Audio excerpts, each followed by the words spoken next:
Vicente's first aspiration was to become a brilliant inventor akin to Einstein, but Dumbledore dismissed him and hurled a Grindelwald in his direction. Vicente's second ambition was to emulate Dumbledore and become a great white wizard, yet Voldemort refused him and threw a diary at him. Vicente's third desire was to perish alongside this mournful world. Theodore Nott rejected him and ordered him to retreat to his study for the night. Vincente. On the inaugural day of the Savior Harry Potter's enrollment, Dumbledore stood vigilant until he laid eyes upon Vincente Riddle. After years of Dumbledore's scrutiny, he finally exhaled in relief, only for Severus to storm into the headmaster's office, exclaiming, "Dumbledore, you must intervene regarding the interhouse romance." Professor Flitwick trailed behind him, urging, "Calm down, Severus' love should be free." The academically inclined Vincente and the aloof Theodore, devoted to elevating their family's status, appeared indifferent, yet the sparks ignited from their encounter were sufficient to incinerate all plans and interests. Head of the Nott family, I shall offer you 5,000,000 galleons. Leave my son alone. Vincente, care to repeat that while glancing at the emblem in your hand? Theodore, silence. You are not permitted to speak. Chapter 1. Greetings, magical world. One by one, lights extinguished, and beneath the moonlight, a figure elongated. The shadows on the wall perfectly illustrated the form of a cat, transforming into a human.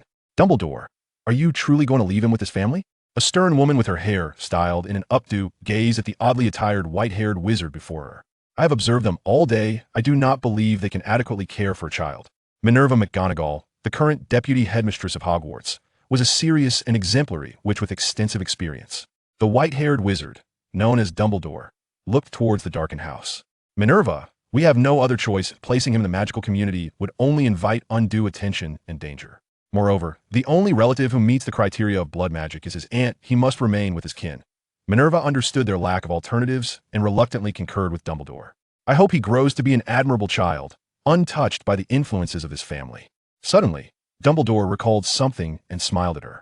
Even if he remains unaffected by them, Harry will undoubtedly inherit traits from his father. At school, he was not an obedient child. When his son enrolls in the future, we shall have our own headaches. The atmosphere briefly warmed before they both fell silent once more. Minerva dutifully reminded Dumbledore, "Today, I observed numerous wizards in the Muggle world, and they lacked even the most basic disguises. You must alert them this is far too perilous." Dumbledore replied, "Forgive them, Minerva. They have been repressed for far too long. They require a moment of revelry. They will correct themselves. It is merely for a couple of days. Just for a couple of days soon, everyone would revert to their original state. Without the presence of the Dark Lord, everything could return to its rightful course, and no one would need to seek the sun beneath the skies any longer." Dumbledore turned on his heel, intending to depart, but suddenly paused to glance toward another house. "Minerva, do you know who resides in that dwelling?" Minerva McGonagall shook her head. "I haven't paid much attention. The locals say a new family has moved in, reportedly quite affluent, but they only stay here occasionally. Is there a problem? Do you suspect they might be remnants of the Death Eaters?" Dumbledore shook his head. "It's nothing. Perhaps I'm merely overthinking it. Mrs. Fig will soon be moving to Privet Drive, and with her looking after him, there shouldn't be any major issues. Mrs. Fig is a squib, yet she is diligent and is the most suitable companion for Harry among the remaining members of the Order of the Phoenix. Once, the Order was lively, but now, the few remaining members possess little strength. The Death Eaters would undoubtedly not spare Harry Potter, and as a mere infant, he could only find protection through blood magic by staying with his aunt. One can only hope he grows up safely and look forward to his splendid life once he enters the magical world."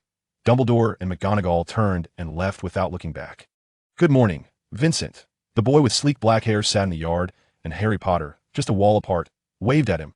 Vincent turned to him. "Is Mrs. Dursley not home?" Harry replied, "They're not at home, it's just me." Vincent set down his book and approached the low wall between their yards, fiddling with it until he created a small opening. Harry squeezed through the gap. "Thank you, Vincent. Otherwise, I would have been stuck at home all day. That's no trouble at all. And since you're here, you can help me tidy the yard." Vincent interrupted Harry's gratitude. "I've grown weary of your thanks over the years. Let's get to work in the garden." Harry had grown accustomed to Vincent's perpetually aloof demeanor. He was genuinely a good person. He had never met Vincent's parents. From a young age, he learned that Vincent was adopted. His adoptive parents were very busy with their work, and due to health reasons, they wished to adopt a clever and beautiful child, and Vincent was the one they chose. Vincent always insisted that he had chosen these parents himself. Unfortunately, 2 years prior, his adoptive parents had a biological child, and they left England to live in the United States, leaving Vincent with a considerable sum of money, and only a few letters sent occasionally.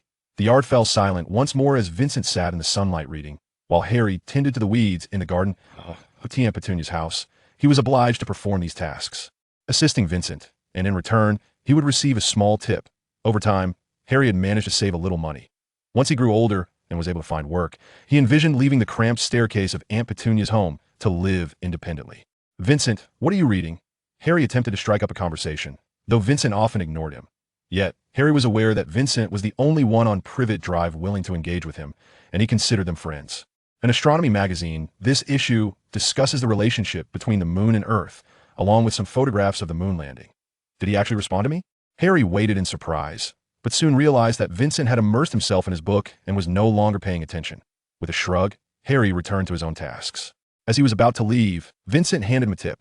10 $1 bills, though modest. It was more than enough for Harry, who received no payment for his labor at Aunt Petunia's. Harry accepted it with a smile, sensing something different within the bills. "Vincent, let me guess chocolate again?" He promptly stuffed the money into the pocket of his oversized, worn-out clothing, unwrapped the chocolate, and savored the familiar taste. Vincent was one of the few who remembered Harry's birthday.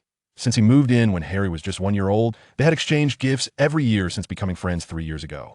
In Harry's memory, Vincent had seemingly appeared out of nowhere next door, and it wasn't until he turned 8 that he truly got to know him. The treat was small enough to devour in a single bite, bringing Harry joy, as such gifts were safe from Dudley's greedy hands. "Thank you for wishing me a happy 11th birthday in advance. Soon, he would turn 11. Vincent, where will you go to school? A private one, like Dudley?"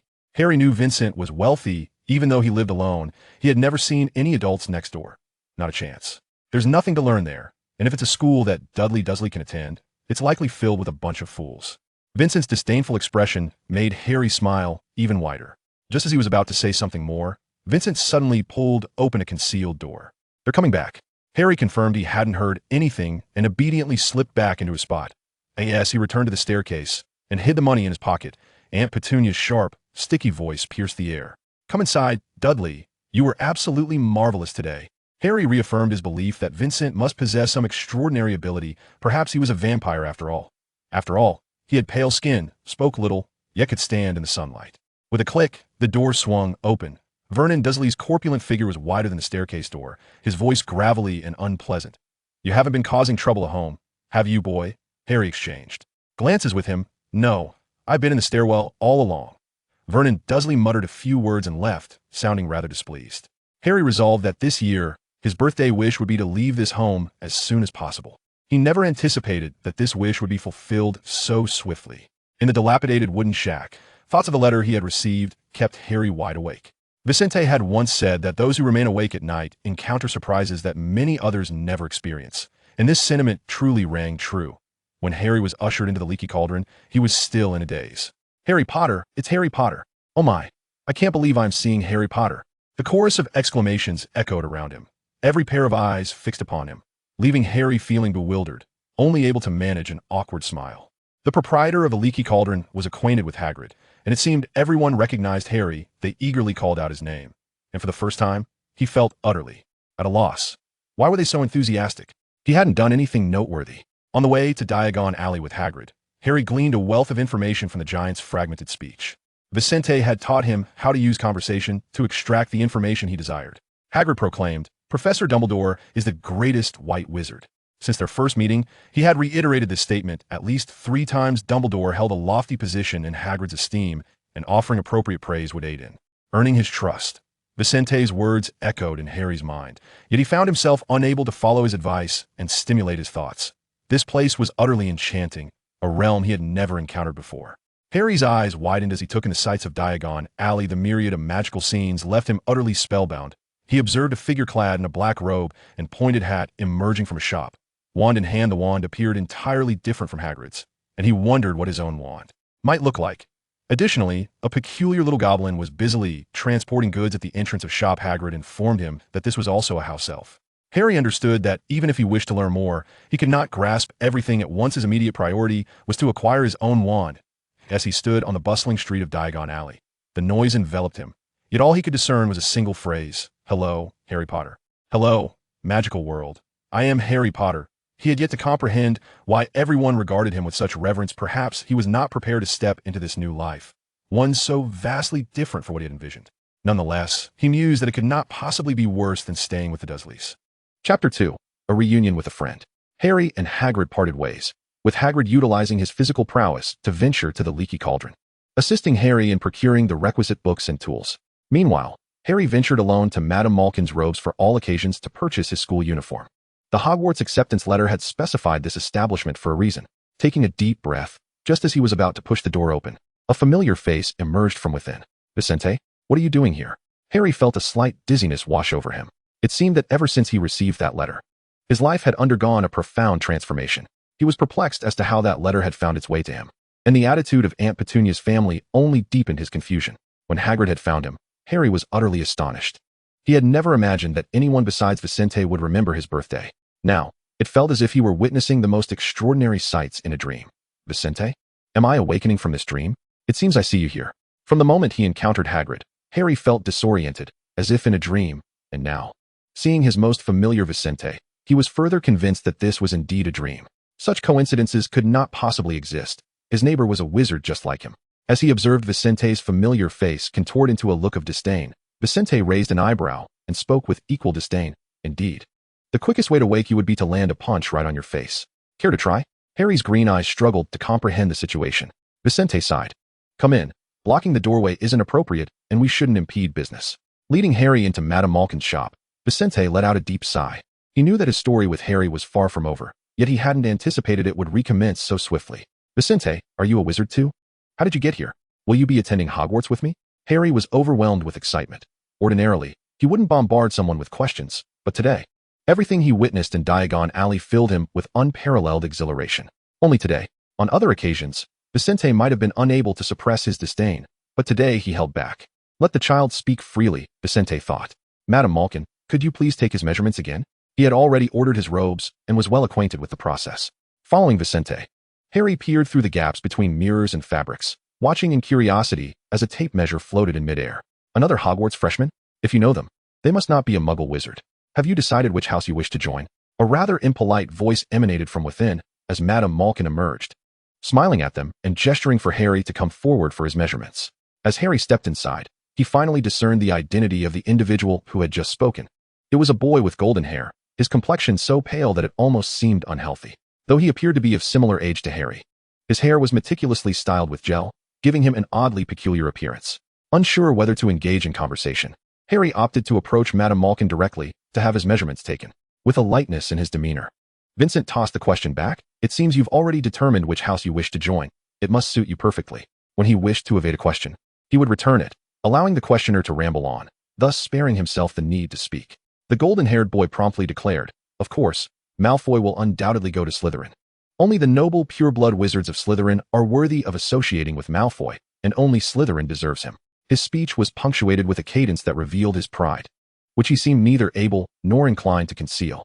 Vincent's gaze drifted to the measuring tape suspended in the air, while Harry fixated on it as well, seemingly indifferent to the boy's words. The boy, accustomed to speaking with his head held high, noticed Vincent's attentive demeanor and grew even more animated. The other houses pale in comparison to Slytherin. There are simply too many half-bloods. I truly do not understand why Hogwarts admits so many of them. Having completed his measurements and unable to obtain his robe just yet, Vincent prepared to leave with Harry, finally willing to respond. If the number of pure-blood wizards in England were sufficient, they would naturally establish a separate school. If there aren't enough, then the half-bloods possess the advantage. With fewer numbers, the magical community would struggle to function. The golden-haired boy paused at this remark, ready to retort, but Vincent had already ushered Harry out the door.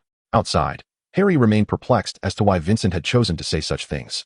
Vincent surveyed the shop signs around him, finding a somewhat secluded spot in the shade. In understanding the magical world in Hogwarts, we are both outsiders. We cannot possibly grasp the situation as thoroughly as they do. If he is willing to speak, we might as well listen. Harry inquired, then why did we leave so quickly? He seemed to have much more to say. Vincent squinted slightly. Harry Potter, are you seeking the answer directly? Share your interpretation. Instinctively straightening his back, Harry responded as he always did when Vincent posed a question. Because his information was insufficient? Vincent retrieved a piece of fruit candy from his pocket and tossed it to Harry, partially correct. Harry caught the candy midair, unwrapped it, and placed it in his mouth. During his time at Aunt Petunia's, Vincent had often shared sweets with him as a means of answering questions. Vincent continued, Malfoy is a child spoiled by his family. Don't ask me how I know his surname. He seems to infuse every statement with something that elevates his own pride. The information Malfoy can provide is merely a reflection of what his parents have conveyed to him. You might consider it a case of being blinded by a single leaf. much like how he will never comprehend how to properly spread jam on bread. Perhaps the wizards of the magical realm do not need to personally spread jam on their bread. Vincent merely offered this as an illustration. This is a common trait among the affluent, and Vincent is indeed one of them. However, he has never relinquished his command over essential life skills. His foster parents, being quite open-minded, instilled in Vincent the understanding that he should not succumb to arrogance simply because he is different from others. Even though their affection was not directed toward him, the tangible benefits undeniably accrued to him. Vincent is a diligent learner, adept at discerning how to please his parents, and he is also aware of how to soothe the innate abilities that lie within him. Harry, clutching the map, guided Vincent to the wand shop. Initially, he intended to wait for Hagrid to join them, but Vincent folded a paper crane from the candy wrapper Harry had just held, traced a couple of lines on the wrapper with his fingertip, and recited a spell that Harry could not yet comprehend. The delicate crane fluttered toward the entrance of Madame Malkin's robe shop, poised to deliver a message without the need to cue. Vincent's calm demeanor starkly contrasted with Harry's excitement. "How is it that I've known you for years and never realized you possessed such a skill?" Harry inquired. Vincent replied, "Do you not wonder why my parents left me alone in England?" Harry fell silent, walking beside Vincent without uttering another word. At times, Harry found himself pondering that he and Vincent were kindred spirits, both having never met their parents and lacking a joyful childhood and family. "Don't regard me with that expression, Harry. At least I still have an endless supply of money." Harry, suddenly enlightened, drew closer and clasped Vincent's shoulder. "Fear not, Vincent. Just today, I discovered that my parents left me a substantial sum as well. What is mine is yours. We shall spend it together." Vincent is among the few individuals who have extended kindness toward Harry, and he surmised that his parents would not mind him sharing this inheritance with his best friend. "Does that include my homework?" Vincent teased. "Vincent, I am grateful to you. Please do not torment me." Vincent shot him a glance. "There are many ways to express your gratitude, and the first is to select a suitable wand. Harry Potter is quite famous in the wizarding world. Let us see if your celebrity status can afford me some special treatment." As he listened to the tales of his own reputation in the magical realm, which he found utterly unfamiliar, Harry felt an overwhelming sense of embarrassment. "Come on, let us go inside." He urged Vincent into Ollivander's wand shop, only to find that their timing was less than fortuitous. A young wizard was already selecting his own wand. A boy, nearly identical to the one they had encountered earlier, was present, albeit with a more agreeable aesthetic. His black hair was soft and fluffy, devoid of excessive styling products. Mr. Ollivander was extending a beautiful wand toward him, having noticed that they had completed their selection. "This is a formidable wand, and I hope it will assist you in realizing your wishes." The young boy nodded gently, accepting it with a sense of restraint, while his servant placed a golden coin upon the table, departing with an air of haughtiness. This was not his mother. In appearance, they bore no resemblance whatsoever. She lingered half a step behind the boy, reminiscent of the servant who once accompanied Vincent. As the exquisitely featured boy brushed past him, Vincent observed the cold expression on his face, which mirrored his own. Indeed, not all who hail from affluent families are destined for joyful lives. The families of wizards are not exempt from this truth. Vincent watched him depart, and after retracting his gaze, assumed a demeanor of mild indifference. "Let us proceed. I have yet to encounter a wand," Harry remarked. "You are already capable of wielding the magical powers within you. Do you still require a wand?" The first wand he had seen belonged to Hagrid's umbrella, though Hagrid never acknowledged it as his wand. Every wizard he encountered in Diagon Alley possessed a wand of their own. Unable to suppress his curiosity, Harry inquired, "What sort of wand do you think we shall possess?" Vincent glanced at the frail, elderly man within the shop. "Mr. Ollivander shall select the finest wand for us. It is wise to commend those who present a friendly face. Flattery seldom goes amiss." Chapter 3, The Peculiar Wand. "Indeed, I believe I can be of assistance," Mr. Ollivander smiled as he approached, fixating his gaze on Vincent's companion for a considerable time before slowly returning his attention to Vincent. "You appear remarkably familiar. I feel as though I have encountered you before, yet I cannot recall where." Just as Harry was about to speak, the small paper crane Vincent had released suddenly swooped in, pecking at Harry's face. Seemingly intent on leading him away, Vincent remarked, "It appears your friend has something to discuss with you. Do meet with him first, and I shall await your return here." Harry needed to procure a wand of his own, and he could do so alongside his friends. Vincent bore no objection to meeting Harry's new companion. On the contrary, he was most intrigued by the identity of the guide who had brought Harry to Diagon Alley. He had merely received a letter delivered by an owl, accompanied by lengthy instructions, without anyone to escort him to Diagon Alley. He observed that wizards born to Muggle families were often accompanied by their parents to Diagon Alley. Should he not, like Harry, have a guide? In the conversations of the wizards at Diagon Alley, he also noted the reverence shown towards Harry Potter, which left him puzzled. According to their accounts, Harry was regarded as a savior. How then could he be residing in a household that treated him poorly, enduring a wretched childhood? This did not align with their perceptions of Harry. Vicente's curiosity deepened within him, yet he refrained from voicing his questions to Harry, who was likely unaware of them as well. Having known Harry for 3 years, Vicente had witnessed firsthand the unfortunate childhood he endured. Rather than relying on the words of others to speculate about Harry, he placed greater trust in his own observations of Harry Potter. Vicente watched as Harry departed and turned to regard Mr. Ollivander, who was intently scrutinizing his own reflection. "Sir, could you please select a wand for me? My friend will be along shortly." Upon hearing this, Mr. Ollivander seemed to awaken from a trance, nodding hurriedly as he began to choose a wand. "Let us try this one," he said, presenting a wand with a unicorn hair core, made of cedar, measuring 13.5 inches, an excellent choice for novices. Vicente, unfamiliar with the unique connection between wands and their cores, accepted the wand and attempted to wield it, but there was no reaction. "Oh, no worries, Mr. Ollivander reassured him. "It is not solely the wizard who selects the wand. The wand also chooses the wizard. It appears that you and this wand are not quite the ideal match." He resumed rummaging through the towering stacks of wand boxes, retrieving one after another while describing an array of peculiar combinations. Time seemed to pass either swiftly or slowly. Harry had yet to return, and Vicente had tried no fewer than 20 or 30 wands. Each wand, without the necessity of incantation, revealed its unsuitability to him the moment he grasped it. An inexplicable sensation coursed through him, a certainty that even if he were to forcefully cast a spell, the outcome would not be favorable. Mr. Ollivander appeared equally distressed. "Still not suitable? Perhaps you have a preference for a particular core? This could strengthen your bond with the wand." Vicente shook his head. He had yet to explore the magical tomes he had purchased and was unaware of the varied inclinations wizards possessed regarding wand cores. "Mr. Ollivander, I have heard you speak of wand materials. Might there be a U wand available? I find myself particularly fond of that wood." Mr. Ollivander's response was peculiar, a hint of fear flickering in his gaze as he recoiled slightly. "If you favor you, then let me fetch one for you to try." Suddenly, the door swung open, and a calm, elderly voice pierced the stillness of the room, which housed only the two of them. Vicente turned to see a wizard in a long robe, his hair completely white, standing at the threshold. The light glinted off his long beard, causing what appeared to be motes of light to dance around him. He wore crescent-shaped glasses that obscured the emotions in his eyes. Perhaps due to the shadows, Vicente could not discern his expression. Yet Mr. Ollivander recognized the newcomer at once. "Oh, Professor Dumbledore, I did not anticipate your visit. Are you here to assist this young wizard in selecting a wand?" The wizard known as Dumbledore nodded gently, a polite and soft smile gracing his face. "Indeed, Mr. Ollivander, please select a U wand for him." Vicente was well aware of Dumbledore. Although the acceptance letter he received bore the signature of Deputy Headmistress Minerva McGonagall, it also mentioned Dumbledore's name. As Dumbledore approached Vicente, Mr. Ollivander had already turned to dash back to his storeroom, beginning to sift through various U wands, granting them a moment of solitude for conversation. "I apologize for my tardiness. I personally pinned your acceptance letter, and I hope my notes may prove useful to you." Dumbledore lowered his gaze, noticing Vicente's expression was somewhat cold, his eyes seemingly gazing through him to another presence. Vicente was quite familiar with this demeanor. His parents had once looked through his face in search of their deceased child.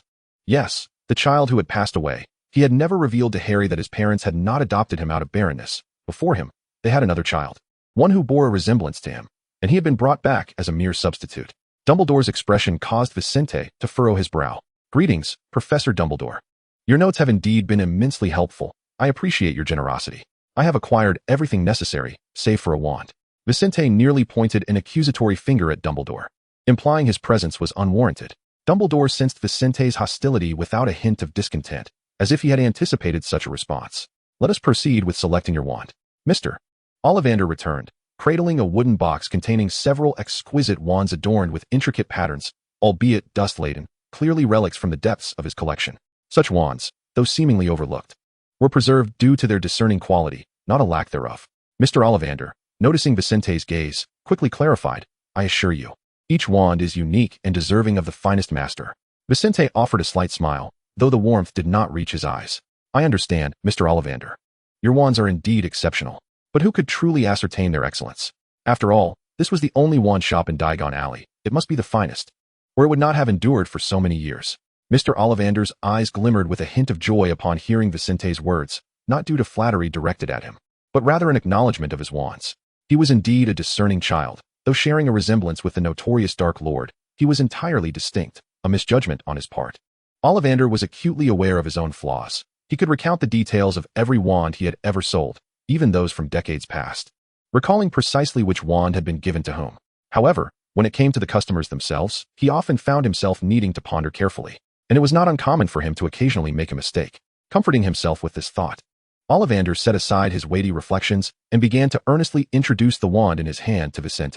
Yet Vincent required no such introduction, as Ollivander carefully opened the boxes. Revealing the wands nestled in their velvety interiors, Vincent's gaze was immediately drawn to the box furthest from him. "May I try that wand? It looks truly exquisite," he inquired. Mr. Ollivander's expression softened, for indeed, it was a remarkably beautiful wand, crafted from you, measuring 14 inches and possessing a rather unusual core. It was a wand of considerable power. Vincent could hardly tear his eyes away as Ollivander placed the wand into his hands. In an instant, he felt a surge of magical energy coursing through him. With a resounding pop, brilliant miniature fireworks erupted throughout the room, casting vibrant colors that formed enchanting patterns. Yet not a single spark touched the ground or ignited the delicate velvet. "It likes you. You are the perfect pair," Mr. Ollivander exclaimed, almost more excited than Vincent himself. He gazed at the previously somewhat awkward boy and began to recount the wand's origins. "This wand's core is exceptionally rare, discovered by chance among my father's legacy. It has remained with me for decades, waiting for the right owner, and I never imagined it would ultimately choose you. At long last, Mr. Ollivander revealed the wand's mysterious core. "No one has truly seen a basilisk, let alone its horn. Many have regarded it as mere legend. I once thought the same until I witnessed it myself. My father inherited this magical material from our family's ancestors, and it has been preserved until now. Had you not specified you, I might not have even considered bringing it forth." The basilisk horn, from the head of the creature, had been used by Salazar Slytherin, one of Hogwarts' founders, as the core of his wand. Dumbledore, of course, understood the significance of the basilisk horn. He looked at Vincent with astonishment. Seeing the child who had found his beloved wand, his face finally breaking into a smile befitting his age. Mr.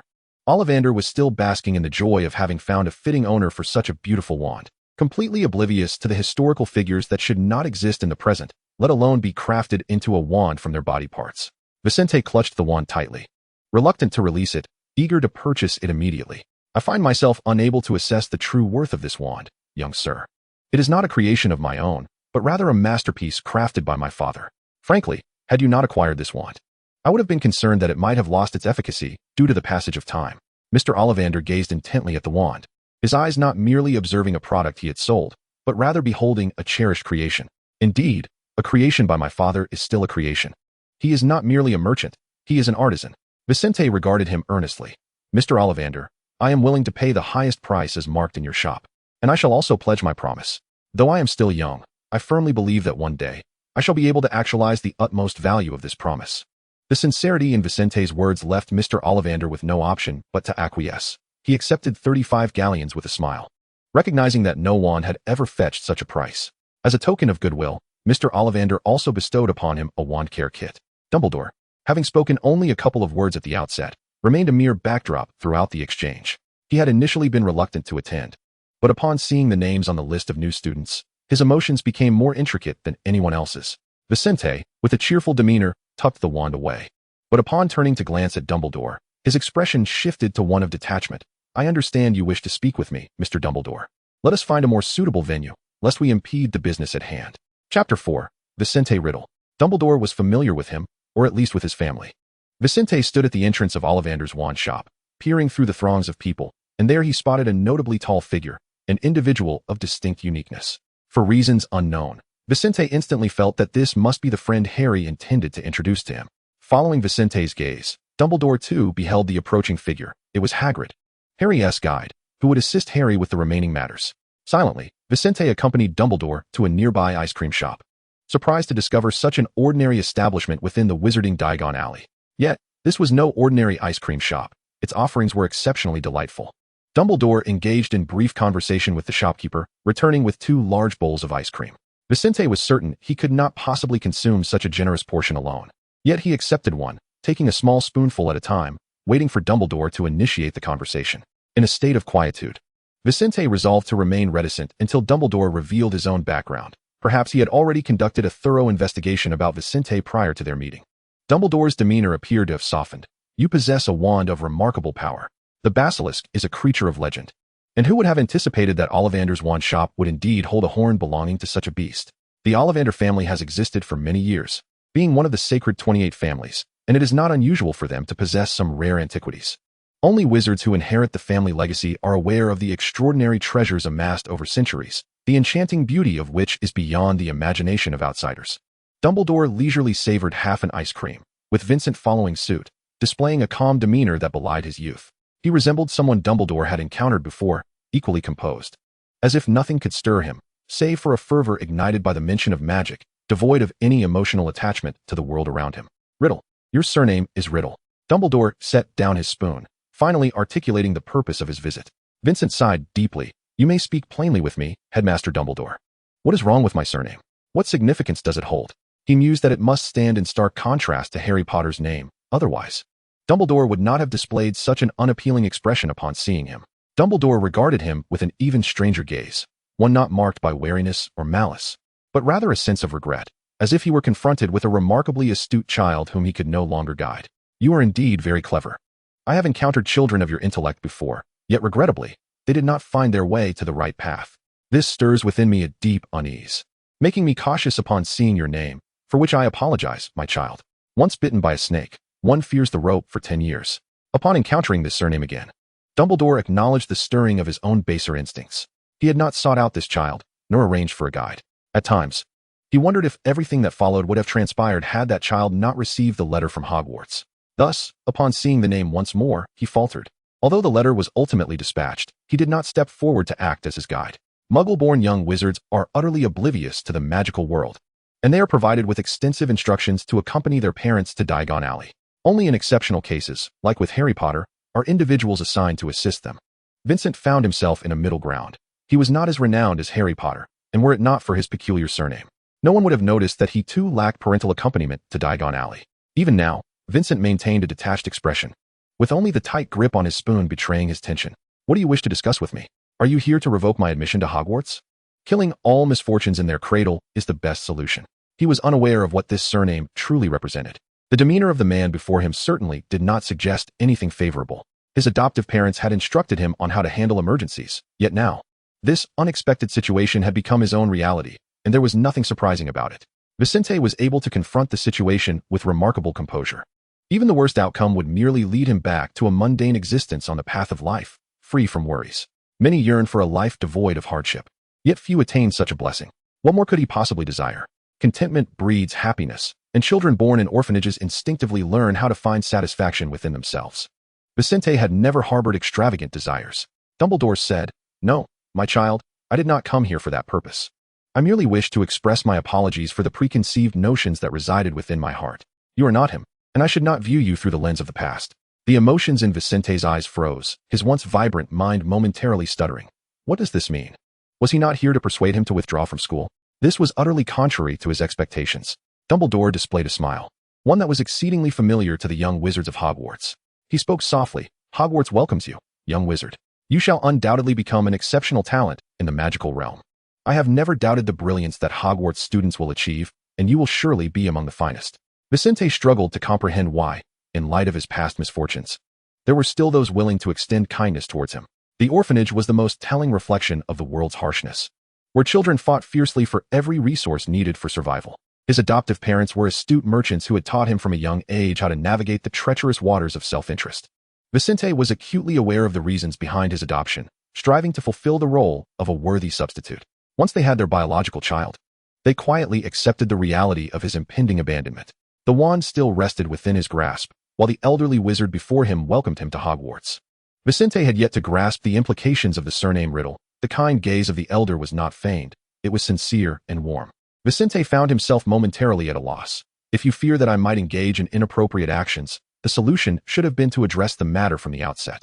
Preventing my entry into the magical world would have been the most prudent course of action. Should any unfortunate events transpire, you would surely regret not stopping me today. Regarding the events of years past, I have indeed harbored regrets, but not for bringing him to Hogwarts. Rather, I lament my failure to invest more care in him.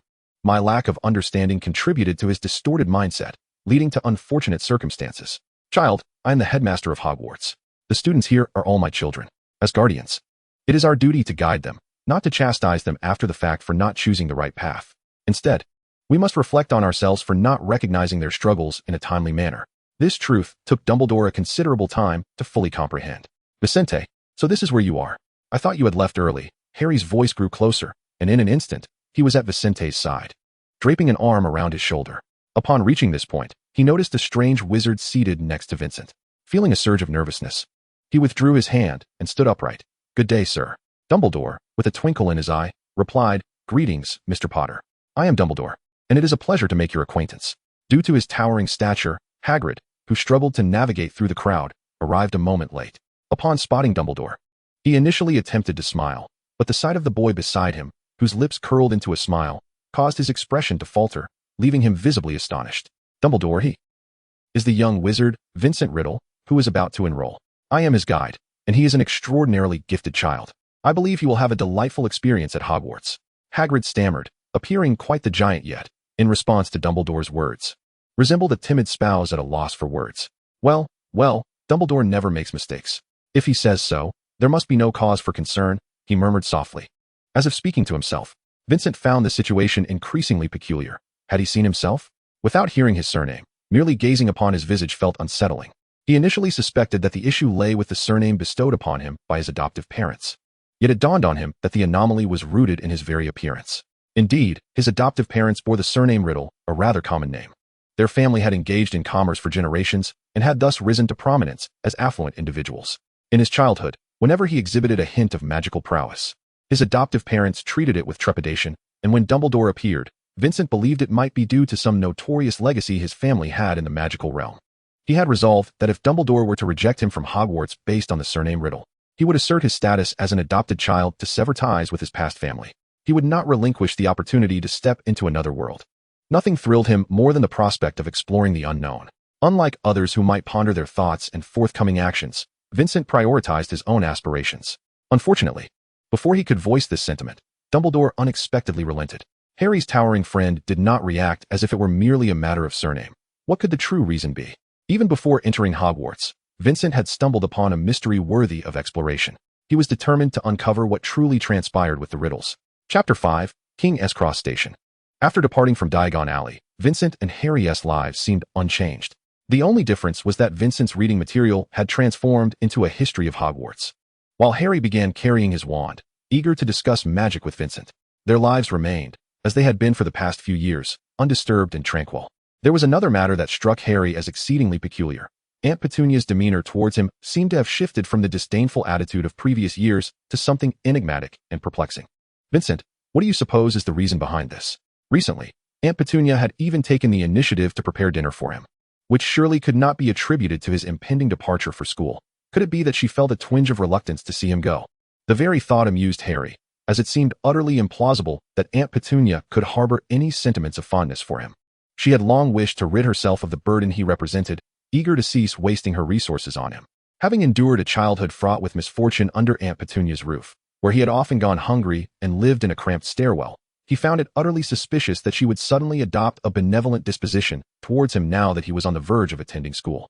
Vincent turned a page in his book and casually remarked, "Perhaps she is looking through you, seeing someone else altogether." Harry, however, was too preoccupied with contemplating the myriad magical possibilities of his wand to heed Vincent's words. Unbeknownst to him, Vincent had observed multiple occasions where Aunt Petunia, while conversing with him, would stealthily peer over the garden wall, her gaze no longer filled with disdain and contempt, but rather with a profound sense of nostalgia. Vincent was well acquainted with that particular look. His foster parents frequently regarded him with such eyes, as though they were peering through him to glimpse their deceased biological son. Whom, then, was Aunt Petunia gazing at through Harry? Was it her late sister? Their relationship had been notoriously strained, as Aunt Petunia forbade Harry from ever mentioning his mother within their home. The mere utterance of such matters would provoke her into a fury, akin to a cat whose paw had been stepped on, ready to unleash her wrath upon him.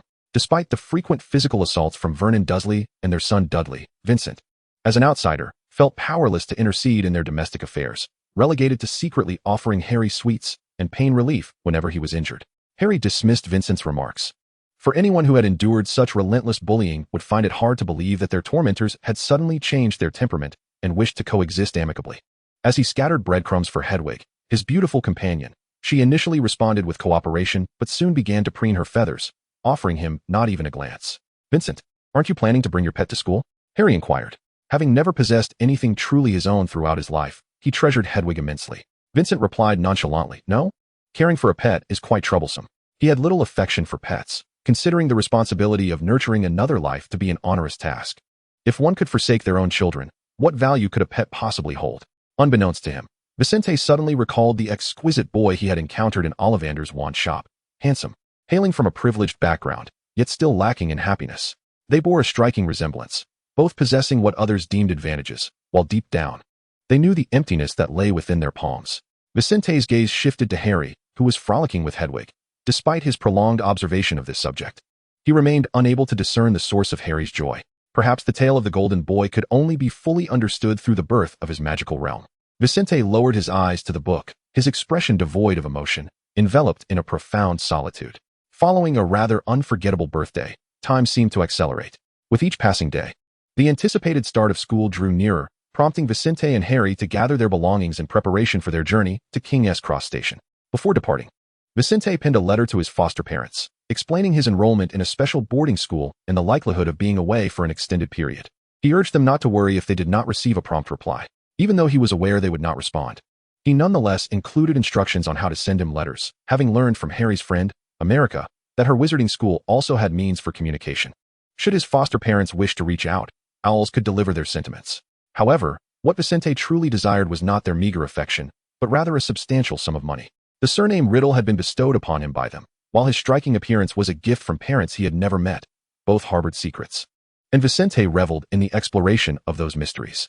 Standing amidst the bustling throng at King's Cross Station during the back-to-school rush, with parents offering reluctant farewells and children filled with both anticipation and anxiety, Vincent and Harry found themselves as two foolish souls without a destination. Vincent inquired, "Did your friend not inform you how to enter?" Harry replied, "Didn't he, the ice cream offering Dumbledore, tell you how to get in?" Vincent, Harry, the first challenge in their foray into the magical world loomed before them. They could not locate Platform 9, thus rendering their journey to school impossible. Gazing at the throngs of people, Harry was momentarily overwhelmed by a sense of helplessness, but Vincent suddenly nudged him, urging, "Come on, let us ask for directions." Harry, incredulous, glanced around. "Most of these people are muggles. How can we ask them?" Vincent replied calmly, "We'll ask one by one. We cannot let the inability to find the platform prevent us from reaching Hogwarts." Being considered an outcast now was inconsequential compared to the prospect of becoming a wizard at Hogwarts. After all, their paths would diverge in the future. The boy, with his refined features and resolute gaze, understood that as long as they achieved their goal, the means to get there were trivial details. Harry began to traverse between platforms 9 and 10, inquiring of every passerby the whereabouts of platform 9 3/4. After questioning a couple of individuals, Vincent suddenly recognized a familiar figure amidst the crowd. Rather than asking each person individually, it would be far more efficient to locate a wizard heading to Hogwarts near the platform. Platform 9 3/4 must be nearby. They could simply wait and observe for the students entering.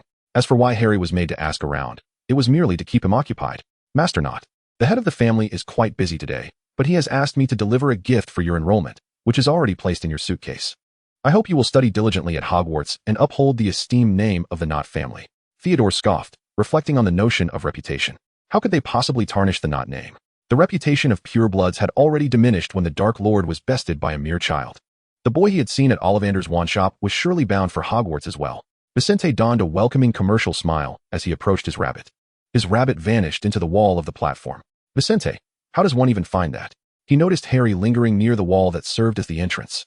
Just as he was about to inform Harry of the newly discovered way to enter, Harry, while maneuvering his hefty luggage, inadvertently bumped into others. A large family, with the robust genes of red-haired lineage, was gathered, and the plump matron called to her children, her face instantly softening upon seeing Harry. She radiated warmth, kindness, and compassion. Vincent appreciated such people, for they saved much effort. "Harry, I have found the entrance to platform 9 3/4. "Oh, good lady, greetings. Are you also traveling to Hogwarts? Your family appears to be quite lively." Molly Weasley was a remarkably kind individual. Vincent, carrying a small bag, graciously thanked her twin sons for assisting him with his luggage, while complimenting her amiable demeanor and lovely appearance. His words, akin to poetic verses yet more fitting, left Molly beaming with joy. Kind individuals indeed conserve their energy, in both a physical sense and beyond. Chapter 6, The Golden Triangle. With the assistance of the Weasley family, several upperclassmen guided them into the Hogwarts train carriage, settling them comfortably before attending to their own affairs. They were genuinely a kind and warm-hearted family, especially after learning that Harry was the legendary Harry Potter, which piqued their curiosity even further. The Weasley's youngest daughter had been discreetly observing Harry, seemingly bursting with words to share, yet ultimately only shyly nestled beside her mother. Even the first-year students of similar age nearby, upon realizing Harry's name, couldn't resist stealing glances at him multiple times.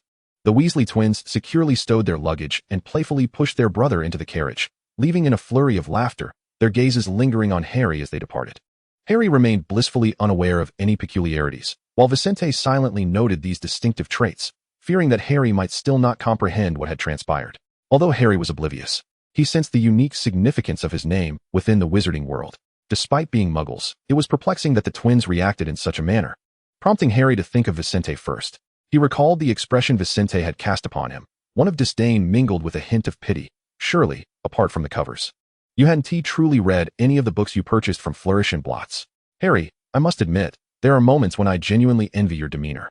Regardless of the astonishing knowledge you encounter, you maintain your composure, avoiding the temptation to voraciously consume it all in haste. Are you merely mocking me? Harry retorted. I'm delighted you grasp my meaning, Vincent responded.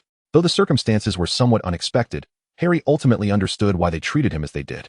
The history of Hogwarts recounts this tale, depicting him as the celebrated golden boy of the wizarding realm, seemingly endowed with a gift blessed by Merlin, able to escape the clutches of the Dark Lord. Reflecting upon this, Harry found himself unexpectedly grateful for Vincent's scorn and sharpness. At least those irksome words had somewhat alleviated his sorrow. It was only upon entering this new world of education that he learned of his parents' sacrifice on his behalf, not due to a car accident, but heroically to protect him. He was a child cherished by love. A surge of emotion enveloped Harry's heart, transforming the pain of his past 10 years into something renewed.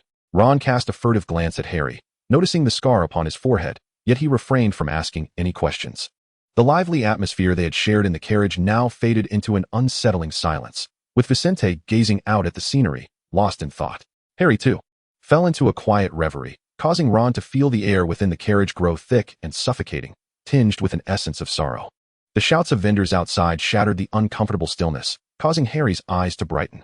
Ron seized the moment to discuss the intriguing snacks available within the carriage, and as Harry listened to him mention a couple, he ultimately produced a galleon to purchase an assortment for the entire carriage.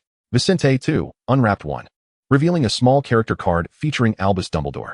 The chocolate frog cards were unique collectibles, and while I had yet to complete my set, I already possessed several of Dumbledore's cards. Vincent chuckled as he perused the character description, which seemed more like a record book chronicling all of Dumbledore's achievements, including his triumph over the dark wizard Grindelwald. Reflecting on his encounters with Dumbledore, the amiable elderly gentleman with silvery hair, Vincent found it hard to imagine him wielding a wand in combat. Vincent pondered, is Headmaster Dumbledore truly formidable? Harry's companion, Hagrid, referred to Dumbledore as the greatest of wizards. What qualities must one possess to earn such a title? Was it his discovery of the uses of dragon blood, or perhaps his triumph over the dark wizard Grindelwald, who sought to wreak havoc upon Europe? Vincent once again fell into deep contemplation, while Harry and Ron animatedly discussed the delectable snacks before them. Have you decided which house you wish to join? They would be sorted into one of the 4 houses at Hogwarts: Gryffindor, Hufflepuff, Ravenclaw, or Slytherin. Vincent was uncertain of the sorting process, as his family had shared nothing with him regarding it. However, he was resolute in his belief that he would be placed in Gryffindor, for his entire family belonged to that house. You must have a large family. Your relationships must be quite harmonious, Vincent remarked. Harry recalled the bustling family he had seen on the train platform, filled with affectionate parents and boisterous siblings. A true testament to familial unity. Ron chuckled lightly, feigning disdain. Having a large family isn't always advantageous. Just like my wand, I'm still using Percy's old one. And my pet. He pulled a rather elderly mouse from his pocket. This aging creature appeared somewhat unwell, with a hint of baldness and seemingly injured paws. Yet it was so diminutive that Vincent scarcely noticed it. Scabbers is quite old. He wasn't originally my pet, but now he is. Having a pet is certainly better than having none, wouldn't you agree? Vincent attempted to respond, but Harry seemed at a loss for words. Vincent seized the moment to interject. Having a pet is always a source of joy.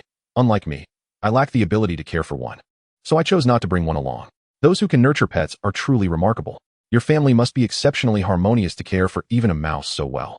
Ron laughed at this. Speaking of which, before school commenced, Fred and George taught me a spell that can change a mouse's color.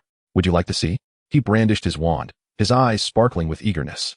While Harry was still mulling over thoughts about the houses, a gentle knock sounded at the door. A girl with voluminous hair entered the compartment. Hello, have you seen a toad? Neville's toad has gone missing, and he is searching for it. The girl exuded an extraordinary confidence and flair, speaking with her chin slightly raised, her wand in hand, and already donned in her complete set of robes. indistinguishable from a witch. Indeed, there was no distinction. All aboard this train were prospective Hogwarts students destined to become wizards. Harry shook his head. I haven't seen a toad. You might try looking elsewhere. Vincent followed the gazes of those in the carriage to glance at the girl knocking at the door. He shook his head and turned back to admire the breathtaking scenery outside, as if it were a captivating masterpiece from which one could scarcely divert their eyes. Upon noticing the wand in Ron's hand, the girl's eyes sparkled with curiosity. Are you studying spells? I've learned a few at home. May I see the magic you intend to perform? As she inquired, she boldly entered the carriage and settled beside Ron, fixated on his wand. I am Hermione Granger. Pleased to meet you all. Though her greeting came a tad late after taking her seat, everyone introduced themselves in turn. In the realm of children, the innocent exchange of names suffices to establish friendship. The wand glimmered with light, and the previously lethargic rat seemed to have encountered some frightful shock. Suddenly leaping into the pile of snacks, Harry felt a twinge of regret as he had only indulged in a few Bertie Bott's every flavor beans. Hermione, visibly disappointed, exclaimed, Is this truly magic? I've learned a couple of spells at home. Let me demonstrate. With that, she raised her wand towards Harry's broken glasses, those which Dudley Dursley had shattered. Vincent had accompanied Harry to procure a new pair, which he had tucked away in his luggage. If the Dursleys were to discover that Harry could afford a replacement, they would undoubtedly have much to say. Thus, Harry planned to wait until they arrived at Hogwarts for a new pair. As Hermione aimed her wand at the glasses, he couldn't tear his gaze away from the tip of her wand. The glasses, which had been clumsily bound with string, were perfectly restored, prompting Vincent to finally offer the seemingly proud girl a proper gaze. You are quite the clever little witch, a fascinating new specimen. Chapter 7. Encountering an interesting sample. Vincent remarked. To conjure such a flawless spell solely from knowledge gleaned from books is a remarkable feat. You are an exceptional young wizard.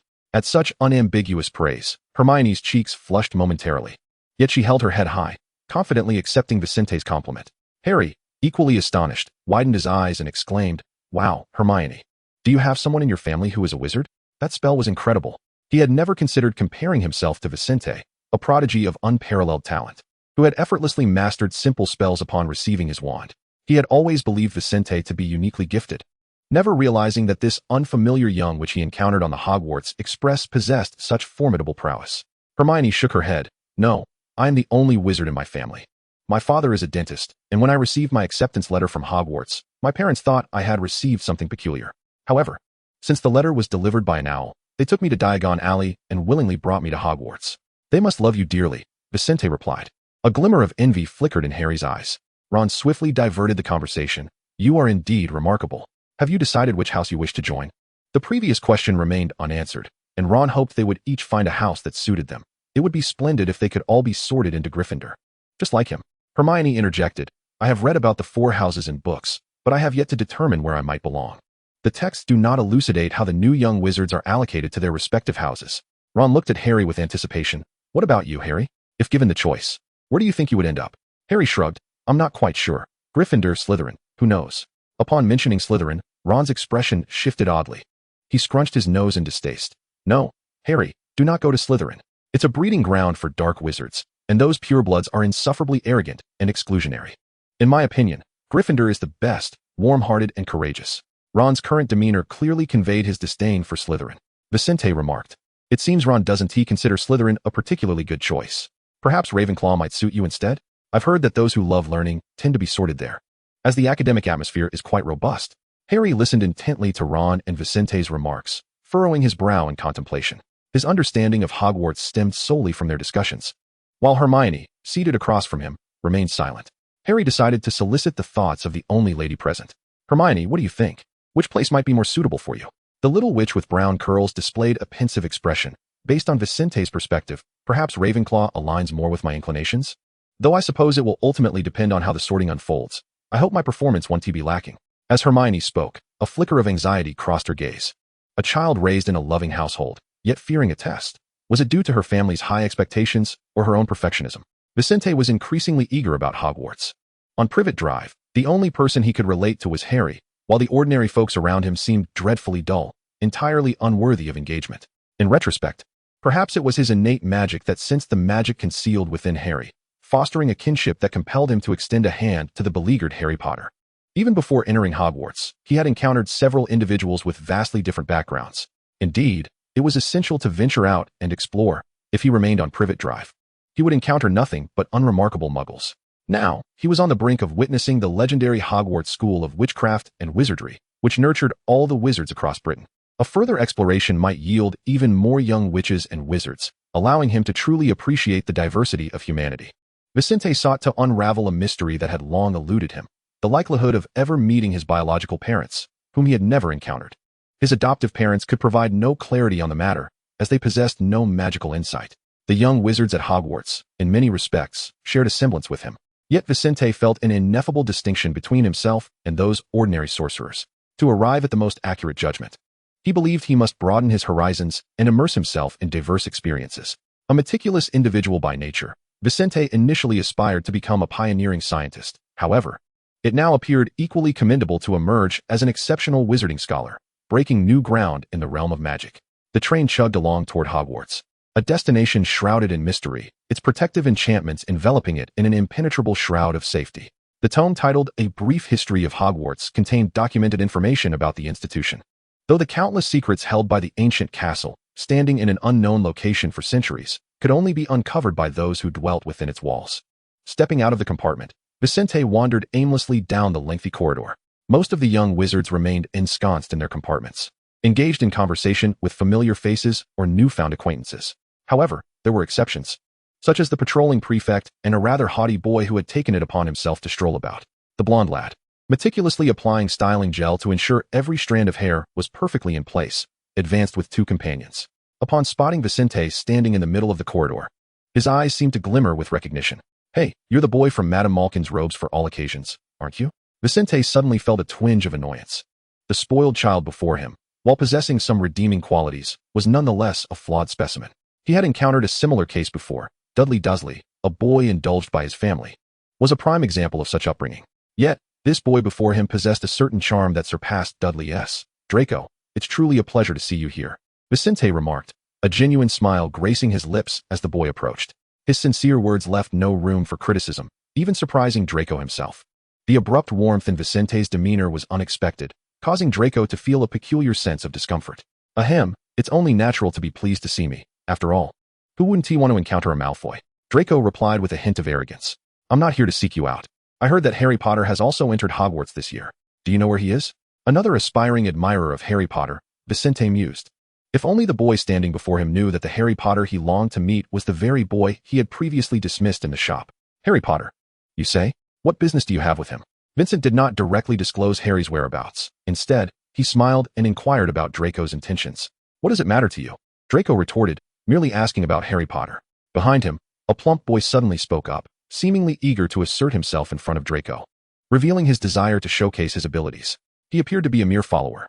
This boy reminded Vincent of Dudley Dursley next door, equally rude and unappealing. Among the newly arrived children at Hogwarts, hierarchies were not yet distinctly established. The only influence came from familial connections. When Vincent procured his books, he not only acquired the textbooks specified in the Hogwarts acceptance letter, but also a multitude of volumes pertaining to the magical world. He was aware that the Malfoys belonged to one of the sacred 28 families, and given the challenges of producing heirs, Draco was likely the sole child of this generation. Provided he grew up safely and soundly, he would undoubtedly become the next heir to the Malfoy lineage.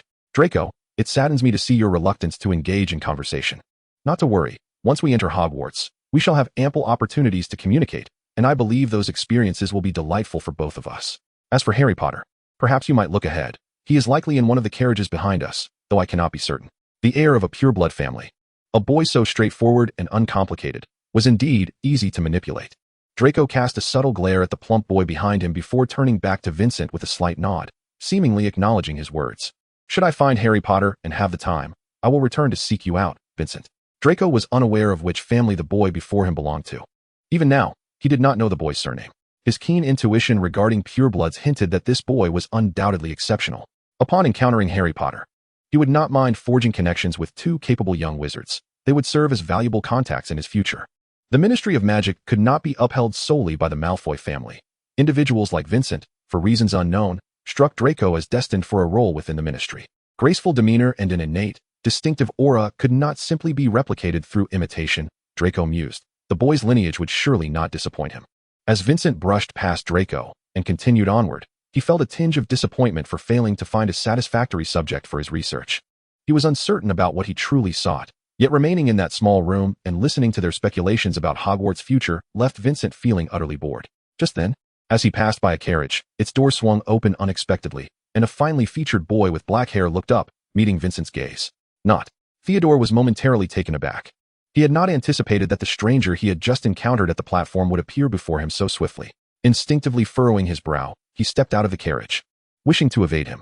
Are you avoiding me? Why? I thought our initial meeting was rather amicable. Perhaps it would foster a sense of camaraderie between us.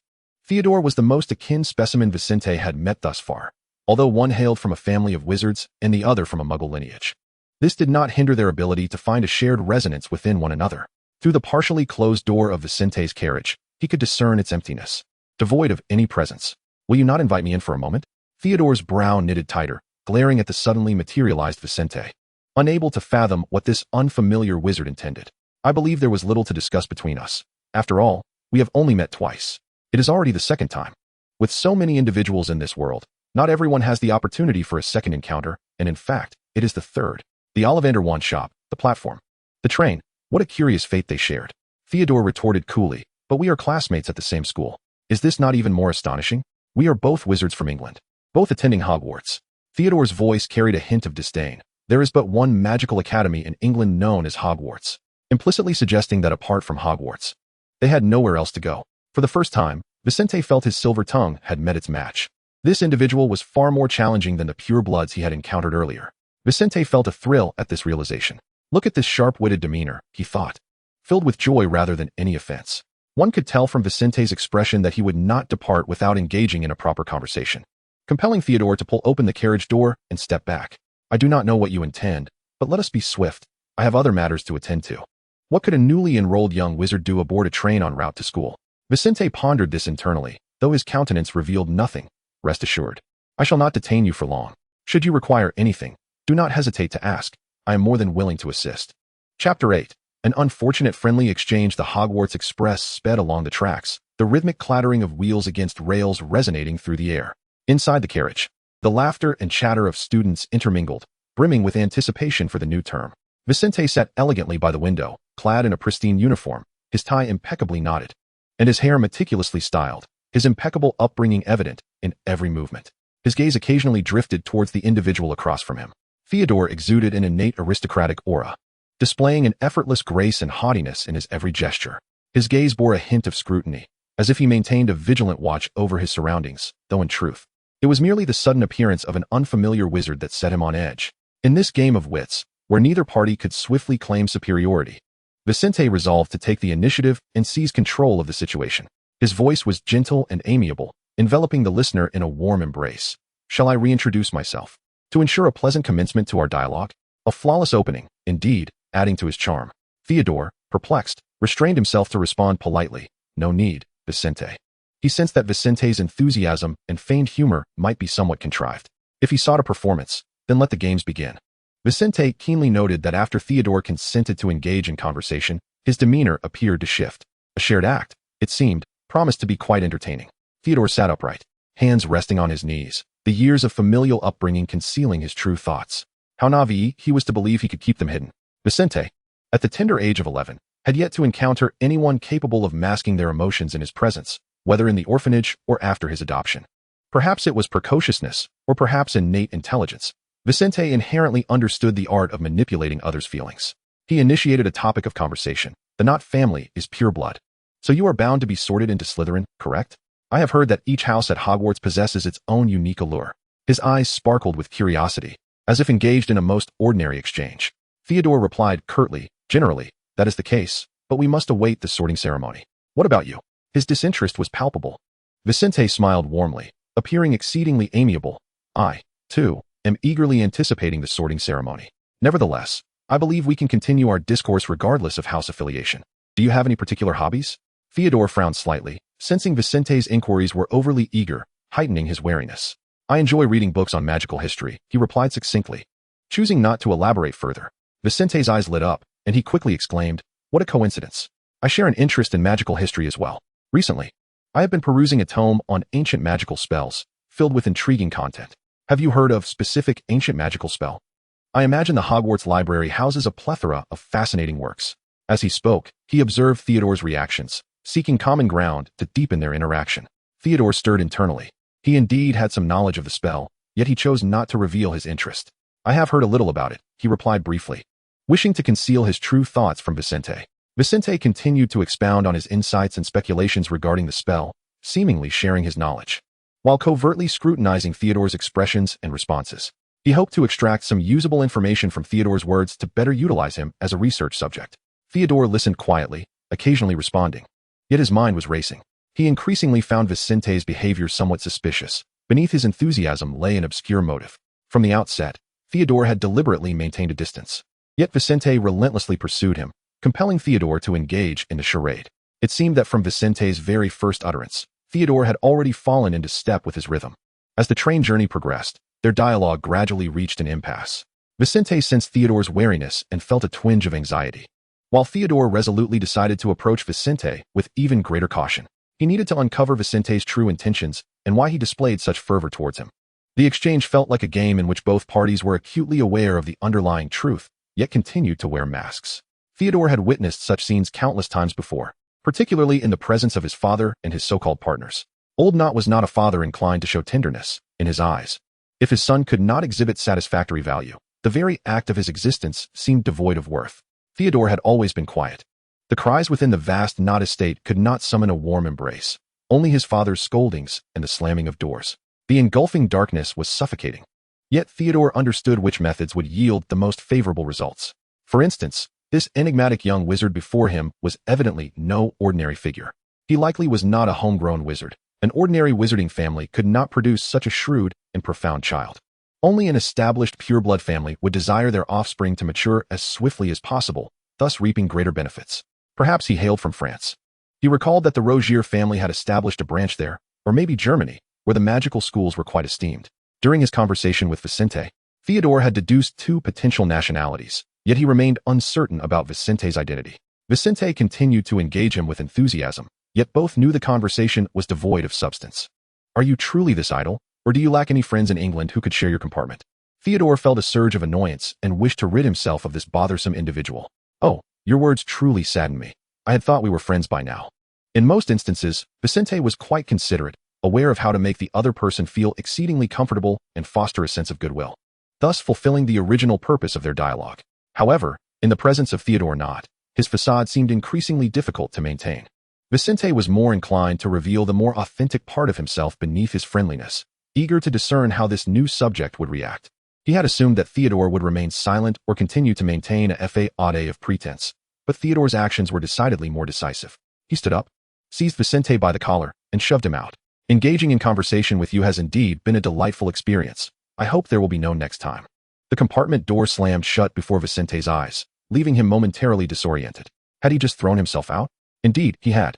Vincent thought he would be enraged, yet in reality, the smile on his face was more genuine than any he had displayed during this journey. This specimen was indeed as elusive and uncontrollable as he had anticipated. This was precisely what he desired. Vincent learned from Harry what a pitiable child in a mundane world should resemble. Ron and Hermione epitomized the blissful family archetype. While Theodore's characteristics resonated more closely with his own, affluent yet unhappy, the scion of a family whose power dynamics afforded him insufficient attention, and who was harshly compelled to excel under the guise of self-improvement. He had rejected his family, remaining alone in Ingram. Had he received a letter back then, he would have mirrored Theodore's current state. He yearned to explore what an alternate trajectory of his life might have been. The monotony of his surroundings bore heavily upon him. He could discern the thoughts of those around him, understanding how to steer matters toward his predetermined outcomes. Such a life was undoubtedly pleasant, yet at times, Vincent found himself overwhelmingly bored. For instance, he could instantly identify the need for adoptive parents for a surrogate child upon meeting someone, or recognize at first glance that he required a friend in Harry. Theodore was different. Vincent could perceive the profound solitude within him, akin to his own. Theodore was right. This had indeed been a remarkably amicable and memorable conversation, and Vincent genuinely felt pleased. Slytherin? Vincent began to ponder whether he should enter that house. However, he was still rather averse to places with an excessively high concentration of purebloods, preferring not to associate with a group bound to be consumed by self-interest, which would render him breathless. He would much rather be surrounded by straightforward individuals like Harry and Ron, who could resolve matters with just a few words. Besides, his primary purpose for entering Hogwarts was to unravel the mysteries of magic and knowledge that eluded him. Ravenclaw seemed more fitting for him. Perhaps he could persuade Theodore to join Ravenclaw? Glancing at the securely shut compartment door, he could see Theodore's face through the glass, marred by a displeased expression. He began to anticipate life at Hogwarts with even greater eagerness. Chapter 9. The Sorting Ceremony. After parting ways with Theodore, Vincent maintained a rather elevated mood. While Harry frequently cast sidelong glances, uncertain whether this typically aloof friend was genuinely joyful about the impending entrance to Hogwarts. As the Hogwarts Express gradually slowed to a halt, the passengers jostled and squeezed past one another, ultimately disembarking onto a small, dimly lit platform. A chill from the night air crept up Harry's trousers, prompting him to shiver involuntarily. Vincent had shown considerable foresight by layering clothing beneath his school robe. "I reminded you 10 minutes ago," he remarked. Harry adjusted to the temperature, gradually accepting the briskness. "Indeed, you did warn me. You mentioned that those with a clear mind would know to prepare in advance." Who would have thought it meant dressing warmly? Ron and Hermione followed closely behind, and as they looked up, a lantern illuminated above them. A familiar voice echoed, "First years. First years, over here." It was Hagrid, the towering figure with a peculiar attitude towards Harry's name. They followed the light he carried along a narrow path, flanked by darkness. Possibly the woods or dense underbrush.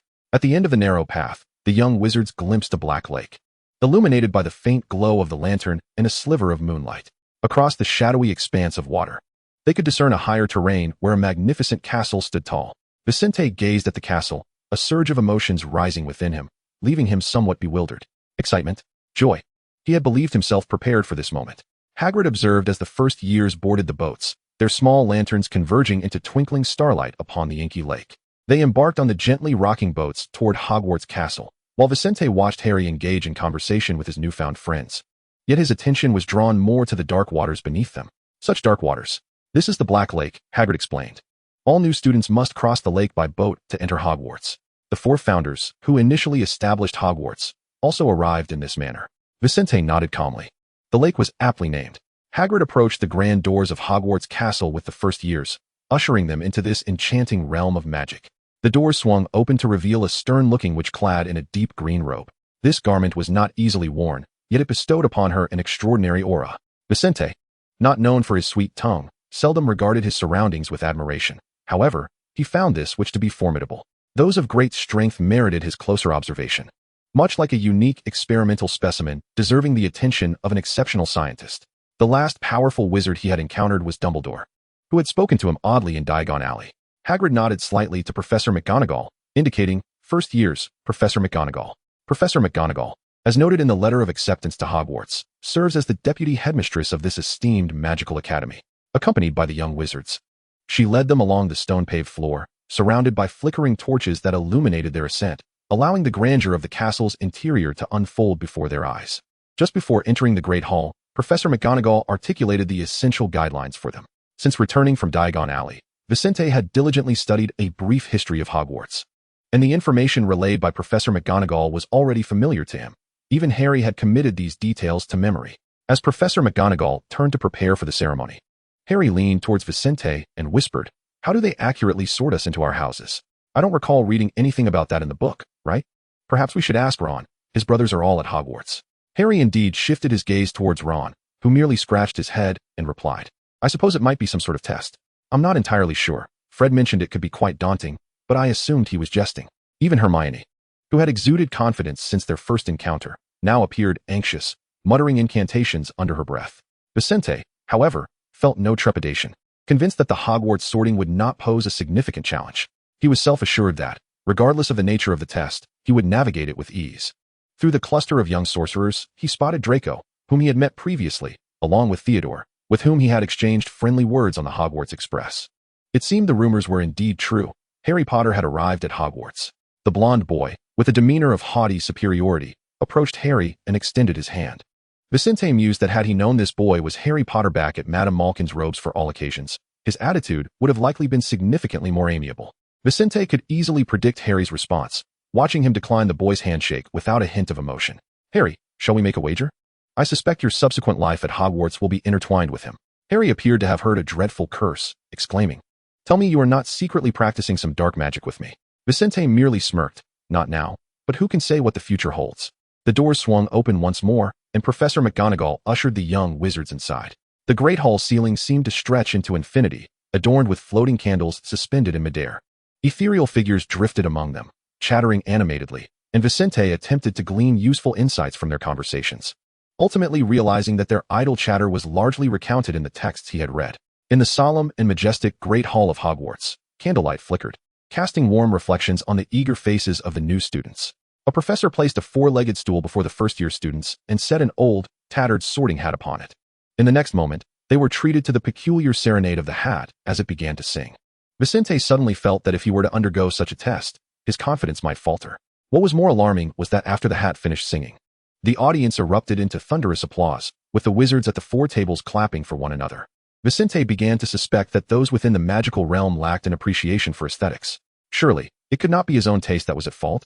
Vicente had never doubted himself. Professor McGonagall stepped forward, holding a scroll of parchment, and began calling out the names of the new students.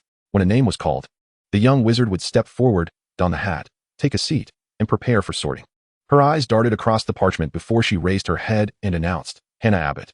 Vicente noticed a blonde girl stepping out of the line. She donned the hat, paused for but a moment, before the hat boomed. Hufflepuff. Was sorting truly such a simple affair? Merely observing how a hat assigned houses. Vicente paid little attention to the others, except for Theodore Nott, whom he regarded with a bit more scrutiny during the sorting. He pondered the rankings on the list, convinced he would be sorted before Harry. Yet, as all the names were called, he found himself the very last remaining. Ah, Riddle. Such a name indeed sparked greater curiosity. Vicente stood there, as the number of young wizards around him dwindled, yet he felt no trace of anxiety. He stood tall as a pine, exuding an innate composure. His height set him apart from his peers, making him quite conspicuous in the crowd. His short, jet-black hair was neatly arranged, lending him a particularly spirited appearance.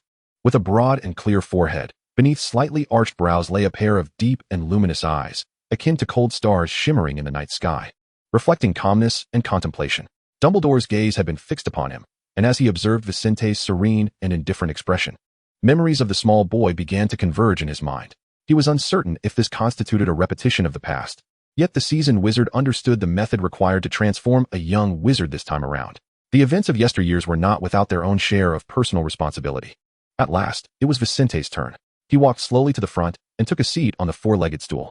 He noticed that for different students, the hat lingered for varying amounts of time. Malfoy was sorted into Slytherin almost instantaneously, while Harry took a considerable while before being designated to Gryffindor. Vicente was familiar with Harry. He could discern his thoughts and movements during the hat's dialogue. A hat capable of conversing intrigued him. As the sorting hat was gently placed upon his head, a moment of silence ensued before its deep, resonant voice echoed within Vicente's mind. Let me see. Courage mingled with cunning, ambition tempered by reason. My child, you possess the traits of Slytherin. I believe Slytherin House would be a splendid fit for you. Vincent furrowed his brow and resolutely declined, addressing the sorting hat. No, dear hat, I believe I am not suited for Slytherin. I yearn for knowledge and possess an insatiable quest for wisdom. My desire is to join Ravenclaw. The aged sorting hat appeared somewhat taken aback, once again lapsing into contemplation. Child, Slytherin can bestow upon you glory and power. Why are you so insistent upon Ravenclaw? You are more suited there. What does it mean to be suited? What I cherish may not align with traditional notions of suitability. I firmly believe Ravenclaw is the place for me. Vincent's eyes sparkled with unwavering resolve. Dear hat, glory and power are not my pursuits. I venerate knowledge and aspire to explore the unknown realms within Ravenclaw's lofty tower, engaging in intellectual discourse with the wise. The ocean of knowledge is my true calling. Were it not for his desire to learn more, Vincent contemplated that he might consider attending Oxford in the future. Whether through academic admission or charitable donation, he was confident in his ability to achieve this. The sorting hat quivered slightly. Very well, very well. This year's little wizard is indeed stubborn. Since you are so steadfast, let us place you in Ravenclaw. I hope you find the wisdom you seek there. Ravenclaw? The sorting hat proclaimed loudly. As its words echoed, a smile graced Vincent's face. He rose and walked towards the Ravenclaw table, greeted by the enthusiastic applause of his fellow students. Calmly surveying his surroundings, he perceived all the houses merely as venues for the study of magic, devoid of any superfluous significance. He understood deeply his thirst for knowledge and passion for inquiry. It was the rich academic atmosphere of Ravenclaw that truly resonated with him. Harry and his newly acquainted friends had been sorted into Gryffindor, and upon hearing of Vincent's placement in Ravenclaw, he felt a mixture of disappointment and relief. At least he was not in Slytherin. Ron had described Slytherin as a cohort of individuals who, emboldened by wealth, acted with impunity, speaking harshly and belittling others, often leading to the path of dark wizardry. Aside from the lawlessness, Vincent almost matched that description, and Harry did not wish for his friend to be at risk of becoming a dark wizard. Vincent exchanged a nod with Harry from across the room, but soon noticed Theodore's gaze. Theodore quickly averted his eyes, seemingly attempting to disguise it as an accident. After settling into his seat at Ravenclaw, Vincent's indifferent gaze casually swept through the crowd, ultimately resting once again on Theodore. Theodore, the one destined for Slytherin. Vincent pondered whether Theodore had ever considered the possibility of a different path. Observing Theodore's somewhat proud yet indifferent demeanor, he speculated on the thoughts within. Perhaps in Theodore's mind, the traditions and reputation of Slytherin resonated with certain aspects of his own character, leading him to never contemplate joining another house. Alternatively, he, like himself, harbored a flicker of curiosity towards the other houses, yet ultimately remained ensnared by familial expectations or ingrained beliefs. Vincent was unaware of the answer, but a subtle intrigue regarding this question began to stir within him. As he contemplated Theodore, he also found his thoughts drifting to Riddle, the last riddle of Hogwarts. Upon learning of his placement in Ravenclaw, it appeared that Dumbledore, Professor McGonagall, and even Hagrid, who guided him, all exhaled a sigh of relief. The faculty table was situated a slight distance from the students, and Vincent deliberately glanced over, catching Dumbledore's eye, who responded with a warm smile. Vincent had no intention of concealing his curiosity. He would unearth the unmentioned knowledge within the hallowed halls of Hogwarts, a realm brimming with enchantment and mystery. Each individual traversed their chosen path, and Vincent was poised to embark on his own unique journey within Ravenclaw. Simultaneously, he would occasionally keep an eye on his peers from other houses, such as Theodore, to observe the developments and transformations that awaited them on their respective journeys. The dining experience proved quite satisfying for Vincent, as the flavors of the meals were as delightful as he had hoped, which brought him joy. As the meal drew to a close, Dumbledore suddenly rose, tapping his goblet, the sound resonating throughout the raucous hall, prompting an almost immediate hush. Vincent turned his gaze in that direction. Chapter 10, the fourth floor corridor. Ladies and gentlemen, first-year students, please take heed. Firstly, the forested area on school grounds is strictly off-limits to all students. I urge our older students to remember this well. The elderly gentleman with the white beard stood, and even from across the long table, Vincent could discern the glimmer in his eyes as he seemed to cast a sweeping glance over the sea of crimson, perhaps intentionally singling someone out. Additionally, Mr. Filch, the caretaker of Hogwarts, wishes for me to remind everyone not to cast spells in the corridors during breaks. Lastly, those who wish to avoid unexpected pain and a tragic demise are advised to steer clear of the fourth floor, specifically the corridor on the right side.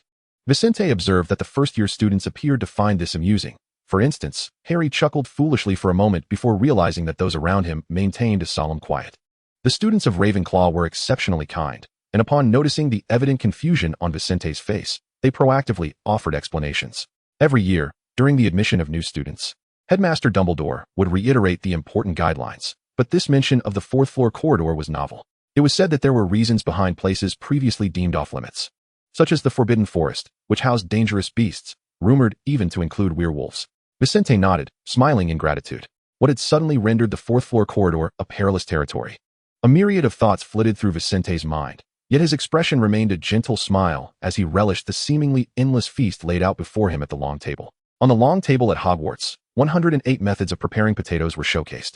As a native of Ingram, Vincent had to admit that the potatoes here were quite delectable. Mashed potatoes, potato cakes, crispy fries, and stewed potatoes each possessed their own unique charm. Harry quickly assimilated into Gryffindor, perhaps due to the prominence of his name, which naturally endeared him to everyone around.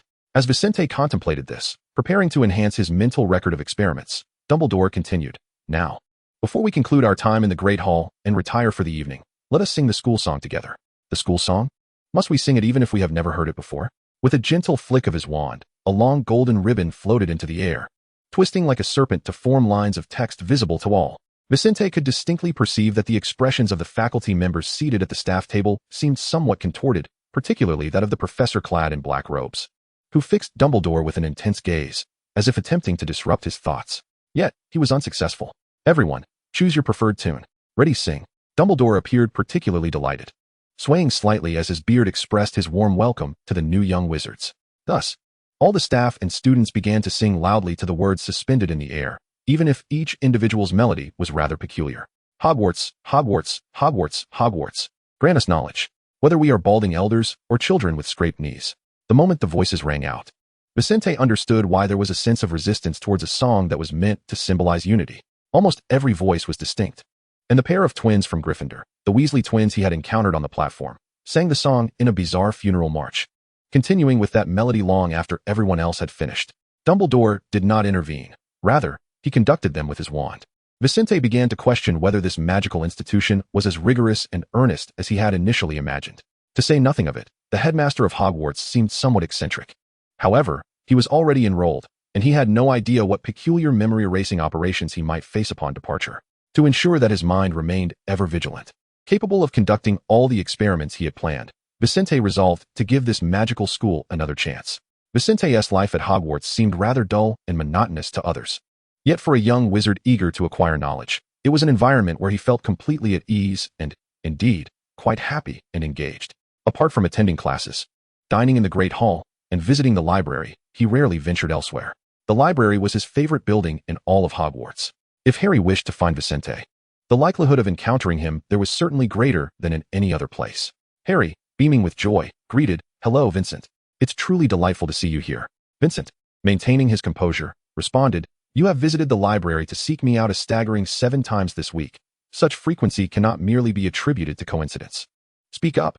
Has Professor Snape once again placed you in a predicament, or do you require my assistance with some form of homework?" Vincent set aside the spell book he had been poring over, rubbing his nose in exasperation. When he initially chose to assist the young boy under the oppressive influence of the Dursleys, he had not anticipated that he would ultimately be responsible for aiding him with his assignments. Harry offered a sheepish smile, scratching his head in embarrassment as he retrieved his potions homework from his bag, soon settling comfortably beside Vincent. The multitude of courses at Hogwarts is overwhelming, yet it is potions that truly plagues my mind. Apart from that, the path to the classroom is so convoluted that I often struggle to arrive on time. And Professor Snape has not hesitated to reprimand me for it. The school corridors, reputed to have a total of 142 passages, some wide, others narrow and unstable, leading to unexpected destinations, indeed posed a challenge. Yet, despite a week of classes, Harry still could not accurately locate each classroom, indicating that the issue extended beyond the labyrinthine corridors. Vincent found it difficult to empathize with Harry's plight. His remarkable memory had long since mapped out every route. "You ought to seek assistance from your friends, perhaps Hermione Granger. She is an exceptionally intelligent witch with formidable abilities." Vincent had recognized this quality in her from their first encounter on the train, and his admiration had only grown since. Relying solely on Harry and Ron, he mused, would likely result in a multitude of tardy arrivals each week. Unaware that Vincent had subtly mocked his intelligence, Harry gleefully recounted his experiences at school that week, from astronomy to herbology, and then to defense against the dark arts, with a peculiar professor reeking of garlic. He seemed to possess an inexhaustible reservoir of stories and energy. Vincent was perplexed as to why Harry felt the need to share such repetitive accounts of their shared classes. He had never been inclined to do so himself. Such was the disparity between them.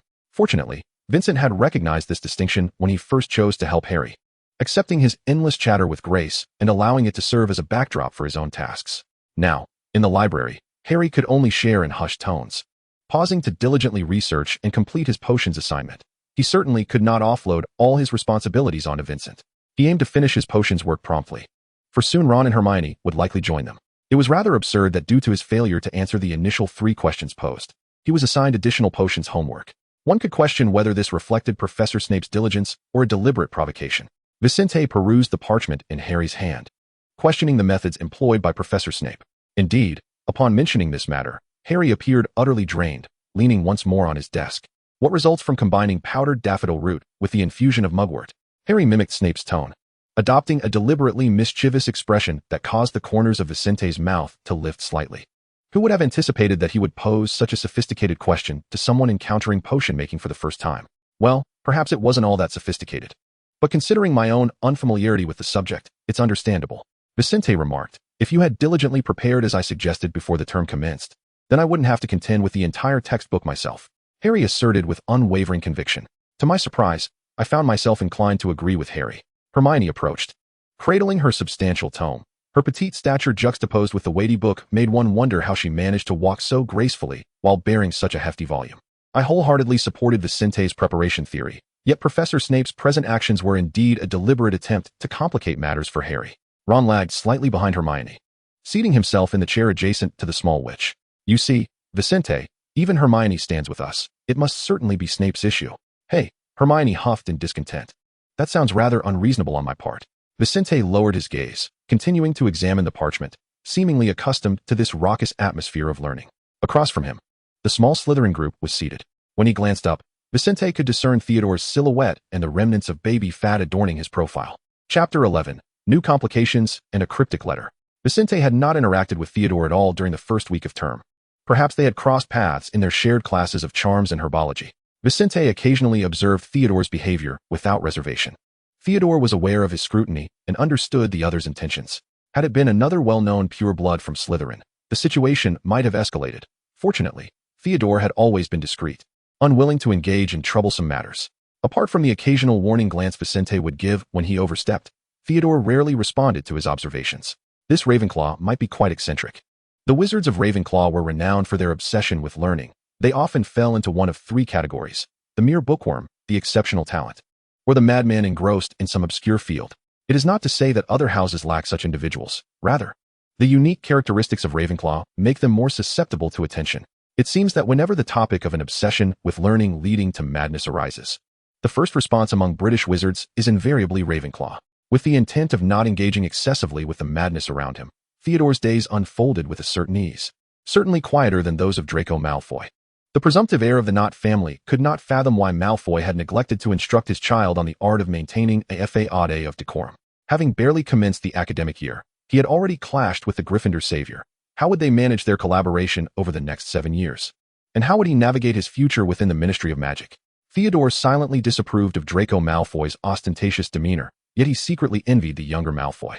Regardless of the absurdities Draco perpetrated, his father would invariably provide cover. In contrast, Theodore found himself reluctant to even mention his own father. Were it not for his mother's valiant efforts to salvage the family, the Nott lineage might have suffered grave repercussions for its associations with the Dark Lord. Even though his mother exhausted herself to protect the Nott family, she departed when he was merely 5, leaving behind a father whose heart was consumed solely by dark magic and the pursuit of greater power. Thoughts surged within Theodore's mind, yet his expression remained one of indifference. Within Slytherin, he was like a lone wolf, possessing classmates with whom he could converse, yet lacking friends worthy of his camaraderie. Unlike Draco, who required a retinue during his outings, Theodore's demeanor was so understated that he hardly resembled an heir of an ancient pureblood family. He was anything but flamboyant. However, Vicente never doubted this quality. He believed that the essence of pureblood heritage should indeed reflect a composure akin to Theodore's.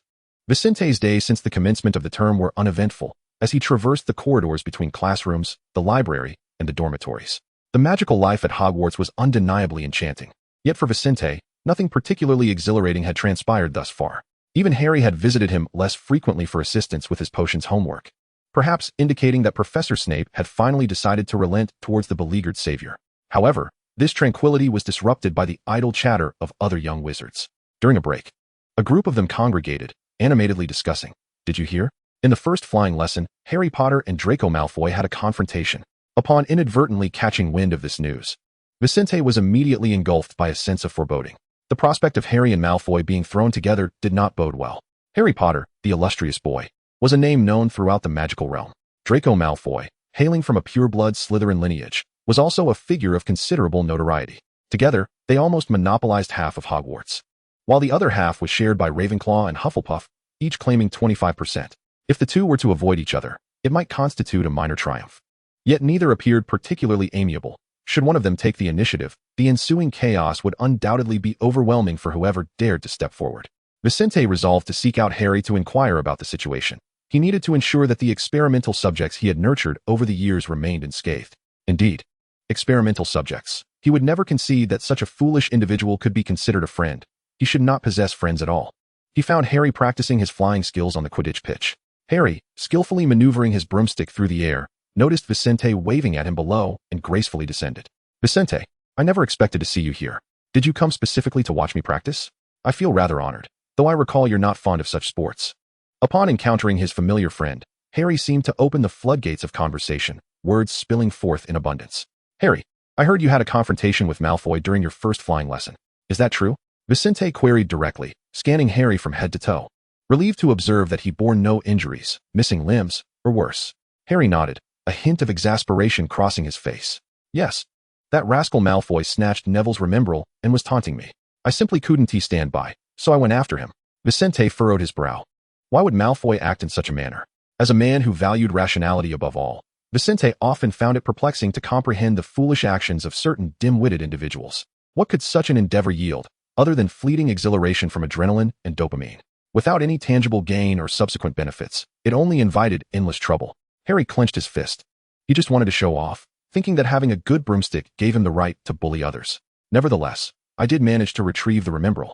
The young wizard standing on the grass nodded. It was indeed a remarkably foolish notion, almost aligning perfectly with his current stereotypes of pureblood families. The only exception to this stereotype was Theodore Nott. Reflecting on this name, Vicente's brow furrowed once more. He realized he had been paying undue attention to that experimental subject of late, which was unwarranted, even if he had chosen the individual himself. As the one most aligned with his criteria, such focus was inappropriate. Little did Harry know that his supposed best friend had come to inquire about him, while Vicente's mind was preoccupied with thoughts of another. Perceiving Vicente's frown, Harry assumed that his friend was worried about his well-being. "Don't worry, Vicente. I'm perfectly fine. If anything, I benefited from the experience." Harry smiled slightly. After Professor McGonagall's display on her broom, she called me aside. He intentionally paused. And Vicente sighed, following his lead to ask, "Why did Professor McGonagall summon you? Was she going to punish you?" Excitement sparkled in Harry's eyes as he exclaimed, "She informed me that she intends to recommend me as the seeker for Gryffindor." At that moment, he could scarcely believe his ears. Vicente, ever the supportive friend, replied in a dry tone, uttering words he knew would delight Harry. "Wow, the seeker is a pivotal position in Quidditch. Congratulations, Harry." Such unembellished remarks, lacking in dramatic flair, were more than sufficient to elate Harry. He was well aware of his friend's disposition. Simply offering a few encouraging words was enough to satisfy him. He scratched his head and said, "Thank you. I'm quite surprised, but I truly love Quidditch. To be a seeker feels absolutely fantastic. Before this, I had no idea there was a sport I could enjoy so much. I used to think I was rather inept at athletics." Vicente interjected, "Well, you certainly ran fast when Dudley Dursley was after you. If you had not become a wizard, you might have had a future as a sprinter." Vicente's jest might have fallen flat, yet Harry's face radiated a brilliant smile. He soared on his broomstick for a moment, then suddenly recalled something and descended with a swift motion. "Vicente, I have something to share with you regarding the corridor that Professor Dumbledore mentioned at the beginning of term. Do you remember it? The forbidden place we must not enter?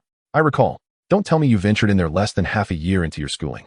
Although Vicente feigned concern about Harry's escapade, his expression clearly indicated he was already aware of Harry's clandestine activities. With a mysterious demeanor, Harry lowered his voice. "Well, it was an accident. Ron and I stumbled upon a door on the 4th floor, and it seemed to guard something significant." Vicente leaned in closer. Curiosity piqued about the concealed object. "Significant? Do you know what it is?" Harry shook his head. "Not exactly, but there is a massive 3-headed dog that appears quite fearsome. I suspect that whatever is guarded by such a creature must be extraordinary." "A 3-headed dog?" Vicente's eyes glimmered with intrigue. In Muggle literature, a 3-headed dog serves as a guardian of the gates to the underworld, and in the magical realm, such a creature actually exists, acting as a sentinel for treasures. The textbook for care of magical creatures introduced numerous beings that exist solely within the realm of fantasy in the Muggle world. Vicente thought he might need to spend some time in the library delving into the mysteries of the so-called 3-headed dog. Familiar with Vicente's sudden bouts of silence, Harry patted his shoulder and reassured him, "Rest assured, I won't recklessly investigate. Yet, I can't shake the feeling that there is a hidden secret within." Vicente nodded. "It's perfectly normal for a magical school to harbor secrets. Just be cautious and let me know if anything arises." Harry smiled and assured, "Don't worry, I won't seek trouble. If anything new arises, I will certainly inform you." Upon leaving the Quidditch pitch and returning to the library, Vicente found a smile lingering at the corners of his mouth. Indeed, a magical school ought to have its share of extraordinary tales, serving as delightful interludes amidst the rigors of study. This was the intriguing Hogwarts experience he had always envisioned. While he preferred to remain low-key, circumstances had conspired to thrust adventure upon him. Who could resist a tale of peril that presented itself so readily? As Vicente turned the page of the book in his hands, he encountered information about the 3-headed dog. Regardless, he felt ill-equipped to engage with such matters. Life at Hogwarts continued for Vicente in a methodical manner, yet, on occasion, he would exchange tidbits with Harry regarding the 3-headed dog and the mysteries of the 4th-floor corridor. At some point, he began to frequently observe the trio of Harry, Ron, and Hermione in the library. Amidst the towering shelves of books, they were inseparable, their heads nearly buried in the weighty tomes. Ron would occasionally mutter complaints about the complexity of certain passages, prompting Hermione to shoot him a quick glare, signaling him to be quiet. Harry, ever focused, would scan the pages with fervor, as if in pursuit of vital clues. When he stumbled upon something of worth, he would eagerly rush over to Vicente, book in hand, eager to share his findings. Each time Vicente witnessed their camaraderie, he found it fascinating. Engaging in a shared pursuit with trusted companions was a novel experience for him. He understood their insatiable curiosity and enthusiasm for unraveling enigmatic occurrences, yet he felt distinctly separate from it all. He possessed a clear sense of self-definition. Recognizing that as an occasional outsider offering assistance, he must refrain from entangling himself in complexities to safeguard his well-being amidst chaos. Vicente's aspirations remained steadfast. Completing his education at Hogwarts was his paramount desire, while other endeavors could serve as diversions but must not take center stage. While he participated in these adventures from the periphery, he remained vigilant in protecting himself. However, the trio remained blissfully unaware of his stance, mistakenly believing that Vicente was eager to join their escapades, much to their delight. Particularly Hermione, who was thrilled at the prospect of having someone to discuss academic matters with. Vicente had never ventured into the perilous fourth-floor corridor. His contributions were limited to intellectual support, just as he thought his life would proceed calmly, save for this minor interlude. An unexpected letter from the Muggle world arrived, delivered by an owl. It was a missive from his Muggle guardians, and he paused momentarily as the owl placed the letter in his hand. His relationship with his guardians was fraught with nuance since his arrival at Hogwarts. Their communication had dwindled to nearly nothing. Vicente even believed that he would never utilize the owl to write to his former self, living in an academy oblivious to reality. The sole connection he had with his Muggle foster parents was the monthly allowances sent his way before he reached adulthood. Perhaps when he first entered that household, he had contemplated the potential transformations in his life, yet upon realizing that his existence merely served as a tool to placate their souls, no one could accept such a conclusion. He gazed at the familiar yet foreign handwriting on the envelope, a surge of intricate emotions swelling within him. To be candid, when he initially discovered he was a mere substitute, he even entertained the thought of incinerating them.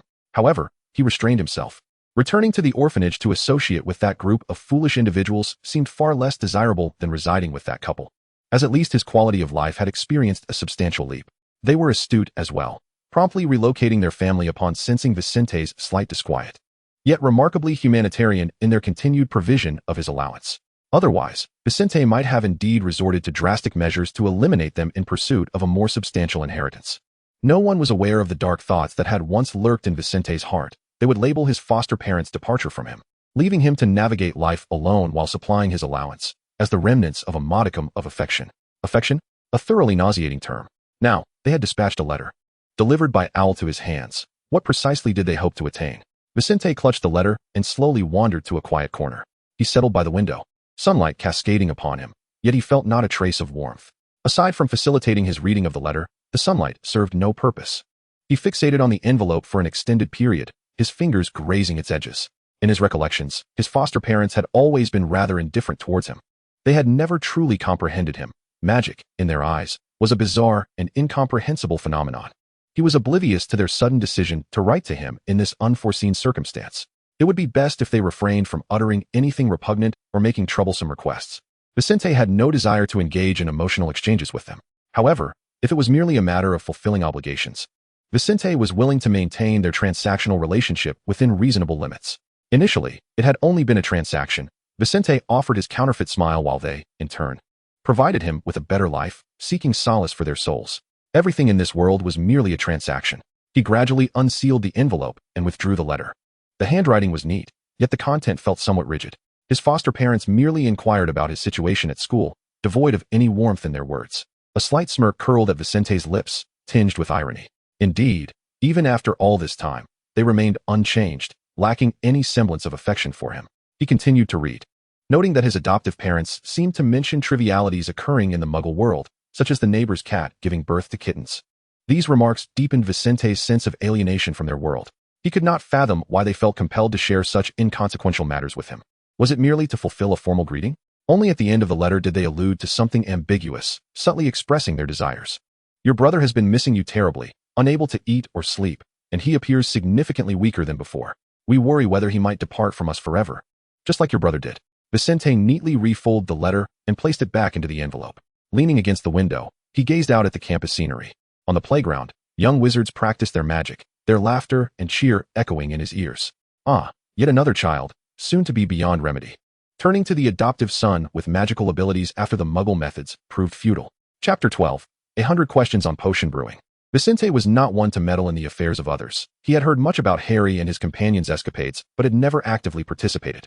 Now, with greater troubles looming, he found that failing to address them would lead him to worry about his own sustenance. Aside from his time in the orphanage, Vicente had never contemplated the prospect of struggling for food. He was not particularly driven by gluttony. Rather, he was more concerned about securing better learning conditions. He was dissatisfied with the observatory's telescope and wished to acquire a better one, the expense of which would naturally fall upon his frugal adoptive parents. In a way, This letter arrived at an opportune moment, providing him with a chance to reach out to them. Vincent returned to the Ravenclaw common room. Quietly seated in the corner of the dormitory window, clutching the letter from his adoptive parents. The paper crumpled slightly in his grip, and aside from the initial lack of warmth in their greetings, it contained merely a copy of a medical diagnosis from a Muggle hospital. The content of the letter was straightforward, devoid of unnecessary embellishments. They merely hoped he could employ magical means to alleviate his adoptive brother's illness. Vincent scoffed inwardly. Despite his disdain and resentment toward his adoptive parents, he understood that until he reached adulthood, he would still rely on their financial support. To prevent that meager sum from becoming a shackle that hindered him, he resolved to seek a remedy for his adoptive brother's ailment, not necessarily to cure it, but merely to prolong his life. He rose, his movements devoid of emotion, carelessly tossing the letter onto his bed as if discarding a piece of worthless refuse. After a moment's hesitation, he retained the diagnosis while incinerating the letter filled with a full page of drivel. Flames erupted from the tip of his wand, carefully consuming just a single sheet before swiftly transforming into a clear stream of water. Cleansing the traces from his hands, Vincent walked steadily and indifferently towards the potions classroom. Nestled deep within the castle, the classroom's unique subterranean environment ensured the vitality of many potion ingredients. The surrounding corridors were steeped in a mysterious and ancient aura, distinctive to the enigmatic essence of Hogwarts. The flickering candlelight on the walls danced in the gentle breeze, casting shadows that seemed to pirouette upon the stone surfaces, reminiscent of a host of ethereal spirits engaged in a graceful ballet, albeit the ghosts of Hogwarts were known more for their erratic movements than any semblance of dance. The door to the potions classroom stood ajar, revealing a dimly lit interior. Beams of light struggled to penetrate through the narrow windows above, forming shafts in which dust motes floated like a congregation of lost sprites. It was not sunlight, merely an illusion cast by the corridor's flickering lights. In such a place, sunlight was a rarity. He gently pushed the door open, the hinges emitting a soft creak that seemed jarringly loud in the stillness. The classroom was permeated by a peculiar aroma, laying of various potion ingredients, rich yet not overwhelming. Rows of aged wooden shelves stood meticulously arranged, each displaying an array of potion components, categorized with precision. On the topmost shelf lay some rare materials. The unicorn horn shimmered with a gentle white glow in the dim light, exuding an aura of sacred softness, while dragon scales resembled diminutive shields, reflecting a spectrum of colors, imbued with both hardness and a mysterious force. These were specimens for display. Aside from the professor, none possessed the privilege to touch them. Nor would any foolhardy individual dare to test how the potion's master safeguarded his precious ingredients. Severus Snape was, after all, reputed to be the most irritable professor at Hogwarts. On the central shelf rested some common, yet equally vital ingredients. Dried mandrakes resembled twisted little dolls, sealed within their pots, occasionally emitting faint, infant-like whimpers. Strings of bat wings hung like black silk, orderly and exuding an eerie essence. The bottom shelf showcased fundamental herbs, the petals of evening primrose appearing hazy white in the shadows, while hops gleamed a vibrant green, brimming with life. Vincent cast a fleeting glance, finding a hint of amusement. Before redirecting his focus to the task at hand, he proceeded to a long table in the center of the classroom, its surface etched with the marks left by students of yore during their potion-making endeavors. The varying depths of these engravings bore witness to the rich history of potions, or perhaps to Hogwarts' indifference towards the tools of its pupils. He recalled the time when Harry had lamented about this, and Vincent felt a similar urge to complain, albeit stemming from his own irritation. He casually placed the tools he had brought onto the table, then seated himself, opening the hefty potions textbook before him. The sound of pages turning reverberated in the stillness of the classroom, each page densely printed with various potion recipes, characteristics of ingredients, and methods of concoction. His long fingers glided slowly over the pages, his gaze intense as he meticulously scanned each word, striving to discover a commonplace potion that could alleviate his foster brother's ailment. The Muggle physician had diagnosed him with congenital heart disease. After sifting through numerous technical terms that held no interest for him, Vincent focused solely on the final conclusion. Another case of congenital heart disease. He had researched his adoptive parents and learned that a child from the previous century had succumbed to the same affliction, failing to survive beyond the tender age of 8. Now, with another child on the way, it seemed history was repeating itself. Did this condition necessitate the birth of another child? Vincent could not fathom the Muggle mindset, but fortunately, he did not need to. He was a wizard, forever free from such burdens. Lacking the comprehensive training of a potion master, Vincent understood that to glean something useful, he would need to delve deeper into more texts and compile further information. The myriad of potion recipes within the book was overwhelmingly intricate, each combination of ingredients and brewing conditions vastly differing, leaving one in a state of bewilderment. Vincent's brow furrowed slightly as a wave of irritation began to rise within him. Yet his expression remained impassive, as if the matters of this world could scarcely stir the depths of his being. Even a slight ripple was the utmost of his attention. Just as Vincent immersed himself in his quest for a viable potion recipe, the door to the potion classroom creaked open once more. Vincent leisurely lifted his gaze, only to be met with the unexpected presence of Theodore Nott. Theodore stood at the threshold, tall and poised, resembling a fir tree thriving in the night, exuding an aura of distinct elegance.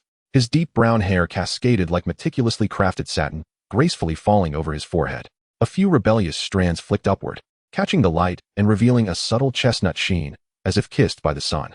Initially, Vincent had perceived the potion classroom as somewhat dim, but upon seeing the newcomer, he suddenly felt the space was quite luminous. It was difficult to say whether Theodore's striking visage had influenced Vincent's decision to select him as a subject for experimentation. Indeed, Theodore was a handsome boy.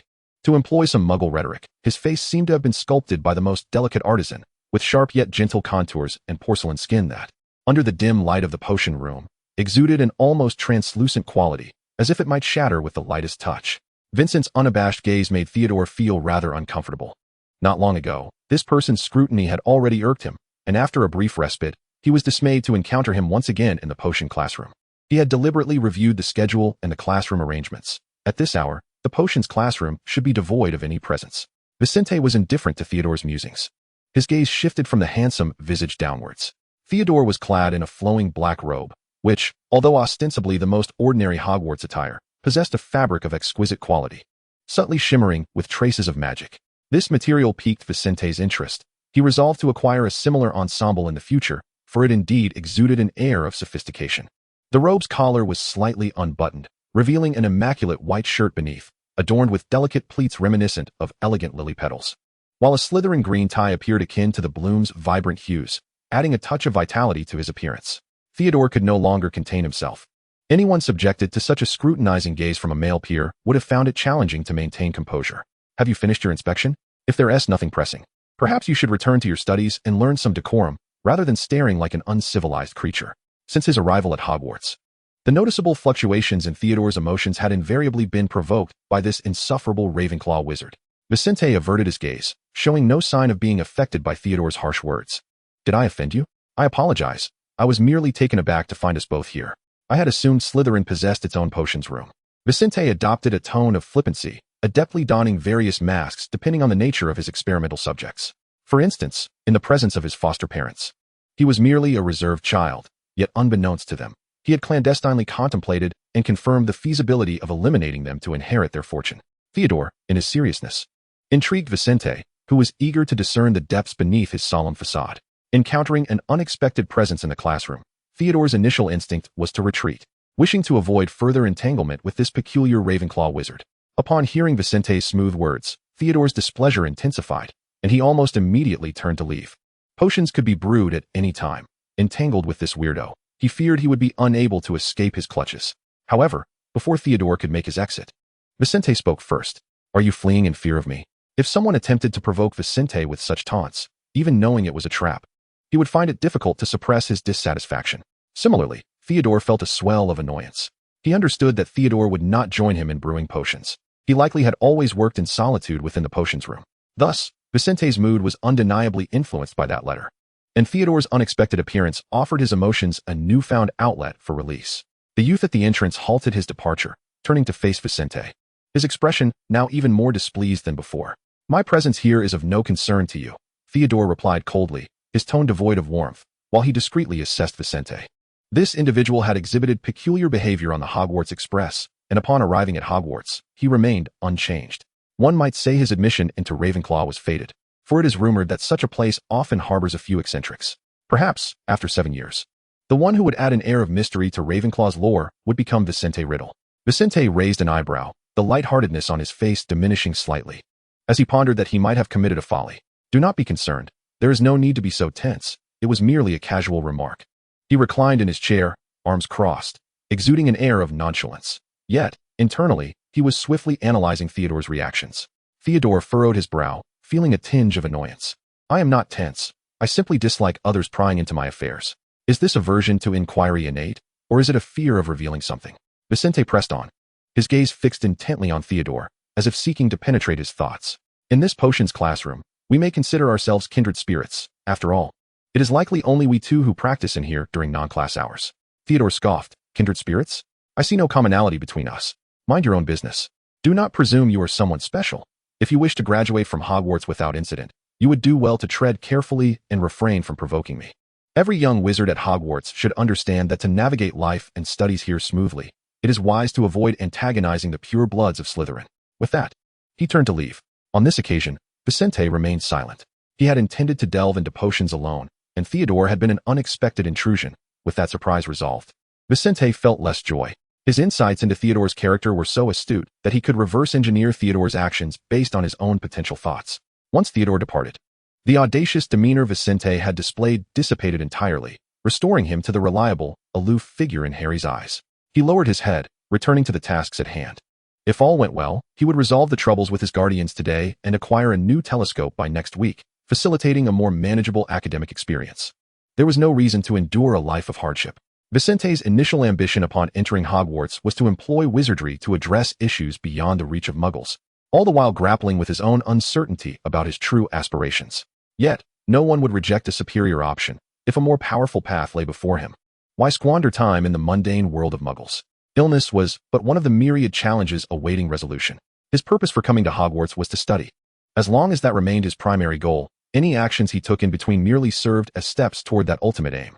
He tirelessly perused his textbooks, occasionally jotting down notes on parchment, isolating various potentially useful potions, and then cross-referencing the ingredients on the shelves, contemplating whether he had all the necessary materials for each recipe. His movements grew increasingly mechanical, as if he had entered a state of profound absorption.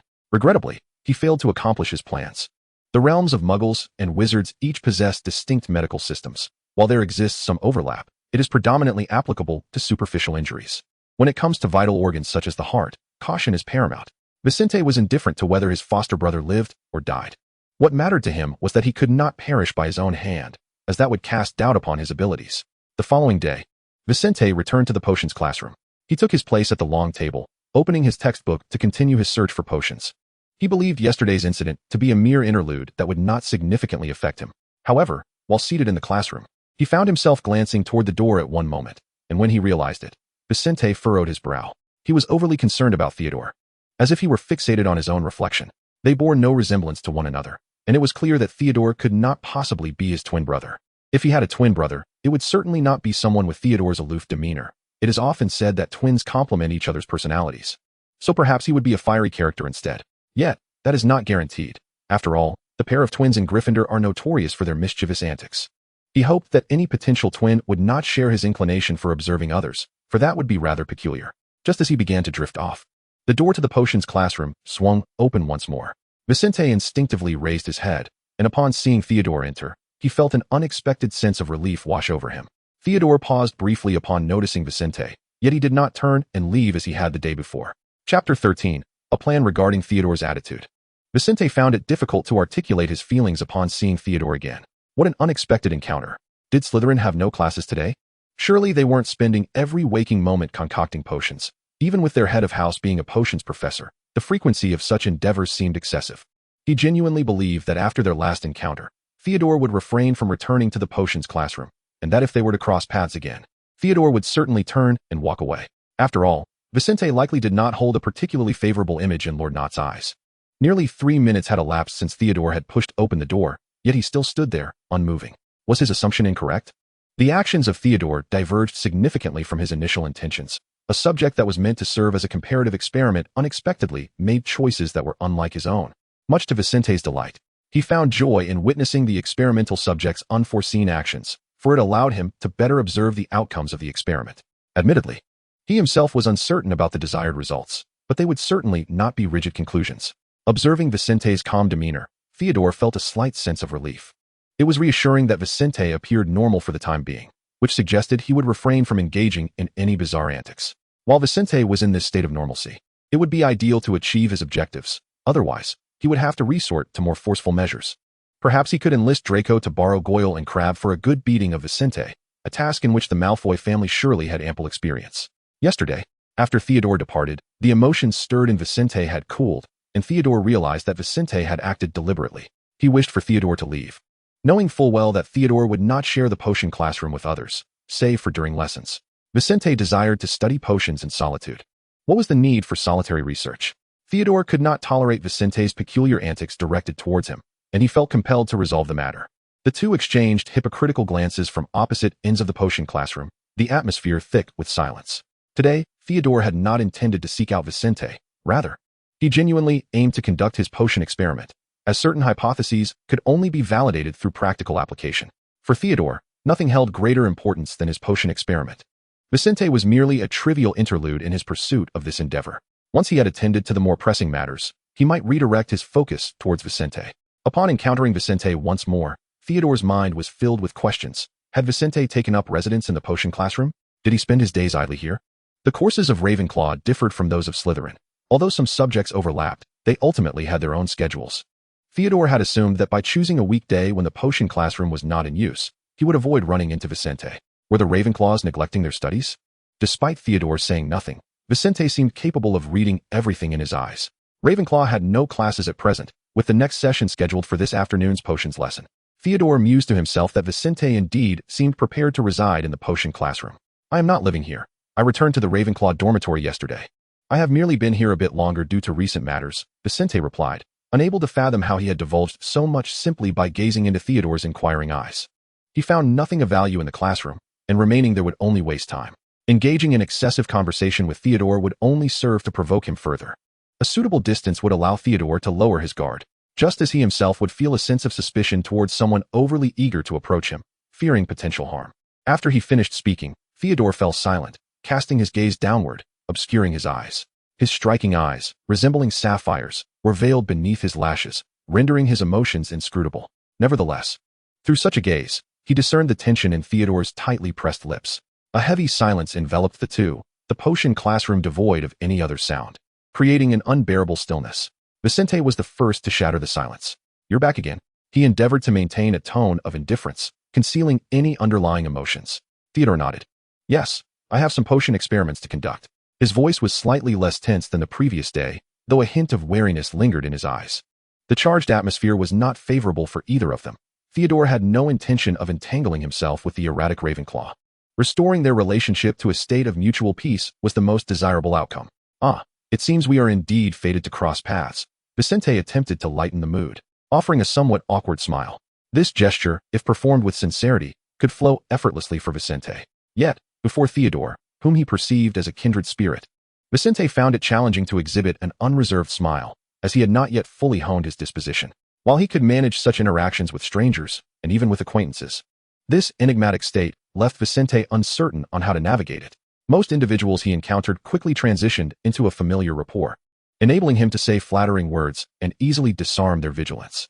His only defeat had been with Dumbledore, the old fox, who outwardly appeared unguarded while remaining acutely aware of his own defenses. Theodore did not reciprocate Vicente's smile, merely moving to the opposite side of the classroom to prepare his potion ingredients. He carefully selected various materials from the shelf, placing them on the table, and then retrieved his cauldron and wand. Vicente refrained from inquiring about his intended potion, simply observing as Theodore proceeded with his plans from the previous day, meticulously preparing his potion ingredients before placing them into the cauldron. They busied themselves at opposite ends of the classroom, and for a moment, the atmosphere became notably more relaxed. Though Theodore ought not to linger on Vicente, the peculiar ingredients he had chosen were undeniably unusual, not typical of the potions first-year students were accustomed to. Despite not raising his gaze, Theodore keenly sensed Vicente's scrutiny, holding back the urge to glance in his direction. Vicente did not begin brewing his potion, yet he remained present. And contrary to Theodore's expectation that he would soon depart, Vicente produced an array of strange ingredients. Curiosity regarding the essence of my concoction may yield more insight if you were to reveal your own intentions first. Surely, you have come to craft a potion of some sort? An exchange of equivalent value, a transaction most reasonable, a healing potion, the most commonplace variety. Theodore. Vicente nodded slightly, acknowledging the practicality of such an elixir. As he spoke, his mind wandered through a myriad of healing potion recipes, endeavoring to discern which concoction Theodore was engaged in brewing. He had always been aware of his own aptitude, yet it was only upon entering Hogwarts that he truly thrived. Perhaps he was indeed destined for the life of a wizard. Theodore meticulously arranged the ingredients in a specific sequence within the cauldron, then, with a gentle flick of his wand, kindled a flame beneath it. He attentively regulated the heat, his gaze unwaveringly fixed upon the transformations occurring within the cauldron. Stealing a glance at Vicente, He seemed to urge him to continue the conversation. I am crafting a potion to strengthen the heart. A potion specifically targeting a singular organ? Theodore appeared somewhat perplexed. Why not concoct a white fresh essence? It could heal a vast array of wounds, boasting greater versatility. What he was currently brewing was indeed a healing potion, yet not the white fresh essence. It was focused solely on addressing certain skin afflictions, potentially arising from insect bites or a damp environment. Essentially, a remedy for rashes. I would like to brew that as well. But what if the heart has yet to be extracted? Vincent seemed to jest. Only he was aware that should this potion fail, it might lead them to consider sending for a child, excising his heart, and delivering the white fresh essence in exchange for a living heart. Enduring the pain would be quite reasonable, wouldn't it? Theodore dismissed Vicente's remark as mere jest and the conclusion of their conversation, returning his focus to the creation of his healing potion. All his ingredients were now in the cauldron, requiring a careful simmering for half an hour before progressing to the next step. Vincent discerned that Theodore possessed a certain skill and experience in potion making, refraining from further interruption. After a brief observation, he resumed his perusal of textbooks and volumes borrowed from the library. The classroom once again fell into a tranquil atmosphere, punctuated only by the crackling of the flame beneath the cauldron and the occasional soft sounds emitted from the ingredients. Each was engrossed in their respective tasks, seemingly oblivious to one another, yet the ambience between them had improved since the previous day, though still tinged with subtle tension. It lacked the palpable hostility that had characterized their earlier interactions. He began to comprehend Theodore's intentions, recognizing that this approach might cultivate a sense of harmony, ideally allowing him to divert his gaze, acknowledging Theodore's unremarkable nature, and thereby relinquishing his inquisitiveness. Indeed, this was a commendable strategy. Having identified a distinction between himself and the subject of observation, perhaps in time, this divergence would yield even greater disparities. If someone were to gaze at Vincent in such a manner, he might contemplate blinding them outright, rather than employing the pacific methods of Theodore. It is said that pureblood families are disdainful, and one need only observe Draco Malfoy. Should anyone dare to scrutinize his every move, he would undoubtedly report them to his father. Theodore Nott refrains from such actions, not out of desire, but perhaps due to an inability. Vincent was acutely aware of the answer, yet he remained silent. As time progressed, Theodore's potion brewing entered a pivotal phase. The liquid within the cauldron began to emit a faint luminescence, its color shifting continuously. Theodore's expression grew increasingly focused as he meticulously adjusted the flame, softly murmuring incantations. The process was nearing completion, and Vincent realized that Theodore possessed unique techniques in potion making, techniques he had never encountered before. He mentally noted these methods, recognizing that this session yielded far more than he had anticipated. At last, Theodore's potion was a success. The liquid in the cauldron displayed a clear azure hue, its radiance stabilizing. A hint of satisfaction graced Theodore's features as he retrieved a small vial to carefully contain the potion. Observing Theodore's triumph, Vincent offered a polite remark. Congratulations, it appears your potion brewing has been quite successful. Theodore glanced at him, nodding slightly. Thank you. His tone, while still somewhat cool, lacked the earlier intensity of rejection. It seemed Vincent had also regained a semblance of normalcy, no longer fixating on him with that peculiar gaze. Could you share your brewing experience with me? Vincent endeavored to infuse a touch of vulnerability into his tone, knowing that sympathy often arises for the feeble. Coupled with his countenance, this tactic had always proven advantageous. Theodore retorted, "Don't repulse me." While others may be oblivious to Vincent's true nature, was Theodore so unaware? They both understood the unspoken truths between them, rendering further pretense unnecessary. Vincent pursed his lips. "I am curious about the significance of your specific actions at the conclusion of the potion. If you enlighten me, I shall refrain from disturbing you as I have in the past." "Ah, so you are aware that you disturbed me. I had thought you had lost your senses. If that were the case, Headmaster Dumbledore ought to send you to St. Mungo's rather than allow you to remain at Hogwarts to trouble your fellow students." With just a few exchanged words, the atmosphere between them ignited once more with tension. Theodore averted his gaze, lowering his eyelashes, yet quickly raised his eyes defiantly. Vincent, however, discerned a flicker of hesitation and a hint of regret in Theodore's momentary glance. There was indeed no need to press too hard. He had observed Harry and other subjects with calmness, so it puzzled him why Theodore proved so difficult. Perhaps it was simply that he himself was inherently challenging. "I apologize for my previous remarks. Please, enlighten me on how you enhance the success rate of potion brewing. This time, your words carry a sincerity that transcends your earlier teasing methods."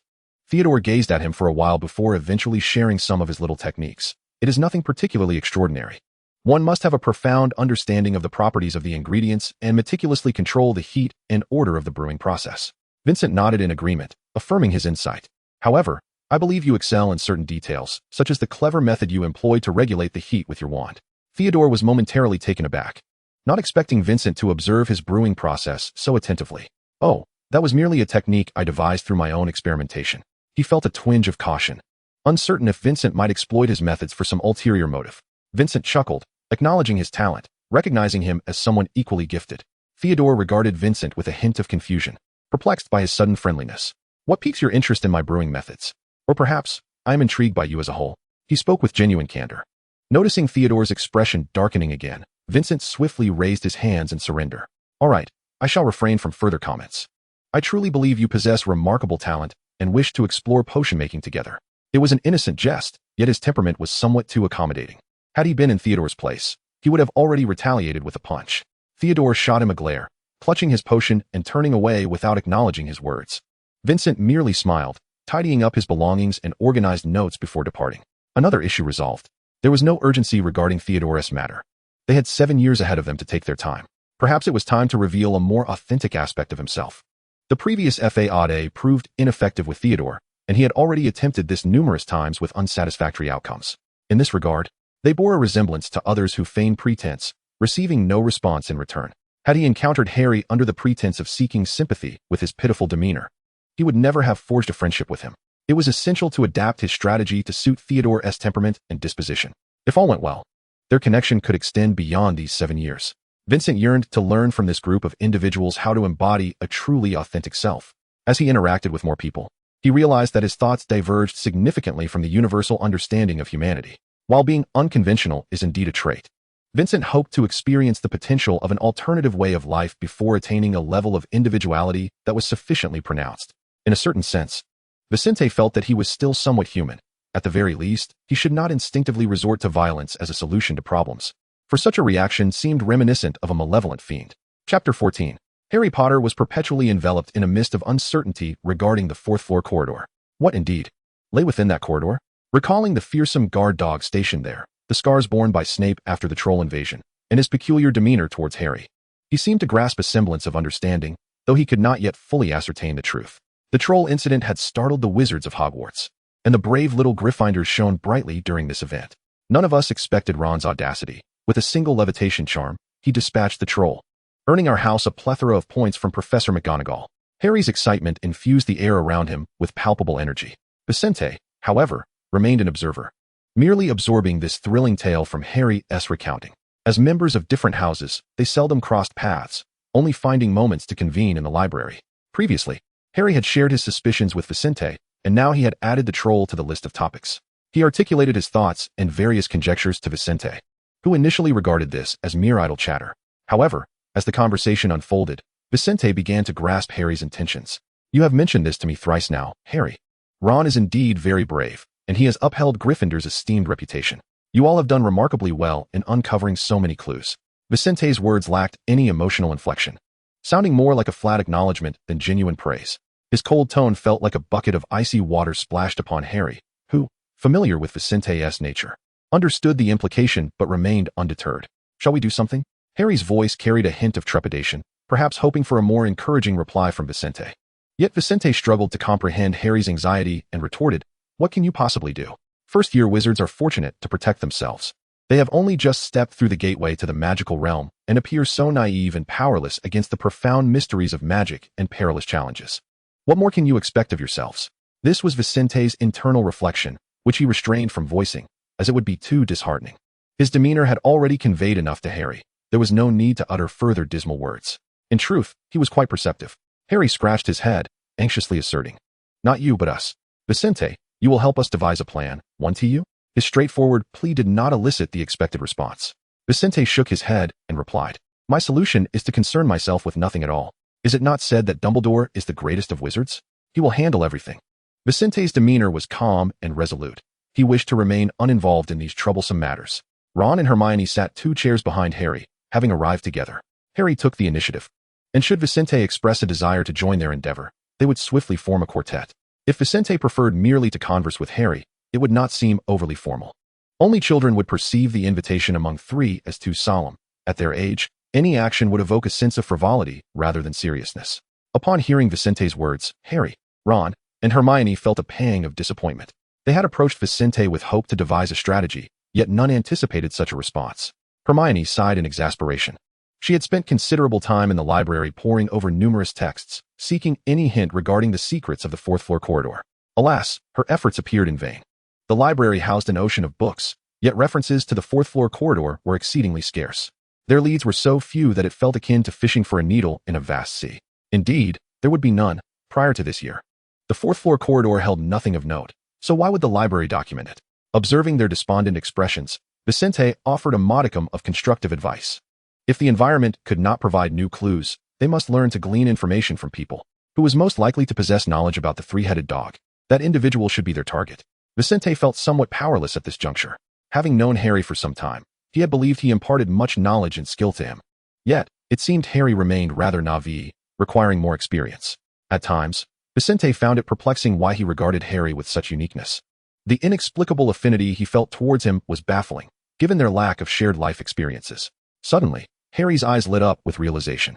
It was Hagrid, he excitedly whispered. Recalling that when he first met Hagrid, the giant had expressed a keen interest in magical creatures.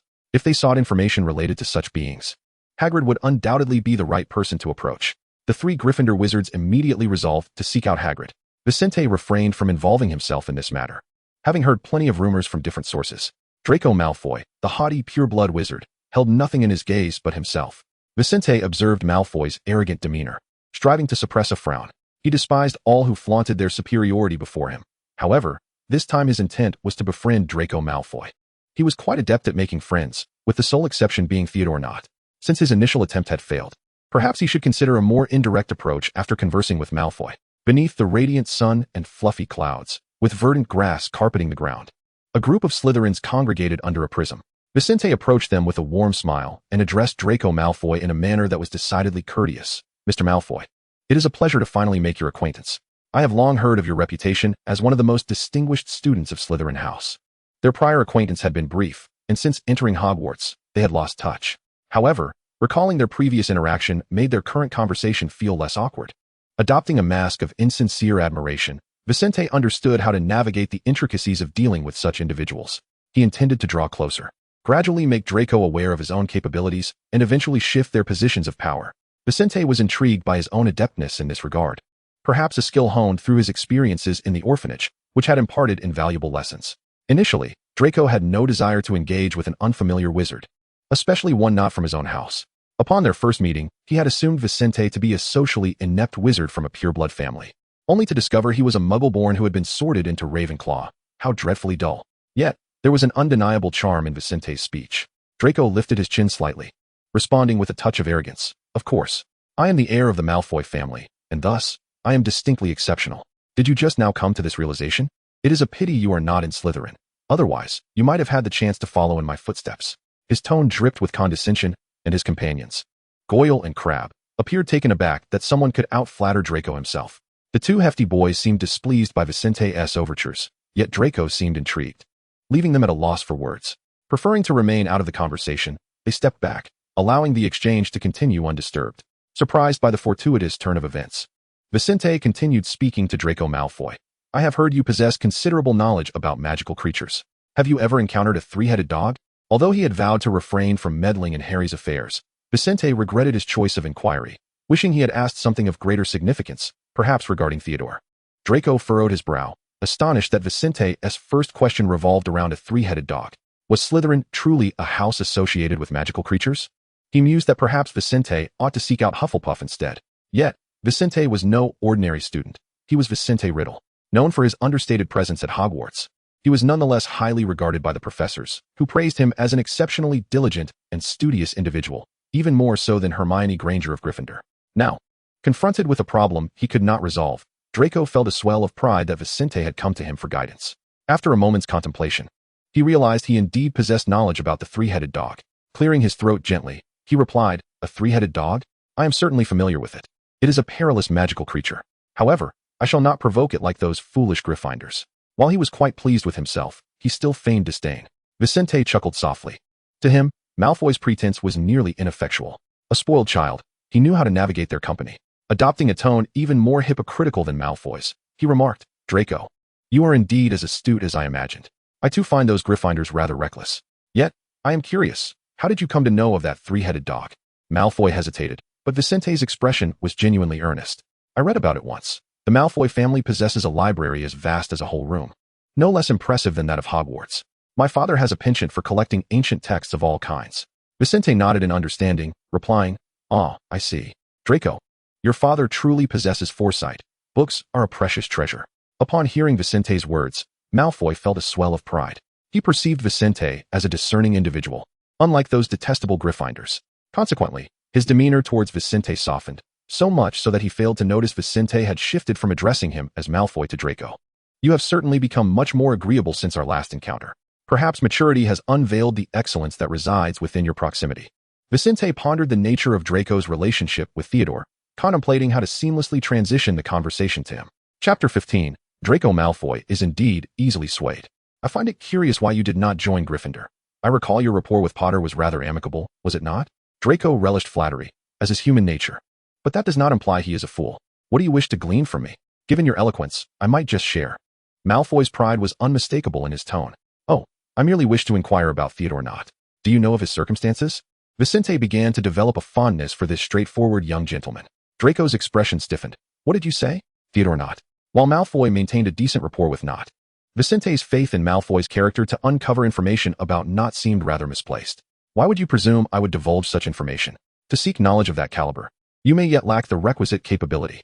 "And how about my capabilities, Draco?" "You are well aware, though not at present. I trust Malfoy would not associate with an inept companion." Sunlight streamed through the stained glass windows, casting mottled shadows upon them, enriching the ambience of their discourse. Draco clearly did not anticipate such a response to his remarks. In the past, when anyone heard such words from him, their usual response was one of displeasure, though Draco did not perceive any wrongdoing in his statements. Vicente, however, harbored his own calculations. His initial intention was to glean more information about Theodore through Draco Malfoy. Should he fail to acquire what he desired from this venture, he would naturally see no need for an ineffectual companion. Indeed, the Malfoy family's philosophy was not misplaced. Friendship, at its core, is an exchange of mutual benefit. Vicente remained unaware of the potential advantages his acquaintances might yield, yet he was certain that, in due time, he would reap rewards for his efforts. Like a dormant cicada, he conserved his energy for the final acquisition, deeming any foolish actions justifiable, even in the face of death. Reflecting on Harry's recent attempt to enlist him in the investigation of the mysterious fourth-floor corridor, Vicente felt that his sacrifices were indeed considerable. Compared to the easily gullible Gryffindors, Slytherins were inherently more challenging. This was true of Draco Malfoy, and even more so of Theodore Nott. Having failed to strike a decisive blow to forge a friendship with Nott, he would need to employ more circuitous methods. Ultimately, this plan seemed destined to falter, as Draco's understanding of Theodore was rather superficial. Nott had always preferred solitude, a peculiar outlier among Slytherins. It was remarkable that none of the numerous pure-blood families could relate to him, reminiscent of his father. Draco's words lingered in the air, tinged with disdain for Nott's aloof demeanor. Was there truly someone in Slytherin even cooler than he? Nott's unpopularity and solitary nature meant that any whispers about him were merely casual remarks, as they were still mere first-year students, lacking the ability to attract significant attention. Draco was more concerned about securing the position of prefect in his 5th year. According to Slytherin customs, the prefect must be the most capable and respected individual. He had no doubt about his own abilities. The only aspect in which he could compare himself to Nott was their lineage. Nott's disposition ensured that he would not garner as much support as Draco, and thus Draco's interest waned. What merit was there in focusing on someone devoid of competitiveness? Vicente remained silent, refraining from endorsing Draco's veiled disparagement of Theodore. As he had surmised, old Nott was indeed an unlikable pureblood. He chuckled softly, his mind racing to piece together a more vivid image of Theodore Nott from these fragmented observations. Solitude, in that regard, mirrored his own tendencies. So reflecting on this, why had his judgment in the potions classroom faltered? While the ultimate outcome had indeed favored Vicente, the aspiring scientist, driven by a spirit of inquiry, yearned to uncover the underlying variables at play. Vicente was deeply immersed in his own thoughts when suddenly, an intense gaze pierced through his back, akin to a sharp thorn that abruptly shattered his reverie.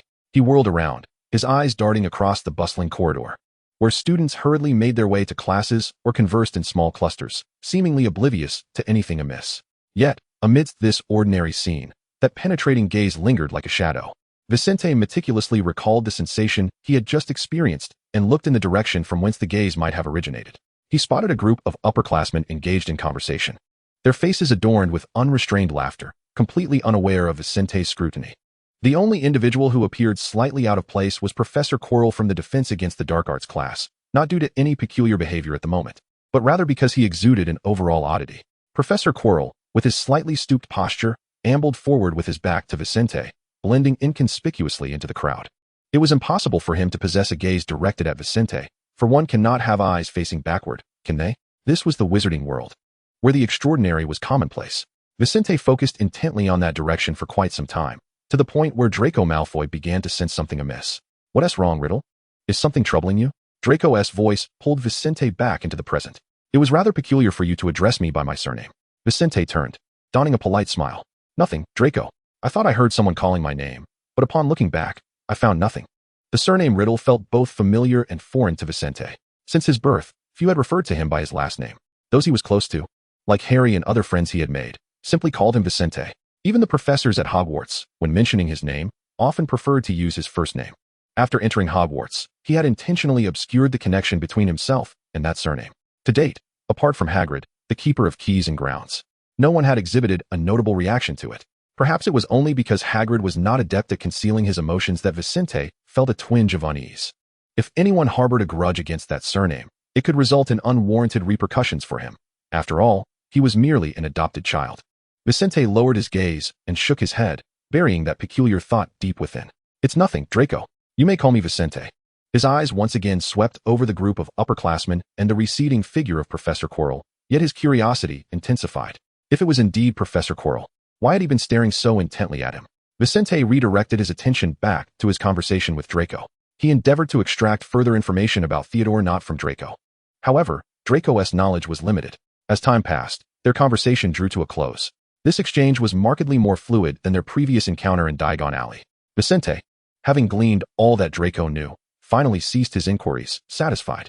The jubilant expression on Draco Malfoy's face revealed his utter ignorance of Vincent's intentions, as he delighted in the fact that someone could engage him in such a manner, bringing him joy. After bidding farewell to Draco, Vincent wandered the corridor, his thoughts lingering on that enigmatic gaze and Theodore Nott. It seemed that matters concerning Theodore were not as urgent as he had initially perceived. They had established a connection and would soon become friends. Once friendship was forged, Vincent would possess a legitimate identity and rationale for frequently approaching Theodore, observing the subtleties of his transformation. Yet, the lingering gaze continued to instill a sense of unease within him. Perhaps he should seek out Dumbledore, entrusting the matter to him. Considering he had been keeping an eye on Vincent all along, since he was already attentive, why not take on the role of a guardian? After all, was he not the most illustrious white wizard in existence? Surely, safeguarding a first-year student would be a trivial task. The moment this thought crossed his mind, Vincent encountered Professor Dumbledore around the corner. Are you finding life at Hogwarts to be comfortable, Vincent? Of course, Professor Dumbledore. I was just on my way to see you. Chapter 16. Dumbledore is not easily deceived. Upon sensing the respectful tone in Vincent's voice, Dumbledore instinctively prepared to depart. Such reverence surely indicated ulterior motives. Yet, despite his misgivings, Dumbledore remained stationary, unwilling to retreat at the mere utterance of a sentence. To flee upon the utterance of a single phrase would hardly reflect the stature of the Hogwarts headmaster. He donned his most affable smile, seemingly unperturbed by Vincent's peculiar demeanor. What is it, Vincent? You may share any concerns with me. Dumbledore's willingness to assist seemed rather extraordinary. It was not just Dumbledore. Vincent, too, sensed an oddity in their conversation. They exchanged glances, both harboring suspicions of the other's intentions, yet maintaining false smiles as they continued their dialogue. Since we are to converse, might we find a more comfortable setting? Dumbledore inquired with a smile. Shall we retire to my office? Perhaps you would enjoy the tea I brew and my favorite confection, lemon drops. A relaxed environment often fosters the expression of our genuine thoughts. He had long wished to have this discussion with Vincent, ever since the latter's arrival at Hogwarts. However, without Vincent truly experiencing the charm of the institution, any prior attempts would have been futile. Vincent sat once more across from Headmaster Dumbledore, the colorful stained glass in the headmaster's office casting a resplendent ambience through the sunlight, the mottled shadows seemingly softening the silent environment. Dumbledore poured him a cup of his freshly brewed red tea, the sweetness overpowering, as Vincent took a gentle sip. He felt unworthy of such indulgence. Perhaps Dumbledore's true intention was to lure him into the headmaster's office, to poison him with this dreadful tea, allowing Dumbledore to relish his chair without concern for Vincent's fate. Despite knowing that Dumbledore was inclined to permit his entry into Hogwarts, Vincent found amusement in continuing such speculation. Was it not rather intriguing? Dumbledore, wary of him yet unable to truly harm him, merely watching his tangled and anxious demeanor brought forth a sense of amusement. Vincent was the first to shatter the silence, a sly smile gracing his lips, presenting a stark contrast to his usual composed self. Headmaster Dumbledore, he began, I have been pondering a question. What indeed ensures the safety of Hogwarts? The historical account of Hogwarts spoke of its protection through special magical incantations. Yet what Vincent sought was a deeper understanding from Dumbledore. He yearned to know what guaranteed internal security beyond the defense against external threats. Dumbledore responded with a smile, showing no sign of displeasure at Vincent's inquiry. Vincent, the safety of Hogwarts relies on numerous factors: the unity of our faculty and students, the guardianship of magic, and our steadfast commitment to justice. A platitude, seemingly as good as unspoken. Vincent nodded slightly, feigning contemplation as he remarked, Headmaster, your words hold great merit. Yet I cannot help but consider that danger may sometimes emanate from the most unexpected sources, such as those hidden gazes lurking in the shadows. His eloquent phrasing bore an undercurrent of deeper meaning. Someone was watching him from the darkness. Though he did not yet know who, he felt compelled to alert Dumbledore, urging him to observe carefully. Dumbledore narrowed his eyes slightly, seemingly grasping Vincent's insinuation. Vincent, please do not be overly anxious. Do not dwell too much on the gazes of others. Hogwarts is a place filled with love, while others may direct their attention towards you. I believe their intentions are largely benevolent. You should strive to enjoy your life at Hogwarts without placing undue pressure upon yourself. Though his tone was somewhat grave, he proceeded nonetheless. A glint flashed across the lenses of Dumbledore's spectacles. He noticed that Vincent had been staring at him intently. Dumbledore had thought this to be a well-known secret since their arrival at Hogwarts. So why had Vincent suddenly brought it to light? Was he attempting to dismiss this scrutiny? Or did he harbor intentions of a more clandestine nature, warning Dumbledore of something? Within a seemingly grandiloquent statement, Dumbledore's thoughts spiraled into a realm of unsettling possibilities. Once, the young Riddle, due to his own negligence, transformed into an uncontrollable Dark Lord. Now, granted a second chance, Dumbledore hopes to employ the right guidance to avert the recurrence of such dreadful peril. He has aged. Had it been his younger self, he might have employed more direct methods to address issues. Yet now, confronted with a boy who has neither acted nor posed any threat but is filled with curiosity about the magical world, Dumbledore finds no justification, nor any means, to persuade himself to take action against him. Vincent failed to grasp the ominous implications behind Dumbledore's words. How splendid, Professor Dumbledore. I trust you will protect me well, for you are the greatest white wizard in the world. He smiled more warmly, appearing more like an obedient child. It was merely an exchange. Vincent would present the demeanor Dumbledore desired, as long as his safety was assured while he discerned the nature of the threatening target. Before acquiring formidable power, seeking appropriate assistance is a necessary course of action. Vincent did not perceive this as shameful, but rather as the most sensible choice based on the circumstances. Look, indeed he is suited for Ravenclaw, a clever individual. Ironically, it was a stark irony, hinting at his surveillance while expressing his discontent. Dumbledore's demeanor shifted abruptly from amiable to somewhat grave. Vincent, I believe you will be a good child, destined for a remarkably bright future. Should you encounter any situations in Hogwarts that you cannot handle, or experience any unhappiness, you may confide in me or in Professor McGonagall, the deputy headmistress, who excels at understanding students. Minerva was not adept at comforting students. She simply knew how to swiftly quell their curiosity and halt their actions. I am deeply honored by your confidence in me, Professor, Vincent replied, laced with a hint of sarcasm. It was evident that Dumbledore did not trust him at all. Yet he insisted on such declarations, merely maintaining a facade of mutual respect without delving deeper. However, Vincent could not guarantee immunity from certain temptations. After all, the allure of magic is profoundly potent, sometimes irresistibly so. He subtly conveyed his dissatisfaction, confident that Dumbledore would comprehend his implications, adding that if Dumbledore failed to ensure his safety, he would have to resort to his own means. It remained uncertain what dreadful deeds the previous Riddle had committed to instill such vigilance in Dumbledore. Nevertheless, this vigilance was also a blessing. At least Dumbledore would treat him with caution, thus providing a greater sense of security. Dumbledore gazed steadfastly at Vincent, perceiving his soul through a visage both familiar and unfamiliar. Beyond mere exquisite facade, the power of magic is indeed formidable, yet true strength emanates from the goodness and courage within. Vincent, you must trust your inner self, lest you be consumed by darkness. Do not tread the same path as the previous Riddle. Vincent fell silent for a moment before slowly responding, Headmaster, your words are easy to utter. In a world fraught with perilous challenges, kindness and courage do not always yield victory. At times, to achieve our goals, we are compelled to make difficult choices. Uncertain of why such words escaped him, he initially intended only to engage Dumbledore in polite banter.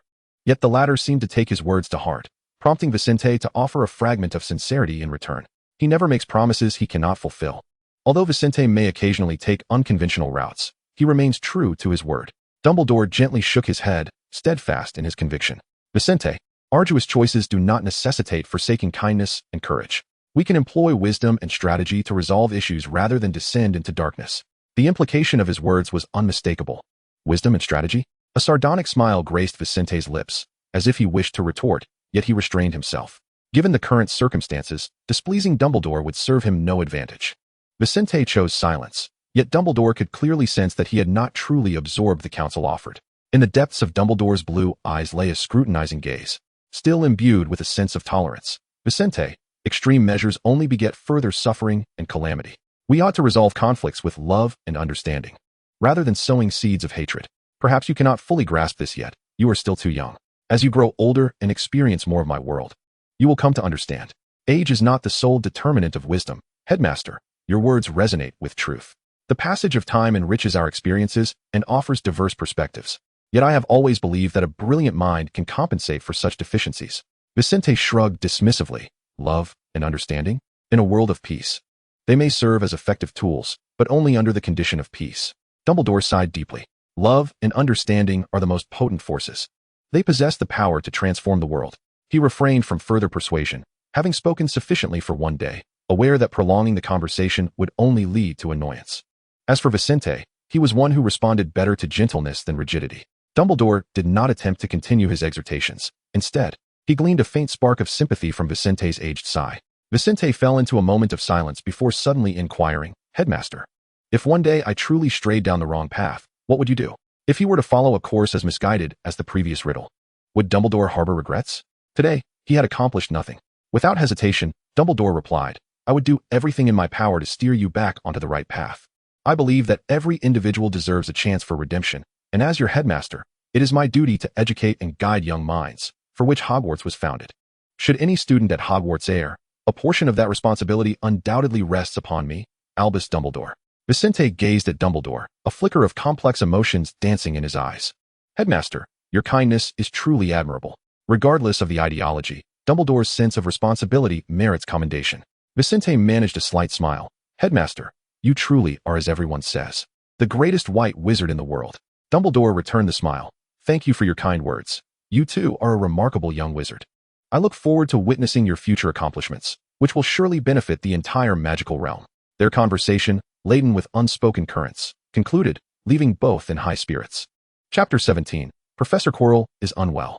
By a sunlit window, several young wizards huddled together, diligently completing their assignments. Indeed, even the most formidable savior must attend to their studies. Otherwise, forget about saving the world. One might not even manage to save oneself. Harry continued to ponder the nefarious schemes lurking behind Snape, while Vicente steadfastly trusted his instincts. It was indeed troubling. If one cannot trust oneself, what in the world is worthy of trust? Thus, Quirrell must surely be a cause for concern. Vicente remarked. The very fact that Dumbledore would appoint such a person as the defense against the dark arts professor is itself rather questionable. However, securing a professor for Hogwarts' defense against the dark arts class is notoriously challenging. Ron, propping his head with one hand while wielding a quill with the other, took a considerable time before finally writing something down. Upon overhearing Vicente and Harry express their doubts about the Hogwarts professors, he added, Legend has it that the position of defense against the dark arts professor has been cursed by the Dark Lord, no matter how hard one tries. A new professor is appointed each year, making the role increasingly difficult to fill. Cursed? Vicente squinted his eyes thoughtfully. I believe the truly problematic individual is Professor Snape. Perhaps you should pay closer attention to him? Harry, elated at Vicente's choice of suspicion, felt a surge of joy. If Vicente were to suspect the same individual as he, it would be even better. Harry was confident that Vicente's clever mind would devise a brilliant plan to validate their conjectures. Yet the boy, burdened with the expectations of a savior, callously doused Vicente's enthusiasm. You think you can observe him with the same well-known methods as you? Harry retorted. If Professor Snape were indeed a threat, he would have acted against you long ago. He is a very clever man. Vicente was profoundly impressed by Professor Snape. A person who walks with an air of authority invariably attracts attention wherever they go. However, what truly captivated Vicente was the notably somber glint in Severus Snape's eyes. Harry had once confided in him about the Sorting Hat's inclination to place him in Slytherin, and it was fortunate that it did not, for had it done so, Snape would have likely found some way to torment Harry right under his nose. At this moment, Vicente remained unaware of the root of Snape's dissatisfaction with Harry. He could not possibly assume that the mere fact of the savior being sorted into Gryffindor instead of Slytherin would lead Snape to regard him as an unworthy target for contempt. Undeniably, Snape was exceptionally intelligent, as evidenced by his adeptness in potion-making and his seemingly endless supply of biting remarks, revealing a mind of remarkable acuity. No master of potions could be a fool. The task of harmoniously blending a variety of ingredients to concoct a successful potion is far from trivial compared to social interactions. It was only after attending potions class and truly engaging with the subject that Vincent comprehended why Snape had declared it a profound discipline on the first day of class. To command these ingredients to yield to his will required precise control of magic, intricate knowledge of the components, and a dash of luck.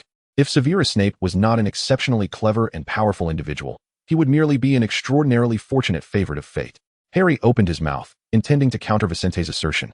But as he considered their lengthy acquaintance, he realized that Vicente's judgments were rarely erroneous, causing him to waver in his convictions. Had he truly been misguided all along? Yet, Snape's hostility toward him was irrefutable, and he had done nothing to provoke it. Surely, it could not be that Snape deemed him a hopeless case simply because he failed to provide the correct answer during their initial encounter. Perhaps Snape's disdain was not exclusively aimed at him. After all, everyone knew Snape was an eccentric figure, an irksome professor. And he was not any easier on Neville than he was on Harry. Ron scratched his head, uncertain whether Snape could be classified as a good or bad person. In any case, he was certainly not a commendable teacher. Harry suspected that Snape must have his reasons, and there was some merit to Vicente's perspective. Hagrid also believed that Snape was not a bad individual. For now, everything was merely speculation. It was only when they uncovered concrete evidence that they could ascertain which narrative held validity. Hermione joined their conversation, unwilling to cast doubt on a professor with vast knowledge. Despite Snape's questionable ethical standards as an educator, this was a remarkably objective stance, one that both Ron and Harry tacitly accepted. Vincent, however, was less concerned with Snape and more intrigued by whether there was any possibility of an eye growing on the back of Quirrell's head. This was the magical realm. After all, even the most astonishing occurrences should be considered commonplace. Even if one day Dumbledore were to emerge and reveal that, prior to becoming a man, he was a woman, Vincent would still believe it. While Harry and the others were engrossed in discussions on how to unearth evidence of Snape's malevolence, Vincent found himself pondering how to approach Quirrell. Nothing reveals a person's essence quite like words. Indeed, language can be a guise, and one must often weave a tapestry of truth and deception to appear credible. He did not need to accept everything wholeheartedly. Acquiring a substantial amount of credible insight would suffice.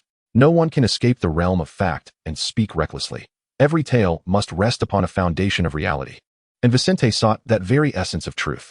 It was an entirely ordinary scene for a student to approach the professor of defense against the dark arts with inquiries. In the corridors of Hogwarts, during the afternoon, Vincent chanced upon Professor Quirrell, who appeared to have just exited the library, clutching a hefty tome of magical knowledge. Upon seeing Quirrell, Vicente's face lit up with surprise, and he approached with sincerity. Professor Quirrell, pardon my interruption, I am Vincent, and I have some questions regarding the defense against the dark arts class.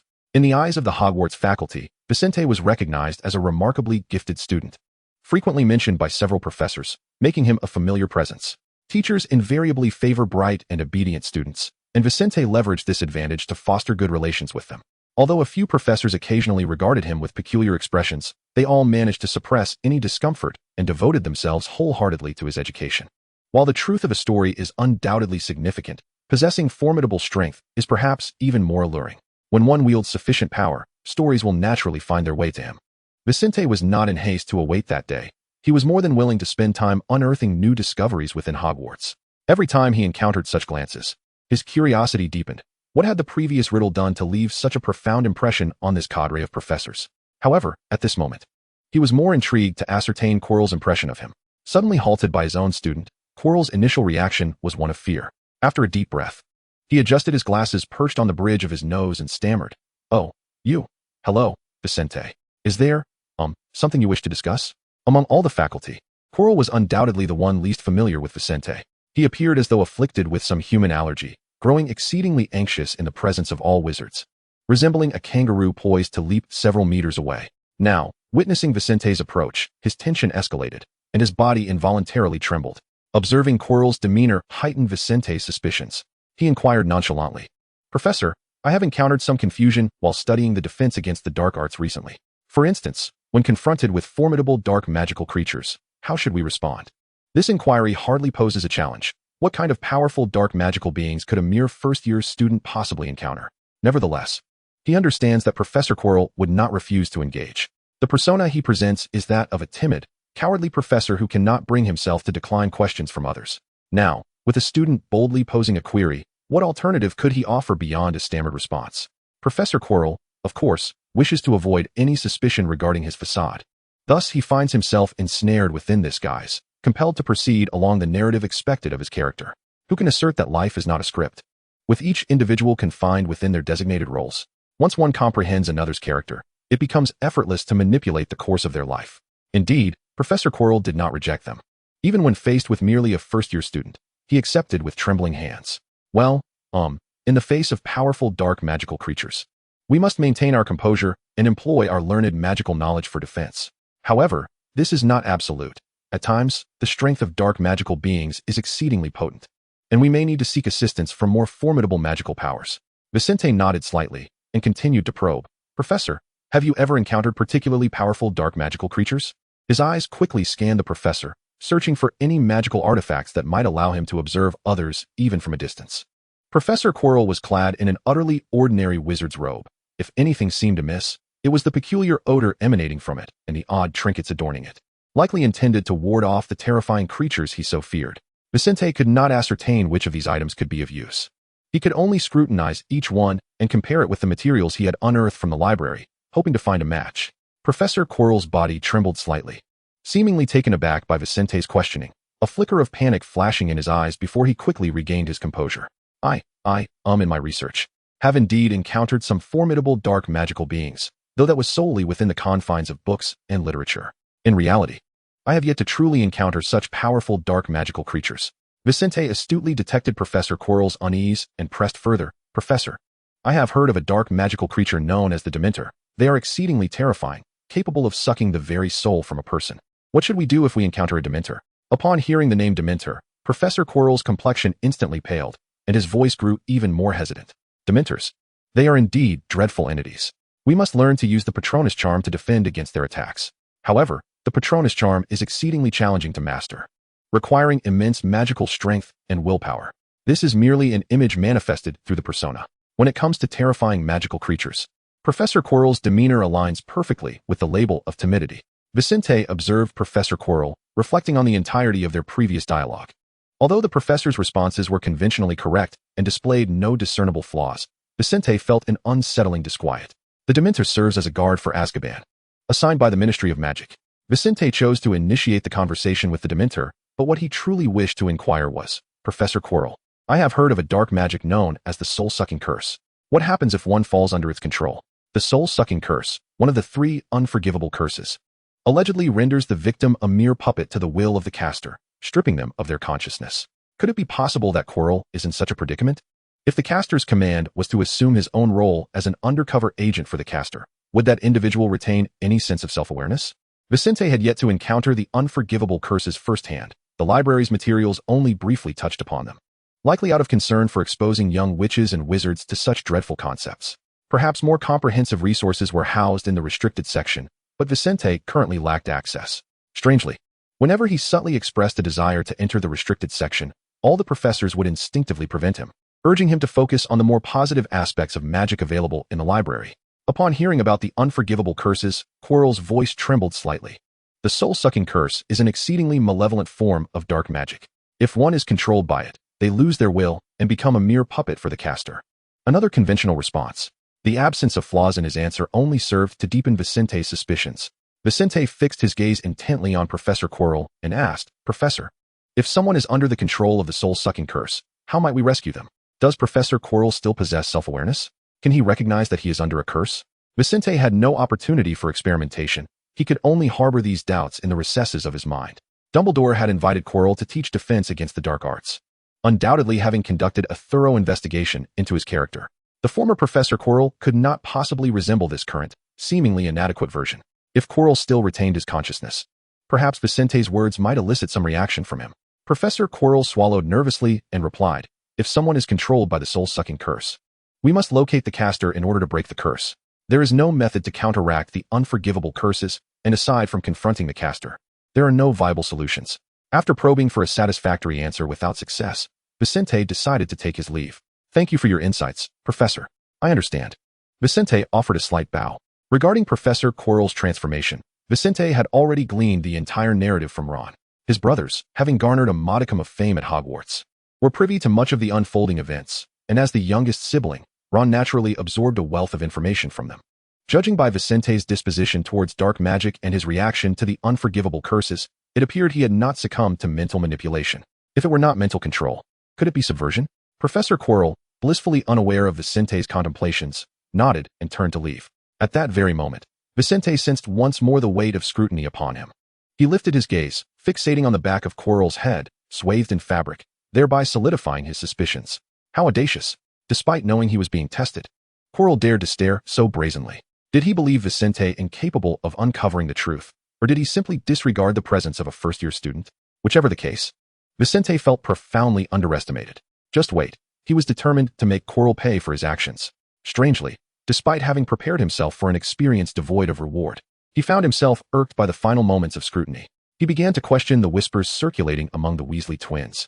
Some speculated that Quirrell's head was wrapped in cloth due to some affliction that could not withstand the air, or perhaps it harbored some grotesque anomaly.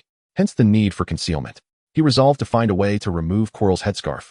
Only by dismantling that obstructive barrier could he ascertain whether there were indeed eyes on the back of Quirrell's head, eyes that seemed to follow him relentlessly. Chapter 18. Those who can violate school regulations. Vicente stood perplexed at the foot of a staircase, gazing at the receding figure of Professor Quirrell, his brow slightly furrowed. The professor's recent words echoed in his mind, yet did not provide the answers he so desperately sought. The dark-haired youth tightened the grip on his robe, the deep fabric appearing somewhat somber in the dim light. As his rounded fingers unconsciously stroked the hem, his mind racing with activity. The fleeting change of expression on Quirrell's face, an imperceptible flash of dread, was quickly masked, but it suggested a deeper truth. His response to the unforgivable curses was not akin to a mere mortal's fear of threatening weapons. It seemed he had indeed endured something profound. From Quirrell's demeanor regarding the killing curse, it was evident he had not been subjected to that particular fate, as he was not under direct control of his thoughts. Yet his reaction to the unforgivable curses was significant, leaving only the Cruciatus curse as a possibility. Had he experienced such torment? It seemed to align disturbingly well with the portrayal of the merciless Dark Lord in tales. Vicente's gaze flitted between the upper and lower ends of the staircase, caught in a tumult of indecision. As Vicente pondered whether to continue seeking Chilo's vulnerabilities or return to the Ravenclaw common room for a well-deserved rest, he realized that today would yield no further useful discoveries. The students around him hurried past, their footsteps and whispers blending into a symphony of noise. Yet Vicente felt as if he were ensconced in a different realm, his thoughts enveloped in a world of his own, oblivious to the passage of time. Time, however, is relentless. When Vicente finally emerged from his reverie, the sun had shifted significantly, the warm rays that once graced him now receding as shadows encroached. Ultimately, Vicente took a deep breath and turned toward the direction of the Ravenclaw common room. Only through adequate rest could he maintain a lucid mind, essential for further unraveling this enigma. The confusion and fatigue he felt would not cloud his judgment. He needed to regain his composure and reorganize his thoughts. Lying on his dormitory bed, Vicente found tranquility.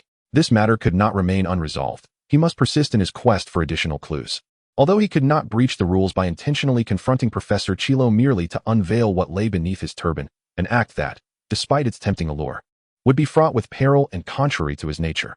He was acutely aware that there were those who would not hesitate to disregard regulations to satiate their curiosity. The following day, Vicente deliberately positioned himself around a corner near the Gryffindor entrance, awaiting Hermione. Indeed, he had orchestrated for someone to summon her from the Gryffindor common room. It had to be Hermione. No one else would suffice. Calm and perceptive, Hermione would not act impulsively even if Vicente were to utter something intriguing. He held a considerable trust in her judgment. "Hello, Hermione," Vicente greeted softly. Surprised, Hermione regarded Vicente, uncertain as to why he had called her out. "Vicente, what do you need? Harry and Ron are not in the common room, and I am unsure of their whereabouts. Perhaps I could ask Neville. They share a good rapport."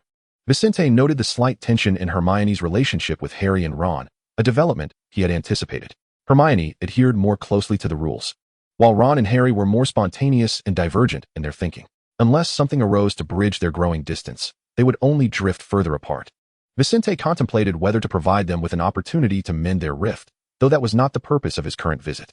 "No need for that, Hermione. I specifically sought you out." Vicente lowered his gaze slightly, exuding an air of mystery. "If I wish to discuss academic matters, there is no one more suited than you." Hermione seemed to smile faintly, prompting Vicente to continue. "Do you recall my earlier conjecture? The text suggests that dark magic can alter a person's physical form. Assuming my hypothesis holds, purely hypothetical, mind you, and not aimed at Professor Chilo, who knows whether he has ever encountered dark magic. Hermione furrowed her brow, perplexed by Vicente's sudden discourse. Such remarks might be more fitting coming from others. After all, during Vicente's previous insinuation regarding Professor Quirrell, neither Ron nor Harry could offer any substantial insights. It was entirely reasonable for Vicente to wish to converse with her. Hermione had anticipated that Vicente might refrain from discussing such matters with her due to her recent distance from Harry and the others. Nevertheless, she found herself rather pleased. A slight cough escaped her lips as she gathered her thoughts to respond to his inquiry. Professor Quirrell is the instructor for defense against the dark arts, and it is only natural that he possesses knowledge of dark magic. I once read in a book that dark magic can indeed affect a person's mind and appearance. She mimicked Vicente's earlier phrasing. Just if, Professor Quirrell truly delved into dark magic and has taken to wearing a turban, it could very well be a consequence of his studies. However, she cautioned, this remains mere speculation, and you must not act rashly. It was precisely because Harry and Ron often disregarded school rules that their current rapport felt so strained. Fortunately, Hermione believed she need not reiterate her concerns to Vicente. He was a person of discernment, unlikely to act impulsively. At times, she felt far less composed than he. As a Ravenclaw, Vicente was known for his strategic thinking, and Hermione placed her trust in him. Vicente's gaze darted towards the corner, his tone growing noticeably more tense. The prospect of Professor Quirrell clandestinely researching dark magic was indeed grave. If he had been affected by it, the repercussions for young wizards like them, especially first years, could be dire. This was merely her conjecture, with no ulterior motives intended. Upon hearing Vicente's words, Hermione assumed he was deliberately indicating that he did not harbor any ill will towards Professor Quirrell. She understood Vicente's concerns. The dangers of dark magic were widely acknowledged.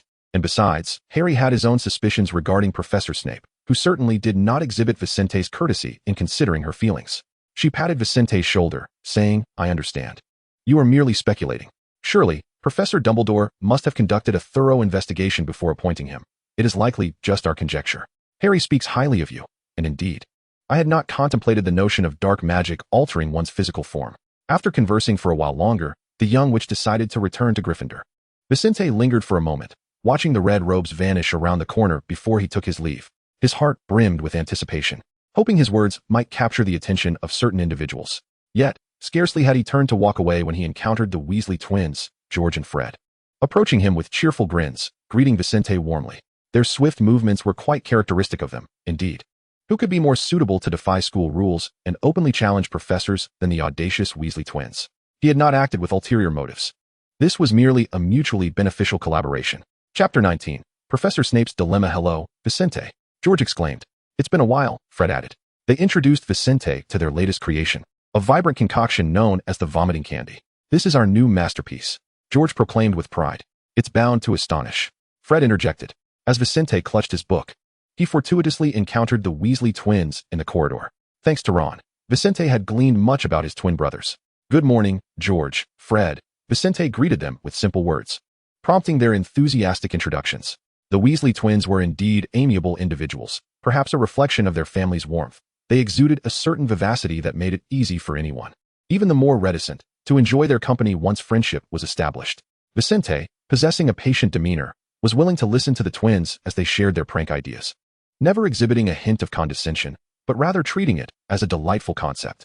Initially, George had perceived Vicente as rather staid, only to discover that he was, in fact, the most understanding of their little wizard cohort. He seemed to grasp their thoughts even better than their younger brother did.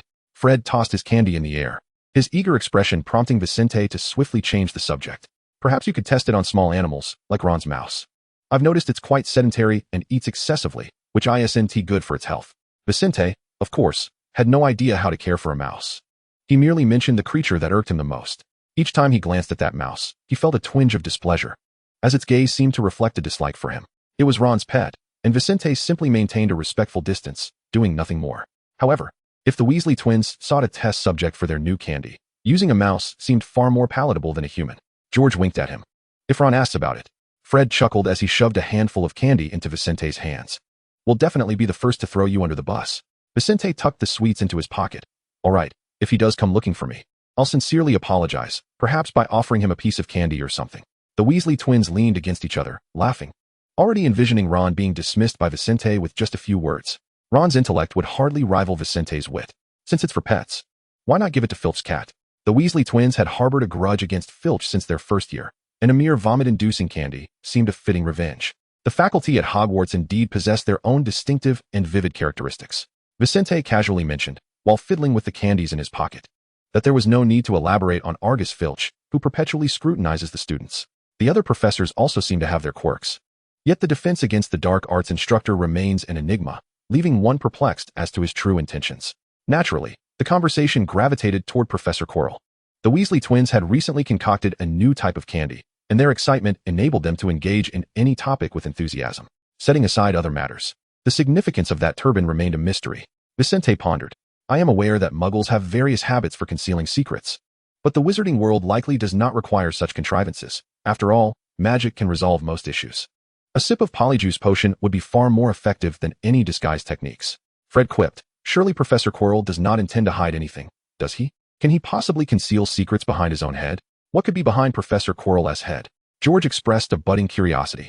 It certainly wouldn't produce another face. Fred, fiddling with a vomit-flavored candy, let his imagination run wild. As the defense against the dark arts professor, it is possible that he is privy to knowledge that remains unknown to others and is conducting secret experiments. After all, no one at Hogwarts might understand dark magic better than him. This observation struck a chord with Vincent, who noted that the Weasley twins had developed a more targeted interest than before. They had never encountered dark magic. Who knows what effects it might yield? From the first defense against the dark arts class I attended at Hogwarts, Professor Quirrell has never removed his turban, Vincent softly remarked. Could it be merely a personal habit? I find his stated reason rather unconvincing. Perhaps he is indeed concealing a face behind that turban. George and Fred exchanged glances. Perhaps, George mused. There truly is a special reason? Fred added. Vincent smiled slightly and continued. We can only speculate. We cannot genuinely approach Professor Quirrell to remove his turban and unveil his secrets. Well, I have matters to attend to, so I shall return to Ravenclaw. We shall chat again. Vincent departed without looking back, leaving the Weasley twins to ponder their next course of action. Their encounter was merely a light-hearted exchange, a harmless jest. And who could ascertain from such banter that he had truly done anything? Even if the Weasley twins had not acted upon their musings, Vincent had lost nothing. A week later, the Weasley twins encountered Vincent once more in the library, yet this time, their demeanor was not as exuberant as before. Rather, they exhibited a rare hint of despondency. Vincent scarcely employed any communication skills. They openly shared all that they had accomplished. In their minds, Vincent was aligned with them. And following the failure of their plan, it was only natural to confide in their companion. Indeed, they had failed. The Weasley twins had attempted to use mice, spells, and various other methods, yet none succeeded in persuading Professor Quirrell to remove his turban. By chance or design, he managed to evade every effort. Were he not the professor of defense against the dark arts at Hogwarts, Fred, propping his chin on his hand, would have suspected that he possessed the gift of foresight, destined to teach divination. George lay sprawled across the table, one hand supporting his weary head. It's just as well that you're unscathed, Vincent offered nonchalantly. For if Professor Quirrell were to catch wind of your antics, Professor McGonagall would certainly not permit you to jest with a teacher. He patted the twins on the shoulder, signaling them not to fret. However, George was somewhat displeased by this remark. You underestimate us, he retorted. Even Professor McGonagall doesn't always manage to catch us. Professor Quirrell is merely fortunate. Vincent quickly nodded in surrender. You are right. Professor Quirrell is indeed just lucky. It is astonishing that someone with such a disposition could attain the position of Professor of Defense against the Dark Arts at Hogwarts. One would be hard-pressed to find anyone more fortunate than he. Having reassured the Weasley twins, Vincent prepared to contemplate alternative strategies. As he emerged from the library, a book cradled in his arms, his expression was far from relaxed. The chilling wind, heralding the arrival of winter, stirred his robes. Nearly half a year had passed, yet the unresolved enigma still clung to his mind like a web. This state of affairs was becoming increasingly intolerable for Vincent. He had never encountered a problem that eluded resolution for so long. What do you seek from Quirrell? A resonant voice interrupted Vicent's reverie from behind. Turning, he beheld Professor Snape emerging from the shadows, his profound gaze seemingly capable of perceiving all truths. Vincent remained uncertain about how much Professor Snape truly understood. This professor was no easy adversary. Good afternoon, Professor Snape. I am not entirely certain what you mean. Perhaps I wish to glean further knowledge of defense against the dark arts from Professor Quirrell. After all, books in the library cannot compare to the guidance of a living instructor. Hardly, Snape retorted. An instructor like Professor Quirrell would be better off not teaching at all. If Hogwarts had a faculty evaluation, Quirrell would undoubtedly be the first eliminated, with you, Snape, following closely behind. I had thought only Gryffindor's trolls possessed such simplicity. When did Ravenclaw begin to accept such students? Snape's voice dripped with palpable sarcasm, his eyes sharp, as if they could penetrate the very essence of Vicente's soul. He was aware that he was contemplating Professor Quirrell's intentions, and he also understood that he must have discovered something, yet they both pretended to be oblivious to it. Vincent smiled slightly. He was not intimidated by Snape's threats. Professor Snape, I have heard of your profound understanding of potion making, and you yourself are an exceptionally skilled potioneer. It is evident that any form of study requires a spirit of exploration to yield results. I believed you would appreciate students who dare to explore. Snape's brow arched slightly. He was evidently taken aback by Vicente's response. Oh, is that so? Then, what have you discovered? The sharpness in his voice remained unabated. I am merely in pursuit of knowledge, Professor Snape. After all, knowledge is the most precious treasure in the magical world. His reply was both clever and cautious, neither directly answering nor completely evading the question. Snape's gaze sharpened further, as if he were assessing every word Vicente uttered. Then you would do well to be cautious in your pursuit of knowledge, for some truths may lead you into peril, he warned. Snape despised reckless students, whether from Gryffindor or Ravenclaw. Why could they not behave like ordinary students, focusing on their studies and earning points for their houses, instead of meddling in inconsequential matters that merely increased his workload? Particularly this Ravenclaw wizard, who, despite being unable to find any fault during class, still had the energy to concern himself with Quirrell's issues outside of it. Were it not for Dumbledore's special attention towards him, Snape would not have wished to allocate any of his already limited energy to Vicente. Vicente Riddle. Snape was unaware of the reasons behind Dumbledore's particular interest, viewing him merely as an ordinary boy from the Muggle world. Perhaps it was due to that commonplace surname? Not everyone could become that individual. Hogwarts had yet to reach such a fortuitous state, where two troublemakers emerged in succession. Vicente nodded slightly, expressing understanding. I shall, Professor Snape. After all, safety must always come first. His response appeared exceedingly polite, yet Snape's demeanor did not improve one bit. Then you would do well to exercise more caution, lest you inadvertently cause trouble for Madame Pomfrey. The matter concerning Professor Snape was merely a fleeting distraction. Vicente had far too many pressing issues to attend to, and Snape was not among them at present. However, he noted another change. Hermione had suddenly begun to distance herself from them. Previously, she had merely reduced her appearances before them, but now, even Vicente seldom encountered her. Once more, he did not see her in the library, prompting him to voice his confusion. Can anyone tell me what has transpired? Harry awkwardly touched his nose, his gaze faltering. What? Oh, it's nothing. His response appeared somewhat evasive, clearly indicating that there were matters left unspoken. Vicente had assumed that following the incident with the giant, the relationship between Hermione and them had significantly improved. He was taken aback to find that a rift had formed once more. Ron, seated beside him, maintained a silence that was palpable. He refrained from directly addressing Vicente's inquiry, yet his expression divulged a wealth of information. Vicente felt the pressing need for further insight to unravel his conundrum. He resolved to seek Hermione privately. Perhaps she could offer him a fresh perspective. Oh, he recalled that during his last visit with Hermione, her demeanor had been rather peculiar. A week had elapsed, and they had yet to reconcile. Chapter 20. The Ravenclaw who knows the Gryffindor password. Is there something you wish to convey to me?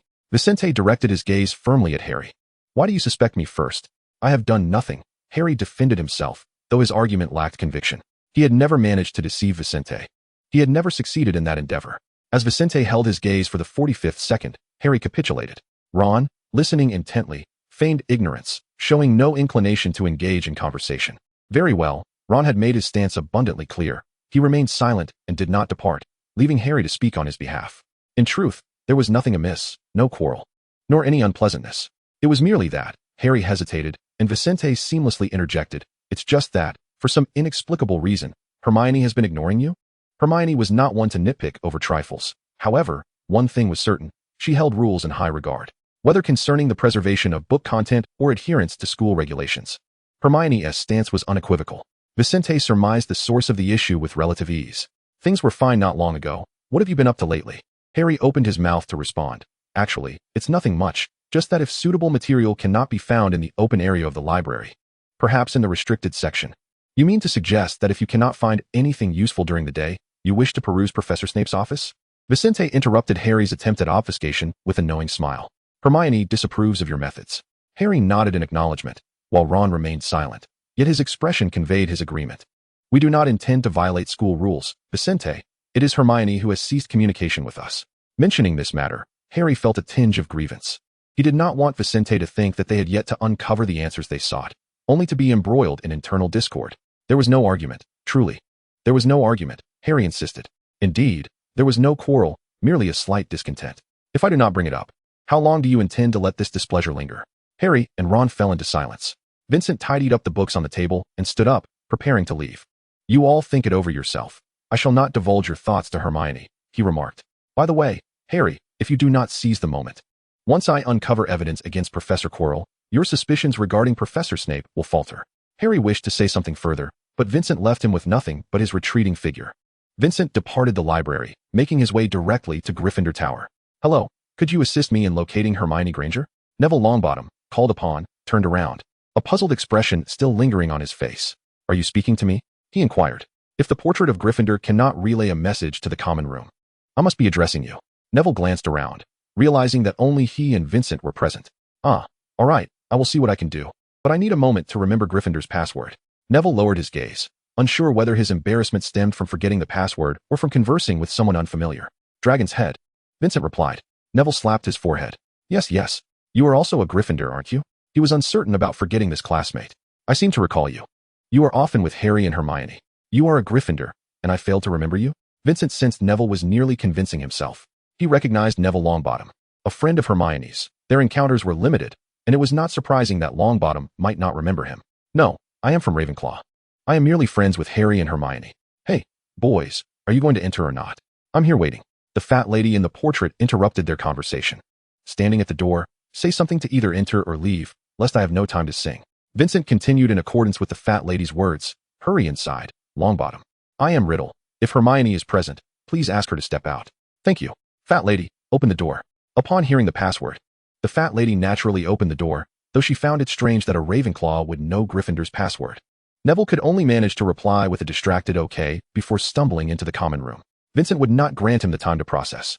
Being from Ravenclaw, if Neville Longbottom questioned him about how he knew Gryffindor's password, Harry and the others would become the primary suspects, which would not bode well.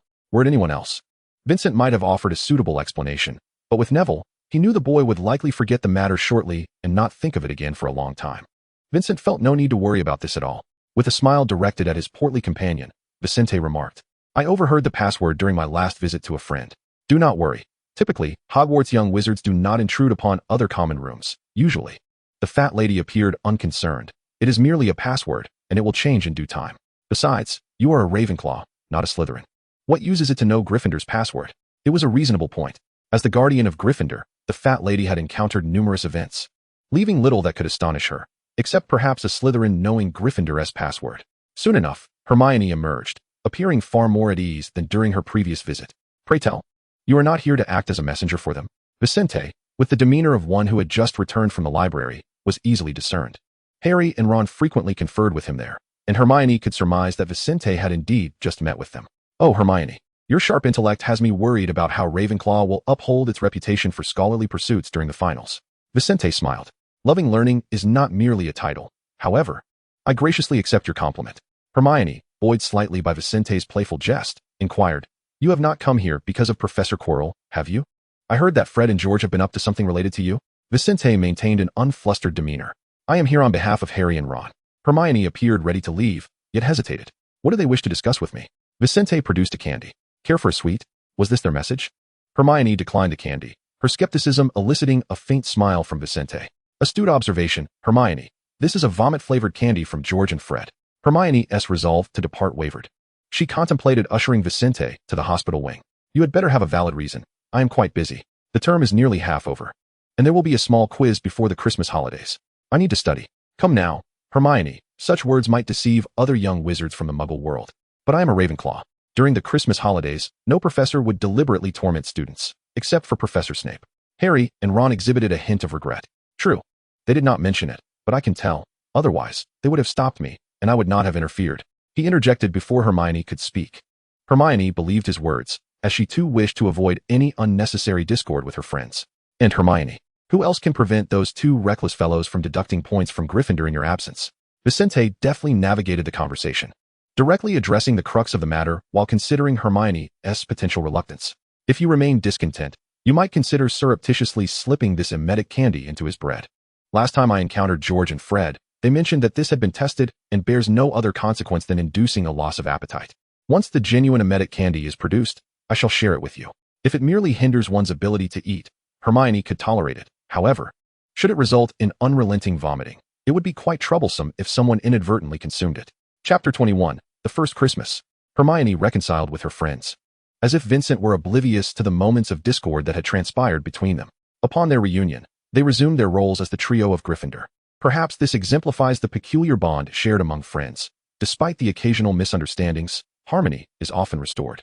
Vincent noted in his observation journal that sudden quarrels followed by reconciliation are indeed commonplace among friends, a phenomenon that frequently occurs within such relationships. The very term seems to carry an essence of disarray. Vincent is aware that he remains distanced from the true essence of the world. He may not yet comprehend it, but he is certain he will come to understand. The evolution of humanity is a journey from ignorance to enlightenment. Experiences foster growth. It matters not if there is insufficient time to accrue experiences, for Vincent possesses a keen observational prowess. An ample array of subjects to observe can yield a wealth of experiences from which to draw his own conclusions. Since arriving at Hogwarts, Vincent has chronicled numerous observations, encompassing matters regarding Harry, as well as the new acquaintances he has made among Gryffindor and Slytherin. He has dedicated a particular section to Theodore Nott, a person both akin to and entirely distinct from himself, undoubtedly deserving of greater contemplation. Vincent's suspicion towards Professor Quirrell has not waned. However, at present, the focus is not on him. The atmosphere throughout Hogwarts is imbued with a sense of merriment as Christmas approaches. The origins of Christmas are inextricably linked to religion, and the Muggle world has transformed it into a festive celebration. Even those who do not subscribe to religious beliefs find it difficult to resist the allure of Christmas. Wizards do not adhere to the Muggle notion of religion. Perhaps in their eyes, the tales inscribed in missionary texts lack the enchantment found in children's fairy tales. Yet, the true reason for celebrating this holiday remains elusive. The Muggle origins are religious, and perhaps the Wizards' origins are similar, though no one presently concerns themselves with such matters. When the term Christmas is mentioned, what springs to mind is a day infused with sweetness in the air.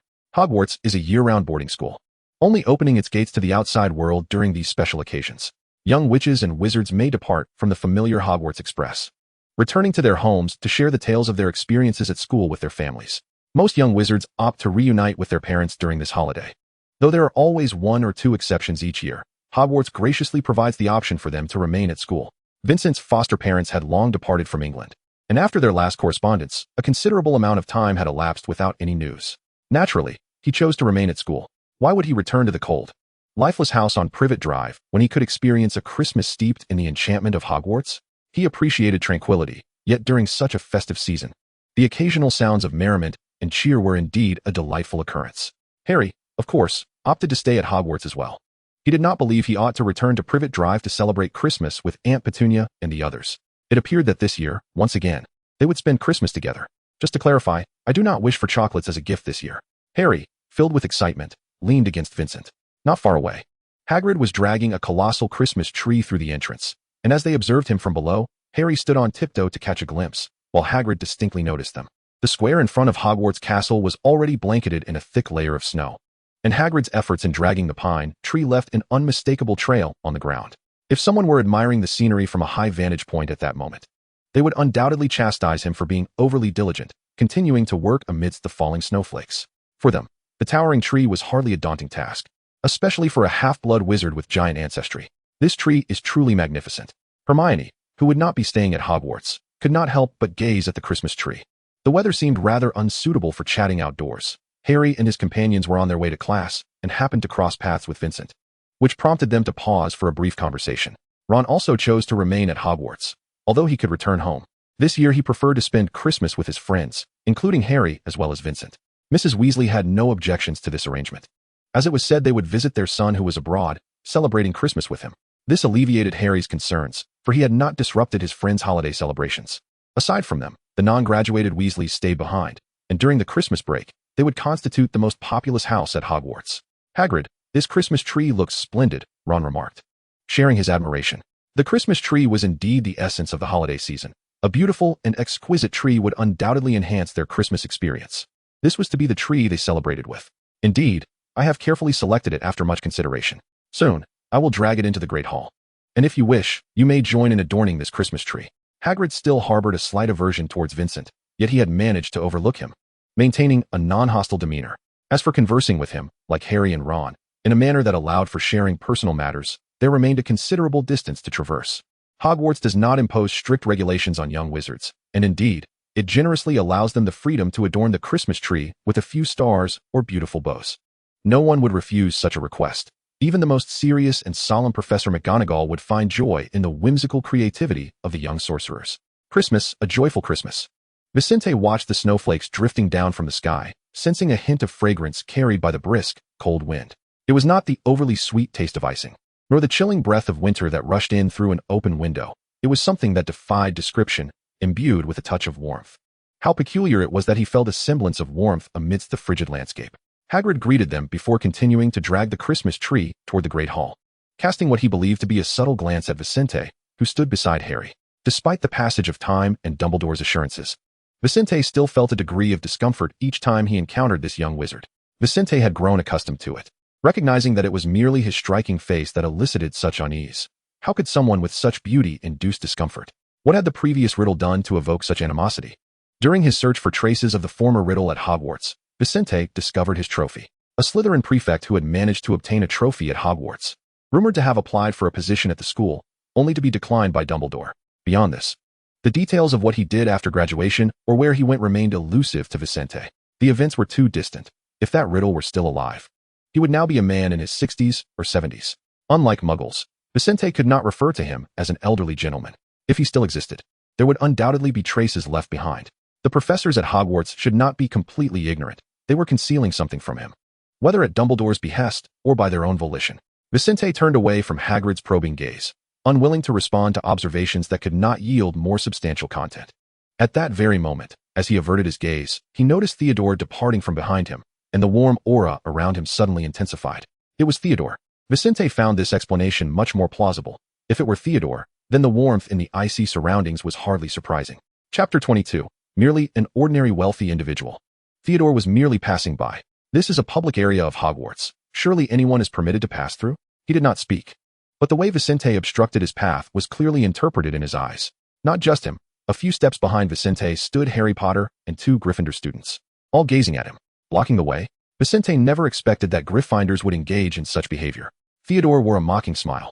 If Vincent had indeed come to deliberately provoke him, their current demeanor could easily escalate into a confrontation.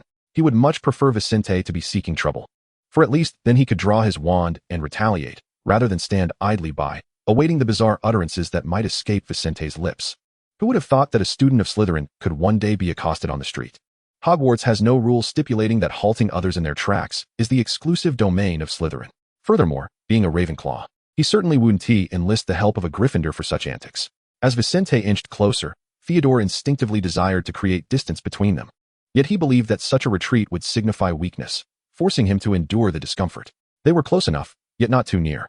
Vincent spoke in a voice that was intentionally low, audible only to the two of them. Harry strained to catch any useful information amid the biting wind, but found nothing but the chill. When had Vincent become acquainted with a Slytherin? It seemed there was a hint of camaraderie. Harry muttered to himself, unable to glean the information he sought from the wind, and resolved to question Vincent directly later. Theodore Nott was quite renowned within Slytherin, known for his prowess in potions. Vincent had once brewed potions alongside him. Hermione always seemed to have relevant insights. Ron, astonished by her comment, responded, "How do you know about this? We're not apart every day, are we? It's as if you have 8 more hours than us each day."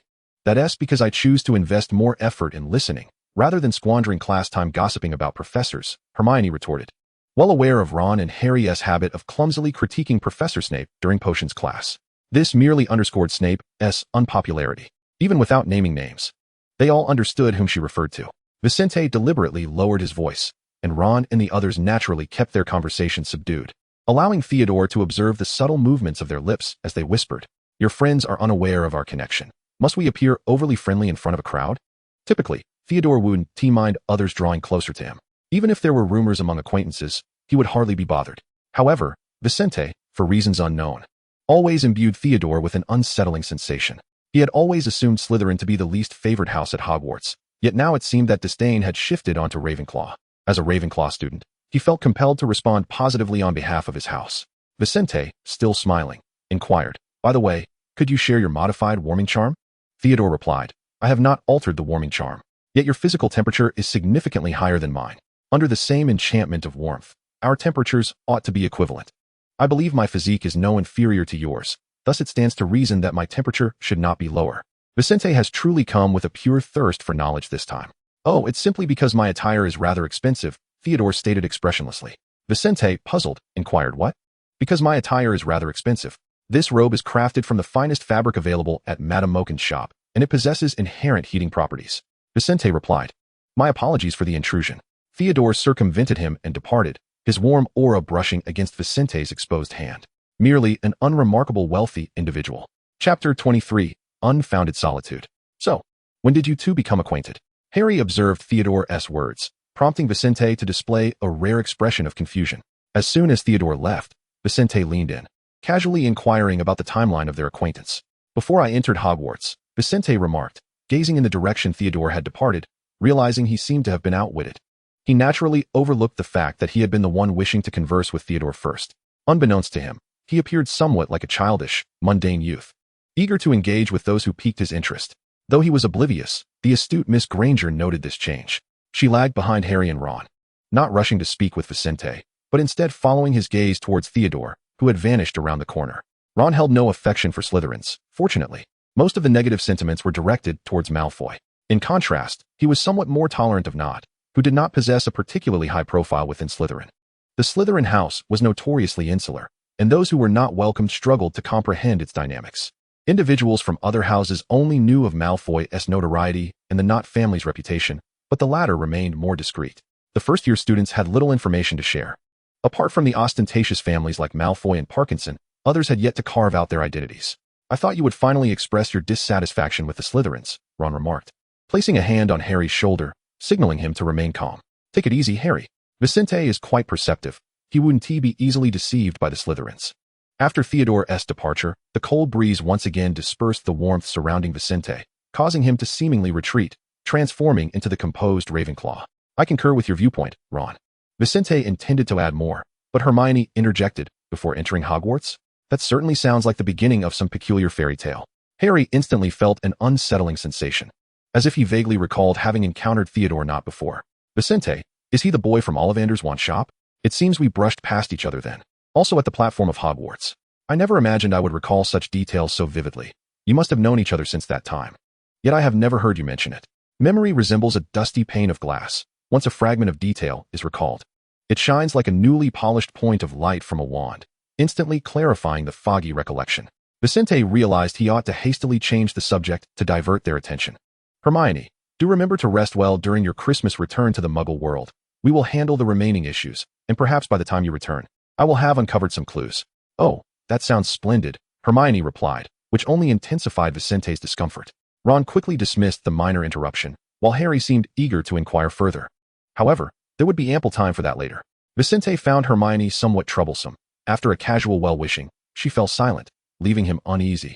As though the astute Miss Granger harbored even more thoughts, intent on extracting further secrets from him in the future. Why are you looking at me like that? Am I to sneak back during Christmas to see if you and Theodore Nott have exchanged chocolates? Hermione, clutching her book, returned a light smile to Vincent before turning to leave. Vincent suddenly realized he had unwittingly provided leverage to this clever and perceptive young witch.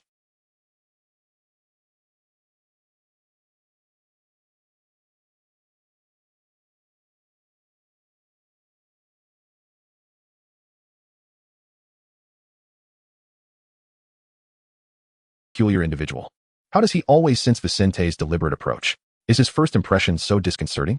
Vincent had indeed been rather occupied lately. He had yet to find substantial evidence regarding Harry's accusations against Professor Snape.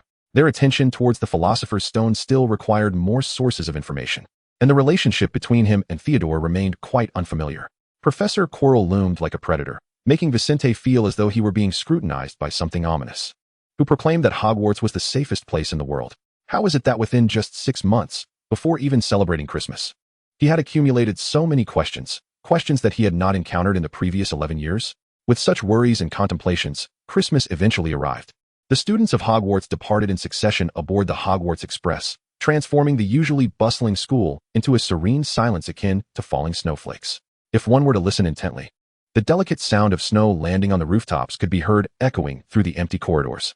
The sunlight reflecting off the snow creates a sense of comfort. Yet it is unwise to gaze at it for extended periods. Snow blindness is hardly a delightful experience. In most cases, the students remaining at Hogwarts do not have the luxury of spending the entire day in the snow, as they can instead relish the warmth of the common room, the Great Hall, or even the library, which are now entirely theirs. Vincent, however, decided to leave the common room in pursuit of the library's solace. Harry had initially intended to accompany him, but the common room proved too inviting, allowing him to luxuriate with Ron in the softest chair by the fireplace, warm and snug, where they could easily while away the day. To date, he had bested Ron in Wizard's chess only a handful of times. Yet he found himself endlessly captivated by the game. In Hermione's words, Wizard's chess appears to be a rather brutish pastime, with pieces capable of wielding their weapons to smash the heads of their adversaries' pieces. Vincent found this intriguing, though he had yet to seize the opportunity to learn from Ron. The ruckus of an engrossing game of Wizard's chess could be rather loud, and they wished to avoid the experience of being reprimanded by Madame Pants and subsequently asked to leave. The Hogwarts Library is a favored haven for Ravenclaw students, or rather, it is unlikely that any ardent learner would harbor disdain for such a sanctuary. Vincent cradled a new tome of spells in his hands. It was yet another addition to the numerous spellbooks he had perused in the library. Spells represent a crucial avenue for wizards to harness their magical abilities, and a judicious enhancement of a spell can elevate magic to an entirely different realm. This was precisely why, upon noticing the unusually warm temperature emanating from Theodore, Vincent suspected that he might have improved the warming charm. Thus far, Vincent had not succeeded in modifying any spell, and as someone typically gifted in academics, he felt a twinge of frustration. The breadth of knowledge within the magical world is vast, much like the spells we commonly employ. In reality, we utilize only about 100 regularly, and mastering too many can weigh heavily on one's studies. Perhaps one might take a more gradual approach and avoid undue pressure. Headmaster Dumbledore is a constant presence at Hogwarts, unconsciously refreshing the atmosphere in various locations. Vincent calmly turned the page of his book, perusing the next incantation, until he reluctantly lifted his gaze upon finding Dumbledore seated across from him. "Good afternoon, Headmaster Dumbledore.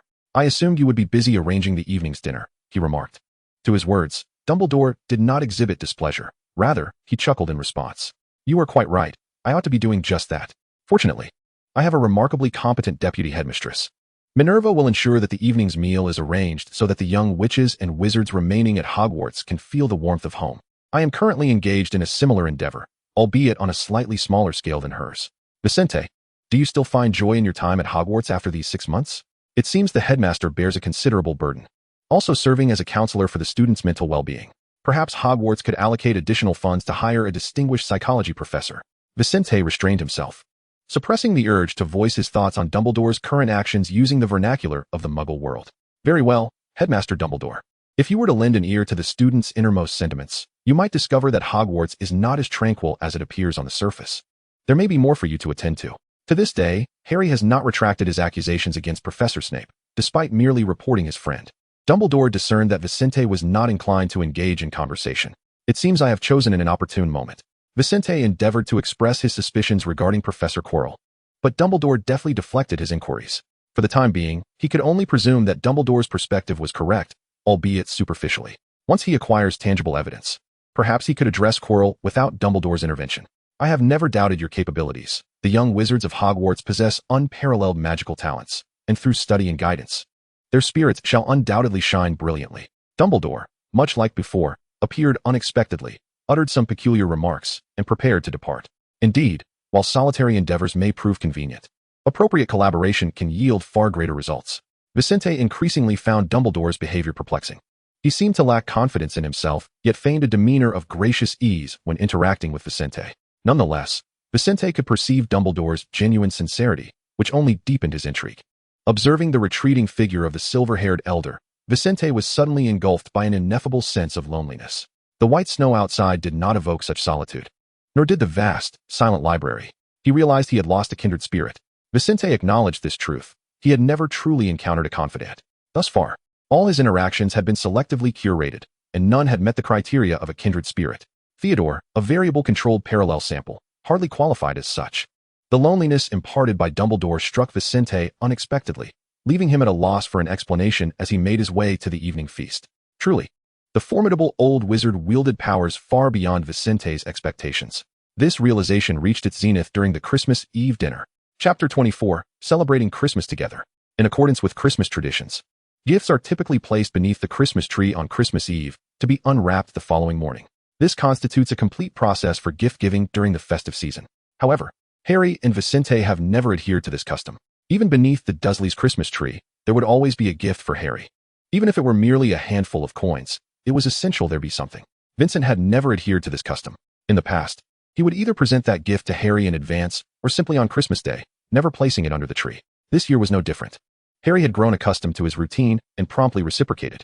Vincent received Harry's gift, a finely crafted quill, of a style he had always favored. Following the tradition that belonged to them, he resolved this year to gift Harry a box of delectable chocolates. However, given that Harry Potter himself had expressed a refusal of chocolates, Vincent chose to graciously indulge his preference. Previously, considering the Dursleys, Vincent would only offer simple gifts, things that could immediately belong to Harry and would not be snatched away. Those were tokens for his subject of observation, for Harry was extraordinary, and the Dursleys were inconsequential. They had no right to possess even the scraps he carelessly discarded. As for temporarily storing something sustainable at his home until Harry's arrival, Vincent did not concern himself with such matters back then. As long as Harry had only him to rely upon, whether he truly considered Harry's needs was of no consequence. Vincent no longer harbored such thoughts. The past was soon to be forgotten by Harry, and there was no need to dwell on it. This year, chocolates were out of the question. He decided to gift Harry a beginner's compendium of potions, something he would undoubtedly find useful. Additionally, he would include some care tools for flying broomsticks. After all, it was Christmas, and he ought to bestow a little sweetness upon him to bring some joy. Vincent considered himself remarkably gentle, showing such patience towards his subject of observation. He continued to employ indifferent language to refer to all those around him. Whether he still regarded them with the same coldness was a truth only known to Vincent himself. Everything had seemed well, and Dumbledore's concerns could be postponed for the time being. Even if the old wizard approached him with peculiar remarks, perhaps the Christmas season rendered Dumbledore more sentimental. Vincent remained unconcerned with the intentions of the aged sorcerer. As long as he did not seek trouble, Vincent was willing to coexist peacefully through the remainder of his student life. Unfortunately, Hogwarts was hardly a tranquil place. Young wizards prioritized their actions, and at that moment, nothing was more pressing than the Christmas Eve dinner. He did not wish to invite Dumbledore's undue attention by delaying the festivities. Tomorrow, the most significant event would be the Christmas dinner, and he hoped to navigate these 2 days without incident. As a riddle, he was already quite exceptional. Now, he craved a semblance of normalcy. This was his thought before encountering Theodore. Before encountering Theodore, why are you here? After the last failed confrontation, Vincent had refrained from approaching Theodore deliberately. It was not that he feared Theodore, but rather that he had been at a disadvantage in their previous clash. And Vincent had yet to devise a strategy to alter the circumstances.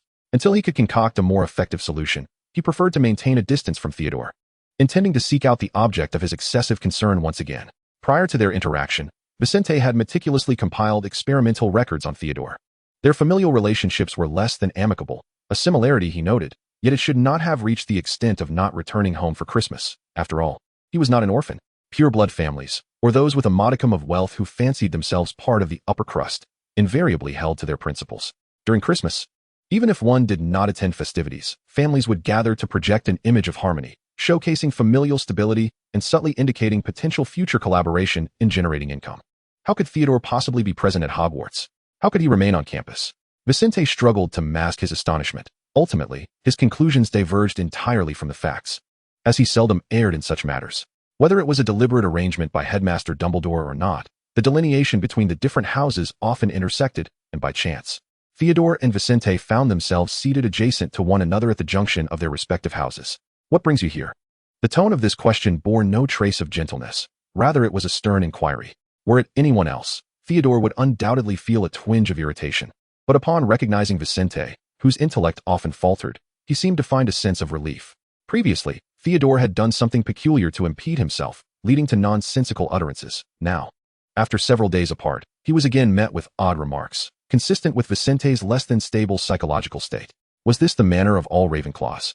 They appeared earnest during studies, yet often exhibited a certain eccentricity otherwise. Indeed, as you can see, I am now seated here. Are you so averse to spending Christmas Eve with me? How very unfair to you, Theodore remarked coldly. Regardless of your disposition, I am here now. There is no option for departure, so endure it. Vincent could assure himself that this was no mere illusion. The ambient temperature had indeed dropped. Observing that Theodore had not fully tightened the wand concealed within his sleeve, Vincent instinctively wrapped his cloak more tightly around himself.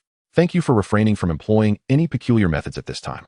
During their last encounter, Vincent had suspected that the excessive warmth emanating from Theodore was due to a modified warming charm. Theodore's explanation had been that his family possessed sufficient wealth for adequately warm fabrics. Now, the cooling charm he had cast upon Vincent remained manageable, neither rendering him a block of ice nor employing any aggressive spells against him. Vincent would not narcissistically believe that Theodore was particularly lenient towards him.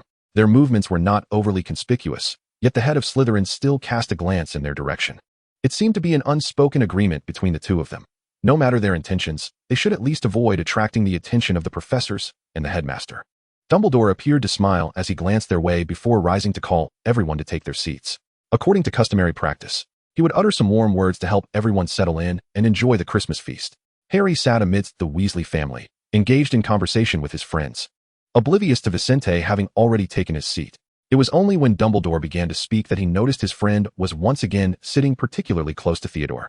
Well, since Vincent had acknowledged Theodore as his friend, Harry, as Vicente's longtime companion, would endeavor to understand and respect his choice. Surely, amidst Slytherin, there would be individuals like Draco Malfoy, who lacked decorum, but also those like Theodore, capable of engaging in normal conversation. Harry's gaze met Vicente's, and he saw his friend give a gentle nod, which allowed him to relax and savor the Christmas Eve dinner. This was the first Christmas Eve he could recall spending away from the Dursleys, entirely in the company of friends he cherished, celebrating a joyous occasion. On this Christmas Eve, a day symbolizing reunion, he now had companions with whom to celebrate the beautiful holiday, bringing him happiness. The instances of tranquility between Vincent and Theodore were few and far between. Only in potions could they exchange a few words of common interest. Theodore could sense Vicente's excessive attention and the probing gaze that often lingered upon him. Now, he had to share Christmas Eve with him. Severus would never inquire why his students chose to remain at school for Christmas. To him, it made little difference where one spent the holiday. As a solitary individual, he naturally lacked the inclination to concern himself with the psychological well-being of his students. Frankly, expecting Severus Snape to care about the mental health of students was truly pushing the boundaries of their psychological limits. Theodore had never imagined he would share a Christmas Eve dinner with Severus Snape. Chapter 25, I Come Bearing Gifts. Severus had served as the head of Slytherin for 10 years, encountering nearly every young witch and wizard in the entirety of the British Wizarding World. Each year, he remained at Hogwarts, partaking in numerous Christmas dinners with the students who stayed behind. However, it was indeed his first encounter with a pureblood family member who chose to remain. Pureblood families often harbored their own unique convictions, coupled with a distorted sense of pretense that Severus could never appreciate. Most of them place great importance on the descendants of their families, and even if there are conflicts, they are not worth mentioning to outsiders. In front of others, they must always maintain an appearance of harmony. Reflecting on his school days, that foolish dog had already caused such a commotion. Each Christmas, his brother would still inquire whether he wished to return home for the festive dinner. Thus, when Theodore expressed his desire to remain at Hogwarts and requested Severus to sign the stay-at-school form, Severus harbored some internal skepticism. Yet, it was merely a fleeting doubt. He had no inclination to concern himself with the familial discord of these children. Now, Theodore Nott found himself seated beside the rather unappealing Vincent Riddle. Riddle, a surname Severus despised. As for how they ended up together, one would have to question what Dumbledore was truly contemplating. Dumbledore had concealed certain matters from him, and their relationship had not yet reached the point of complete candor. Severus was indifferent to this, as long as it did not affect the ultimate outcome. Harry Potter must not die. Although Severus harbored no fondness for him and wished him no joy, he could not perish. If he did, all their previous efforts would have been in vain. Under the condition of Harry's survival, Severus cared little for Dumbledore's intentions. Theodore sensed that this seating arrangement was orchestrated by someone behind the scenes. He attempted to extract information from his head of house, but regrettably, his headmaster merely lowered his gaze, fixated on his empty plate, as if the patterns upon it demanded his entire attention. Vincent also noticed Theodore's gaze drifting toward the professor's table. Yet he was oblivious to the fact that it was directed at Severus, mistakenly believing that Theodore was simply listening to Dumbledore's address. Theodore, would you care for some juice? He could not comprehend why Theodore chose to remain at Hogwarts. What significance did his words hold now that they were sharing a meal? It was futile to seek conversation for the sake of conversation. Theodore watched as Vincent slid the juice toward him, struggling to articulate his current emotions. He had never anticipated that his father would go to such lengths, leaving him alone during his first year at Hogwarts, with no intention of bringing him home for Christmas. The bond between him and old Nott had never been particularly profound. Compared to Malfoy, their interactions were entirely driven by mutual benefit. Before he could come of age and inherit the Nott family legacy, there was a need for a capable adult wizard to sustain the family's honor. While old Nott required an heir to ensure the family's continuity, demonstrating to others that the Nott family still possessed a promising future for further advantageous exchanges. The balance is precarious. However, Theodore is still quite young, and many issues have yet to surface. Once he graduates from Hogwarts and comes of age, the tensions between them are likely to escalate further. In such circumstances, naturally, no one is inclined to listen to Dumbledore's trivialities. He, being considerate, merely uttered a few celebratory remarks, encouraging everyone to relish the evening of peace. To spend Christmas Eve together at Hogwarts is indeed a joyous occasion, and he hopes everyone can feel the warmth of home in this place. He also expressed the desire for all to attend the Christmas dinner the following day without exception. Dumbledore's words carried a touch of playful wit. Of course, if anyone wishes to spend Christmas in solitude or with a friend in a secret place, we completely understand. The house elves of Hogwarts would be in the kitchen, ready with delicious food at all times, available for everyone to enjoy. Opportunities to roam the kitchen and indulge in delightful treats are rare, so one should cherish this moment. Dumbledore's customary cleverness brought smiles of ease to the young wizards around him.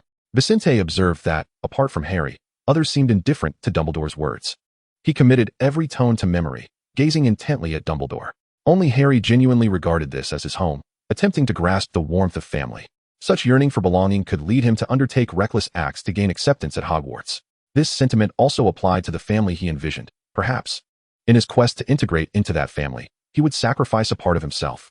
People often yearn excessively for what they cannot attain, willing to relinquish much of what they possess in exchange for it. 7 years is ample time for a naive child to forge a profound bond with Hogwarts. Vincent had no doubt that if necessary, Dumbledore would not hesitate to exploit this connection. The greatest white wizard of all time. Vincent bowed his head and began to enjoy his Christmas dinner. Today, nothing holds greater significance than this feast on Christmas Eve. Following the meal, the more pressing matter remains why Theodore would choose to stay at Hogwarts. According to Hogwarts regulations, once dinner concludes, young wizards must return to their respective common rooms. Even if they wish to stay awake all night, they must return to their quarters and refrain from wandering the halls of Hogwarts. A great man once said that rules are established to be broken. Vincent was putting this notion into practice, and he had not entirely transgressed. As it was not yet curfew, if you think following my path will grant you access to the Slytherin dungeon, you are gravely mistaken. The two-headed serpent at the entrance could end your life. It is, of course, inconceivable. Even if the guardian at the entrance of the Slytherin dungeon were indeed left by the original Salazar Slytherin, it now merely serves as decoration and a lock, incapable of truly springing forth to bite a young wizard. Regrettably, many young wizards genuinely believe in this myth. To them, Slytherin epitomizes evil, and it seems entirely plausible that a biting lock could exist. Should I consider it an honor to have a piece of their ancient artifacts take a metaphorical bite out of me? Theodore sighed. What on earth do you intend to accomplish? I have not brewed potions recently, nor do I possess the talent to enhance spells. If you seek a genius, you ought to venture to Ravenclaw, where you will find plenty of bookish types with whom you can engage in stimulating conversation. Do not squander your efforts on me. Theodore felt irked. The letter from old Nott vexed him. The incessant inquiries from Vincent were bothersome, and the incessant questioning from Malfoy post-Christmas was even more aggravating. Why was it that those around him could never attend to their own affairs and instead directed their focus upon him? What connection did they have that made solitude seem undesirable? I have no intention of doing anything, Vincent maintained from a safe distance. Theodore's impending retort was abruptly stifled. As you mentioned, individuals from other houses lack the means to infiltrate Slytherin, thus I can only present this gift to you now, Vincent continued. He hoped the gift he was about to bestow would be a useful tome, and so he offered a comprehensive spellbook. The Nott family may not be in want of such a book, yet perusing literature is never detrimental, and bestowing a book is certainly not a misstep. Vincent believed he had made strides toward bridging the gap with Theodore. At least when they had brewed potions together, the atmosphere between them had been quite pleasant. Yet, inexplicably, once they exited the potions room, the ambience seemed to shatter. Theodore erected an invisible barrier, akin to glass, around himself, rendering him utterly unattainable. Vincent, though capable of such behavior himself, found it difficult to accept when others did it to him. Those who can perceive the thoughts of others often prefer to keep their own thoughts concealed. Vincent could easily distance himself from emotional exchanges, but relished drawing others into such whirlpools of sentiment. Chapter 26. Perhaps an opportunity, or a gift. A gift? Theodore regarded Vincent with skepticism. When had their relationship evolved to one where they exchanged gifts? Vincent merely held up a square package adorned with a bow. Theodore could easily surmise it was a book. The Nott family certainly did not lack the funds to purchase books. However, this was a Christmas gift. Theodore had few friends. Most young wizards in Slytherin favored the extroverted and flamboyant nature of someone like Malfoy. The gifts exchanged were often ostentatious jewelry, intended to reinforce familial connections. He thought he had grown accustomed to this. Are you attempting to curry favor with me? Theodore conjectured. Like the others in Slytherin who encircle Malfoy, their admiration is not born of the young Malfoy's exemplary character. As they mature, the intertwining alliances between their families become increasingly evident. Nurturing friendships now will facilitate many matters in the future. It is not merely the legacy of their families that holds significance, but also the prowess of the heirs, which serves as a crucial criterion. They are merely first years, unable to perceive the deeper nuances. However, as they grow, should Theodore exhibit greater talent. Others will undoubtedly seek to forge a friendship with him. He did not anticipate that the first individual to attempt a friendship would be a Ravenclaw. Theodore regarded him with an expression akin to that of an ant betraying its colony. Perhaps, in his eyes, the overly bookish Ravenclaw was akin to an ant constructing a knowledge anthill, now departing from its nest. He was engaged in an act of folly. If any other Ravenclaw were standing here, offering him a Christmas gift, Theodore would have scoffed without hesitation and turned away. Vincent was no fool. At least not based on the impressions he had thus far conveyed. Theodore could only speculate that Vincent had discerned the boundless potential that lay ahead, prompting him to place an early wager in hopes of reaping greater rewards in the future. This realization left him even more unsettled. Regardless of what you might be contemplating, might you at least afford me the respect of acknowledging my character? Vincent seemed to voice this sentiment amidst Theodore's increasingly errant thoughts. Their acquaintance was brief, perhaps lacking any true moral assurance, yet Vincent still endeavored to advocate for himself. If you seek something from me, I advise you to relinquish that pursuit. You shall glean nothing pertaining to the Nott family from me. What of the heir of the Nott family? Professor Snape ought to deduct all points from your Ravenclaw house for your foolish remark. Theodore turned on his heel, unwilling to spare Vincent a glance. Though Vincent failed to deliver a Christmas gift, it was of little consequence. After all, he was addressing Theodore. Had a person he suspected of ulterior motives offered him a Christmas present, he too would have declined it. Were Professor Quirrell to present him with a gift, he would certainly question whether it concealed some form of blackmail or curse. Theodore remained acutely vigilant of his surroundings, a state of mind uncommon for one of his age. Vincent certainly did not speak of himself, as he had always believed himself to be quite different from his peers. I know what you are thinking. I can comprehend you. At least within the walls of Hogwarts, I believe we are the most capable of mutual understanding. With his seemingly ambiguous words, Vincent successfully retained Theodore's attention. Only by truly existing within this environment could he grasp the vulnerability and helplessness that Vincent's words subtly revealed. On Christmas Eve, the essence of the holiday requires no elaborate explanation. All heirs of pure-blood families, mind you, all of them, have returned to their estates, yet he remains. Perhaps the grown Theodore not as indifferent to this paternal oppression. Their familial bond seems to have been destined from his birth.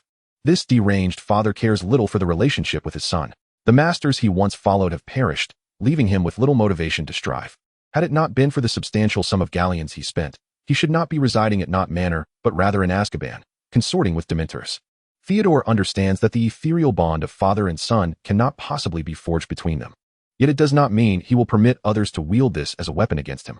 Vincent Riddle, who do you think you are? Thinking your strange words will serve your ends? Keep your distance until I draw my wand. Perhaps he is merely a sufficiently astute student, capable of grasping what ordinary wizards cannot. Vincent remarked seriously, just like you. Shedding his fade, Theodore glimpsed Vincent's authentic self.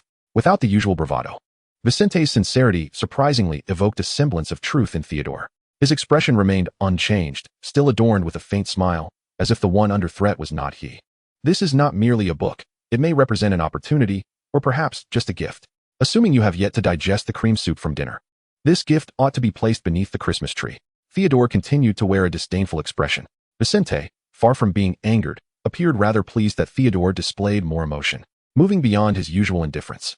If I were to leave this book among that pile of gifts, you wouldn't even glance in its direction. To achieve certain objectives, we sometimes must take unconventional paths. So, Theodore, what is your answer? Vincent found Shakespeare's classic quote particularly apt in this context. Theodore seemed somewhat perplexed. Now is a splendid opportunity. You ought to redirect your focus to other matters. I know you have been observing Professor Chilo. This was indeed an unexpected revelation for Vincent. He had believed his disguise to be effective. It appears that while he was scrutinizing Theodore, Theodore was equally observing him. In their mutual uncertainty regarding each other's attitudes, they initially chose to observe, albeit Vincent out of curiosity and Theodore in response to Vincent's interest. Perhaps this unexpected Christmas gift has bewildered Theodore. He did not turn to leave, but instead stood there to explain, "It is indeed acceptable. At least, apart from myself, no one else seems to have noticed this. If you could pay a modicum of attention to your words and actions, and refrain from expending so much effort to provoke me, I would not squander my precious time on your affairs."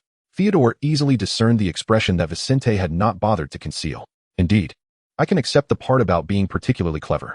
Theodore reached out and seized the book that Vincent had been holding aloft, which he had no intention of relinquishing even as he turned to depart. I offer you this opportunity. Professor Chilo is indeed problematic, and Professor Snape has prepared some potions that even first-year wizards can easily manage. I do not know where he has placed these potions, but should you find them, you might uncover the answers to the questions that have long occupied your mind. Hogwarts is not as innocuous as it appears, nor as safe. However, with Dumbledore here. Danger should be mitigated. This time, Theodore genuinely turned to leave, seemingly having completed some form of exchange. He took with him the Christmas gift Vincent had presented, leaving behind a significant message. Yet, I truly came to deliver a Christmas gift to you. Vincent could now be certain that Theodore had indeed misinterpreted something. Keen, alert, and attuned to the discordant suggestions, he reciprocated in kind, and upon perceiving a modicum of goodwill, he forcibly categorized it as a transaction and compelled its realization. What to do? He was genuinely intrigued by Theodore. Vincent had always been aware of his emotional evasion, unlike others who fearfully deny their avoidance. He was rather candid about it.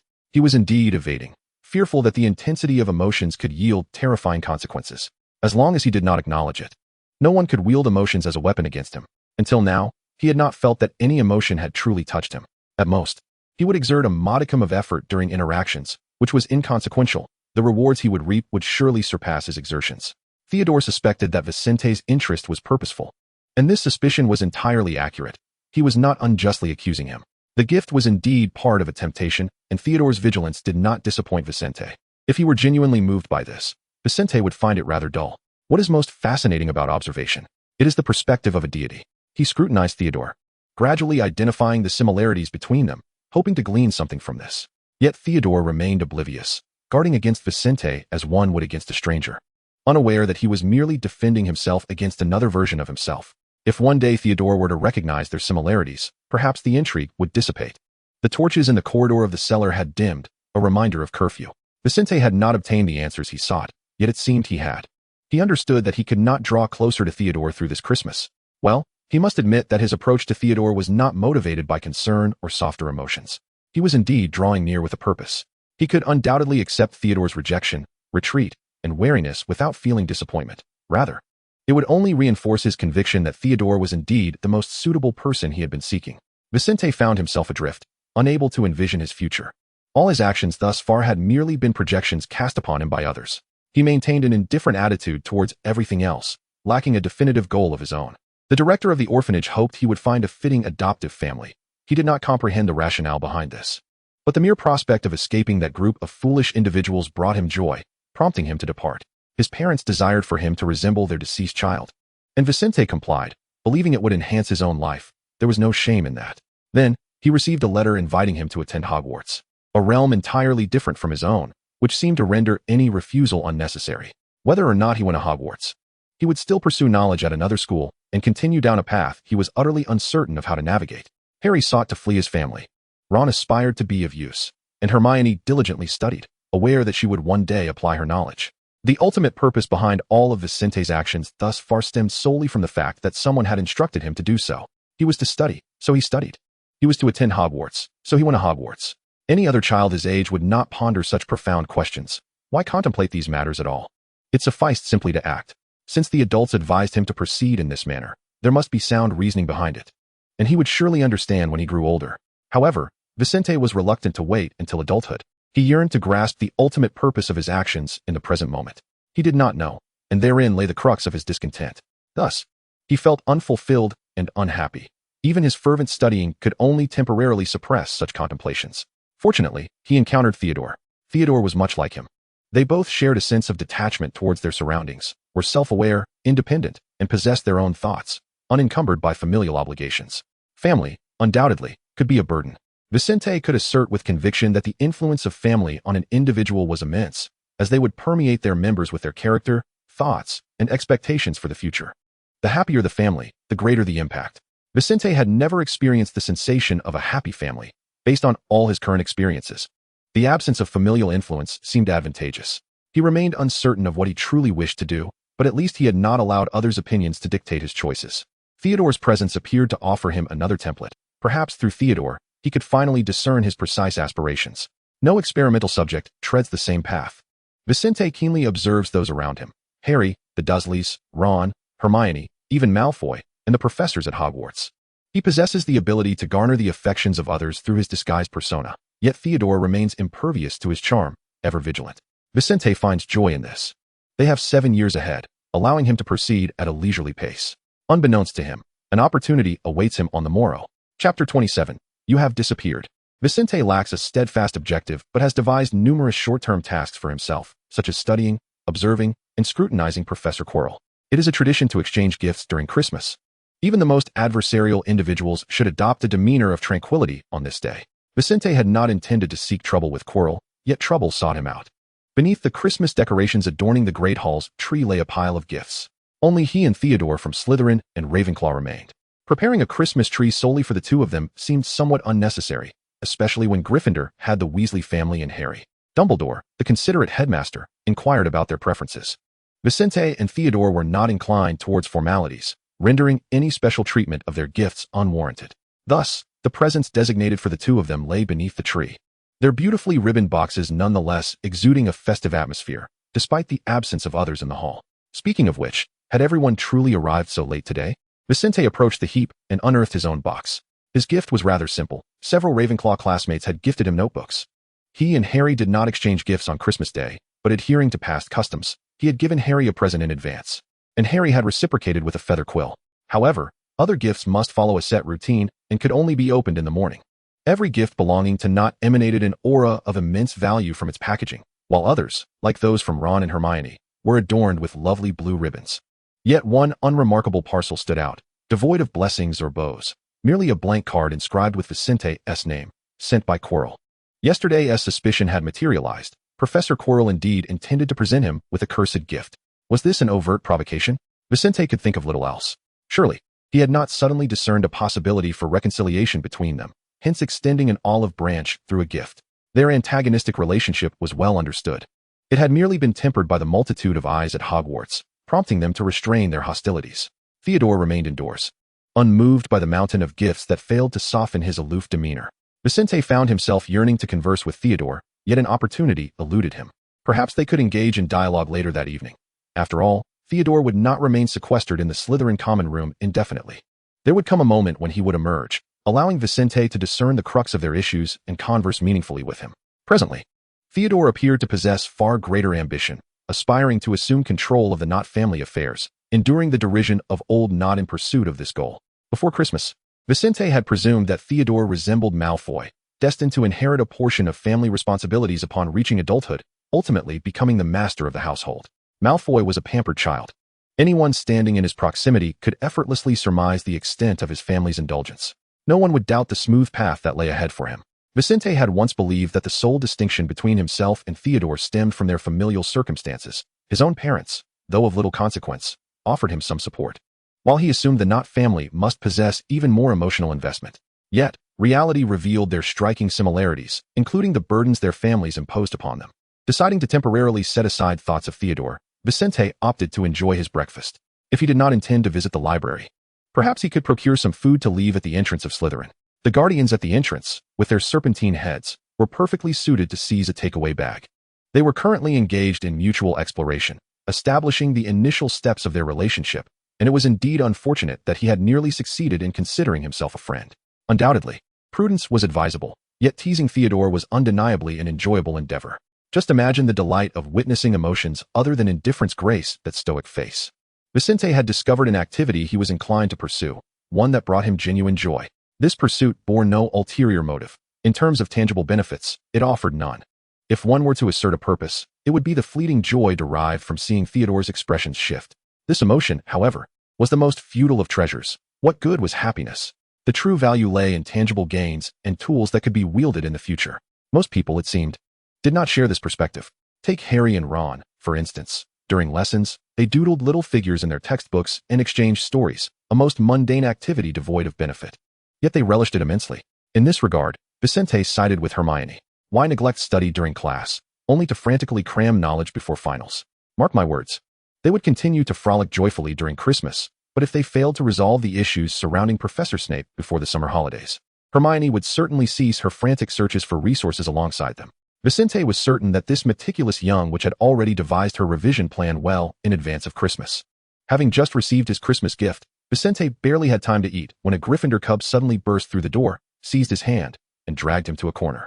During the Christmas holiday, the school was sparsely populated. Dumbledore had combined 4 long tables into one, creating a rather lively atmosphere with everyone gathered together. Strangely, given the early hour, the hall was devoid of anyone else apart from them. Vincent observed Harry, who was brimming with excitement and looking around as if he had something monumental to share. He placed a hand on Harry's shoulder. Calm down, My exuberant Gryffindor friend. There is no one else here. Speak at your leisure. Harry took a deep breath, his eyes shimmering with a familiar light reminiscent of the moment he received his acceptance letter to Hogwarts. What could possibly compare to receiving such an esteemed letter? This matter seemed extraordinarily significant to Harry. Vincent pondered for a moment. Perhaps it was a particularly special gift, for Hogwarts was once the alma mater of Harry's parents. Could it be that someone had gifted him something in their name? No, if it were in their name, he might exhibit greater emotion. The current excitement must stem from the return of something once belonging to his parents, a poignant legacy indeed. The exhilarated Gryffindor inhaled deeply, striving to temper his voice so as not to sound overly unstable. You cannot fathom the extraordinary Christmas gift I have received, a magical cloak. I shall demonstrate it to you shortly. It is remarkable not only for its enchantments, but also because it once belonged to my father. Do you understand, Vincent? This is my father's cloak. The word father struck a profound chord in a child who had never known the warmth of family. Vincent, however, was indifferent to this sentiment. He had never held any illusions regarding his familial connections and harbored no expectations of such emotions. Perhaps this was why Harry chose to align himself with the spirited Gryffindors, while Vincent opted for Ravenclaw, preferring the solitude of the tower and companionship with books. He certainly did not intend to allude to the heights at which Ravenclaw students resided, nor to imply that their lofty perch was isolating or that the daily ascent was exhausting. Vincent refrained from interrupting Harry, patiently allowing him to express all his excitement before responding with a smile. I understand, Harry. This is indeed a very special gift. I know you are thrilled. But before we indulge in excitement and demonstrations, let us have breakfast. After we finish, I will reveal to you just how wondrous this cloak truly is. This morning, as I unwrapped the gift, both Ron and I were utterly astonished. It was truly extraordinary. I had always believed that such things could never truly exist. Yet now that I have become a wizard at Hogwarts, what remains impossible? When Harry is excited, he tends to be somewhat loquacious. Not to an extreme degree, perhaps, but to Vincent, who is typically composed, this was hardly distinguishable from mere chatter. Vincent indeed pondered the remarkable nature of this cloak that could elicit such profound excitement from Harry. Could it be impervious to fire and water? Invulnerable to blades and bullets? Surely it could not possess the qualities of the fabled invisibility cloak of death, as recounted in wizarding fairy tales. Even having grown up in the Muggle world, upon entering Hogwarts, Vincent diligently immersed himself in the realm of magic, striving to absorb all the knowledge of wizards and transform himself into one from the inside out. To integrate into a new environment, one must first understand its culture, which is most vividly expressed through fairy tales. These tales encapsulate local customs, lifestyles, and values, alongside legends that, while based in myth, may hold a semblance of truth and mystery. Thus far, Vincent had encountered numerous tales regarding the origins of magic and the so-called Deathly Hallows, alongside various documented accounts. What truly etched the name of the Deathly Hallows into the minds of all was not merely the storybook, but also the figure once known as Dumbledore's adversary, the dark wizard Grindelwald, who was briefly mentioned in the grand narrative of Dumbledore's life. He had heard stories of Grindelwald, a dark lord who sought to dominate Europe, ultimately vanquished by Dumbledore, a formidable white wizard, an assurance that provided some comfort. Were it not for Professor Quirrell, Vincent might genuinely believe that this was the safest place in the world. Who could fathom the true purpose behind their experiences thus far? To assert that Dumbledore had no ulterior motives was something Vincent could hardly accept. He would uncover Dumbledore's intentions, just as he was determined to unveil the secrets surrounding Professor Quirrell. If he had not discerned the truth by the end of the term, he might as well abandon the quest. For rumors surrounding the position of defense against the dark arts professor at Hogwarts suggested that he would not survive to see a second year. Speculation and curiosity mingled within him, yet not to an overwhelming degree. Vincent gave due consideration to Harry's every word, listening intently while adopting an expression of eager anticipation. If that cloak truly were impervious to fire and water, invulnerable to blades and bullets, perhaps he might one day endeavor to understand its principles and experiment with a few dark curses. He does not perceive the use of dark curses as an unacceptable act. After all spells were devised for human utilization. The ultimate outcomes depend on the intentions of the spellcaster. Much like in the Muggle world, when an individual uses a firearm to slay an innocent, it is the person who faces judgment, not the weapon itself. Some direct the barrel at the defenseless, while others aim it towards the abyss of darkness. Vincent now stands in the ambiguous gray area between the two, with a single step forward. He could enter an entirely different realm. He contemplates which path to choose in pursuit of the meaning of his existence. I have brought out that cloak. It awaits in my backpack. Let us find an empty classroom, and you shall be utterly astounded. Harry has uttered this phrase no less than 3 times today, yet they have only just concluded breakfast. Vincent nods in acknowledgement and follows Harry toward the vacant classroom, clutching a takeaway breakfast. They belong to different houses, and Vicente is uncertain of Theodore's culinary preferences, but he surmises that the offspring of self-proclaimed pureblood families, who consider themselves distinct from other wizards, must dine with exquisite finesse. Soft-boiled eggs should be gently cracked in their egg cups, consumed with a spoon. Though Vicente does not fully grasp this practice, he respects it, as he himself adheres to similar dining customs. It is a matter of lifestyle. His foster parents did not instill such habits in him. Yet to align himself with the so-called upper class, one must cultivate these nuances from a young age. Vicente exhibits certain behaviors characteristic of high society, albeit not excessively so. Deep down, he questions the necessity of such matters, yet habits are not easily altered. In the early days of his acquaintance with Harry, they would sit together, finding it peculiar that someone could engage in such elaborate rituals and utilize numerous utensils while dining. Now, Vicente finds it somewhat convenient, as it allows him to identify commonalities with Theodore. It is precisely these shared traits that draw him closer to Theo. He would never liken Harry to a peer for observation, as their differing lifestyles would introduce myriad variables. This reflection on breakfast and culinary culture swiftly permeated the air as Vicente watched Harry extract a cloak from his bag, rippling like water, and drape it over himself. In the next moment, a head floated in midair. "You have vanished? Merlin, what could this be? Has he truly encountered a deathly hallow? What will transpire next? Will Grindelwald emerge from Nurmengard to seize this cloak?" Chapter 28. Who are you? This is simply unbelievable. Harry's head floats before him, evoking a sense of the supernatural. Indeed, it is quite astonishing. Harry, but could you perhaps reveal your body? Speaking to your disembodied head gives me an unsettling chill down my spine. After the initial shock, Vicente composed himself and presented a facade of tranquility.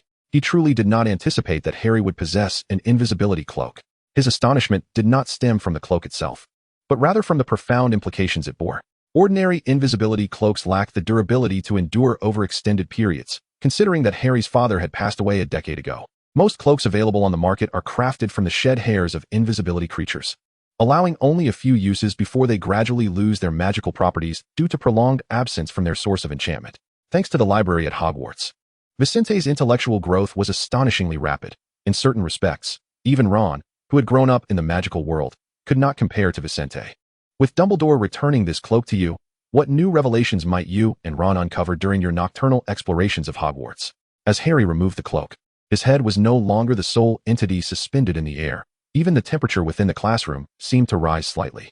Strangely enough, Vicente could accept the existence of ghosts and wizards, yet witnessing a disembodied head conversing before him was undeniably peculiar. "Wait, Vicente, how do you know this was a gift from Professor Dumbledore?" Harry exclaimed in surprise. He recognized Vicente's keen intellect, capable of discerning intricate details and deducing accurate conclusions. Yet he had not uttered a word.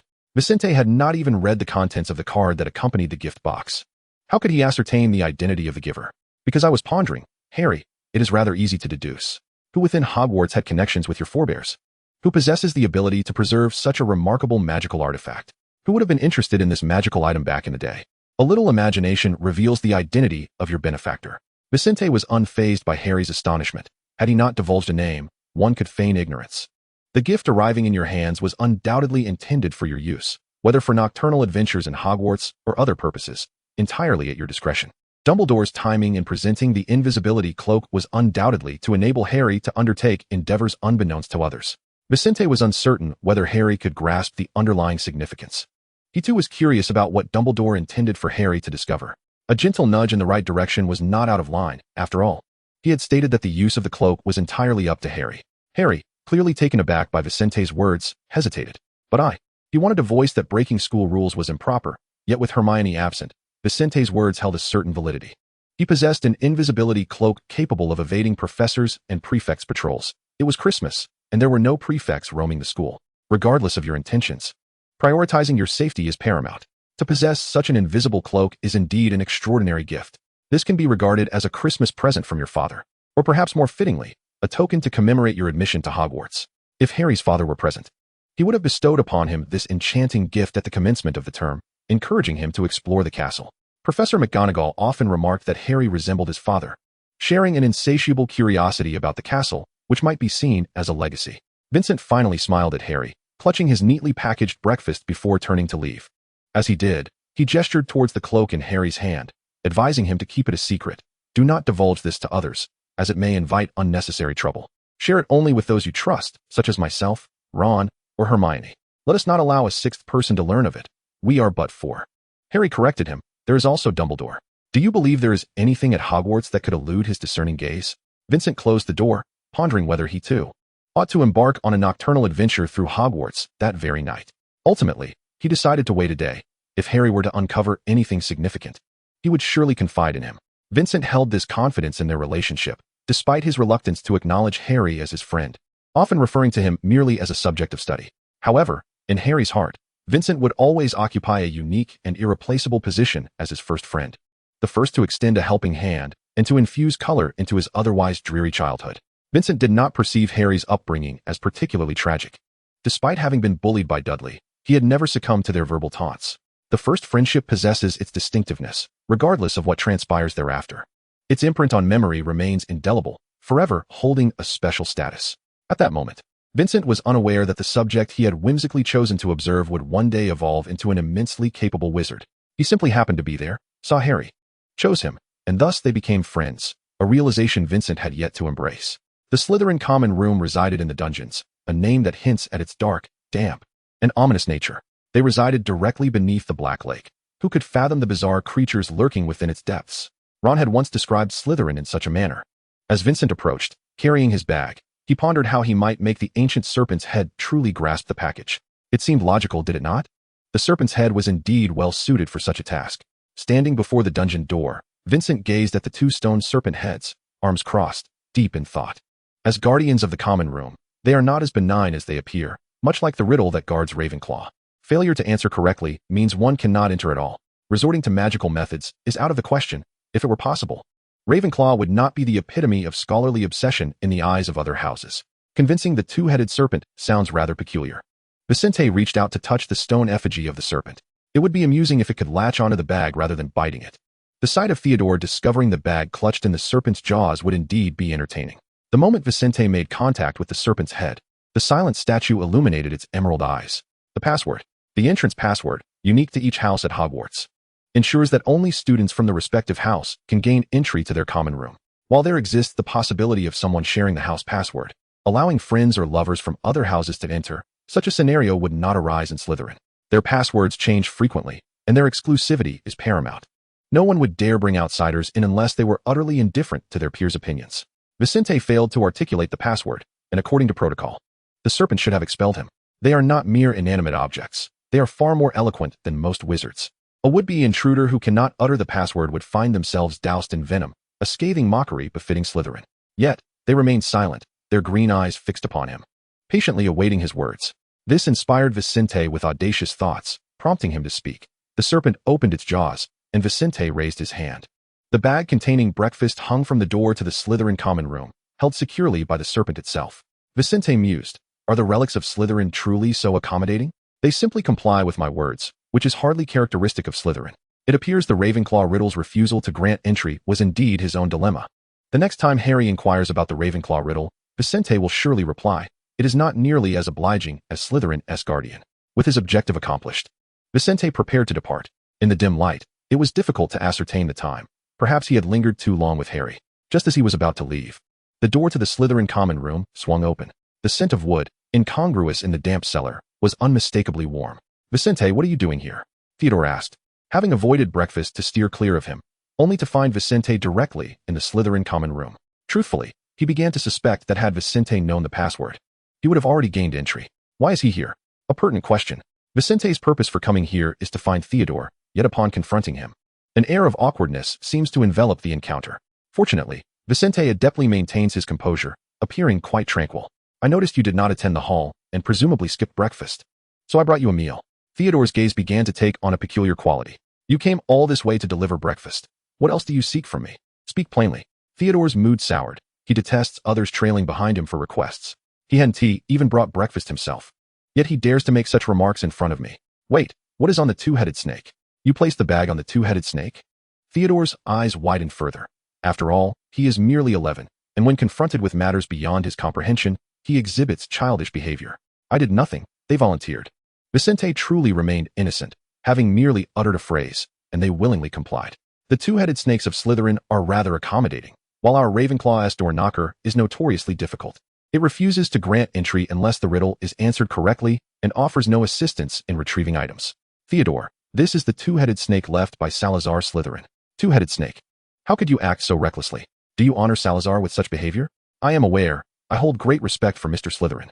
But it was indeed the two-headed snake's own volition. I did not coerce him. Theodore certainly recognized that Vincent did not compel the two-headed snake. He possessed the magical prowess to do so, rendering it unnecessary to squander time here. With such abilities, why fixate on a minor heir of a family? What could the Nott family possibly offer him? It would be more prudent to direct his attention towards the Malfoys, who possessed something of greater value left behind. Theodore, unaware of what that might be, knew it was undoubtedly of greater significance than his own belongings. He needed to pause and contemplate whether to maintain distance from Vincent, seeking a place where he could think with some space between them. This Ravenclaw must have some peculiarities, always engaging in strange antics. Theodore had believed he could decipher him. Yet he realized he was still too young.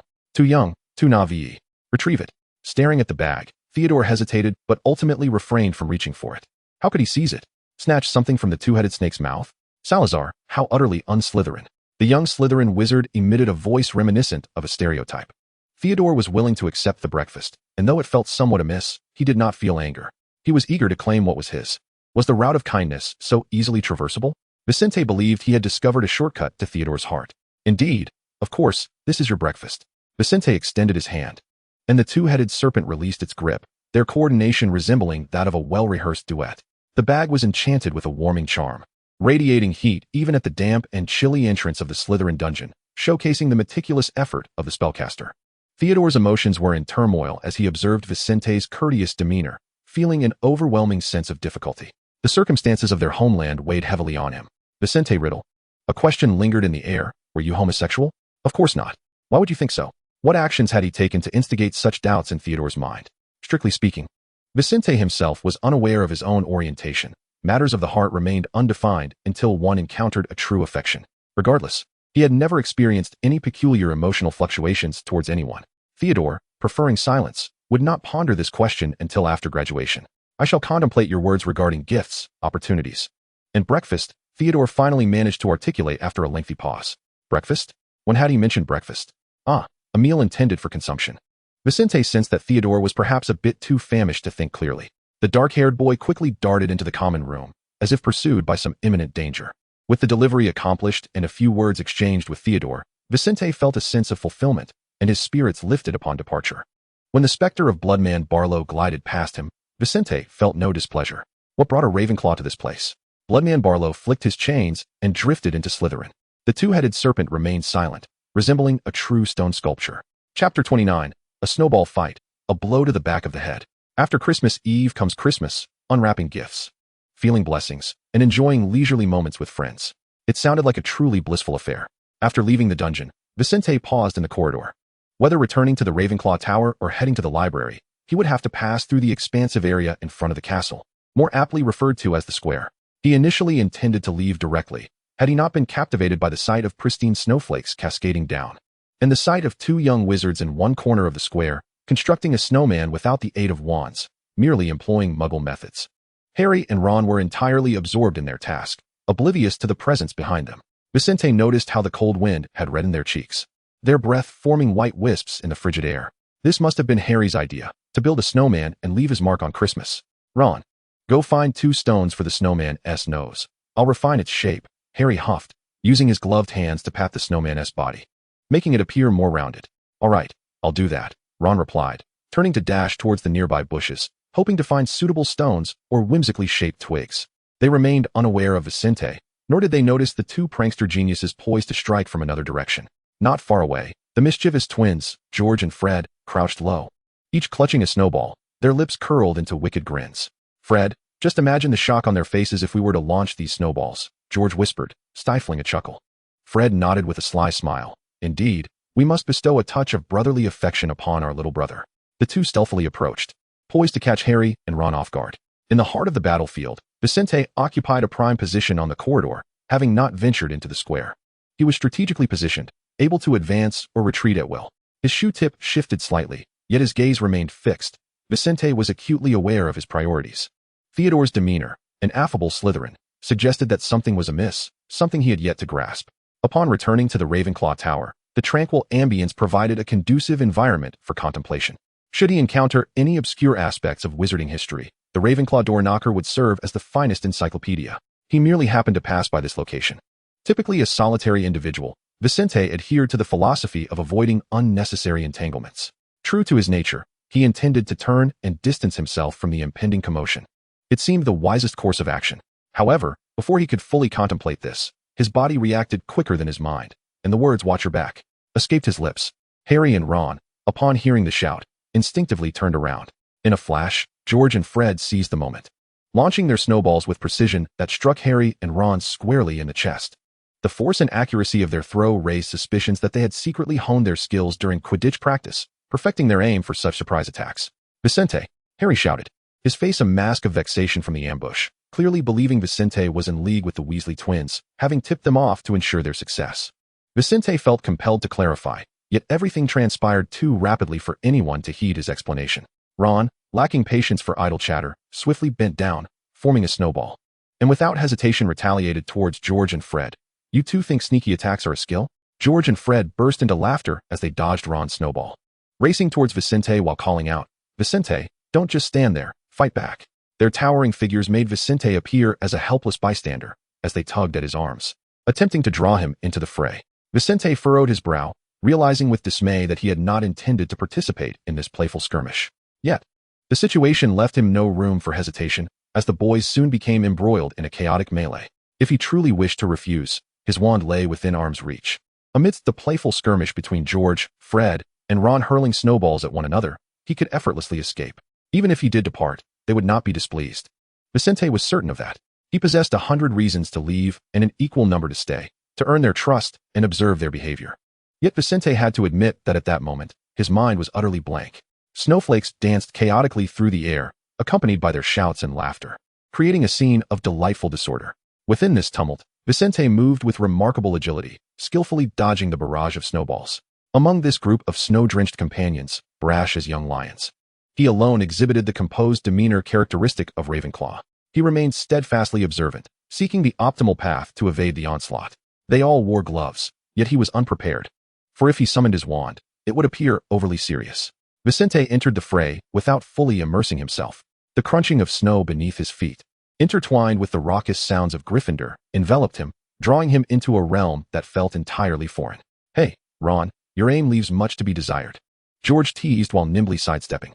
"Don't get too cocky, George. Let us see you stand still," Ron retorted, his face flushed as he hurled snowballs, most of which the twins deftly avoided. "There's no shortage of fools. You'll need to try harder if you wish to join the Gryffindor Quidditch team." Fred dodged with the grace of a seasoned athlete.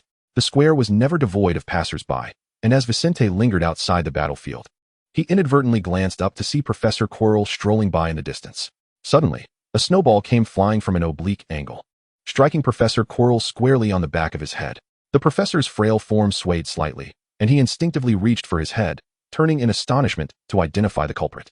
Vincent stifled a laugh, his mind racing with clarity. It could only be George or Fred.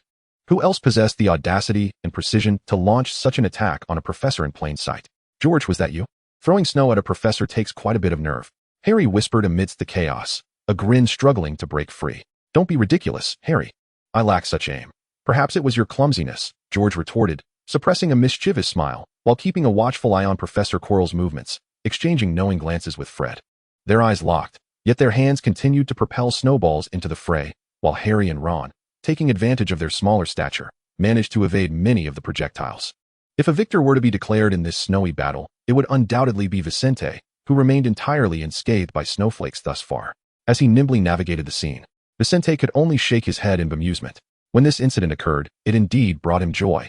As he had been fixated on the peculiar object at the back of Professor Chilo's head, this unexpected event would surely capture the attention of that item.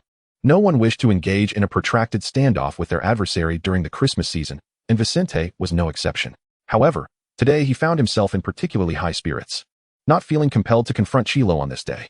Even if he had initiated a provocation by delivering a Christmas gift, perhaps he would view this unforeseen snowball, of unknown origin, as a fitting retort.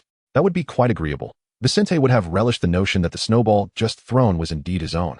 Yet, at this moment, the snowball continued to soar, and he could only focus on himself, ensuring he was not overwhelmed by the flurry of flying snowballs. After an initial moment of panic, Professor Chilo did not even glance back, but hastened his departure from the scene. As for whether the object at the back of his head had been observing the entire spectacle, only he could ascertain that. Vincent had no desire to squander this unique moment on an enigmatic object. He even began to contemplate whether he should fashion a couple of snowballs himself. Perhaps to engage in the chaos, since everyone was aware he had done nothing at all. He hadn't even donned gloves. How could he possibly partake in this tumultuous skirmish? As the battle raged on, the snow in the square became a chaotic mess, and the participants were covered in snow, looking both disheveled and jubilant. This snowball-induced fray continued to unfold in the chilly winter air, infusing the quiet courtyard of Hogwarts Castle with the simplest hues of humanity. Harry was right. Christmas should be imbued with personal significance. Vincent felt he was beginning to comprehend his subject of observation. Above, Dumbledore, who had been gazing at the snowy landscape with a hint of melancholy, now wore a smile. Observing the lively gathering of children, he reflected on their myriad endeavors, whether from a decade prior or the efforts they were currently undertaking, all aimed at ensuring that future generations of children could lead lives as vibrant and ordinary as the present. Yet, within this joy, there would undoubtedly be sacrifices. Harry had received the invisibility cloak, and the professors at Hogwarts, as he had indicated, began preparing the necessary items. No one could ascertain whether Harry would truly choose to utilize it. As a Gryffindor, it was only natural for him to engage in bold undertakings, as that was the essence of the house.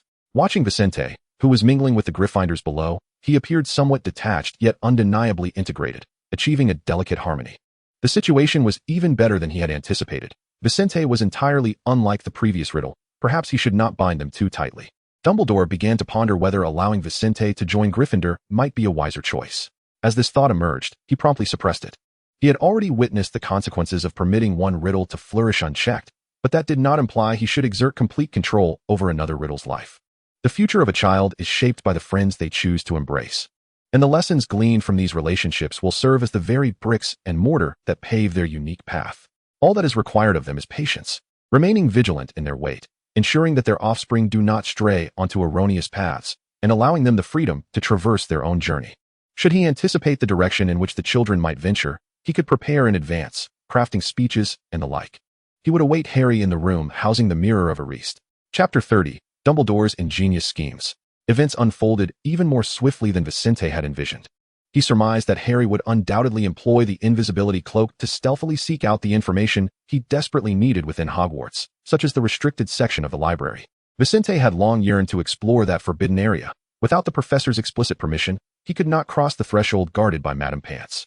To be candid, he possessed a means to gain access, but he was not yet prepared to act on it. He had devised a plan. Once Harry had finished utilizing the cloak, Vincent could borrow it, slipping into the restricted section to uncover all the knowledge he so eagerly sought. Dumbledore must have anticipated this. Who could claim that he had not received the headmaster's approval? Speaking of which, it must be noted that certain regulations at Hogwarts indeed harbor significant shortcomings. For instance, dangerous tomes ought to be securely locked away, perhaps even within the headmaster's office, rather than brazenly displayed in the library, delineated by a rather lax method. This arrangement practically invites those thirsting for answers to venture forth, employing whatever means necessary. It remains uncertain what methods the previous riddle employed to gain entry, whether he secured legitimate permission from the professors or resorted to more clandestine tactics. Unlike the last riddle, he likely possessed a clear vision of his aspirations, understanding the person he wished to become and diligently striving towards that goal.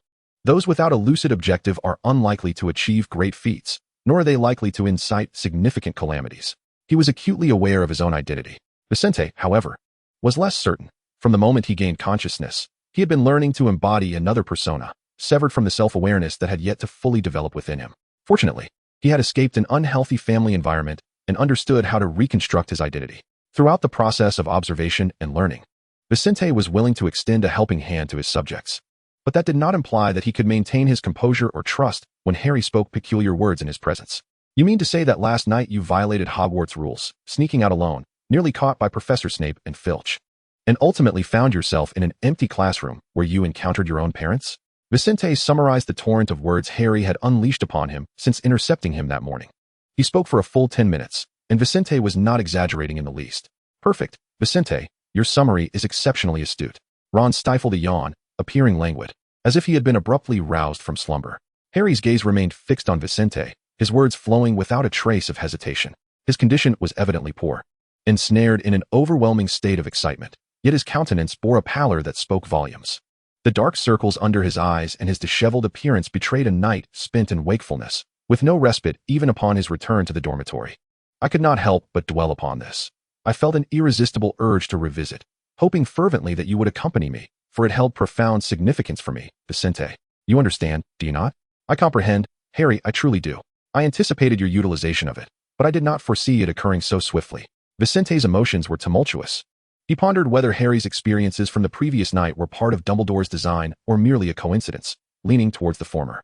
Harry, you have not rested at all throughout the night. You must recuperate, regardless of the matters at hand. Let us discuss them only after you have had a chance to refresh your mind. Vicente had surmised that Harry would indeed employ the invisibility cloak and that Dumbledore had orchestrated a trap, one that Harry would inevitably fall into. However, he was taken aback by how swiftly Harry had uncovered what Dumbledore intended for him to see. In just one night, Dumbledore had displayed an urgency that left no room for even a moment's respite. Vicente wished to distance himself from the complexities between Dumbledore and Harry. Yet Harry stood before him, radiating a palpable plea for assistance.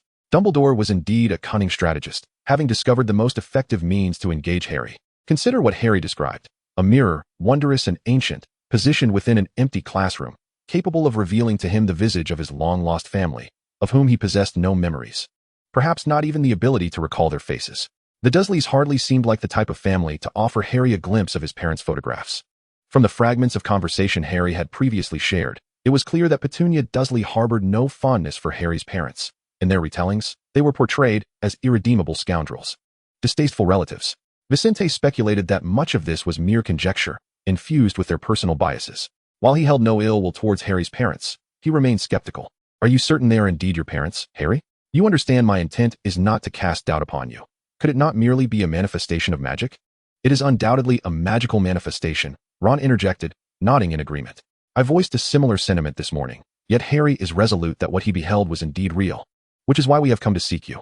Merlin's trousers. He lay in a hazy slumber when suddenly Harry shook him awake, exclaiming that he had seen his parents. The words sent a chill down his spine. He endeavored to fathom the implications of Harry's revelation, attempting to discern whether it was merely an illusion conjured by some magical artifact. Yet, Harry's fervor rendered him incapable of calming him down. Fortunately, he recalled someone who could assist Harry in remaining lucid, Vincent, whose demeanor was notably composed and whose intellect was sharp. More importantly, he, like Vincent, would never harm Harry.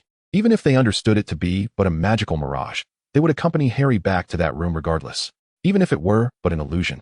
The prospect of encountering their friend's family was undeniably delightful. It seemed the invisibility cloak had arrived just in time, as if orchestrated by Merlin himself.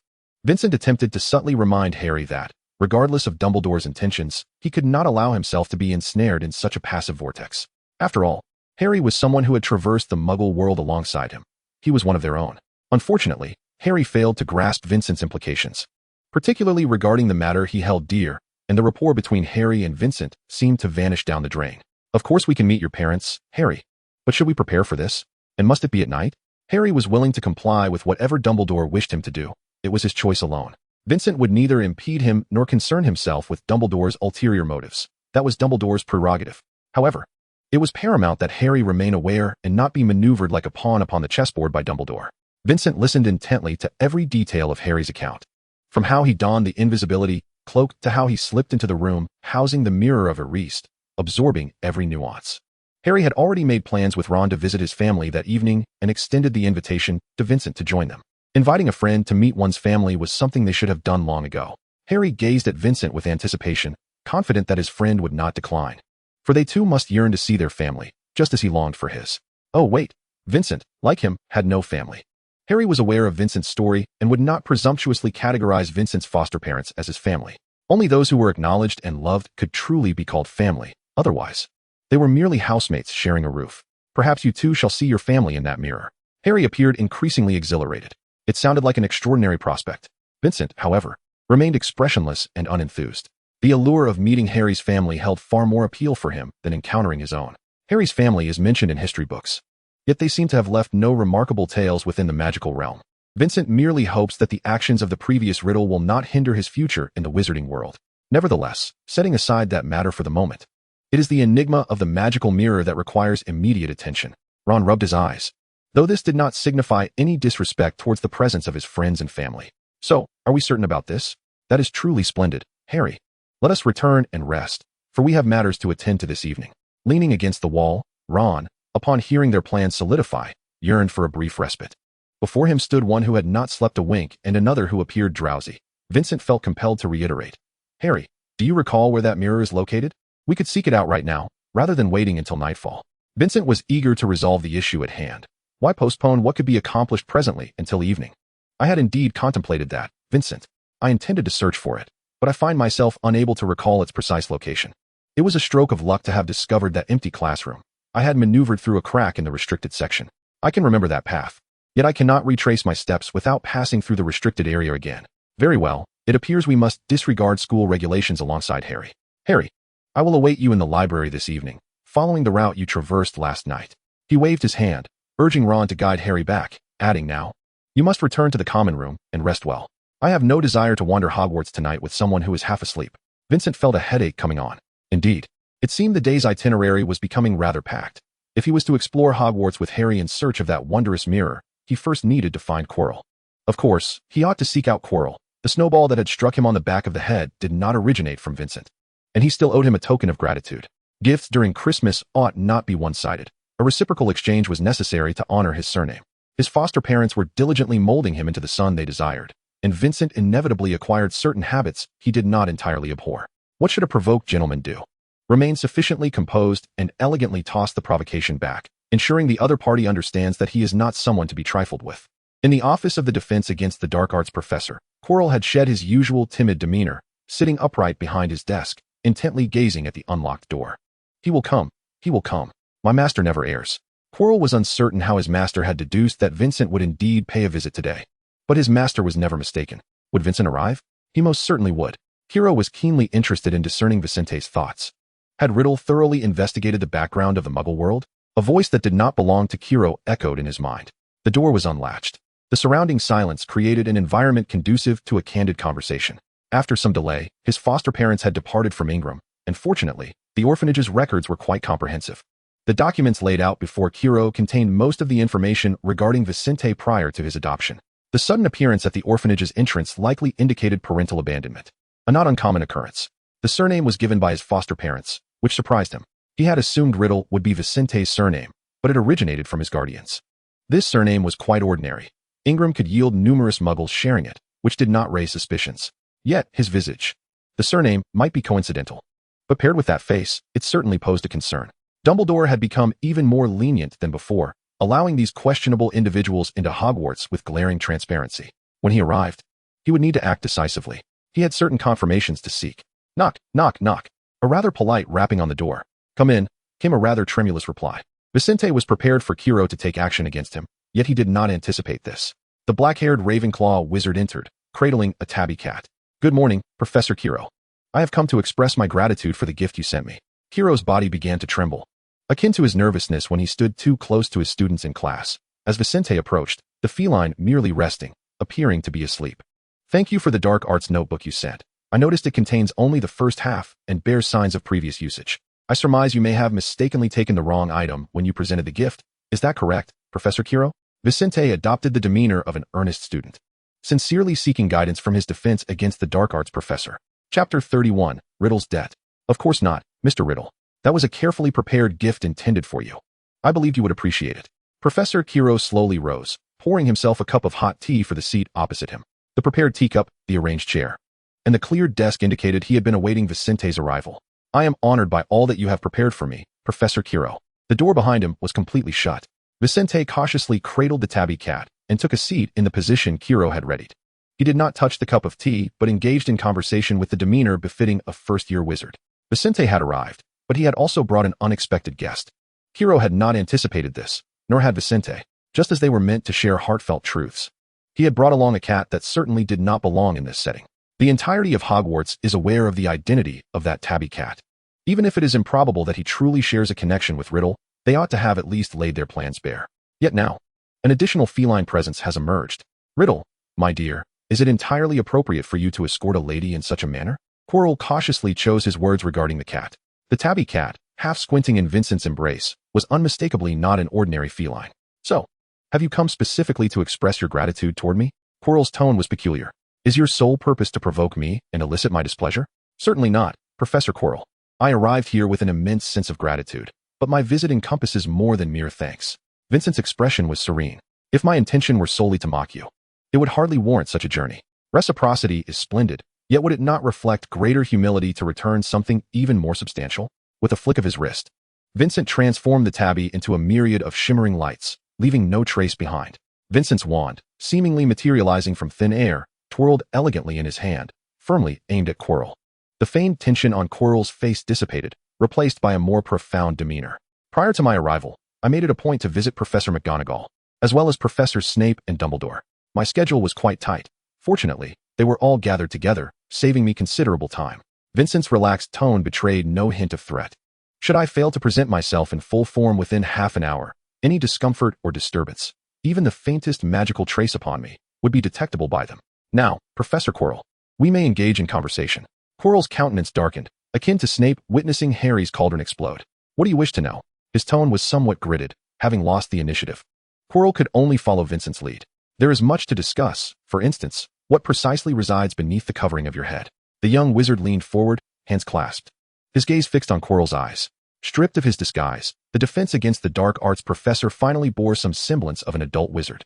Indeed, the aura of a malevolent sorcerer, one who has delved into various dark magics, aligned rather fittingly with Quirrell's current state. Curiosity, they say, can be perilous, Mr. Riddle. The less you know, the longer you may survive in the magical realm. You were the one who provoked me. You failed to manage what lurked behind your head. It glared at me first, and now you dare to accuse me of being overly curious? By Merlin's name, Professor Quirrell, I consider myself the least curious individual at Hogwarts. Aside from the library, nothing else draws my interest. You instigated this confrontation, and thus you must face the consequences. Vincent was not exaggerating in the slightest. He was, in fact, a remarkably tranquil individual, exceedingly amiable and less provoked. If you truly wish to disregard these matters, you would not be present here now. Chilo continues to practice Tai Chi, eager to shift the blame onto Vicente, hoping to fortify his position for the ensuing dialogue. Firstly, sir, you must comprehend that it was you who provoked me with your gaze, and secondly, you must acknowledge that it was you who presented me with the Christmas gift that brought me here. By the way, that tome, the Dark Arts Compendium, is indeed remarkable, and I have no intention of returning it to you. Vicente responds with clarity, then directs his gaze toward the desk, apart from 2 cups of hot tea.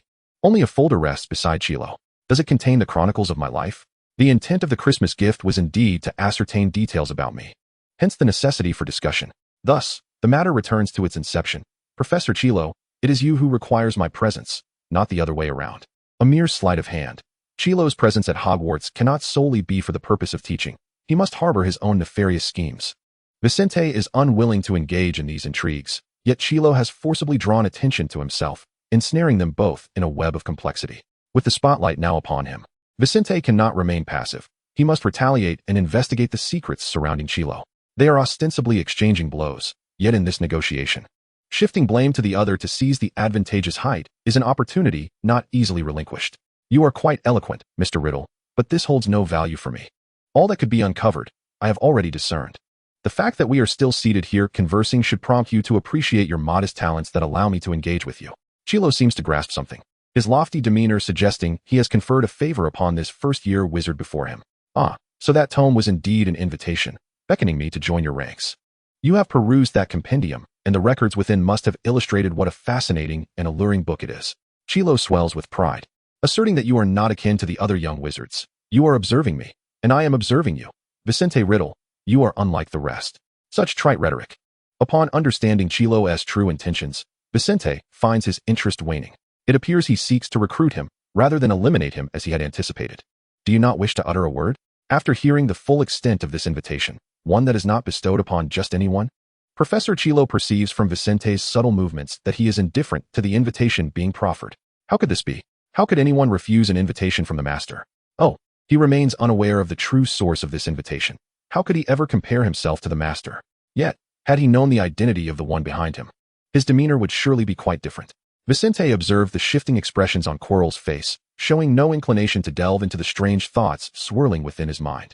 Well, if you have finished speaking, I shall take my leave now. Regardless of your subsequent intentions, I shall not involve myself.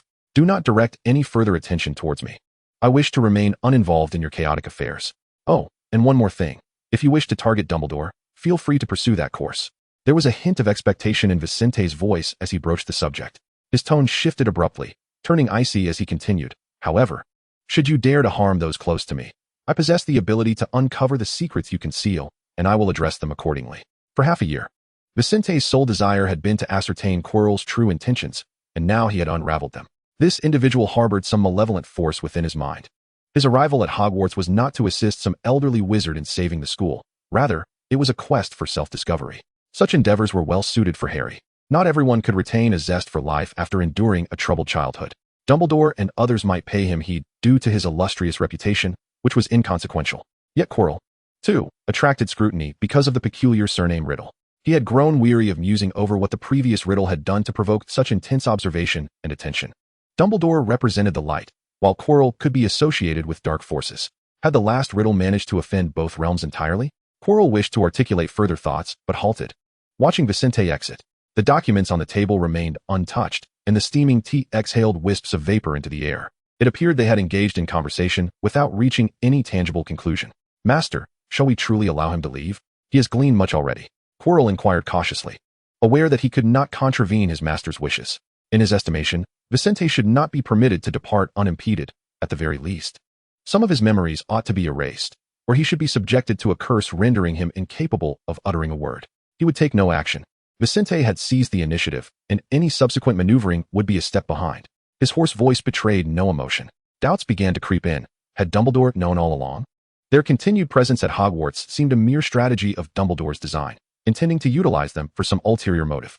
Dumbledore, with his intricate schemes, calculated every possible outcome, leaving no room for surprise. Yet, even with this knowledge, Quirrell felt compelled to attempt his plans. He could not abandon this opportunity. It was a chance to reclaim his corporeal form. He beheld Vicente Riddle, and with that, another chance emerged. No longer pressed by urgent anxiety, he found himself more composed and methodical. The Philosopher's Stone still held promise, but it was no longer the sole avenue available to him. Detect the residual magical fluctuations in the air and report the results to me promptly. The Ministry of Magic possesses a remarkable enchantment capable of tracking magical disturbances. Most often, this magic is employed to monitor young sorcerers, ensuring they refrain from wielding supernatural powers in the non-magical realm. For instance, magic must never be witnessed by muggles. Any breach of the International Statute of Wizarding Secrecy would result in an immediate warning letter from the Ministry, and worse yet, the offender may be summoned for an audience at the Ministry to face judgment. This enchantment initially served as a mere tracking spell, yet in the realm of dark magic, it can detect far more. The self-proclaimed Just Ministry would certainly keep such a spell under wraps. However, it harbored no such concerns. For if the ultimate goal could be achieved, even the sacrifice of a couple of lives would be deemed worthwhile. With whom does he share a close affinity? Harry Potter or the Slytherin Nott? The hoarse voice sounded increasingly ominous. The individuals he cared for were far too numerous. This was not the state one would expect from a Riddle. The muggle who adopted him evidently failed to impart any wisdom to the child. It was a lesson he must learn himself. If he faltered in his education, so be it. That body might serve his purposes. The corporeal form fashioned by the Philosopher's Stone remained the primary option, while Vincent Riddle would be his last resort. A tedium-stricken individual engaged in monotonous, dark magical experiments. The fourth-floor corridor concealed what Dumbledore wished to keep hidden, presenting it as a trial for Harry. Yet, the malevolent forces coveting that treasure had already infiltrated Hogwarts. Thus Dumbledore incorporated it into the trial as well. Were wizards truly this deranged? Vincent began to feel fortunate that he had no intention of involving himself in such chaotic affairs. After assisting Harry with the matter of the mirror this evening, he would distance himself from these troubles. Should Harry choose to aid Dumbledore, he would merely offer his support. But he would never conspire to contravene school regulations for foolish endeavors. For now, however, he must return to the Ravenclaw Tower to rest adequately, for he had a nocturnal exploration of Hogwarts planned for tonight. Oh, had he forgotten something, such as reporting his personal safety to Headmaster Dumbledore? It was improbable that he would genuinely disclose his whereabouts to Dumbledore, especially when he had arranged a clandestine meeting with Professor Quirrell, thereby handing Dumbledore a reason to scrutinize him. Such statements were merely meant to ensnare. After all, he had said it, and Quirrell would never truly seek verification. Yet that mysterious figure, apart from the man behind him, Vincent had to admit a modicum of curiosity, though just a smidge, even less than his intrigue concerning Theodore. Ultimately, it boiled down to a few possibilities, all inevitably circling back to the surname Riddle. One task at a time, each problem must be resolved sequentially. This evening, I shall address the matter of Harry and his mirror. Tomorrow, I will seek out Theodore to elucidate the misunderstandings that may have arisen between him and the basilisk. Should time permit, I shall also delve into the enigmatic figures associated with Riddle and Quirrell. Upon reflection, my schedule appears quite demanding. Fortunately, I bear no familial burdens. Otherwise, I would be at a loss on how to balance work and life. Speaking of family, Vincent may need to carve out some time for a visit to Diagon Alley. His guardians can only send him dollars, which he must convert into pounds, ultimately exchanging them for the wizarding currency at Gringotts. A delightful addition to my to-do list, indeed. Vincent let out a silent sigh. He remembered that his initial aspiration to learn magic was to effortlessly resolve most issues, allowing for greater time to ponder and observe. Yet, now that he has become a wizard, his days have grown increasingly hectic. Chapter 32, A Nocturnal Adventure with the Mirror of Erased. In the quiet of the night at Hogwarts, Vincent raised an eyebrow at the two boys huddled together before him. Are you suggesting that I squeeze into this small cloak with you both and navigate our way to that classroom, all crammed within a single garment? Harry enthusiastically waved at Vincent, lowering his voice to avoid detection by others. Fear not, Vincent, there's ample space. This is my father's invisibility cloak. Sufficient for the three of us, as long as we exercise caution. Ron, peeking from the edge of the cloak, chimed in, Vincent, you simply must try this. It is extraordinarily fun. What more could he expect from two 11-year-old boys when it came to considering anything else? Vincent sighed, noting that his frequency of sighing had increased lately, perhaps due to encountering more children at Hogwarts beyond Harry. Children do tend to amplify one's troubles. Do not step on my feet, Vincent firmly asserted. We shall not tread upon your toes. We will be exceedingly careful. Trust me, Harry promised, opening the cloak to allow Vincent some space as Ron shuffled aside. Let it be known, if Hermione inquires about my whereabouts, I shall not assist in concealing your escapades. Vincent envisioned the expression on that little Gryffindor witch's face upon learning of their antics, and he felt a headache brewing. In Hermione's eyes, he had always presented a more reliable and trustworthy image than Harry and Ron. Rest assured, as long as we are not caught by a professor, Hermione shall not truly be angry. Ron had a remarkable grasp of Hermione's subtle emotions. As they traversed the shadowy corridors of Hogwarts, they slipped through the gaps of the restricted section, winding through hallways and past several windows, until they finally reached the room that housed the magical mirror. If this journey were to be encapsulated within a drifting bottle cast into the English Channel, the future finder would undoubtedly scorn the author's disjointed narrative. Lamenting the lack of a coherent route and the absence of any profound reflections on the mirror, merely labeling it as miraculous, devoid of any allure for treasure-seeking adventure. What more could I possibly articulate? Indeed, they traversed such a path, ultimately slipping quietly into this room. Before them stood the mirror, a portal through which one could glimpse their parents. Vincent emerged from the shadows, while Harry, unable to contain his excitement, threw off his cloak and approached the mirror eagerly. Standing there, merely before the glass, did you see? These are my parents. Our entire family is contained within. Harry had never seen the faces of his parents, nor had he ever laid eyes on his extended family, yet standing amidst them, he intuitively recognized them as his kin, to whom he belonged. Ron followed in Harry's footsteps toward the mirror, having never encountered such an ancient and enigmatic reflection. Upon reaching its surface, he realized its height was astonishingly disproportionate compared to his own stature. This mirror truly was as magical as you described, and immensely grand. Each intricate pattern seemed to weave a tapestry of enchanting sorcery, irresistibly captivating anyone who stood before it. Wow! This Christmas would undoubtedly rank among the most memorable of Ron's 11 Christmases. In truth, he had only celebrated 11, but this experience would surely top the list, for he had never before encountered an actual invisibility cloak, nor had he ever seen such a wondrous mirror after a midnight escapade through Hogwarts. Harry was enraptured before the mirror, his gaze unwavering, while Ron, still finding his footing behind him, anxiously grasped his hand, eager to introduce him to his family. Do you see, Ron? Do you see? Harry's voice trembled with a palpable urgency. He yearned for his friend to behold the same vision, to validate that what he perceived was not mere delusion. I see it. I see myself. I have become the president of the student council, joined the Gryffindor team, and together we won the Quidditch trophy.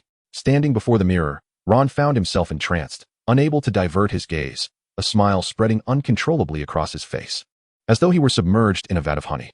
Ron's expression could only be described as captivated, lost in a profound euphoria. Harry was astonished, but quickly realized that each person gazing into this mirror beheld something uniquely personal. It mattered not. If Ron could see what he longed to envision, then the family he glimpsed must indeed be his own. Indisputably true. Vincent stood a few paces behind them, the two boys ahead completely captivated by the mirror, their gazes utterly fixated. Perhaps it was due to his lack of anticipation that he chose to stand at a distance, diverting his attention from the reflective surface to the ornate decorations adorning the mirror's frame, which bore inscriptions. It would be unjust to blame Harry. Any wizard standing here would be irresistibly drawn to this enigmatic mirror. Consider its placement in an empty classroom, towering almost to the ceiling, framed in exquisite gold with ancient motifs, supported by two clawed feet. Vicente's gaze circled the mirror before returning to the inscription at the top. Eristra eru oit ube kafir oit onwoser. Vicente did not approach. Instead, he took a step back, as if he comprehended the nature of this mirror. The library of Hogwarts was indeed the most invaluable place in the entire school. He had read in a tome about this mysterious mirror that reveals one's innermost desires. No one knows who crafted this mirror or what intentions lay behind its creation, whether malevolent or merely whimsical, benevolent or forgiving. Such considerations have become irrelevant. Occasionally, the professors at Hogwarts would return from the outside world bearing wondrous items to place within the school, yet the origin of this mirror remains shrouded in mystery. Vicente could only ascertain that it had not initially been positioned in such an unguarded empty classroom. Dumbledore had brought this mirror here so that Harry could behold it. The inscription upon the mirror ought to be read in reverse. Its true sequence is, the mirror of Ariste shows the deepest, most desperate desire of one's heart. Vicente murmured this softly, though the others present were oblivious to his words. He had not forgotten why he accompanied Harry. Harry, I cannot see your parents, nor the family you have described. Tell me about them. Harry had accepted the solitary reality of being the only one able to glimpse his loved ones. His gaze still fixated on the mirror, greedily absorbing the faces that materialized before him, each adorned with smiles, their unabashed love and kindness enveloping him in profound joy. Vicente, do you not wish to see? Do you not want to know what you would look like in the mirror? Vicente, called by Harry, felt a swell of emotion at this display of concern. Oh, do not fret over me. Perhaps another time. Speak of what you see. Introduce us to your family. I beheld my parents, and I noticed the striking resemblance I share with my father, yet I possess my mother's eyes. Many acquaintances of my parents, upon seeing me for the first time, often remark on this similarity.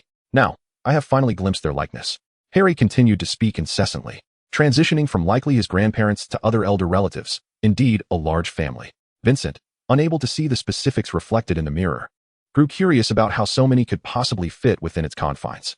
Even if the mirror reached the ceiling, surely they could not levitate within it. That would appear far too peculiar.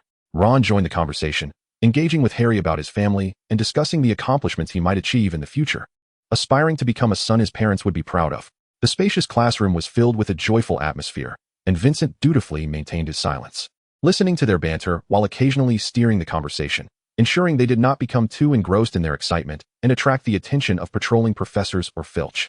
The day concluded quite smoothly, as they successfully returned to their respective dormitories without drawing any notice. Yet, I am now aware that this was merely the beginning.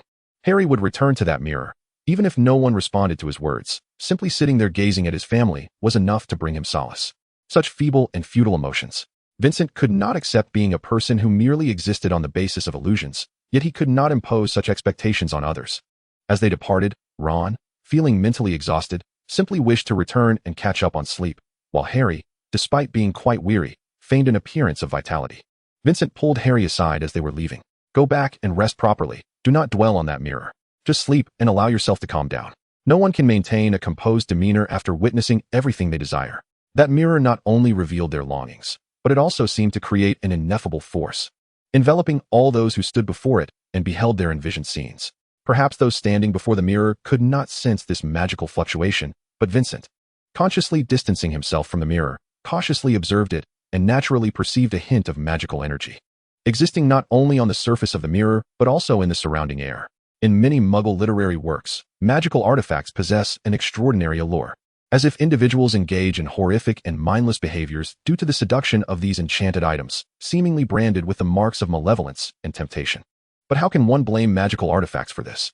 They were created to be utilized, naturally hoping for someone to wield them. Is it fair to cast blame on magical objects for their insidious whispers when individuals lack the willpower to resist? Vincent had no time to ponder the philosophical questions of humanity. The holiday is drawing to a close, and I hope he can swiftly recalibrate his state of mind, lest he becomes ensnared in the illusions reflected in that mirror. He would contemplate the matters concerning Theodore. The two-headed serpent of the Serpent House was noted in a history of Hogwarts, belonging to Salazar Slytherin's magical artifacts. Artifacts that have endured through the ages possess a semblance of sentience. When Vicente noticed it willingly grasping the packaging, he sensed something amiss. Now, he could venture to the library in search of further knowledge, to discover under what circumstances the two-headed serpent might willingly assist those who make requests. The library's books must be erroneous, Vicente thought as he forcefully closed the tome in his hands. What does it mean that the two-headed serpent only obeys Salazar Slytherin's commands? Could it not be a friendly and helpful creature, ready to lend a hand when one is in need? Perhaps this could be the case in other houses, but the Slytherin serpent would certainly not be a compliant entity. There must be some underlying issue. Vicente began to ponder what he might have overlooked. Was there something wrong with the clothes he wore when he left that day? Or did he inadvertently attract an unusual scent? He had merely asked for assistance with an equation and received help. How had he inexplicably become entangled with Salazar Slytherin? Did Dumbledore know of this occurrence? Was he aware that Vicente had unwittingly drawn the attention of one of Hogwarts' founders? Vicente felt a headache brewing. He remained oblivious to the changes occurring within him, yet he sensed an inescapable trouble had latched onto him. All issues seemed to lead back to the previous riddle. The troubles he faced were undoubtedly intertwined with that legacy. What could a diligent student achieve? The best student Vicente had encountered thus far was Hermione, who feared the prospect of expulsion from Hogwarts and the potential for dire consequences.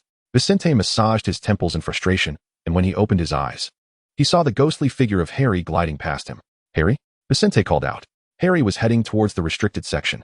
He did not hear Vicente's voice and proceeded straight ahead, but as he approached the closed entrance to the restricted area, he hesitated and turned to leave. "Harry, what are you doing?" Vicente reached out to grasp him. "Harry, stop." "Oh, Vicente, I'm sorry, I didn't see you there. I was thinking about some things." Chapter 33, The Mirror of Nothingness.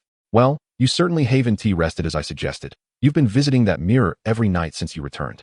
"Haven't you?" Vicente looked at him seriously, realizing that Harry was not heeding his words. That mirror had consumed all of his thoughts. At this moment, Vicente genuinely wished Hermione would return swiftly to deliver a good punch to this dazed individual before him. "I am not ignoring your advice, Vicente. It is simply beyond my capacity to cease thinking about my family. After all, they are my family." Harry is acutely aware that his current state is far from right. His nocturnal outings and daytime slumber have upended his natural rhythm, adversely affecting his mental well-being. "Harry, have you become entranced by that mirror? You understand that such a condition is unhealthy, do you not?" "I shall exert control over this, Vicente. I will strive to manage it to the best of my abilities." "No, he undoubtedly will not." Observing Harry's dejected figure as he departed, Vicente recognized that he would have tasks to attend to this evening. What day is it, 3rd or 4th? He could no longer tolerate Harry's despondent state. Dumbledore must be even more anxious than he. Surely, what he desires is not a young wizard lost in the allure of the Mirror of Erist, unable to find his life's purpose. Hogwarts is indeed a treasure trove of fortune. Since his arrival, issues have been piling up, each more insurmountable than the last. According to Vicente's calculations, Dumbledore would undoubtedly feel compelled to appear in that empty classroom tonight or tomorrow, engaging Harry in a profound dialogue. At a crossroads in life, the guidance of a sage can lead to unparalleled elevation of one's spirit and mind, while simultaneously enhancing the sage's stature in the seeker's heart. Vicente remained uncertain whether Dumbledore had anticipated this outcome, deliberately orchestrating events to elevate his standing in Harry's eyes, drawing them closer together.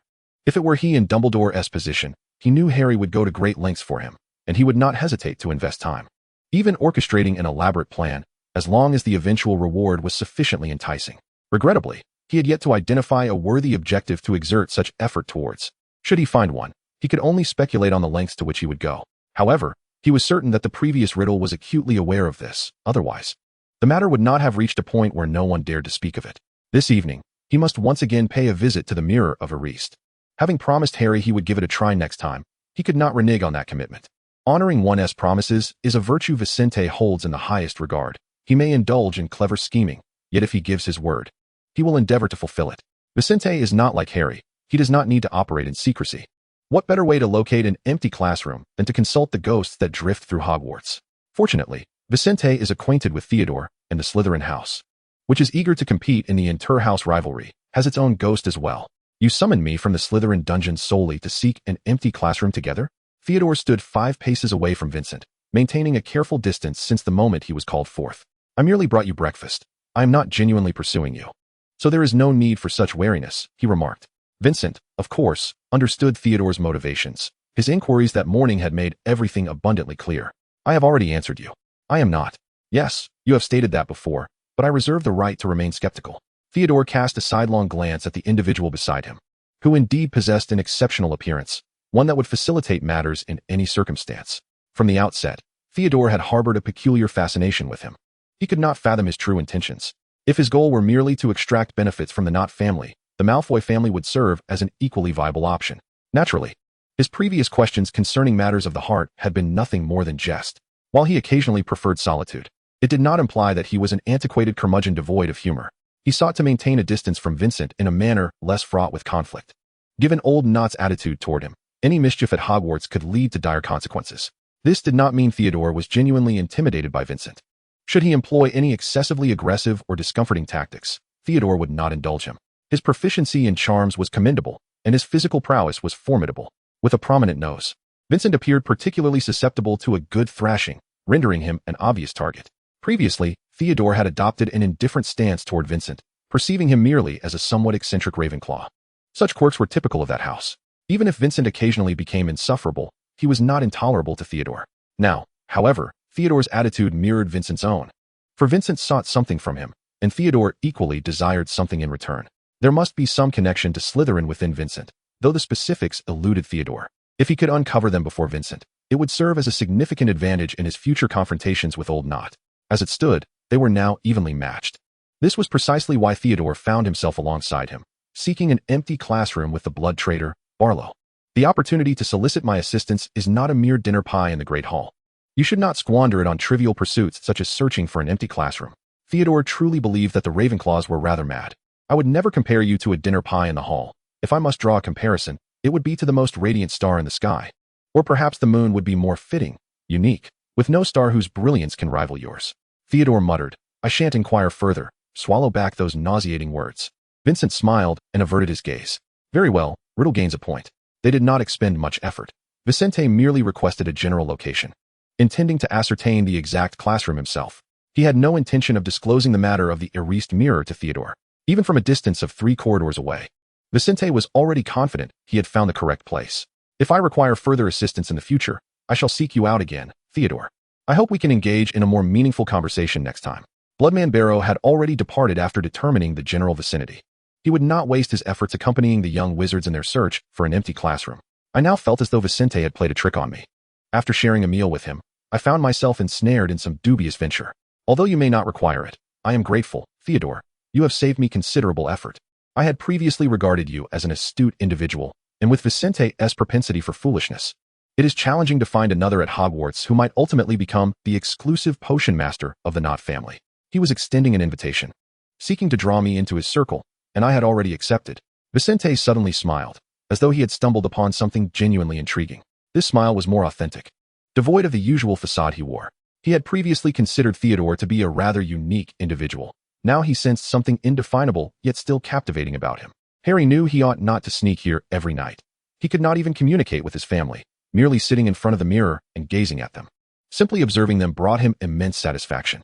This was not right, yet he found himself unable to cease such behavior. Perhaps once the Christmas holidays concluded and he attended a few classes, his energy waning, he would halt this nocturnal escapade. For now, he could only comfort himself with excuses for his nightly wanderings through Hogwarts. Tonight was different. Upon sneaking into the classroom once more, he discovered someone already inside. Vincent. At first sight of him, Harry instinctively wanted to flee. Only that day Vincent had warned him against returning here. Yet he had donned the invisibility cloak and returned that very night. He felt a pang of panic, as if professors were about to catch him. Despite Vincent not being one. Harry, can you guess what I saw inside? Called upon, he clutched his cloak and approached the mirror step by step. He did not stand before it, thus failing to catch a glimpse of his entire family. The erased mirror, a wondrous magical artifact that reveals one's deepest desires. If you were to look it up in the library, you would undoubtedly find more detailed accounts than I can currently provide. Vincent raised his eyes to the immense mirror, feeling utterly insignificant in its presence, to the extent that his essence seemed lost within its reflection. I know I shouldn't be here, Vincent, Harry instinctively began to explain. Do not fret, Harry.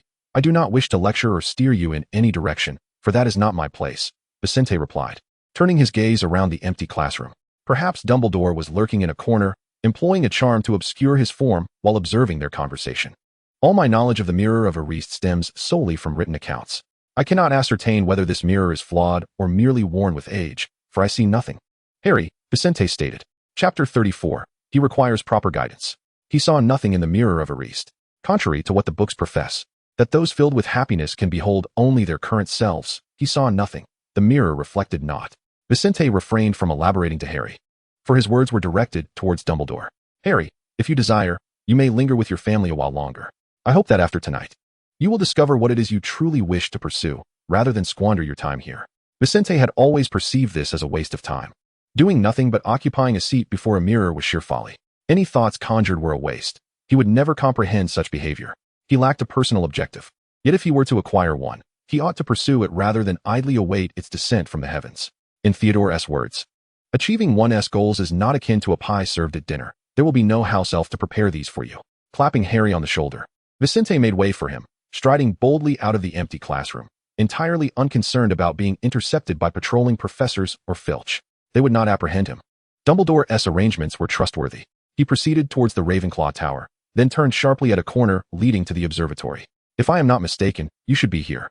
If I am wrong, consider it mere ramblings, Vincent mused as he leaned against the observatory railing, feeling the chill of the night breeze. Indeed, it was frigid. Yet he felt invigorated. The absence of reflection in that mirror was not an issue with the mirror itself, but rather with him. As he departed, he noticed Harry seated before the mirror, gazing upwards. There was no issue. Could it be that the mirror bore a grudge against him? Just because he did not marvel at the reflection upon their first encounter, captivated by its allure, he speculated that some magical factor might be at play. Could it possibly relate to that riddle? The matters at hand orchestrated by Dell are exceedingly numerous. You are indeed correct. Despite my many years of existence, I have encountered few wizards as astute as yourself. Beside Vincent stands an elderly gentleman with a white beard. Dumbledore mentioned that he intended to converse with Harry this evening, fully aware that his every action would inevitably intersect with Vincent. Harry shares a profound bond with Vincent. Whatever issues arise, he is certain to confide in his friend. Dumbledore cannot claim to possess an extensive understanding of Harry, yet he is assured of this one truth. He has speculated on Vincent's possible intentions, yet the brazen manner in which he presents himself, devoid of any pretense, is remarkably forthright. It is an approach that seems uncharacteristic of Riddle, too sincere, leaving Dumbledore at a loss for how to respond. What precisely do you wish for Harry to accomplish? If it is to experience the warmth of family, then he should be encouraged to spend more time with Ron, whose family is the most joyous and harmonious I have ever encountered, and quite sizable as well. A mere mirror cannot mend the scars of childhood. Vincent's words are blunt and somewhat unrefined. At times, I ponder whether you might be better suited to Slytherin, where you may find more kinship and ease in forming friendships. Vincent possesses few acquaintances in Ravenclaw. It is not that he struggles to interact with others, but rather that the distinction between classmates and true friends is quite pronounced. Mending childhood traumas cannot solely rely on a mirror. I similarly do not anticipate gaining anything from this experience. Vincent, you need not harbor malevolent assumptions towards everyone. Dumbledore sought to initiate their dialogue with gentle words. Are you implying that you undertake all of this with no selfish motives whatsoever? That you harbor no desire for Harry to follow the path you envision for him? You are aware of the matters concerning Professor Snape and Quirrell, are you not? You merely positioned yourself as the player, propelling all the pieces forward. Vincent's malice intensified, his words laced with barbs. I possess my own selfish motives, and I do not shy away from admitting this. However, I must apologize, for I have my reasons for such actions. Moreover, it is not merely exploitation. It is a mutual choice. Dumbledore responded calmly. You have laid a path before him, with everyone instructing him to walk this route. Thus, an 11-year-old boy, still in the formative stages of his worldview and understanding, when advised by a trusted elder on which path to take, how will he proceed? Vincent was on the verge of retorting sharply, yet he refrained. Very well, say whatever you wish. This is a matter between you and Harry, and I shall neither interfere nor disclose anything to him, rest assured. He struggles to comprehend Dumbledore's true intentions, yet he knows that Dumbledore will not harm Harry. Having a reputable white wizard standing behind him will undoubtedly ease Harry's journey through the magical realm, especially in the absence of familial support. Often, Vincent was unaware of how much he pondered for his friends. When Harry was mentioned, Vincent could not help but think of his invisibility cloak. The cloak, which had passed from Dumbledore to him, once belonged to Harry's father, yet for all these years, no one had spoken of it. Perhaps apart from Dumbledore. No one knew that the cloak still resided in his possession, but he nonetheless returned it to Harry. Setting aside Dumbledore's ulterior motives, he indeed returned this coveted treasure to Harry. If the invisibility cloak truly exists, what of the Elder Wand and the Resurrection Stone? Vincent's thoughts leaped too quickly, causing Dumbledore to momentarily pause, revealing more of his genuine emotions. Were they delving into such profound questions already? He had assumed they would engage in several rounds of dialogue, confirming their mutual intentions and lack of malice. Vincent understood perfectly. As the headmaster of Hogwarts, if Dumbledore wished to enact something, no one could impede him. If he chose to allow Vincent into the school and to teach Harry, that was his prerogative. He would not harm them, and that was enough for Vincent. Moreover, as Vincent rubbed his hands together, a warming charm began to spread over him, warmth emanating from the tips of his fingers, lending a certain warmth to his voice. Whether to respond or not was Dumbledore's choice. If he refrained from asking, wouldn't he that forfeit a chance at an answer? From this perspective, Vincent felt he was at a disadvantage. Dumbledore, indeed a considerate and benevolent old man, chuckled at the remark. There was truly nothing he could not answer. The stories had made everything quite clear. The exact manner of his creation was now beyond inquiry, yet they had indeed witnessed these artifacts. We? Vincent raised an eyebrow. Dumbledore adjusted his glasses perched on his nose. You must already know. Don't tell me that after all this time spent reading, you haven't stumbled upon this information. I find that hard to believe. I once knew a remarkable wizard who sought the Deathly Hallows, yet his quest did not culminate in a favorable outcome. Most often, youthful impetuosity leads to decisions made without clarity, and a mature life is typically spent atoning for those choices. You are quite right, Vincent. The two geniuses I know are both like that. Vincent discerned Dumbledore's intent to speak. Two geniuses. One was Grindelwald, well known. The other, if I am not mistaken, was the previous riddle, the mysterious figure you all have concealed and are reluctant to discuss. Indeed, you are correct. Vincent, you are remarkably astute and exceedingly talented.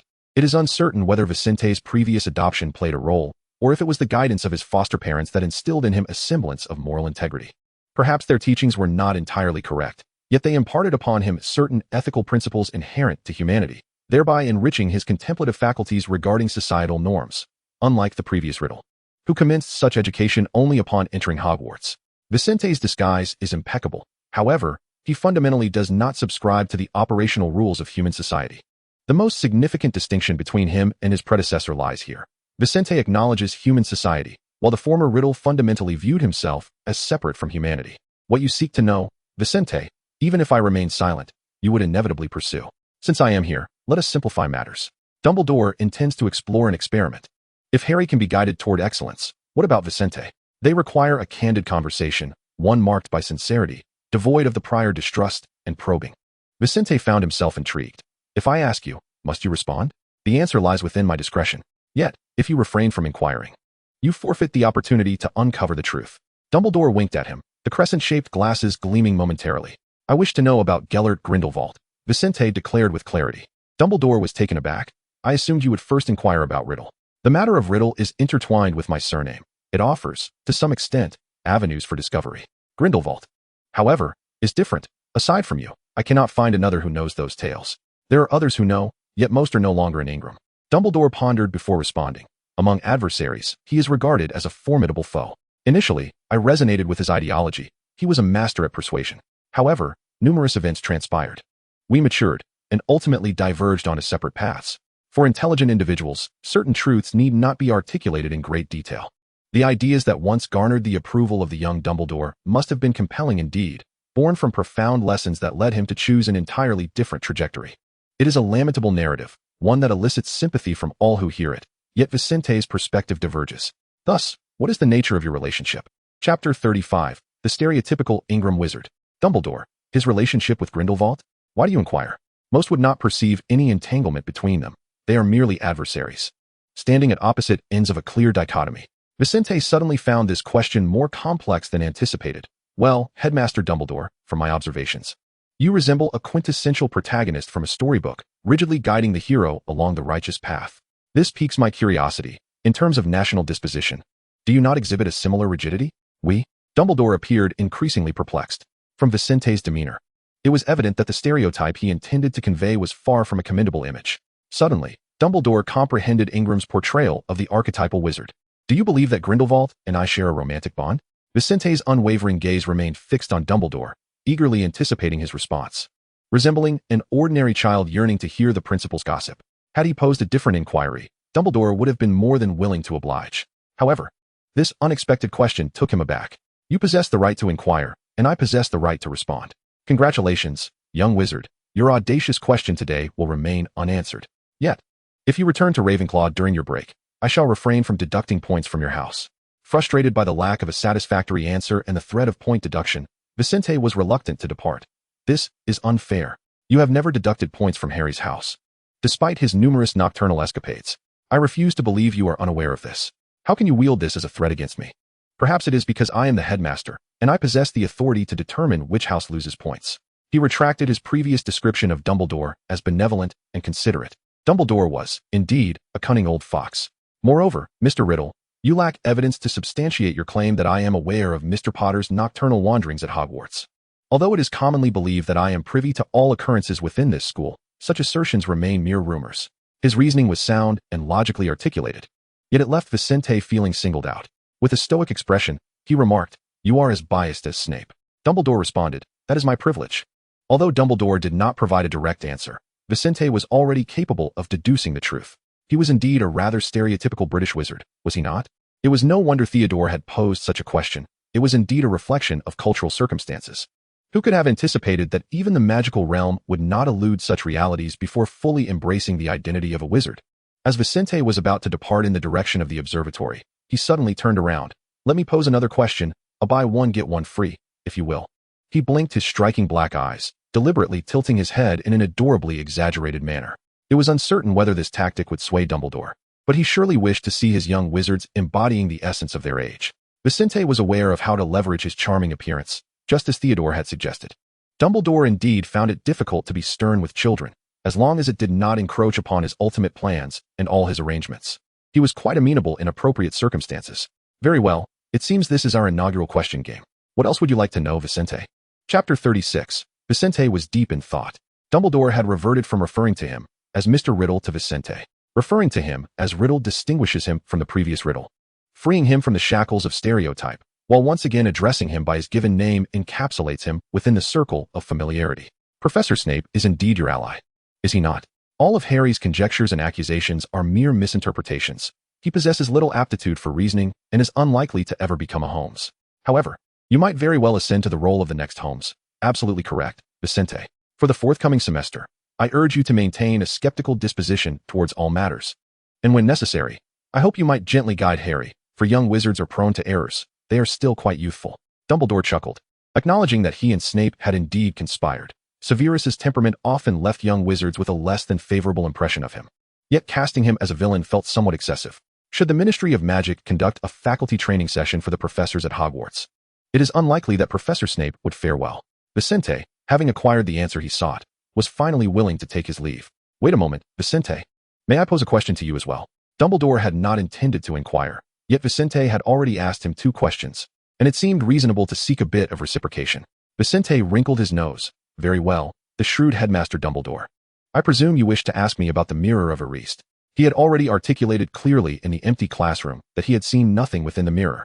Dumbledore must surely grasp the implication of his words. He did not merely see himself, but truly witnessed nothing at all. Generally speaking, the Mirror of Erist cannot reflect void. After all, it is still a mirror. Even when magic is applied, it does not alter the fact that it is a mirror. There should be something to reflect. The properties of magical artifacts do not change due to the magical realm, and the older the artifact, the less likely it is to exhibit errors. When you gazed into that mirror, did you sense anything amiss? If the artifact is not at fault, then the issue must lie with the individual employing it. Dumbledore did not wish to articulate this, yet the surname Riddle indeed seemed to possess peculiar attributes, as if it were inherently drawn to these enigmatic magical artifacts. This may also stem from the preconceived notions left by the previous Riddle, which he now projected onto Vincent. The former Riddle and Vincent have, in Dumbledore's eyes, entirely transformed into 2 distinct individuals. Glancing at this familiar visage, he no longer perceives it as that of the troublesome student who had once caused him such distress. Perhaps Vincent will still emerge as a problematic student, but assuredly, in a commendable manner. Vincent reflected on the sensations he experienced while standing before the Mirror of Erist. Having been cautioned by Harry and Ron about the mirror's deceptive allure, he was not one to stand carelessly in front of it. His wand remained firmly in hand. Should he succumb to the temptations of the visions within, he would not hesitate to cast a spell upon himself to regain clarity. He felt rather fatigued. If he were to articulate his state, Vincent had long believed that his deepest desire was to discover a purpose worthy of a lifetime of endeavor, to unearth his true self and the meaning of his existence. A life muddled by confusion was not his destiny. A proud genius could never dwell in oblivion. He could not quite articulate what he wished to see in the mirror. Perhaps he hoped it would provide him with an answer, yet it revealed nothing to him. The mirror might have been broken. After all, it had been left unattended for so long that its malfunction seemed entirely reasonable. Vincent refused to concede that the fault lay with him. He resolved to inspect it and to relocate the mirror from that empty classroom, ensuring that no one else could stumble upon it. This time, Vincent truly turned to leave, waving to Dumbledore. "Go find Harry and have a proper talk with him. He truly needs someone to guide him toward his future. It could not be him, nor Ron, nor Hermione. It had to be you, Dumbledore." Harry's journey through life undoubtedly required a guiding hand. While friends might accompany him, he needed an elder to help him maintain clarity when necessary. No one was more suited for this role than Dumbledore. The weight of responsibility surprised Dumbledore slightly. Had he truly earned Vincent's endorsement? This evening promised to yield more than he had anticipated. Did you have any magical and delightful experiences to share from your Christmas? Vincent inquired. I returned with 2 books, yet found nothing of value within them. What about you? What treasures did you uncover during the holiday? Hermione returned the 2 books from the day before Christmas to the shelf and sought a larger, thicker tome for leisure. Harry and Ron exchanged glances, gradually shifting their gaze to Vincent, who was engrossed in his reading, lifting the book to conceal his face. He was to explain things to Hermione, as had been previously agreed upon. What have you 2 been conspiring about without me? Hermione sensed the unspoken understanding between the boys. Let me make this clear. Hermione, you must not be angry. Ron decided to issue a preemptive warning. The little witch of Gryffindor tossed her curly hair and replied, Go on. I promise I won't be angry. You're both standing here perfectly well, neither breaking any school rules nor facing punishment from the professors, nor losing points for Gryffindor. What reason do I have to be upset? Harry, Ron, Vincent, haha, apologies, please continue. Hermione began to feel a sense of foreboding. In disbelief, Hermione exclaimed, How dare you act so recklessly after nearly being caught by Professor Snape? Coughing softly to compose herself, she reminded herself that they were still in the library. Vincent promptly pulled Hermione back and nudged a glass of water towards her. She took a large gulp from the cup, only to realize it was conjured by Vincent's quill, and it had a peculiar taste reminiscent of ink. She pushed the cup away slightly. Vincent, I truly never expected you to engage in such antics with them. Don't look at me like that, Hermione. Had you been here, you would have joined their escapade too. After all, they are Harry's family. Hermione said nothing more, but reiterated to Harry and Ron the consequences of violating Hogwarts rules, hoping they would refrain from such dangerous endeavors in the future. Fear not, Hermione. That mirror has already been moved by Professor Dumbledore, Harry assured. I will not be wandering about in the invisibility cloak again. Really, will you not? Vincent expressed his skepticism. All right, let us return to the matter at hand. This Christmas, I did indeed discover something new. Do you all remember Dumbledore's chocolate frog cards? I saw something you might find intriguing. Among Dumbledore's lifetime achievements, besides Gellert Grindelwald, there was also Nicholas Flamel, whom Hermione and the others had long sought. Vincent seized the opportunity to inquire about the dark wizard Grindelwald, as Flamel was part of Harry's quest, not his own. He was fulfilling Dumbledore's wishes by providing Harry and his friends with subtle guidance at the right moments, steering them away from misleading information. They needed to shift their focus from Professor Snape. Flamel was what truly mattered. Indeed, Snape was fixated on Flamel's Philosopher's Stone, even threatening Professor Quirrell over it. Vincent asked, Wait, Harry, what are you saying? He urged him to reflect on where the flaw in his reasoning lay. What detail had he overlooked that led to such a peculiar conclusion? Harry solemnly informed Vincent, on that day, when I went to see the Mirror of Erist, the day you were waiting for me in the empty classroom, I witnessed Snape threatening Professor Quirrell. He asked Quirrell where that object was hidden and how it was concealed. He must be trying to learn how to bypass the enchantments to obtain the Philosopher's Stone. Vincent pondered, is it possible that Professor Snape actually intended to warn Quirrell against pursuing that stone? 3 pairs of eyes fixed on him, their silence spoke volumes. How could such a frail-looking person as Professor Quirrell hope to contend with Snape? Harry, do you still harbor doubts about Professor Snape? Very well. What course of action do you intend to pursue next? Will you report him to Headmaster Dumbledore, or will you seek to resolve the matter discreetly on your own? The outcome may be somewhat flawed, yet his intention is to incite Harry into action. Even if the target is slightly misjudged, the repercussions should not be significant. Dumbledore must have contingency plans in place. He merely needs to offer a gentle nudge in the right direction. Dumbledore maintains a grasp on the broader vision, and should the final outcome prove erroneous, it would reflect upon him, for he is not the one orchestrating the game from behind the scenes, and thus cannot control every variable. Vincent harbored no desire to witness a spectacle unfold. He had no inclination to see Harry's face upon realizing he had misidentified his objective after everything had concluded. And with Ron and Hermione in the mix, one could only speculate what astonishing feats the trio from Gryffindor might accomplish. Vincent cleared his throat. Very well, let us contemplate how to thwart their nefarious plans. Harry's eyes sparkled with enthusiasm. Vincent, you finally choose to believe in me. That is splendid. Our first task is to ascertain the weakness of the 3-headed dog. Vincent inquired. Weakness? Hermione concurred. Snape will undoubtedly exploit the creature's vulnerabilities. To know both ourselves and our adversaries is the key to victory. Vincent resolved to offer fewer opinions. This was their mission, and they should pursue it according to their own reasoning. Ron stated with clarity, We must seek out Hagrid. He is most knowledgeable about creatures, and the 3-headed dog was placed there by Dumbledore. Vincent refrained from joining them in their venture. He had fulfilled his role and provided the necessary guidance. The remainder was up to them to explore freely. He dared not further intervene in their actions, fearing the emergence of unforeseen complications. Snape was unlikely to be so petty. Harry and his friend's speculations regarding his motives were clearly unrelated to Vincent or Ravenclaw. Chapter 37. the childish Malfoy, Hagrid, Quirrell, Snape, and various other professors at Hogwarts were all entwined in Dumbledore's grand design. Perhaps they remained oblivious to the implications of their actions, merely preparing various defenses and challenges as per Dumbledore's instructions. Dumbledore truly exemplified exceptional leadership. He understood how to effectively mobilize his capable personnel. Vincent had to concede that if he could learn anything from Dumbledore, it would be a crucial lesson in this regard. In truth, he found himself more intrigued by Gellert Grindelwald.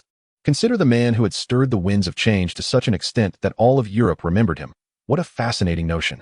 Leaning against the railing of the observatory, Vincent found himself quite fond of this vantage point since his last visit. To gaze down upon the entirety of Hogwarts from such heights brought him a sense of delight. Yet, standing in the biting winter wind, one might ponder if his sanity had begun to unravel. Uncertain of the reasons behind Malfoy's sudden appearance, Vincent observed as another occupied the most comfortable position in the observatory, a Ravenclaw whose demeanor was far from amiable. Vincent was equally taken aback by the presence of this young master. Slytherin had no astronomy class today.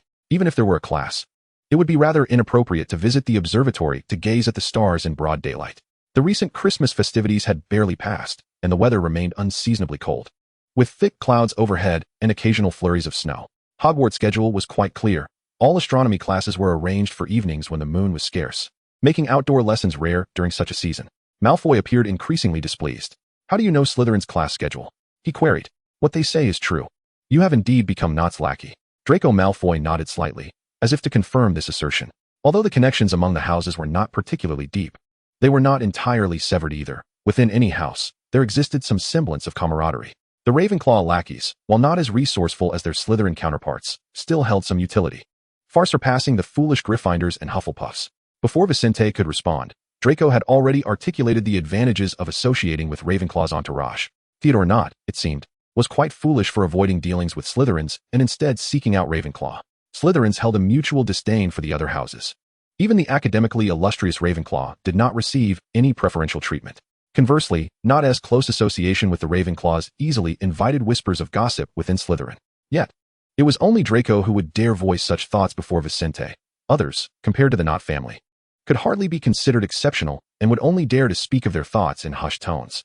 Only Draco had the audacity to bring this matter directly to Vincent, while the rest might only exchange glances. If Vincent truly became Nott's follower, it was certain he would not hesitate to report back. "Has Nott ever mentioned his family situation to you? Be careful, lad. Don't rush headlong into being used as a stepping stone," Draco cautioned. Vincent, initially inclined to counter his remarks, found himself momentarily astonished by Draco's unexpected concern for his well-being. Should he express gratitude for such attention? Draco suddenly took a large step back. "What madness are you spouting? I am merely warning you against setting your sights on the Nott family." Oh, so he believed he was being used by others, deliberately approaching Theodore. Vincent nearly thought Draco had become more astute. "You needn't worry about that, Malfoy. I can handle my own affairs." At that moment, Theodore, the focus of their conversation, ascended the staircase, greeted by Draco's unfriendly expression. It was puzzling what spell had befallen Malfoy upon his return home, as he had begun to show concern for the matters between Vincent and the elder Nott. Even if Lucius Malfoy seeks to take advantage of the Nott family, he might as well be more discreet about it. After all, they are only in their first year. His eagerness to partake in their affairs is rather hasty. Not to mention that he has entrusted his not-so-bright son to lead the charge, to the extent that even Theodore begins to suspect ulterior motives. Draco has never been one to hide his thoughts. His displeasure is always written across his face. Nott, do not be so ungrateful. If it weren't for the concern over potential upheavals within the pureblood families, who would care about the sordid matters between you and your father? You would do well to manage these affairs carefully, lest by the time I take over the Malfoy family, the Nott family has been expelled from the ranks of the pureblood 28. After making his point, Malfoy brusquely bumped into him as he passed. Such childish antics made Theodore reluctant to respond. "Are you two performing some sort of peculiar brotherly bond? Should I applaud? Or should I say that Malfoy actually holds you in regard, urging you not to mind his unkind words?" Vincent's curiosity about the spectacle was unmistakable. Theodore furrowed his brow. Who knows what nonsensical things his father told him upon returning, leading him to believe the Nott family's foundation is at risk? To prevent repercussions for the other families, he has begun to inquire indirectly. Theodore's words trailed off, as if he were bewildered by how he had begun to weave a narrative in alignment with Vincent's line of thought. "This matter does not concern you. Refrain from prying into affairs that are not yours to know." Observing Vincent lounging against the railing, seemingly unwilling to leave, Theodore resolved that he could always return to the observatory later. "What's the rush, Theodore? Since we are here, I might as well share some time with you," Vincent said, lazily leaning against the railing without making any effort to impede him. The thick clouds obscured the once azure sky, rendering it a pale gray. With a gentle light casting a soft glow upon me, Theodore stood at the edge near the staircase, shadows enveloping his form. For reasons unspoken, Theodore ultimately did not depart. Instead, he slowly approached and stood beside Vincent. The two 11-year-old boys braved the chilly winds atop Hogwarts, silent and still, appearing quite foolish. I recall you mentioning that I might one day become a potioneer for the Nott family. A significant honor, is it not? Perhaps I should strive to secure a position after graduation. Vincent initiated the conversation. He was not particularly concerned with Draco Malfoy's intentions, but he did take note of Theodore's demeanor. Theodore was a proud individual. There were likely no humble souls in Slytherin. If Draco could glean information about the Nott family from his father, it stood to reason that other pureblood families would be capable of the same. Coincidentally, most young wizards from pureblood families were nearly all in Slytherin, and in the days following Christmas, Theodore might not find himself so at ease. Yet he appeared unchanged from before, diligently studying each day, his demeanor still remarkably aloof. Perhaps it was not entirely his desire to behave this way, but rather a necessity. To aspire to be a potioneer of the Nott family, one must learn the art of silence, refraining from prying into the affairs of pureblood families.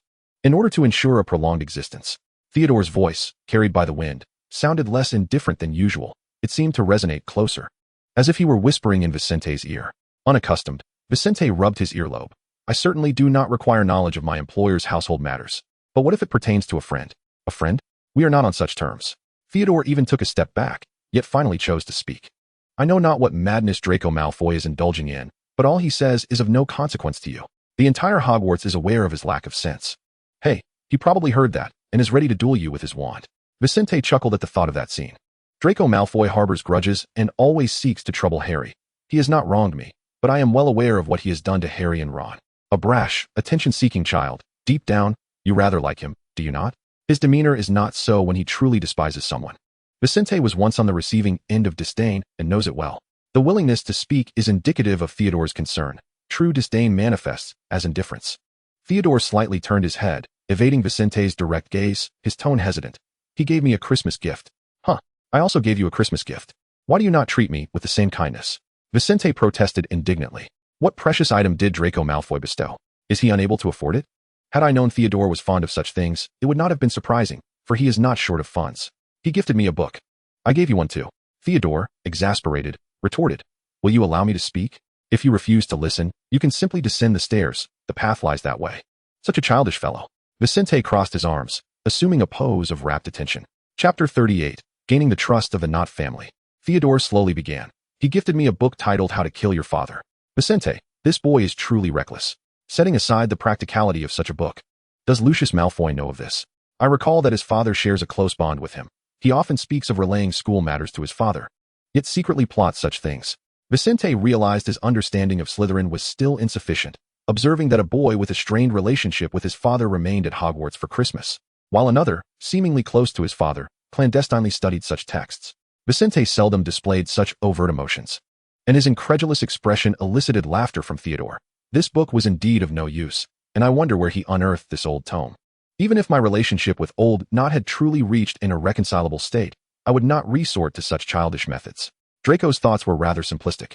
Since his father was incapable of managing the Nott family and treating Theodore, the heir, with due respect, he might as well eliminate him and allow Theodore to inherit the Nott legacy directly.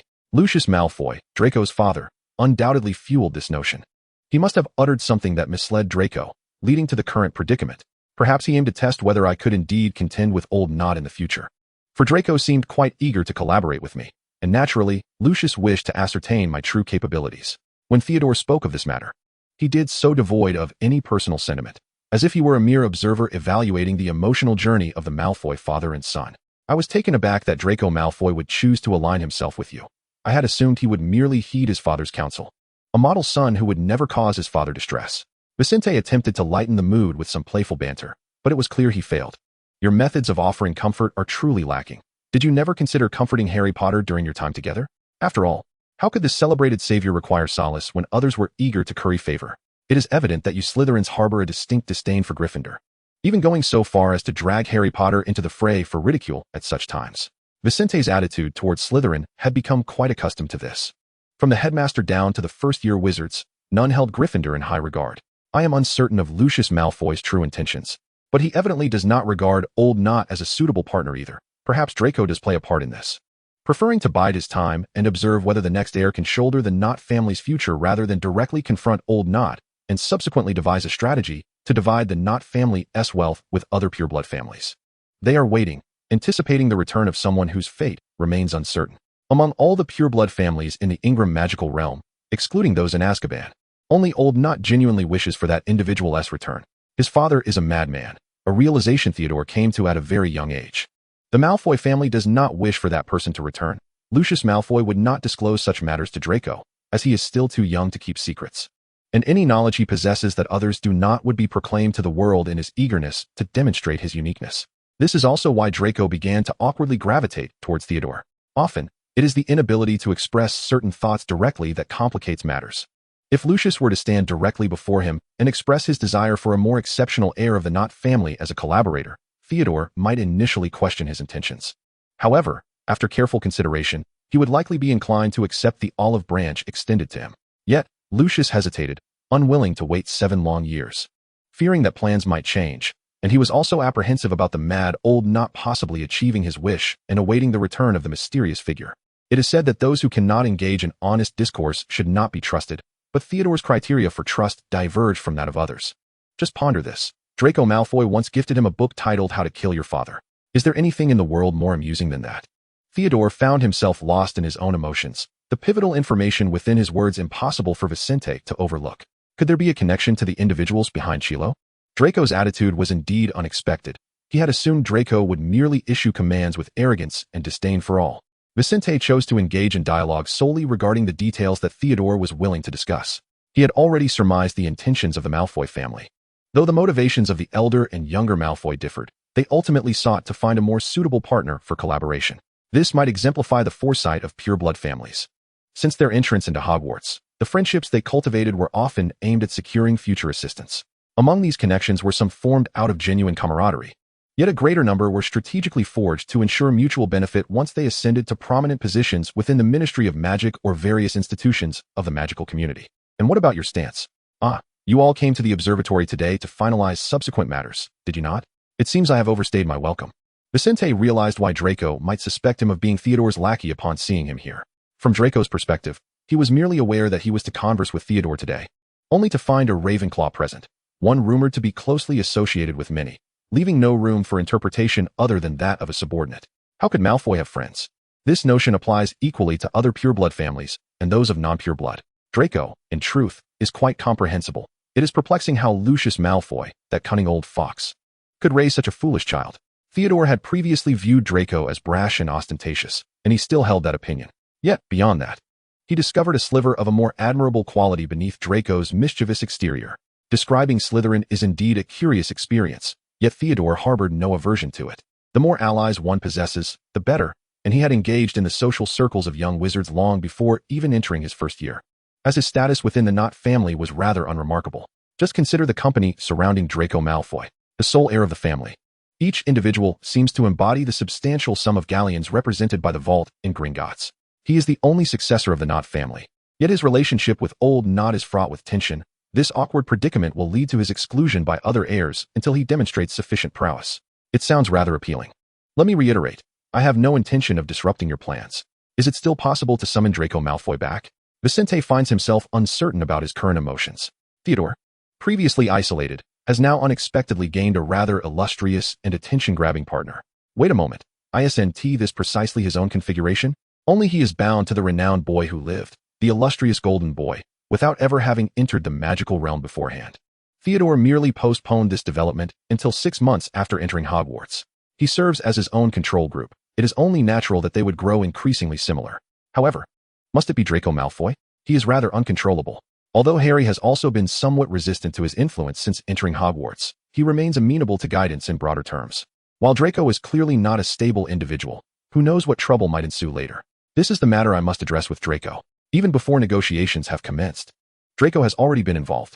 Very well, once you successfully inherit the Nott family with Draco Malfoy's assistance, I hope you will remember to send me a letter of employment. Rest assured, as long as you maintain such exceptional performance, you shall undoubtedly become the potions master of the Nott family in due course. The wind atop the astronomy tower is quite fierce. Theodore adjusted his disheveled robes. You are the first person I wish to collaborate with. Had I not encountered you, I would not have considered seeking a partner in my first year. Vincent now appeared even more incredulous. More so than when he first learned of Draco's supposed intent to assassinate his father. Draco did not intend to murder his father. He merely wished to eliminate mine. Theodore, as if possessing the gift of mind reading, perceived Vicente's innermost thoughts through the raised brow. Vicente resolved to exercise caution in the future. Otherwise, he might find Theodore completely discerning his intentions, just as he could see through Theodore's thoughts. Today, Vicente remains quite hypocritical. The befuddled Nott is certainly bringing disgrace upon Slytherin, daring to toy with me. When he realizes the folly of his decision, unable to resolve matters with his father at home, he will find himself alone beneath the covers. Regretting his actions from today, initially believing himself to have the upper hand in negotiating terms with Theodore, he was taken aback when a Ravenclaw disrupted their brief conversation before it could even begin. Father does not provide him with such opportunities for growth every time. If he cannot even manage such trivial matters, how can he prove himself to be the most outstanding Malfoy? Draco, consumed by anger, had been muttering to himself ever since he left the astronomy tower. He wished to avoid a public spectacle with Nott in front of the other houses. Matters among Slytherins ought to be resolved within their own domain, rather than becoming a source of amusement for outsiders. Among the few individuals in Slytherin whom he esteemed, Nott stood out as an oddity, peculiar in temperament, yet undeniably skilled. Distracted by his thoughts, Draco, in his haste, collided with another inattentive student. He staggered for a moment, grasping the cold stone wall to steady himself and prevent a fall. The corridor walls felt as frigid as ice, and as soon as he regained his balance, he withdrew his hand. This young master, unaccustomed to labor, had skin so delicate that even the slightest irritation was intolerable. The most arduous task he had ever undertaken in his life was managing potion ingredients during potions class. The already irritable young master now seethed with fury. What transpires when one encounters a loathed individual while in a state of anger? Fists become clenched. Chapter 39, A Child's Brawl, A Father's Worry. Initially, Harry was hesitant to approach the peculiar boy next door.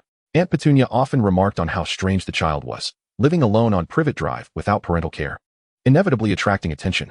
However, Vincent never altered his behavior based on others' opinions. He continued to read in the garden daily, occasionally acknowledging Harry's gaze with a smile when in good spirits, or, when displeased, the chance occurrence of birds would deposit droppings upon Aunt Petunia. During such moments, she would loudly exclaim, retreating to her room to change clothes while cursing those uncontrollable creatures. Yet Harry had never been targeted by birds. From that time, he believed Vincent might possess some extraordinary ability, perhaps to summon birds to disrupt the things he despised. Later, when they both received their acceptance letters from Hogwarts, Harry's conviction deepened. Vincent was so intelligent that any feat he accomplished would not surprise him. He learned much from Vincent. As the Dursleys showed little inclination to nurture Harry's potential, Vincent did not intentionally set out to teach. He simply enjoyed reading and did not prevent Harry from exploring the books on his shelf. Shakespeare, Gorky, Tagore. Harry could hardly comprehend these works, nor grasp the meanings of the poetry. He merely found these tomes profoundly intricate, which in turn elevated his expectations of Vincent. In the beginning, Vicente was willing to respond to him a couple of times, but eventually, he simply tossed him a comic, suggesting he entertain himself on the sidelines. Harry had inquired of Vicente why, at that moment when he was peering over the wall, Vicente had permitted him to cross the fence and enter. Vicente replied, "You appeared to be in dire need of assistance, and I was merely extending a helping hand." He was deceiving him. The truth was that he saw something in Harry that perhaps mirrored his own struggles. Harry was unaware of this at the time. Thus, when someone requires aid, and it is a simple gesture to provide it, he found himself wanting to assist Neville in reclaiming his Remembrall during flying class. While much of this inclination stemmed from his inherent sense of righteousness, a part of it was indeed influenced by Vicente. Harry had always placed his trust in Vicente, who had never erred before. This time, however, he was correct. How could the one seeking the Philosopher's Stone be Quirrell and not Snape? Snape certainly did not appear to be a virtuous individual. Slytherins, in general, seemed devoid of goodness. Yet Vicente had a Slytherin friend, Theodore Nott, about whom Harry had heard little. Unlike Draco Malfoy, Theodore Nott was a remarkably discreet pureblood wizard. Harry never believed that lineage determined one's character. Just look at Draco, that insufferable little lord who was utterly detestable. In contrast, Vicente's Slytherin friend Theodore seemed far more ordinary. His father, also a pureblood wizard, was quite amiable. Thus, even if Theodore belonged to Slytherin, one could not entirely dismiss his existence. Deep-seated biases against houses quietly fractured within Harry, a rift painstakingly opened by Vicente. However, this did not imply that Harry could accept Draco Malfoy. While there might be good individuals among Slytherins, Draco Malfoy was undoubtedly a rogue. Ah, look at our savior. Harry Potter. What does he intend to do? Save the world? He doesn't even know where to place his eyes. A wizard like you can join the Quidditch team? It seems this year we'll see another defeat against Slytherin. Draco's hand clenched into a fist, and Harry noticed the tips of his fingers turning red. He wanted to strike me. What should I do? Naturally, I should retaliate, rather than stand still and await his assault. Harry remained composed, merely fixating on Draco's fist, readying himself for a counterattack without initiating the strike. It was well known how biased Snape was towards Slytherin. Should Draco strike first, Gryffindor would likely lose at least 20 points. While Draco, as the supposed victim, might escape any punishment, hiding behind Professor Snape and baring his teeth at Harry. Wait for Draco to make the first move. Once he does, retaliating becomes entirely justifiable. Even if the Ministry of Magic intervenes, they would find no fault. By the way, didn't Vincent mention earlier that Draco's father holds a high position within the Ministry? Such pureblood families are truly something. What are you thinking, Potter? Apologize to me. You bumped into me. Clearly, the fault lies with both of us. Yet Draco obstinately shifts all the blame onto the other. Taking a deep breath, Harry reminded himself to remain calm. They had just returned from Hagrid's, and Ron was accompanying Hermione to the library. He had come back to see if he could glean more information from Vincent. He needed to seek out Vincent and not let Draco entrap him or deduct points from Gryffindor. That would be utterly irrational. The methods Vincent had taught him proved quite effective. During such moments, focusing on patience could lead to his adversary's downfall and stabilize his own emotions. However, Harry was uncertain how much longer he could endure. If Draco continued to provoke him, a confrontation was inevitable. Seeing Harry merely glare silently at him, Draco felt no satisfaction. What do you mean, St. Potter? Do you think my words were incorrect? It dawned on me.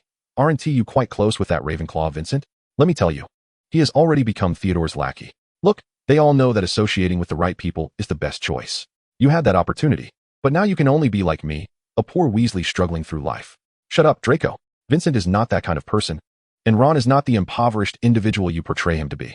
You think you are wealthy? In my eyes, you are far less affluent than Ron and the Weasley family. Your arrogance and rudeness ensure that you will never have genuine friends. Harry Potter. If Harry's previous remarks were intended to provoke Draco into striking first, he had certainly succeeded, as a fist now connected with his face. What are you doing?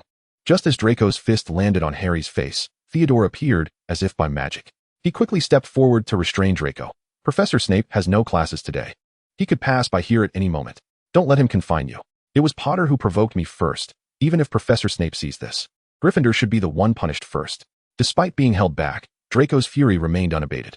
He glared at Harry, as if the moment Theodore released him, he would surge forward to strike again. Theodore, however, was not particularly concerned about Draco hitting Harry Potter. He merely used his fists without even resorting to his wand. Even if Professor McGonagall were to impose a punishment, it would only result in a deduction of a few points from Slytherin, which Professor Snape would soon replenish. Harry, are you all right? What happened? Vincent was initially a few steps behind Theodore, but upon seeing him surge forward, he quickly followed suit. At that moment, Harry had already been struck and was leaning against a nearby wall, unable to retaliate. The arrival of Theodore and Vincent interrupted their exchange of blows. Just moments ago, he and Theodore had engaged in a remarkably amicable conversation at the observatory. Despite the frigid temperature, the atmosphere had been delightful. How could it be that immediately after departing the observatory, these two had descended into a brawl? Aside from Draco, none of them could muster a complete set of parents. And it was evident that Draco's upbringing had been of no use whatsoever. Was he truly going to seek guidance, uncertain of how the headmaster might educate a child? Vincent, what brings you to be with Theodore? Harry recalled Draco's earlier taunts, which suggested that Vincent had become Theodore's lackey. He did not believe a single word of it. While Vincent and Theodore might forge a friendship, Vincent would never play the subordinate. His pride was as formidable as Draco's, merely expressed in different ways. Unlike the flamboyant peacock eager for all to recognize his prowess, they had merely conversed for a moment upon their chance meeting at the observatory. Why had they returned so swiftly when they were supposedly seeking Hagrid? We have already visited him. We intended to go to the library, but I decided at the last minute to inquire about something with you. At this juncture, the conversation had veered far off course. Harry had missed the perfect opportunity to land a punch on Draco's face. So, does this mean we are even now? Theodore suddenly inquired, observing the bruise on Harry's face. Even, but I haven't laid a finger on anyone. Are all Slytherins so adept at distorting the truth? It was he who had been struck. And yet now they speak of being even. If Malfoy could refrain from targeting Harry in the future, perhaps that would suffice as a resolution. Vincent understood what Theodore was implying. The proud Malfoy could hardly accept rejection.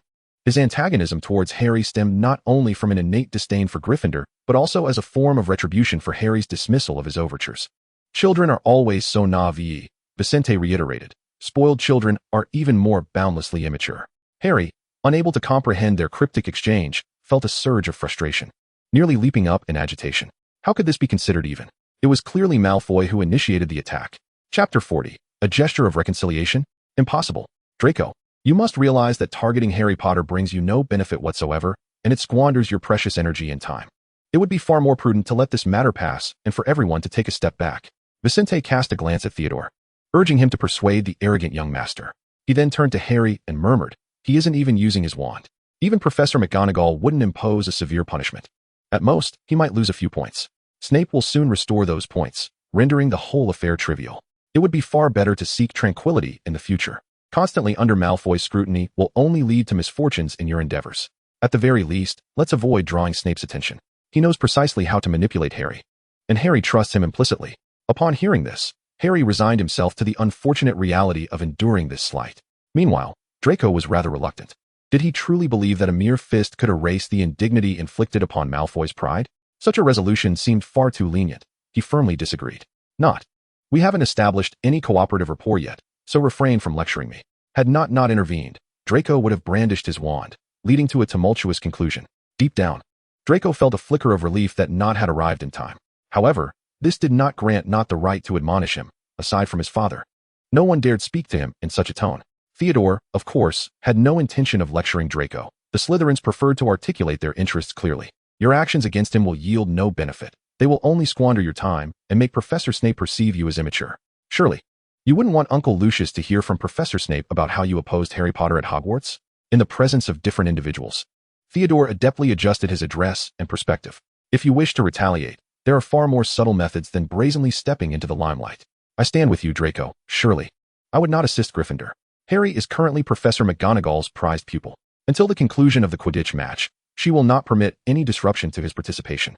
And in the end, the consequences will be rather mild, an unworthy exchange. Draco sensed something amiss, yet Theodore's unwavering confidence drew him into this emotional current. Was he truly expected to swallow his pride? Draco felt a flicker of uncertainty, but remained displeased. Although it was Harry who had been wronged, Draco behaved as if he were the one suffering a grave injustice. Observing the young master with his downcast eyes and forlorn demeanor, Theodore perceived him as a rain-soaked, aggrieved puppy. He began to understand why Zabini and Parkinson were so inclined to indulge him. Draco was undeniably entertaining, akin to playing with a playful puppy. This notion, however, must remain concealed from Draco, for should he become aware, he could certainly upheave Slytherin's very foundations. With the addition of his father, the consequences would be monumental. Under Theodore's earnest gaze, Draco ultimately relented, nodding, albeit reluctantly. He has become a mature heir, adept at discerning how to optimize benefits. If mere verbal agreements prevent us from establishing a partnership with Nott, it may not be entirely detrimental. After all, he is merely opting not to pursue the matter for the time being. Expecting him to forgive Potter is utterly futile. Vincent and Harry stood side by side, casting a glance at Theodore, who responded with an affirming nod. Thus, the matter concluded. Shall we now seek a reconciliation? Theodore shot him a glare, urging him to refrain from stoking the flames. It was a hard-won victory to convince these two, as any misstep could reignite tensions.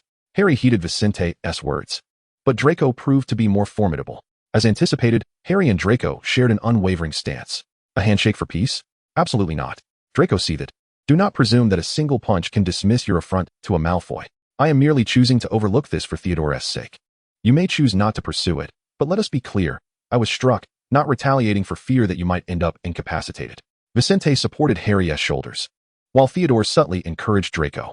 As they brushed past each other, both exerted considerable restraint, wary of reigniting the conflict. The only silver lining from this incident seems to be a newfound camaraderie born from shared misfortune with Theodore. Such similar emotions could expedite their understanding, allowing for less pretense and more sincerity between them. On the way back to Gryffindor Tower, Vincent found himself stifling a laugh. At times, he genuinely questioned whether they were contemporaries. How could anyone be so immature? It seemed prudent to remain cautious, lest he too find himself embroiled in a conflict with Theodore. Harry, still brooding over the punch he received, lamented, Vincent, your methods are utterly ineffective. Had I struck first, it would be Draco Malfoy nursing that bruise on his way back to Slytherin, rather than me suffering an unprovoked blow. Furthermore, your notion of settling the score, how can that be so? I didn't even lay a finger on him. Harry, as always, struggled to grasp Vicente's wisdom, but thankfully, he was a keen inquirer. Do you think Draco Malfoy targets you for no reason? It stems from the moment he extended his hand to you upon your arrival at Hogwarts, only to be rebuffed. You must understand, Harry. Slytherins are particularly concerned with their pride. You publicly rejected him before all the witches and wizards of your year, to him. This affront was grave enough to warrant a vendetta.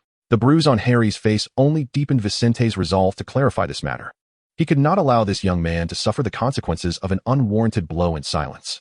He gazed at Harry's bruise for quite some time, realizing it wasn't particularly severe. Draco Malfoy was merely a pampered brat, appearing fierce and menacing, yet in reality, he lacked any significant strength in a physical confrontation. Fortunately, Theodore arrived just in time. Had those two engaged in a brawl without wands, Draco's slight build would hardly stand a chance against Harry. Even though neither of them fit the mold of a robust fighter, this was not a matter of pride. Yet Harry had spent many years as a punching bag under Dudley Dursley's reign and possessed his own understanding of fighting. As the saying goes, to learn to fight, one must first learn to take a beating. Conversely, Draco, one could wager, had never even felt a finger laid upon him by his parents. For such a trivial matter, he fixated on me incessantly. Those Slytherins must be exceedingly idle. Vicente's explanation did not enlighten Harry. Rather, it deepened his confusion regarding Slytherin's mindset. Were they truly living in two separate worlds? He had thought Draco's fixation on him stemmed from some personal inadequacy. Harry lightly touched the bruise, inhaling sharply. Vincent remarked that Slytherin operated under its own set of rules. To foster a good rapport with them, one must adhere to their customs. Likewise, to tread on their sensitive points would lead to inevitable conflict. Harry remained preoccupied with Malfoy's remarks about the following. Do you truly wish to befriend Theodore Nott? Although he was not as difficult as Draco Malfoy, he did not appear to be particularly amiable either. Vincent raised an eyebrow, noting that Draco had indeed revealed much, proving himself incapable of keeping secrets.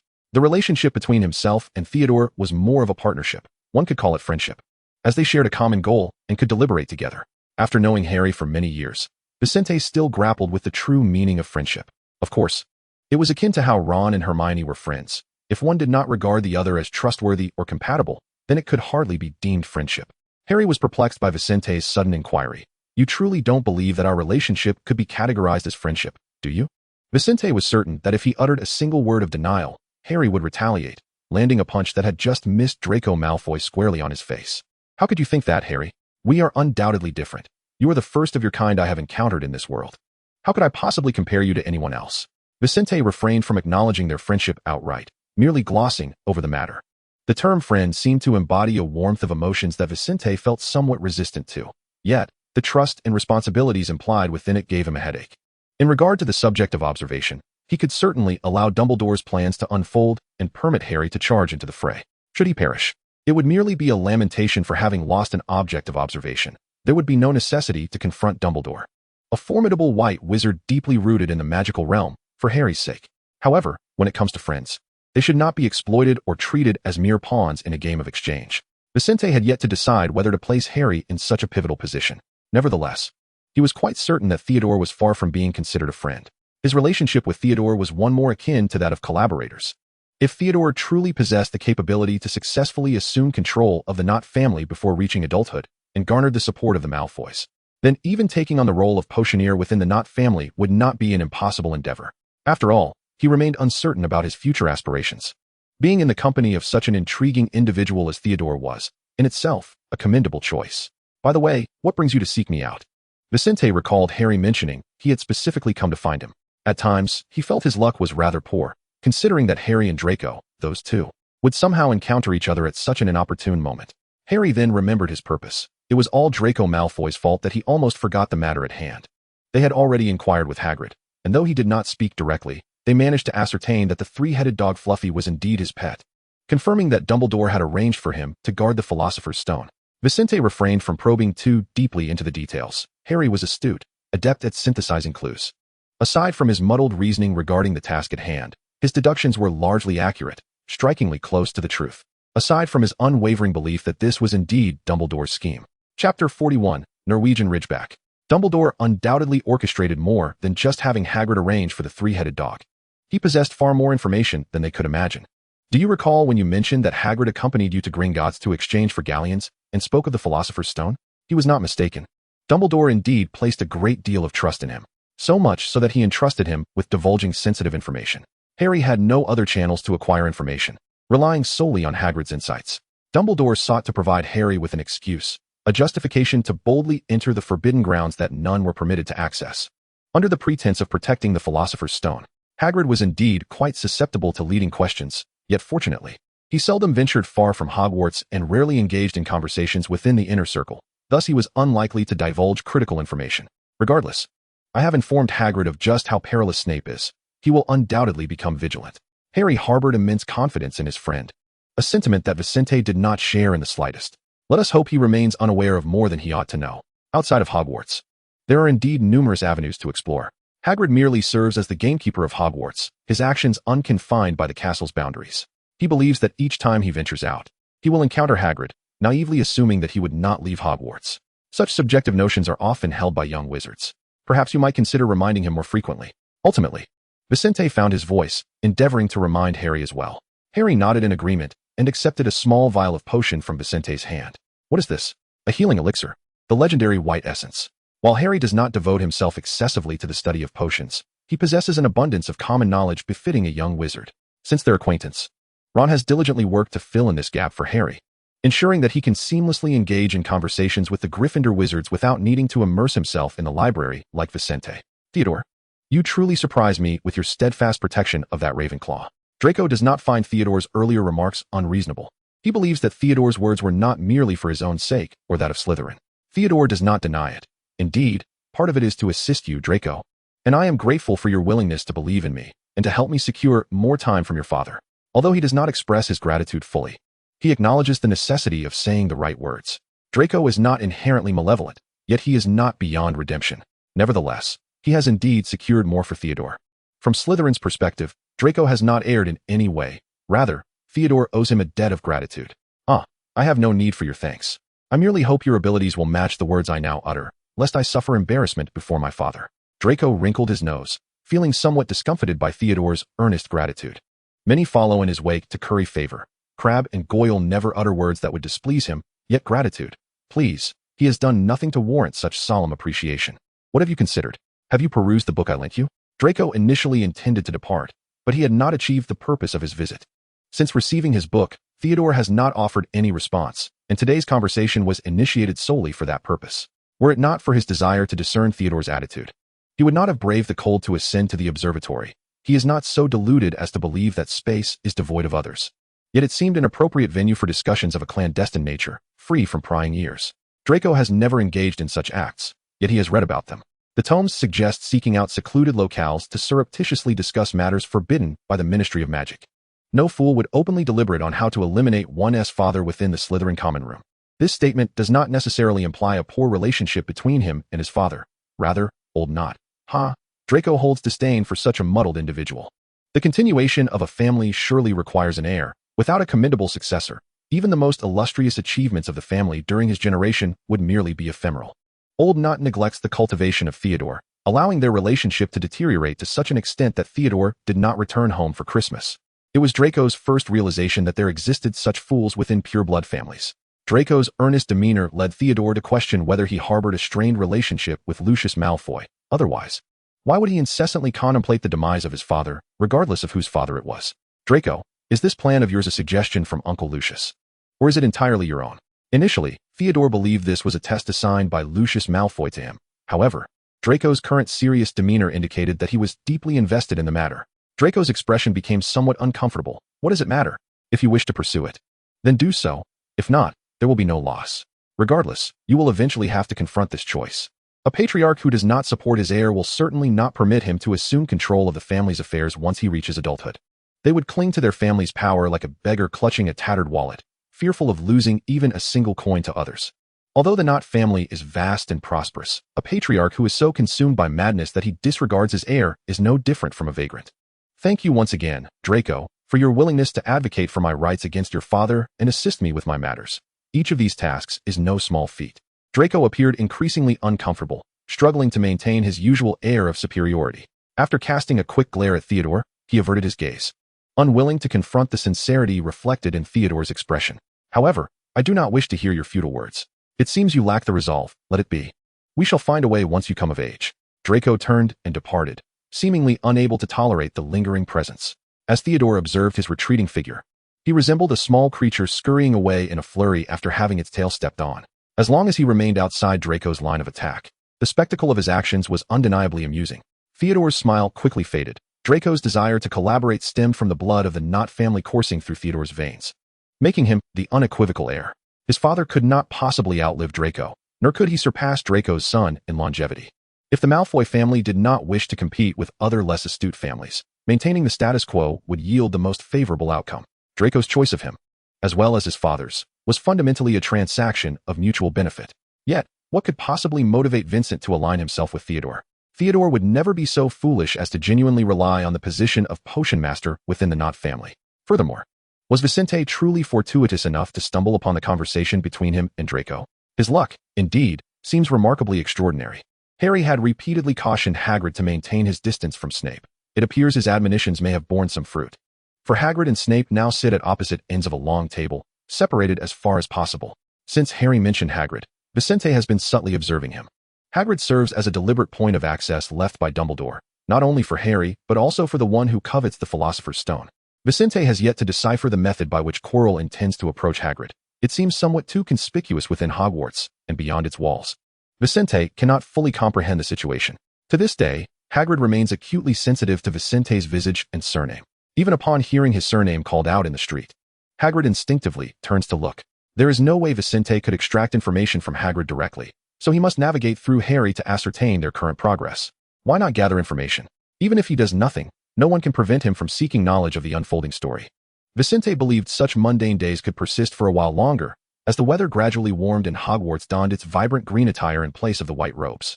Until he heard the latest news about Hagrid from Harry. You mean Hagrid currently possesses a dragon egg?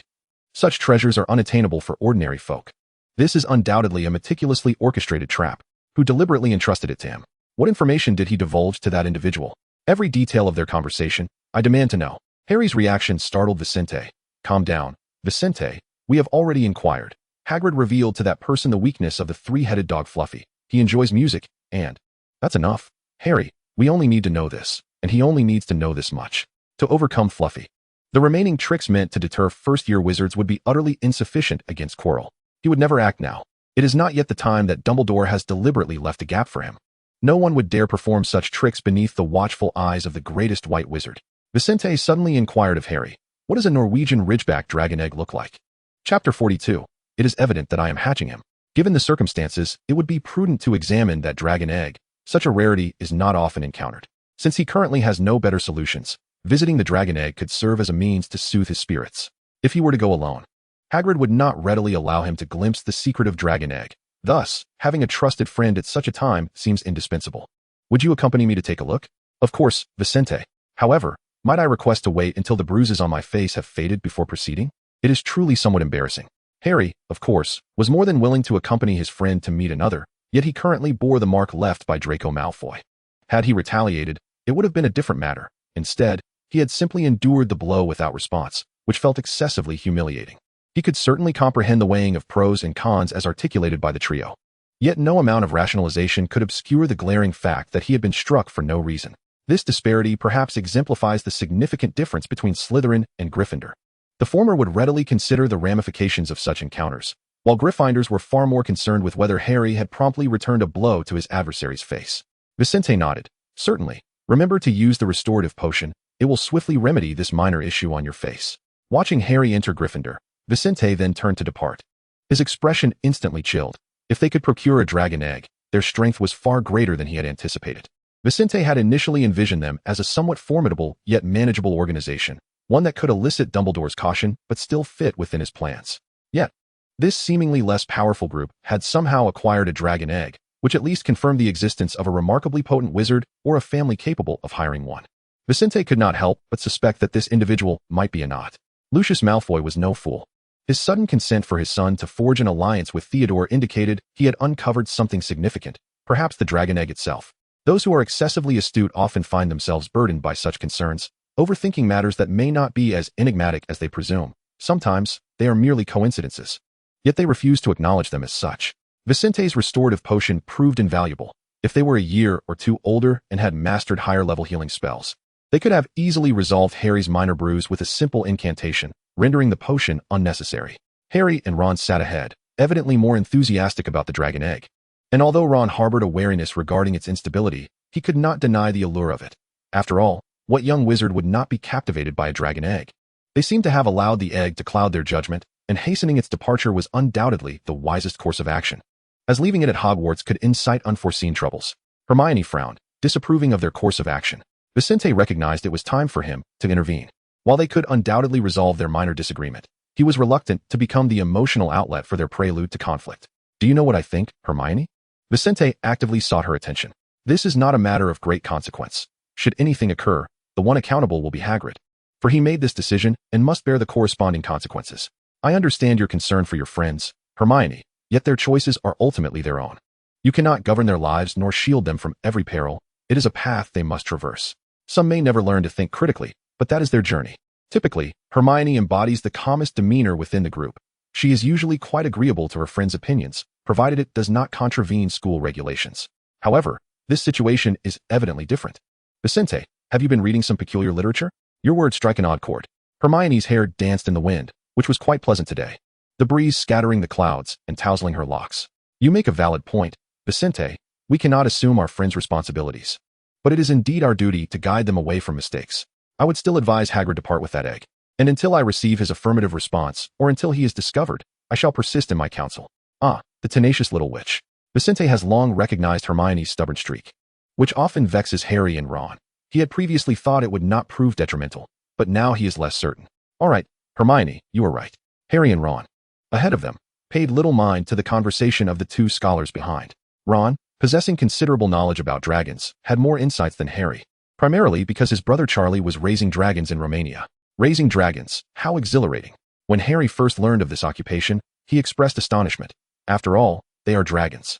Ron explained that to prevent muggles from discovering dragons and thereby unveiling the entire magical world, many regions require wizards to tend to them, helping to conceal their whereabouts and avert prying eyes. How long does it take for a dragon egg to hatch? Hagrid has always yearned for his own dragon, and Harry pondered whether he would succeed in hatching it. He envisioned the egg's somewhat lackluster hue and imagined the dragon it might produce. I've seen images of dragons in books. The illustrations move, yet they pale in comparison to a living dragon. Ron had never encountered a dragon either. Charlie had shared photographs from his work, which included dragons, albeit only glimpsed in the corners of the images. Naturally, while at work, one cannot indiscriminately showcase the details of their tasks. Such behavior would be quite strange. I recall you mentioning that during holidays, your parents visit the children working abroad. Perhaps next time you could accompany them, and you might witness dragons at Charlie's workplace, Harry suggested. Ron nudged Harry's shoulder. Who knows? We might soon witness Hagrid's dragon egg hatching a little dragon. That would be a newborn dragon, and as far as I remember, no wizard has had the fortune to see a newly hatched dragon like we might. Mother dragons are exceedingly protective of their eggs. Hey boys, I know you are intrigued by that dragon egg, but we have yet to reach Hagrid's hut. Please temper your volume a bit, all right? Hermione, walking behind, could hear their boisterous discussions. Typically, few ventured to Hagrid's hut, and most young wizards at Hogwarts paid little attention to the staff members. Hagrid was indeed an intriguing individual. Yet the frequency of his interactions with the young wizards paled in comparison to that of Filch. Despite the fact that Hagrid would undoubtedly prefer not to engage in Filch's manner of conversation, the group quickly coalesced, their voices melding together, with Vincent contributing the least. Yet he had evidently become fully immersed in the atmosphere. Being in the company of friends is a splendid experience, and most individuals would readily lose themselves in it, naturally overlooking the gaze from behind them, one belonging to a certain platinum-haired young lord. Hagrid's hut, albeit somewhat dilapidated, exuded a warmth that was inviting, due to his half-giant stature. The first-year wizards appeared endearingly diminutive within its confines, even though the space could hardly be termed exquisite. Hagrid, how is the dragon egg? Will it hatch properly here? Hermione's foremost concern remained the viability of the dragon egg's incubation. If it could not thrive in this environment, Hagrid's desire to keep it would be futile. Hagrid cast a light glance at Vincent, treating him as he did the other three young wizards, offering him some food before addressing Hermione's inquiry. Powerful creatures are vulnerable in their infancy, yet their eggs are different. They are robust to protect the young within. Ordinary means will not lead to their demise. As long as they are not subjected to formidable magical attacks, the eggs will enter a dormant state. Whenever the conversation turns to magical creatures, Hagrid becomes quite loquacious, regardless of his audience. If someone seeks to engage him, initiating the dialogue with magical creatures is a surefire approach. Much like how he divulged the weakness of the three-headed dog, Fluffy, due to the dragon egg. The eggs must be incubated at exceedingly high temperatures. If the conditions are unsuitable, they will remain dormant, which is one reason for the dragon egg's preciousness, allowing it to be preserved away from the dragon's nest. Hagrid's tone, however, did not convey joy as he mentioned this fact. If a dragon egg could not survive outside its mother's embrace, no one would entertain the thought of stealing them. He considered it akin to having his own dragon, and this connection made him sorrowful. lamenting the harm inflicted upon magical creatures by humankind. You wish to hatch it? Vincent observed Hagrid placing the dragon egg on the warm hearth, where the temperature was indeed surprisingly high, contrasting sharply with the chill outside, as though the two realms were worlds apart. Vincent felt the warmth enveloping him, perhaps a touch too warm. Hagrid glanced at him once more. Is it not obvious? I did not place the dragon egg on the hearth merely to keep it warm. Certainly. There exist some magical creatures that are indeed frail and susceptible to damage below a certain temperature, but dragons are unequivocally not among them. Vincent remained silent, allowing Hermione to take the floor. So, we are to hatch it and then rear it at Hogwarts? Hagrid, I understand your fondness for dragon eggs, but it is patently absurd to think Hogwarts could harbor a dragon. Headmaster Dumbledore would undoubtedly discover it. Upon realizing that Hermione was the speaker, Hagrid furrowed his brow and lowered his head. I know, Hermione, but I already possess a dragon egg. I cannot simply relinquish it. The room fell into a hush, with no one daring to speak. Only the crackling of the burning logs in the fireplace punctuated the silence. Let it hatch, and afterward, we shall send it away. Vicente's tone was calm, as if discussing a matter entirely unrelated to him, which, in fact, it was. Ron's brother Charlie tended dragons in Romania, where they surely had the means to care for the little dragon. That environment would be far more suitable for the creature, allowing its talents to be fully utilized.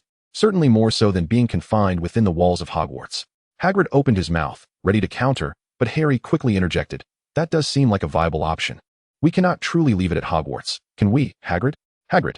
Harry was on the verge of saying something further to ease the tension and perhaps sway Hagrid, when he noticed a shadow flickering outside the window. Who goes there? The person outside, realizing they had been spotted, turned to flee. But Hagrid was swifter than all of them, flinging open the door and hauling the boy inside. Malfoy? Harry shot to his feet as Hagrid deposited him before him. Draco turned his head, his gaze fixating intently on the dragon egg. He scrutinized it for a considerable time, meticulously tracing the patterns on the shell, before turning back with a mocking smile. Huh, you dare to secretly harbor a dragon egg? I can only imagine how pleased Professor Snape would be to learn of this, and then report you all to the Ministry of Magic. No one is permitted to privately keep such large and dangerous magical creatures without the Ministry's consent. That is the Ministry's decree, and all violators will face punishment. You have even placed it within the confines of Hogwarts. Just think of how the other students' parents would perceive you. Everyone present understood that Draco spoke the truth, yet Hagrid was visibly shaken by his words, his expression turning grim. The repercussions were the same, but being warned by a friend and being threatened by a loathed rival are entirely different matters. Draco's words did not merely state facts. They bore the weight of a threat, and the most sorrowful aspect was that this threat was indeed a reality. Draco, do not overstep your bounds. We have not provoked you, and did we not agree that you would refrain from targeting us henceforth? Harry immediately stepped forward, his resolve matching the urgency of the moment. We shall manage the dragon egg ourselves. Your warnings are neither required nor warranted. Is that not so? Did I ever say otherwise? Draco raised an eyebrow. Well, I may have uttered such words, but this time, I am not being adversarial. You have indeed committed a misdeed. Have you not?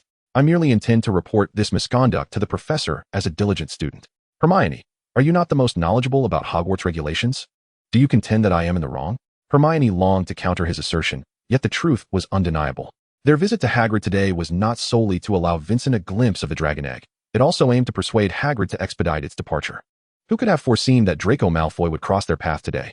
Why must it be him? Everyone present had suffered at the hands of Draco Malfoy. Whether in the classroom or beyond, he was a perennial source of frustration. Vincent stepped forward from his position. Draco, share your terms. Chapter 43. 3 O's and a question. As Vincent spoke, Harry instinctively relinquished his prime conversational spot with Draco, resembling a fighter who, realizing he could not prevail, sought assistance for the duel. When it came to negotiations, Harry lacked sufficient experience, and Vincent felt exasperated by Harry's actions, which seemed to provoke a response from Draco's loyal canine, only to be met with a reprimand. Ah, Draco, I had hoped that our previous discussion would yield some improvement in our relationship. Vincent cleared his throat, striving for a tone of seriousness. Upon hearing Vincent's words, Draco's antagonistic demeanor softened slightly. He merely harbored disdain for Potter and a greater contempt for Gryffindor. To one who could be considered half a Slytherin, he felt little desire to retaliate. Indeed, Nott's entourage could only be deemed half Slytherin. Yet they had formed a cooperative alliance, allowing him to temper his response toward them without excessive hostility. Yes, last time, I extended a courtesy for Theodore's sake. What now? Do you need Riddle to bolster your confidence? Vincent retorted, I once thought you to be a clever individual in Ravenclaw, but it seems you still wish to associate with this lot. Vincent's dark eyes lost their emotion, replaced by a cold, businesslike demeanor. Draco, if you truly do not wish to engage in a civil conversation, we can always resort to alternative methods. While Draco may not excel in all areas, his keen sense of judgment was an inherent trait. The situation has escalated. He will gain nothing from it. At most, they will simply face misfortune. However, he still remembers the words spoken previously. They cannot truly expel them. Merely experiencing bad luck seems insufficient. Very well, let us converse earnestly. What conditions do you propose? I shall consider it. Perhaps you could surrender that dragon to me. The Malfoy family possesses far superior conditions for raising a dragon, which is certainly preferable to remaining here. Draco's eyes scanned the dim, dusty room cluttered with unknown items, his expression laden with disdain, reflecting in his tone. He disparaged Hagrid's humble abode, yet Vincent was unconcerned. His own rapport with Hagrid was far from cordial. He glanced at Harry, who conveyed a look of rejection, and he need not even consider Hagrid. He would undoubtedly oppose this idea. Were it not for Hermione holding him back, he might have lunged at Draco, shouting in fury. Grateful for Hermione, otherwise, their conversation would have descended into a more precarious state. Vincent remarked, raising, Draco, I must remind you, should you take on the responsibility of this dragon, we can always inform you that no one can definitively prove whether you acquired that dragon egg before us or vice versa. However, delivering it to Romania would be an entirely different matter. You would be hailed as the hero who saved this dragon. Draco's emotions were inadvertently swayed by Vicente's influence. The allure in his softened tone was undeniable. Yet, such intangible rewards were hardly sufficient for a Malfoy. Draco wrinkled his nose, seemingly indifferent. Had he not been so intent on Vincent moments ago, his current demeanor might have been more persuasive. Why should I be regarded as a hero for possessing a dragon? The tangible ownership of a dragon is far more advantageous than mere titles. Draco endeavored to negotiate with Vincent, aiming to strengthen his position. Harry had retreated to huddle with Ron, sharing the limited seating in Hagrid's small abode. At this juncture, the unfolding scene felt entirely disconnected from them, and Hagrid had no opportunity to interject. Could Vincent manage this? Could he truly compel the little scoundrel to do nothing? Hagrid strained to lower his voice, attempting to keep their hushed conversation unnoticed by Draco. Harry leaned closer, whispering in Hagrid's ear, Trust Vincent, he is quite experienced in such matters. Was it negotiations and threats? How could a first-year wizard possess such expertise? Hagrid dismissed the thought, striving to avoid deepening his preconceived notions about Vincent. It was challenging to reconcile that face with the Riddle surname, yet he was earnestly working to overcome it.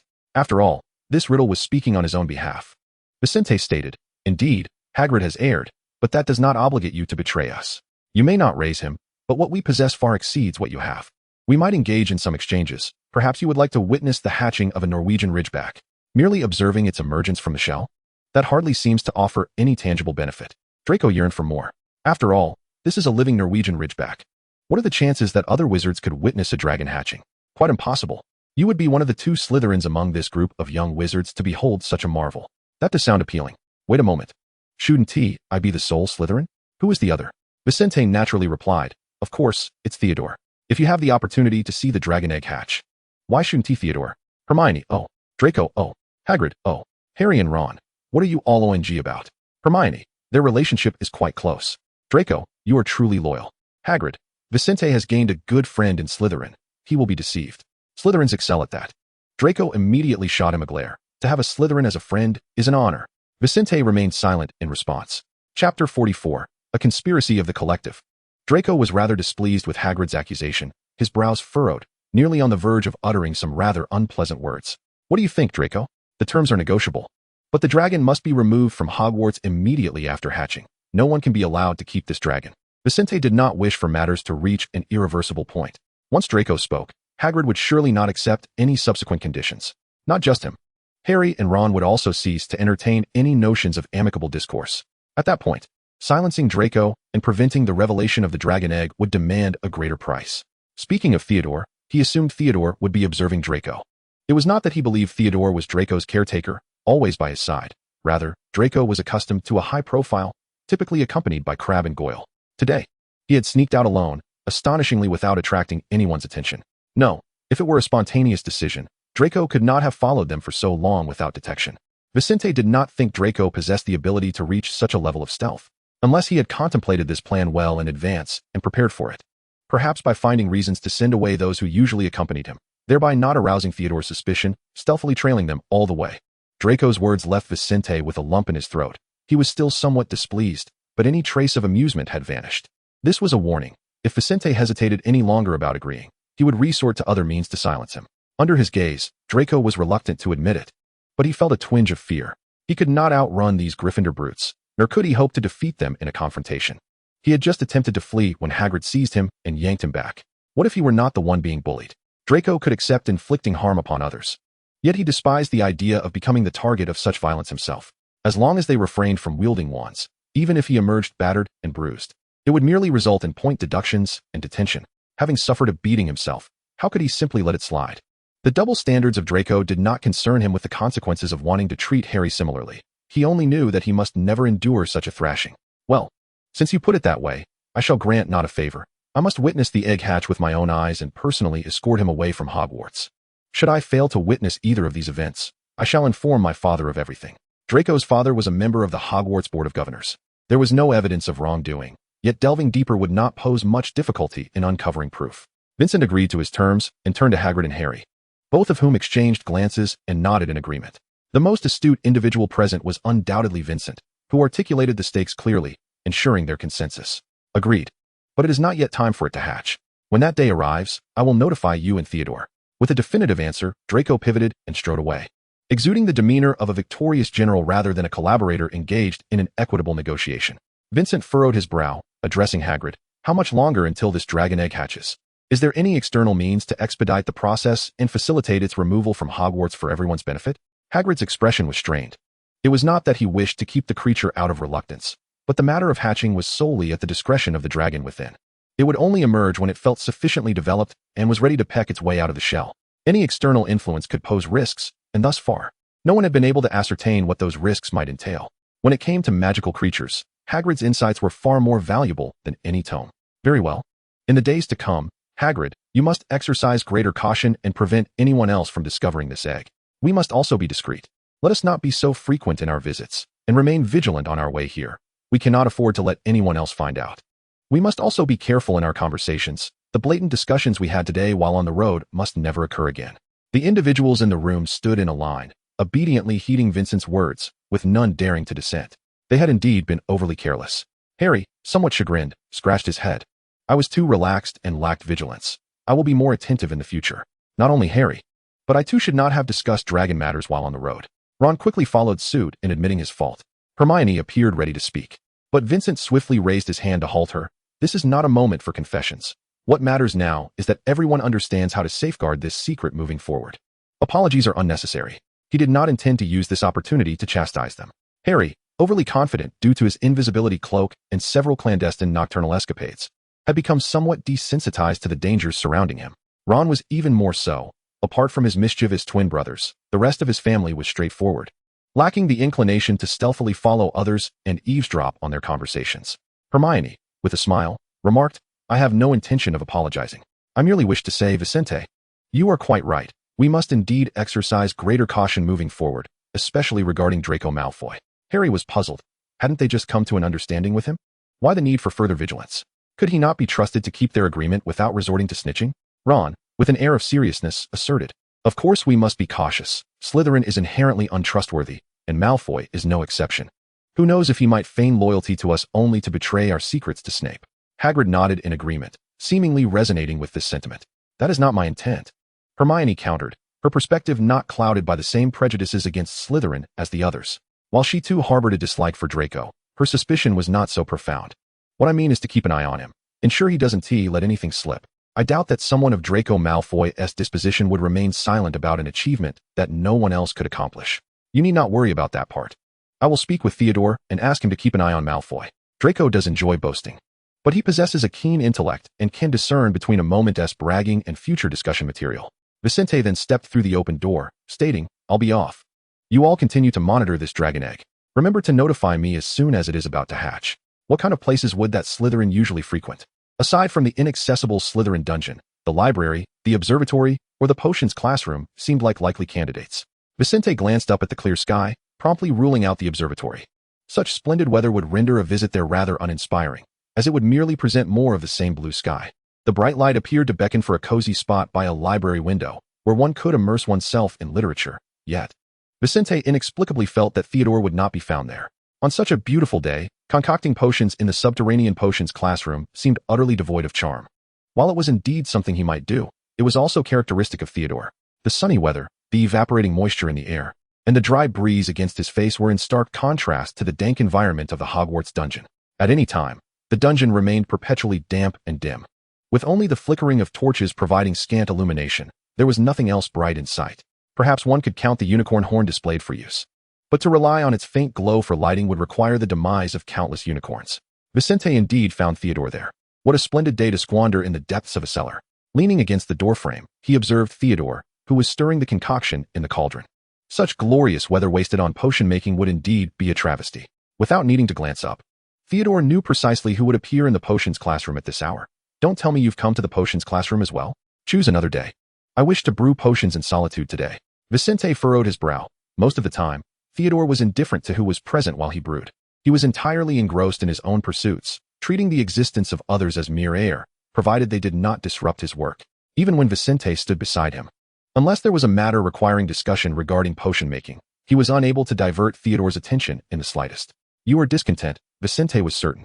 His current mood mirrored the feelings he experienced upon receiving a letter from his foster parents. Yet, his irritation stemmed purely from annoyance. He held no expectations for parents devoid of blood ties. But what of Theodore? Would he feel disappointment and sorrow? Vincent, do tell me your intentions, he inquired. Draco is in trouble. Theodore immediately discerned the crux of the issue. Had he not had a confrontation with Harry Potter just days prior? Now another quarrel? He could hardly be so trivial, or was he simply exceedingly bored? He had accompanied them to Hagrid's hut, where they discovered the concealed dragon egg. Vincent nonchalantly dropped this bombshell. Thud! Theodore's hand collided with a small knife on the nearby table. The sharp potion-making implement clattered to the floor with a crisp sound. Vincent stepped forward to retrieve the knife, drawing closer to Theodore, placing a hand upon his shoulder. Calm down, Theodore. It is merely a dragon egg. Merely a dragon egg? Vincent, do you comprehend what you are saying? The Ministry of Magic has stringent laws regarding the protection of magical creatures. The unauthorized purchase and trade of such beings incurs severe penalties. The mere thought of the ensuing complications gave Theodore a headache. Draco could not manage this alone. He would not possess sufficient galleons from his father. Let me ponder, Hagrid, that half-giant. He must be the one, right? Only he could venture beyond Hogwarts to procure a dragon egg. He shrugged off Vicente's hand from his shoulder with a fierce motion. Vicente retreated a step, raising his hands in feigned innocence. Excellent deduction, Theodore. With a bit of effort, you might just become the next great detective, Ingram. Theodore had no time for jesting. When did Draco discover it? When did the egg appear? Have you negotiated the terms of the transaction with him? Should I seek him out for a private discussion? Hold on, Theodore. With so many questions, which shall I address first? Vicente's lips slowly curled into a smile. And he knew that upon hearing this news, Theodore would undoubtedly become anxious. Thus, he hurried to share the matter with him. After all, such a troublesome situation should not weigh on just one person. Observing Vicente's grin, Theodore immediately grasped the implication. You did this deliberately, Vincent. You intentionally came to ruin my enjoyment of this afternoon. He set aside the stirring apparatus and lowered the flame beneath the crucible, thinking to himself that nothing else mattered. I will keep an eye on Draco and ensure that he does not divulge anything about the dragon egg. That little rascal can indeed be unreasonable. But he is not entirely irrational. As he spoke, he intended to dismiss Vincent, wishing not to delay his potion-making. Just a few more words, and I shall take my leave. I promise not to disturb you. Vincent hastened his speech. I told Draco he could witness the hatching of the dragon egg, but it must be removed from Hogwarts immediately after it hatches. We have already made plans, and arrangements will be implemented soon. And you, on the day of the hatching, I shall invite you and Draco to join me. Theodore was not surprised by the rest. Vincent had the capability to orchestrate these events.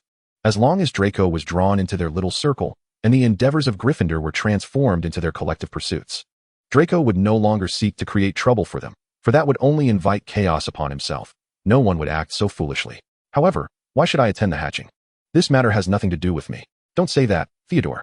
Vincent turned and selected an empty glass vial from the side, offering it to Theodore. With Draco involved, how could you not be present? Surely, we cannot allow him to be the only Slytherin there. Even if such preferential treatment exists, you would be the first to receive it from me. Theodore accepted the vial with an expressionless face. I truly appreciate that. Vincent rubbed his nose. Well, it seems that Theodore is indeed as unmovable as I imagined. Tomorrow will be overcast. I advise against going to the library. Vincent suddenly remarked this just before turning to leave, disappearing through the doorway. When Theodore looked up, he only caught a fleeting glimpse of Vicente's garment trailing in the air. How did he know I was planning to go to the library tomorrow?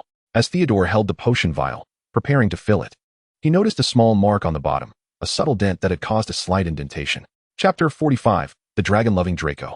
Is there any student who does not eagerly anticipate the weekend? Yet this time, Draco might be particularly excited. Theodore had informed him that the dragon egg would hatch this weekend. It seems that having a follower from another house has its advantages, as it allows one to learn of more intriguing happenings. He never imagined he would witness a dragon egg hatching before reaching adulthood. His father, regardless of his indulgence, would never allow him to engage with anything perilous. His mother would be driven to madness, and consequently, both father and son would find themselves subjected to reprimand. In his mother's classification of safety, a dragon egg was unequivocally deemed a dangerous item. Draco often felt a sense of indignation about this. Yet what could he say? It was his mother's stipulation, and he had no choice but to acquiesce. However, his remarkable intelligence and cleverness were undeniable. When those three individuals began passing notes during class, and Hermione Granger joined their ranks, Draco realized that something extraordinary was afoot. Otherwise, Granger would never engage in activities unrelated to their studies. Although he had only responded to their notes once or twice, it was a fortuitous coincidence that he had seen them. This had nothing to do with his habitual fixation on Harry Potter, not in the slightest. How could he possibly know what mischief they were concocting behind the scenes if he did not pay attention to that insufferable boy? Behold, he had stumbled upon it. Fortuitously, he overheard Potter and his two lackeys discussing a visit to the half-giant's dwelling. Only those from Gryffindor could be foolish enough to befriend Hogwarts staff. Such inconsequential individuals did not even deserve to appear in the eyes of Slytherin, yet they willingly sought his friendship. Draco initially held no expectations for their outing until he vaguely caught wind of a dragon in their conversation. Which young boy could possibly resist matters concerning dragons? His very name was derived from the constellation Draco, and in his childhood, he had even wished for a dragon of his own during Christmas. It then dawned on him that his father was a woefully inadequate Santa Claus. How could a father who failed to persuade his mother to allow him to raise a dragon be considered a good one? At that time, Draco felt immense dissatisfaction, and it was only after being gently denied dessert by Narcissa that he learned his lesson. Yet now, he had overheard talk of dragons. Regardless of its truth, he felt compelled to follow their trail. Goyle and Crabbe were remarkably dim-witted. With just a few words and a couple of bites of cake, they could clumsily return to the common room without questioning his whereabouts. Theodore might pose a slight challenge, but in his foul mood, he merely wished to linger in the potions classroom, thus requiring little effort on Draco's part. Everything aligned perfectly. He trailed them seamlessly, unnoticed by anyone. Standing on tiptoe before the window, he beheld the dragon egg nestled within the blazing hearth. It was truly a sight to behold, with every shimmering pattern captivating him. How he wished that egg belonged to him. Alas, he could not possess it. Vincent's words were irksome, yet undeniably accurate. Hogwarts is certainly not suited for the rearing of a dragon. However, perhaps once he ascends to the title of head of the Malfoy family, he could carve out a dedicated space within Malfoy Manor to nurture a young fire dragon. At that point, even if his parents were to oppose the idea, it would be of no consequence. He would personally design the habitat and arrange for caretakers, ultimately succeeding in possessing a dragon of his own. For now, merely witnessing the cracking of a dragon egg suffices, as he can gather some experience in preparation for the future. The mere thought of witnessing a dragon egg hatch brings an uncontainable smile to Draco's lips. Have you noticed Draco's strange demeanor lately? Goyle remarked to Crabbe. He seems excessively cheerful, even refraining from mocking me for devouring 4 pieces of cake. Crabbe gazed at Goyle, as if he were observing something peculiar. Is being ridiculed by Draco truly a cause for joy? Shouldn't his lack of mockery leave you feeling somewhat regretful? Goyle responded with a sharp elbow to Crabbe, who retaliated in kind, resulting in both of them being summoned by the professor for punishment, leading to Slytherin losing 5 points. Yet, surprisingly, Draco did not cast a single glare in their direction. Instead, he merely glanced over lightly before withdrawing his gaze, his fingers rhythmically tapping on the parchment-covered textbook. His thoughts evidently adrift, though no one could discern where they wandered. Harry noticed the commotion over in their direction, and as he turned to look, Draco's vacant stare met his gaze. Malfoy truly harbors a fondness for that dragon. This dazed expression Harry had witnessed several times since their last encounter. He recalled Hermione's advice to keep a close watch on Draco, ensuring he wouldn't divulge anything about the dragon, yet now he felt that concern was perhaps unfounded. After 2 weeks of observation, Draco seemed to oscillate between stupor and tranquility, and this newfound calmness had notably improved his temper. With no one scrutinizing his mistakes from the shadows, Harry felt a certain lightness. Should Draco maintain this relatively normal state, perhaps they could avoid their daily squabbles and navigate their interactions with greater ease. Perhaps he ought to consider Vicente's words and engage in a thoughtful conversation with Draco, aiming solely to mitigate his previously antagonistic behavior. With Vicente in mind, Harry turned to glance at Theodore, who sat in the corner of the classroom, engrossed in note-taking. With his head bowed, the quill moved swiftly across the parchment. Harry wondered what he was recording. Had he not been paying attention during the lesson? Was there truly anything worth noting? Vicente's demeanor towards Theodore was markedly different. Harry sensed a peculiar look in Vicente's eyes as he regarded Theodore. Unlike the way he perceived Ron and Hermione, he had once posed this question to Hermione, who explained that Slytherins inherently possessed distinct traits, perhaps necessitating varied approaches to different friends. Harry accepted this notion. Chapter 46. The Hatching. Draco had already expressed his thoughts once, yet he felt compelled to reiterate that no one could refuse the sight of a dragon hatching. No one could. The weekend's weather was neither particularly good nor bad, but this would hardly affect Draco's spirits. Even if torrential rain were to fall today, he would still venture to Hagrid's hut to witness the dragon egg's emergence. Your chosen companion is not entirely without merit. Upon hearing Draco's words, Theodore was taken aback. This could be considered quite a direct compliment, at least in Draco's eyes. Thus far, Theodore had not heard any affirming remarks from Draco. Theodore responded, "Thank you for the praise." Draco's gaze shifted away from Theodore. "It is your honor." Naturally, it was a Malfoy-esque commendation. Having spent some time with Draco, Theodore had come to understand the dynamics of their relationship. One must indulge him, flatter him, much like one would with a cat. Theodore had once owned a cat, a delightful black feline that also required gentle coaxing. He did not mind this. Everything was agreeable. Except for one matter, his father did not approve of cats. The outcome was predictable. The young master, devoid of any sway, had no authority to indulge his preferences. Everything was dictated by his father, just as it was for his mother. "What are you thinking about, Theodore?" Vincent felt that his entrance was quite timely. Theodore seemed lost in nostalgia, a subtle sadness permeating the air. Vincent was unaware of Theodore's past. He merely constructed Theodore's childhood from his own memories. Harsh elders, rigid expectations. Everything felt as if it were etched onto a wooden schedule, orderly yet inflexible. Perhaps this moment was also a fragment of childhood. Vincent refused to ponder this, as remaining in a childlike state felt like a concession to him. Theodore subtly set Draco aside. "What are you thinking, Vincent? Do not misinterpret me in your mind. I am right here, and you have a voice." He launched an unceremonious attack on Vincent, without any warning. Why speculate about his past? It bore no relevance to him, or their collaboration. Theodore despised Vincent's conjectures. Vincent possessed an inexplicable ability to judge Theodore accurately, a fact that was frustratingly undeniable. Draco found the situation perplexing. What had transpired?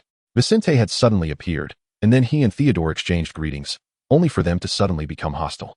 This might sound exaggerated, yet from Draco's perspective, it was precisely that.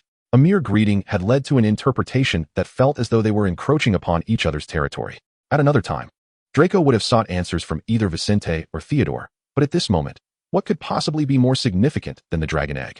His gaze traversed the peculiar duo beside him before finally settling upon the dilapidated hut ahead. The three of them had been awaiting outside Hagrid's abode. Harry waved at them, primarily directing his gesture towards Vincent. "Come on, Hagrid is already expecting us." Draco stepped forward first, leaving the two behind. Let them wallow in their own discontent. Draco was indifferent to their frail emotions. Harry, however, took notice and cared deeply, yet he found himself unable to inquire at that moment. Hermione cast Harry a glance, urging him to remain composed as she pulled Ron inside. The issues between Vincent and his friend ought to be resolved in their own time, allowing them to calm down first. As Vincent had once advised her, it was best not to pry too much. If he required assistance, he would surely voice it. Theo, initially in good spirits, felt a slight irritation at the memory of his former pet, yet he managed to recalibrate his mood. Weak emotions could cloud judgment.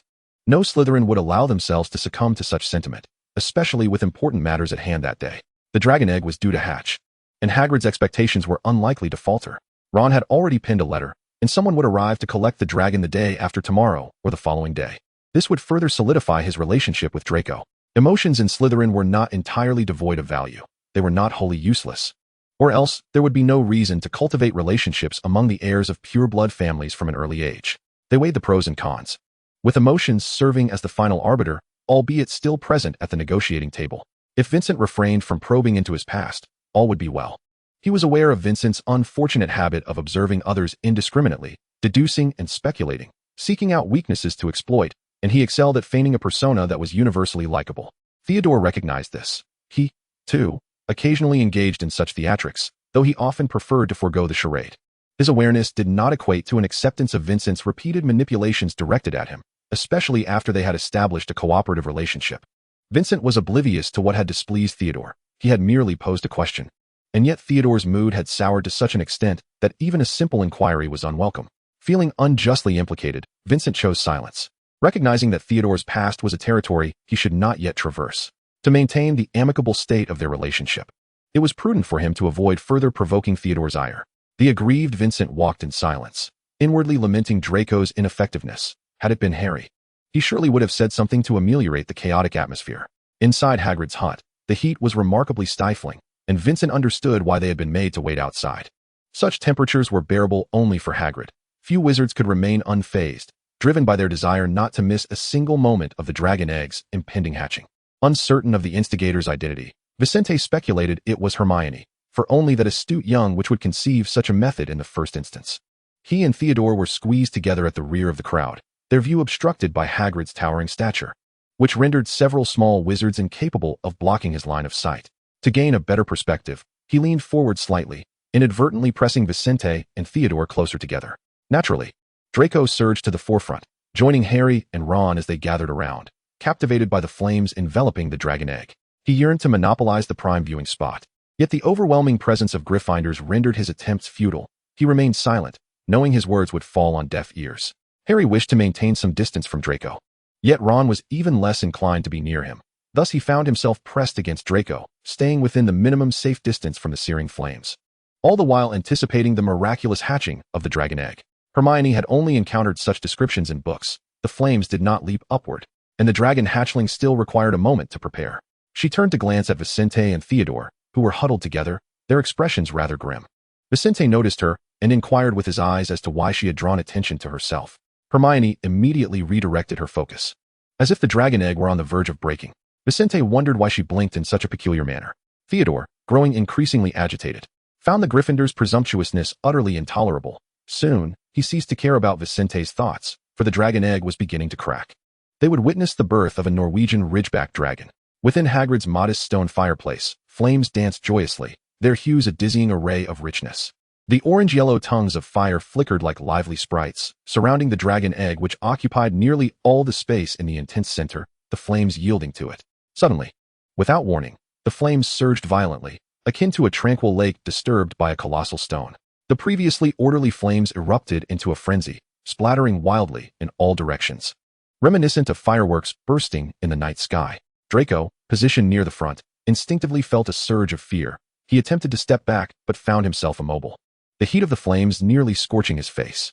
"Don't move." Harry grasped Draco's arm, pulling the frightened young wizard towards him. Anxiety coursed through him. The flames were searing. Beads of sweat trickled down Harry's nose, falling to the ground and leaving only a faint mark, which was swiftly evaporated by the intense heat.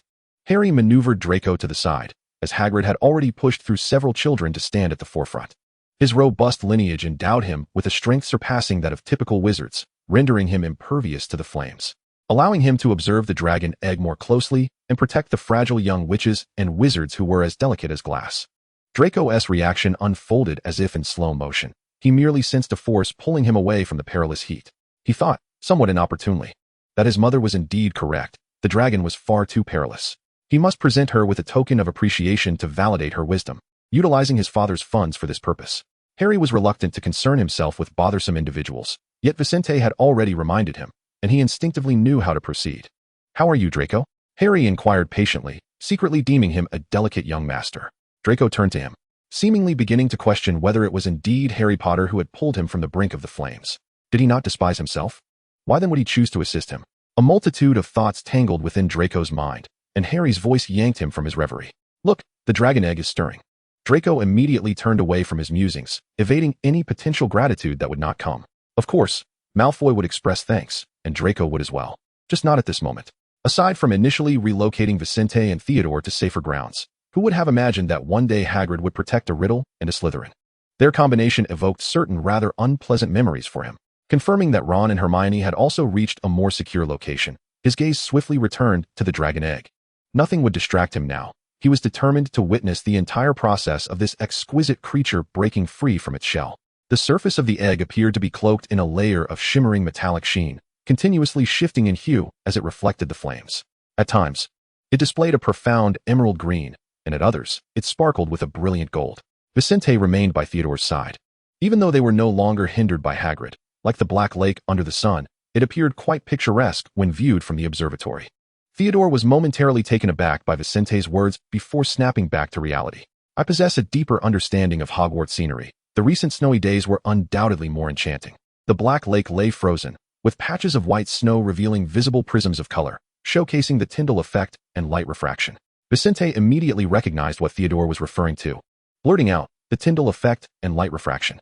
Upon hearing this unfamiliar terminology, Theodore contemplated inquiring about this peculiar aspect of the Muggle world. But Vincent redirected his attention back to the hearth, opting to observe rather than risk appearing uninformed. As the colors shifted, the surrounding flames seemed to be drawn by an invisible force, swirling around it to form a colossal vortex of fire. The egg quivered gently at the center of the whirlpool, as if gathering an unseen power. Suddenly, a faint yet piercing crack resonated, shattering the tense silence. A slender fissure appeared on the egg's surface, revealing bright and mysterious specks of light, akin to fragments of stars trapped within the shell. As time progressed, the cracks multiplied, gradually spreading across the entire egg. At last, with a crisp crack, the eggshells began to shed, revealing a diminutive Norwegian ridgeback before the astonished onlookers. Its scales shimmered like freshly polished gemstones, refracting the flames into a dazzling display of brilliance. The spines along its back gleamed with a stern silver hue, as if forged from the hardest cold iron. Its eyes resembled two burning rubies, yet due to its youth, they exuded no sense of menace, only an overwhelming charm. The little dragon gently flapped its still somewhat immature wings, stirring up a wave of warmth, causing the surrounding flames to dance with even greater fervor. It emitted a low, resonant call, though soft. It seemed to harbor boundless strength that reverberated throughout the small room. Draco yearned to draw closer, but Harry grasped his sleeve firmly, unwilling to relent. Let Hagrid have a look first. The newly hatched dragon may feel insecure and could potentially attack us. Very well. For the sake of his own safety. Certainly not because he was unable to shake off Harry's grip. Hagrid's gaze was riveted on the newly born ridgeback, utterly entranced. His mouth fell slightly agape, releasing gasps of awe, yet he found himself at a loss for words to adequately convey the breathtaking spectacle before him. He remained transfixed by the little dragon until it turned its gaze upon him, prompting him to draw nearer. Chapter 47. An attempt at education, yet a failure. Hagrid, do you think we should give him a name? Harry inquired with great enthusiasm. The newly hatched dragon bounced onto Hagrid's arm, seemingly regarding this familiar giant, whom it had known even within the confines of its shell, as its mother. Magical creatures likely possess their own discerning ways. Vincent had little interest in such matters, and had it not been for Harry's friend Hagrid's keen fascination with magical beasts, they would not presently find themselves here. Hagrid adored magical creatures and was overjoyed, readily assuming the monumental task of naming. I've thought long and hard about it. Nobber. I shall name him Nobber. He was so elated that he nearly forgot the others in the room. The second person in the room who had been intently observing the dragon was Draco. The previous danger posed by the flames had not truly harmed him, and while he recognized that he might not be fit to raise a dragon, he still wished to inspect it closely. Do you want to go see him now, or wait a while? Harry asked awkwardly. Noticing Draco's unwavering gaze fixed on the small dragon, Vincent merely advised Harry to avoid conflict with Draco. As for the current conversation, it was Harry who wished to initiate it. He was uncertain why he felt compelled to speak, perhaps because Draco's demeanor now was entirely different from when he bullied others, leading him to believe that, should he extend goodwill, there might indeed be an opportunity for meaningful dialogue. Of course, that is precisely why I am here. Unlike Harry's internal conflict, Draco saw no issue with Harry's words. His earlier decision to withdraw from the fire rather than plunge into it indicated his stance quite clearly. In any case, were it Draco's perspective, even if they formed some semblance of collaboration, the idea of him distancing himself from those he detests would be utterly implausible. Simply refraining from physical confrontation was already the utmost concession he could offer. Indeed, St. Potter, this statement holds true in every regard. In the past, Draco would have relished the opportunity to deliver a scathing remark, yet Potter's request to behold the newly hatched dragon shifted his focus. Theodore was of no assistance. Draco remained oblivious to the reasons behind his own discontent. Very well, if that is your desire. Draco's demeanor suggested that Harry was pleading with him. Harry shook his head, stating, Malfoy, you cannot behave in this manner. You must say please. If he wished to maintain a cordial relationship with Draco, the latter's erroneous perceptions needed rectification. They were equals, not the servants of Malfoy. Draco could be proud and imperious, yet he must not look down upon them. Harry, being merely a few months younger, felt he might have the capacity to enlighten Draco. He was not like Theodore or Vincent, who would indulge Malfoy in his whims. Say please, or you may as well seek Hagrid yourself. After speaking, Harry directly approached Hagrid, joining Ron and Hermione in observing the interaction between Hagrid and the dragon. Ron quietly inquired, what did you say to Malfoy? He appeared rather displeased. He had not tuned into their previous exchange, as he wished to remain uninvolved in Malfoy's affairs. Hermione stole a glance, noting Draco's evident displeasure as he glared in their direction. Hagrid's modest abode, though small, was sufficient to accommodate 3 distinct areas given Hagrid's towering stature. Draco sulked alone in one corner, while Gryffindor and Hagrid congregated to observe the dragon, a scene that seemed most fitting. Vincent and Theodore were considerably quieter, standing at a distance where they could observe all that transpired. Harry Potter would undoubtedly irritate Draco, and if he wished to avoid provoking him, he ought to adopt a more courteous demeanor. Theodore resolved to abandon any foolish psychological games with Vincent, especially since Vincent had made the first overture. Thus, he could afford to be magnanimous. Vincent was pleased to see Theodore's spirits lifted, though he remained perplexed regarding the root of Theodore's emotions. Such occurrences were rare, and Vincent could typically deduce most of Theodore's psychological activities. Other emotions were easily interpretable, as Theodore's feelings often mirrored his own, leaving little room for misinterpretation. However, a mere inquiry of "how are you?"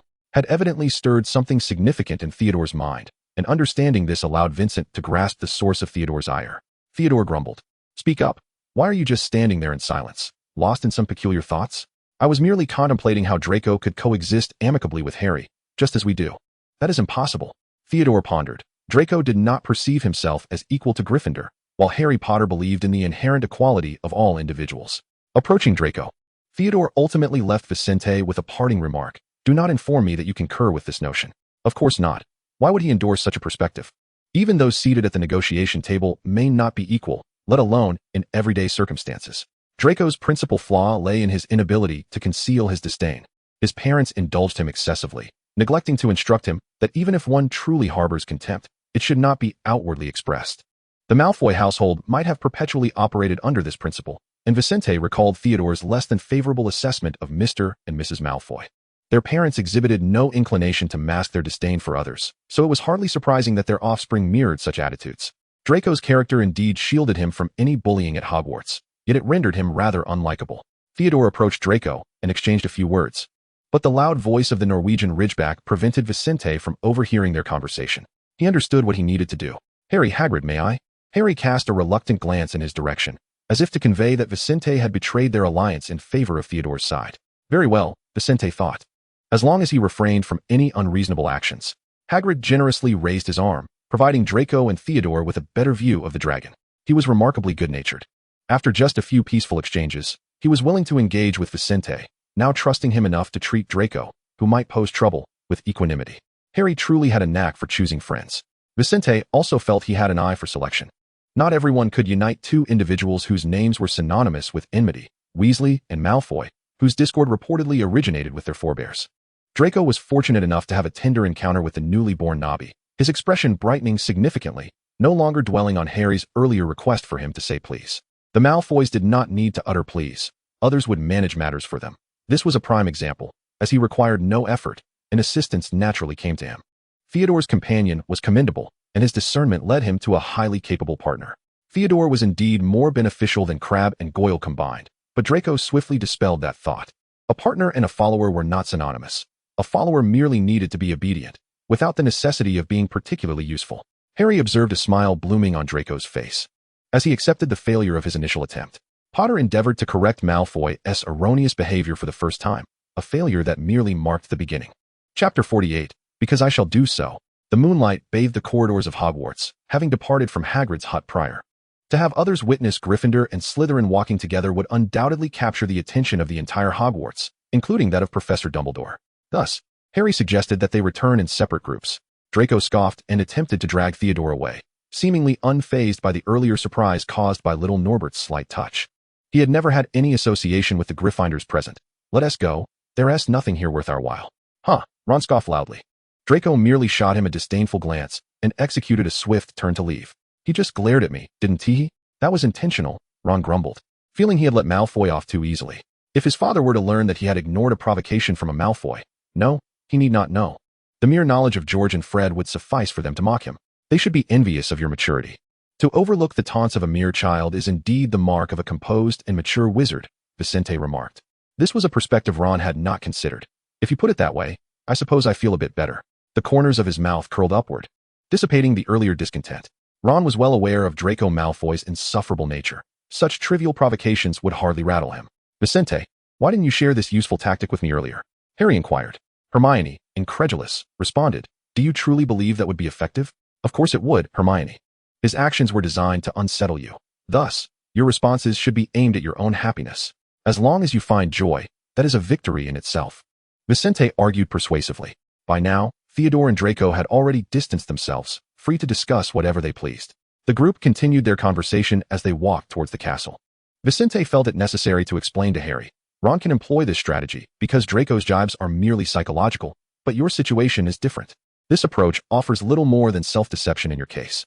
Draco was a self-serving brat who cared little for others' feelings, bolstered by familial support that allowed him to act with impunity. Thus far, his bullying of Harry and Ron had remained verbal, not counting his hidden memory ball of Neville S., which serendipitously enabled Harry's entry into the Gryffindor Quidditch team. Unbeknownst to them, Draco must have been gnashing his teeth in frustration. While verbal abuse is undeniably distressing, both Harry and Ron had their own circle of friends and sources of emotional strength, rendering them somewhat less susceptible to its impact. Dudley's physical violence towards Harry was overt and damaging. Even if the victim could convince themselves to find joy or cultivate resilience against the pain inflicted, the physical hurt remained. Moreover, Dudley Dursley's intent was purely to inflict harm, not to deliver a psychological blow. At this juncture, relying on such a method to soothe oneself, this notion of a psychological victory could not truly serve as a counterattack. Vincent was uncertain which was more intolerable, physical violence or verbal abuse. Why should one choose between two forms of trash? The perpetrator should simply be disposed of like refuse. Theodore would resolve the situation. Vincent held firm confidence in that.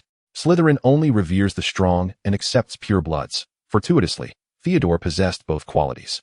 Draco harbored a favorable impression of him, and given their disparate standings, Vincent could swiftly become Draco's most trusted ally within Slytherin, should he so desire. Harry, however, viewed his confidence with skepticism. Could it be an overestimation? It's not that I distrust you, but Malfoy, he truly seems not to be one who heeds counsel. Just as they approached the castle entrance, Vincent winked at them. Because I will act this way, so will he, and he is capable of it. Do not fret, Harry. Draco is not as unreasonable as you perceive. He merely falls short of greatness, yet is not beyond redemption. Ron's expression conveyed a sense of impending nausea. Please, at least wait until I leave before you vomit. I wouldn't mind if you expelled it upon Harry. Vincent swiftly vanished around the corner, and a curse from Harry echoed in the wind. Oh, I hope Ron has not truly sullied him. Standing before the window of the headmaster's office seemed to be a peculiar habit of Dumbledore's. Whenever he felt a headache or agitation, gazing into the distance from this vantage point always brought him a sense of tranquility. Oh, what does he see now? A few young witches and wizards were returning from Hagrid's hut. Hagrid was concealing a dragon egg. Dumbledore was aware of this, of course. What event at Hogwarts could escape his notice? Such was the common belief, and at times, rumors bore an element of truth. He was not omniscient. The willingness of students to trade a dragon egg for news about the Philosopher's Stone was indeed unforeseen. Their readiness to sacrifice such a valuable asset for information was an astronomical expenditure of resources. No other known rare magical creature could compare. It was a dragon egg. The Ministry of Magic could even inquire with Hagrid, and with a little manipulation, he could very well find himself sent to Azkaban. The realities within Hogwarts were manifold, each demanding Dumbledore's attention. He rubbed his temples, feeling an uncommon weariness. Fortunately, he had trustworthy friends and colleagues. Minerva could manage most internal affairs at Hogwarts. Yet there were always matters beyond her purview, such as the Philosopher's Stone and that individual whom everyone suspected might return. Dumbledore could not afford to delegate those concerns. It was merely placing Severus in a difficult position, who was still under suspicion. The day after tomorrow, violating curfew was indeed a grave matter, was it not? Ron had written to his brother, seeking assistance in retrieving the first-year Norwegian Ridgeback dragon without notifying the headmaster of Hogwarts for permission. No organization could brazenly enter Hogwarts. Regrettably, the young wizards failed to consider this. Perhaps Harry and his companions truly overlooked it. What of Vincent? Did he not ponder it either? Furthermore, what of the two young wizards from Slytherin? Dumbledore could not claim to be entirely devoid of bias against Slytherin. Had Vincent been sorted into Slytherin instead of Ravenclaw, his demeanor would undoubtedly be more cautious and anxious. Theodore Nott, whom he had observed closely, might be among those Slytherin children who exhibit early maturity. Yet he remains the most composed of them all. In stark contrast stands Draco Malfoy, a child utterly spoiled by his parents, raised in a honeyed environment, arrogant and dismissive of others. Should he truly possess any prowess, it would be acceptable, but alas, his talents do not lie in offensive capabilities. He excels in potion-making and various subjects, yet he is timid and harbors a penchant for provoking others. Dumbledore hopes for Harry's growth, not through the means of bullying. Among the young wizards, as long as their actions do not overtly contravene school regulations and elicit negative repercussions, the professors refrain from intervening. It is an unwritten convention, one that could be described as a willingness to allow the young wizards to pursue their own affairs. There is, however, good news. For instance, Vincent has already altered Malfoy's stance through that dragon egg. Prior to today, had the Dark Lord made a resurgence, Malfoy would undoubtedly have aligned against them. Dumbledore does not wish to witness the young wizard succumb to darkness without choices, yet his capabilities are regrettably limited. He is but one man, not Merlin himself. And even he is uncertain whether the Dark Lord will indeed discover a method to return to England and stir chaos. He can only strive repeatedly to avert a tragic conclusion, urging the young wizards to grow. Sigh. Dumbledore exhaled deeply, hoping he would not regret his current decisions in the future and wishing for Vincent to embark on a wholly different path. Before the conclusion arrives, no one can ascertain whether this is Merlin's gift or death's retribution. The door to the headmaster's office swung open, and Professor McGonagall entered. I had assumed today's workload was light and that you were ready to rest. Is there something amiss? Or has the ministry made yet another unreasonable request? Professor McGonagall inquired with concern. The ministry often behaves thus, as though Dumbledore were some sort of extraneous staff member, despite receiving only one salary. Teaching at Hogwarts for a lifetime is no small feat, even with favorable conditions. Remaining in the same place, tirelessly imparting the same knowledge, can inevitably lead to a sense of monotony. Not to mention that Dumbledore almost never takes a holiday. For decades, aside from invitations from the ministry, he seldom departs from Hogwarts. Dumbledore often professes to regard Hogwarts as his home, and he truly embodies that sentiment. Even more burdensome, he must also shoulder a portion of the ministry's responsibilities. Do not worry, Minerva, I am well. This matter does not pertain to the ministry, it concerns Hogwarts. I find myself contemplating whether we ought to amplify the intensity of our nocturnal patrols, as it appears that certain young wizards are inclined to exploit any lapses. The area outside the castle leading to Hagrid's hut is now utterly devoid of human presence, and none are aware that two Slytherins once mingled among the Gryffindors, luring a Ravenclaw to the Hogwarts grounds to guard a cottage. The disorder within the houses has escalated alarmingly, casting doubts as to whether it is an attempt to marginalize the Hufflepuffs.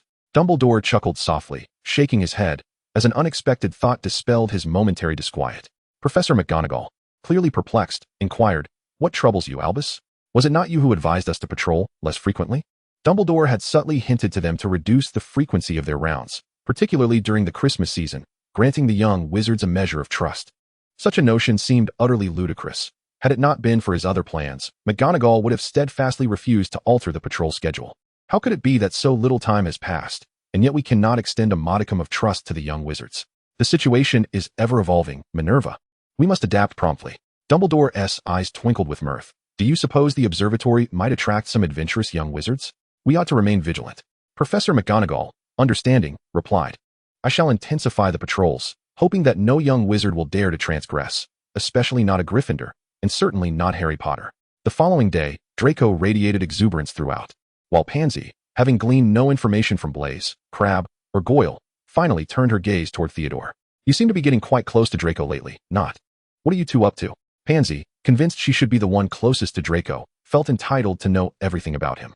Theodore bore her no ill will, yet felt no obligation to inform her. Parkinson, how could I possibly know what Draco intends? We are merely engaging in casual conversation. Pansy yearned for insights regarding Draco to ensure a constant flow of conversation, an idea Theodore found perplexing, yet he did not wish to impose difficulties upon a girl. Unless the day came when Draco took Pansy's hand, declaring that he had persuaded her to join him, she would learn nothing regarding Draco from him. If you choose not to share, then so be it, Pansy retorted as she turned away. With that, she sought Draco directly. Finding him absent from the Slytherin common room and lacking Goyle and Crabbe's company, Pansy ventured out in search of fortune. It was far too early for romantic entanglements. No one expected first-year wizards to grasp the essence of love, let alone Slytherins, who understood only the nuances of self-interest. Draco excelled in every regard, and if fortune favored her, Pansy hoped it would be him. At the very least, Draco was amenable to her inheriting the Parkinson family legacy. With siblings in the family and a brother studying at Durmstrang, she realized that if she could not secure more alliances with pureblood families, her claim to inheritance would be at risk. She perhaps ought not to be greedy, her mother advised, for even after she marries, her brother will always protect her. Pansy did not comprehend why she could not safeguard herself directly, relying instead on her brother to fulfill that role. Although she struggled to understand, she knew she must heed her parents' words. Draco, despite his haughty demeanor, proved to be a commendable friend. After all, they had known each other since childhood. And Pansy cherished the gifts he presented each birthday. What girl could resist the allure of resplendent jewels? As Pansy walked ahead, Theodore followed closely behind, contemplating her silhouette. Let there be no misunderstanding. He was not trailing her, merely coincidentally en route to find Vincent. Pansy was an astute young woman. She recognized Draco's penchant for teasing Harry Potter and fanned the flames merely to have something to discuss. A girl was ill-suited to play the role of a mere follower. The Parkinson family would never allow their heiress to be regarded as inferior. Her role was that of a girlfriend, even if neither she nor Draco had entertained such notions yet. As the girl's figure vanished around the corner, heading towards the library, Theodore withdrew his gaze, uncertain whether Draco could adequately manage the situation. If he couldn't, so be it. He would not concern himself with the emotional fluctuations of those he barely knew. Instead, he resolved to seek out Vincent. But where could Vincent be? Theodore turned towards the Black Lake. Across from Hogwarts Castle, separated by the Black Lake, lay an obscure clearing, the sole representative of nature being a whomping willow. Theodore had not seen anyone else venture there, apart from himself. He had only spotted Vincent twice during his time at the astronomy tower. The weather was splendid today, perfect for potion brewing or a sunlit slumber. The astronomy tower offered no clear view of the happenings below, but thankfully, old Norbert, despite his shortcomings, never failed to secure his galleons. It was rather amusing. They forbade him from returning home for Christmas, yet believed that a diminutive loss of his galleons would tarnish the reputation of the Norbert family. What dignity did they have left? Chapter 49, The Sunshine of the Black Lake. Today's weather was delightful. The wind skimmed across the Black Lake, creating ripples, and the sunlight shattered into golden flakes. No skilled seamstress could craft such garments. The sunlight was particularly radiant, and the shade beneath the trees, accompanied by a gentle breeze, was most conducive to slumber. Vincent reclined beneath a tree, though not beneath the whomping willow. He had previously attempted that, only to find the tree obstinate and unapproachable. Moreover, no other flora grew in proximity, displaying a strong sense of territoriality. He had perused Hogwarts records, discovering that the library contained not only ancient tomes, but also brochures detailing publicly available information for the school, facilitating the organization of events and adjustments so that the head students and those in need could promptly locate necessary information. Among the records was the date when Dumbledore planted the whomping willow for the school's protection, yet the precise location of the tree remained undisclosed. Vincent had assumed such trees would only be planted along the perimeter of the school in a row, not realizing they could be situated individually.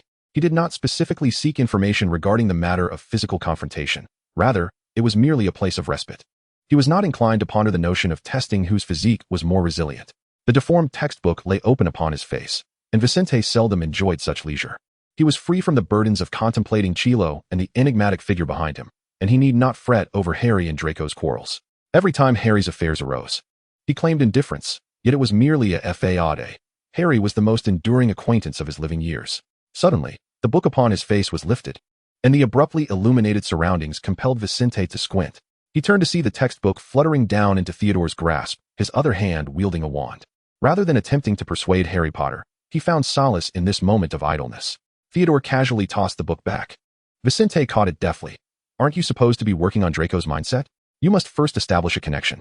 How is your dialogue with Draco progressing? I have great faith in you. He shifted slightly to share the modest shade of a tree with him. Theodore cast a disdainful glance, but only relented to sit when Vicente conjured a picnic blanket ample enough for him to roll upon. We are all aware of Draco's unfavorable impression of Harry Potter. He cannot endure perceived slights. Gryffindor must initiate dialogue, for Slytherin will not extend the olive branch. Vicente stowed his wand and placed the book back in his bag. It is evident that you align with his sentiments. I am a Slytherin, Vicente. Should I then lean towards Gryffindor?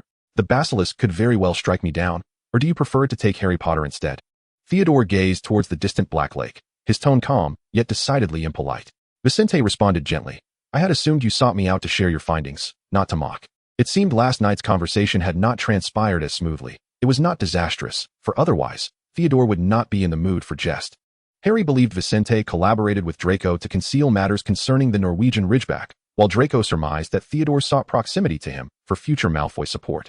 Only the two of them understood that the Norwegian Ridgeback merely presented an opportunity, granting them the rationale to mend their relationship with Draco Malfoy. Malfoy believes old Nott will neglect his offspring. I too doubt old Malfoy's capacity for care.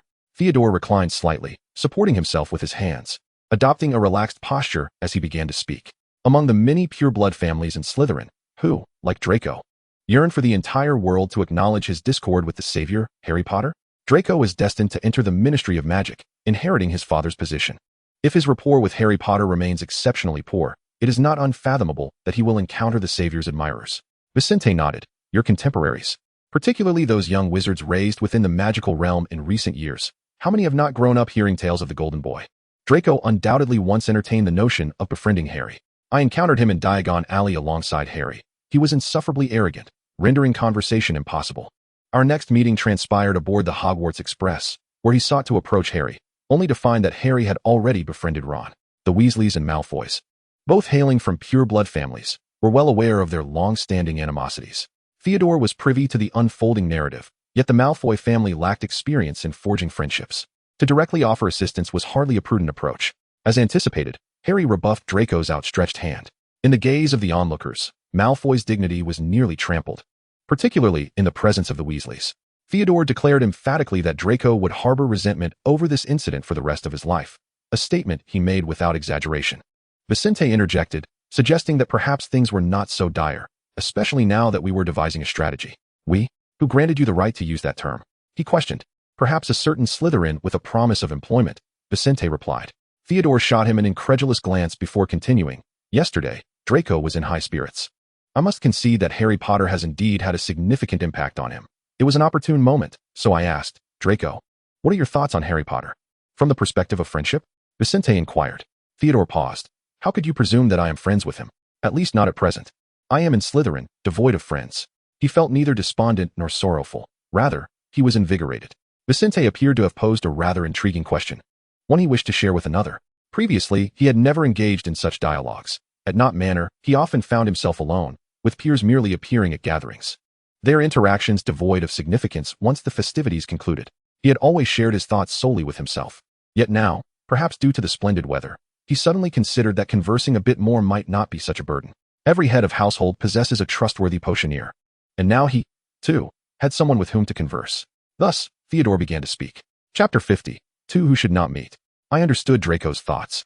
He merely sought a suitable successor for the Nott family, someone of his own age, rather than the elder Nott. However, his father was far more astute. Dividing the Nott family fortune among others raised questions about who would ultimately reap the greatest rewards. Malfoy would certainly prefer that no one jeopardize their family's status among purebloods. Vincent, observing Theodore's profile, noted the sparkle in his eyes as he spoke of his own plans.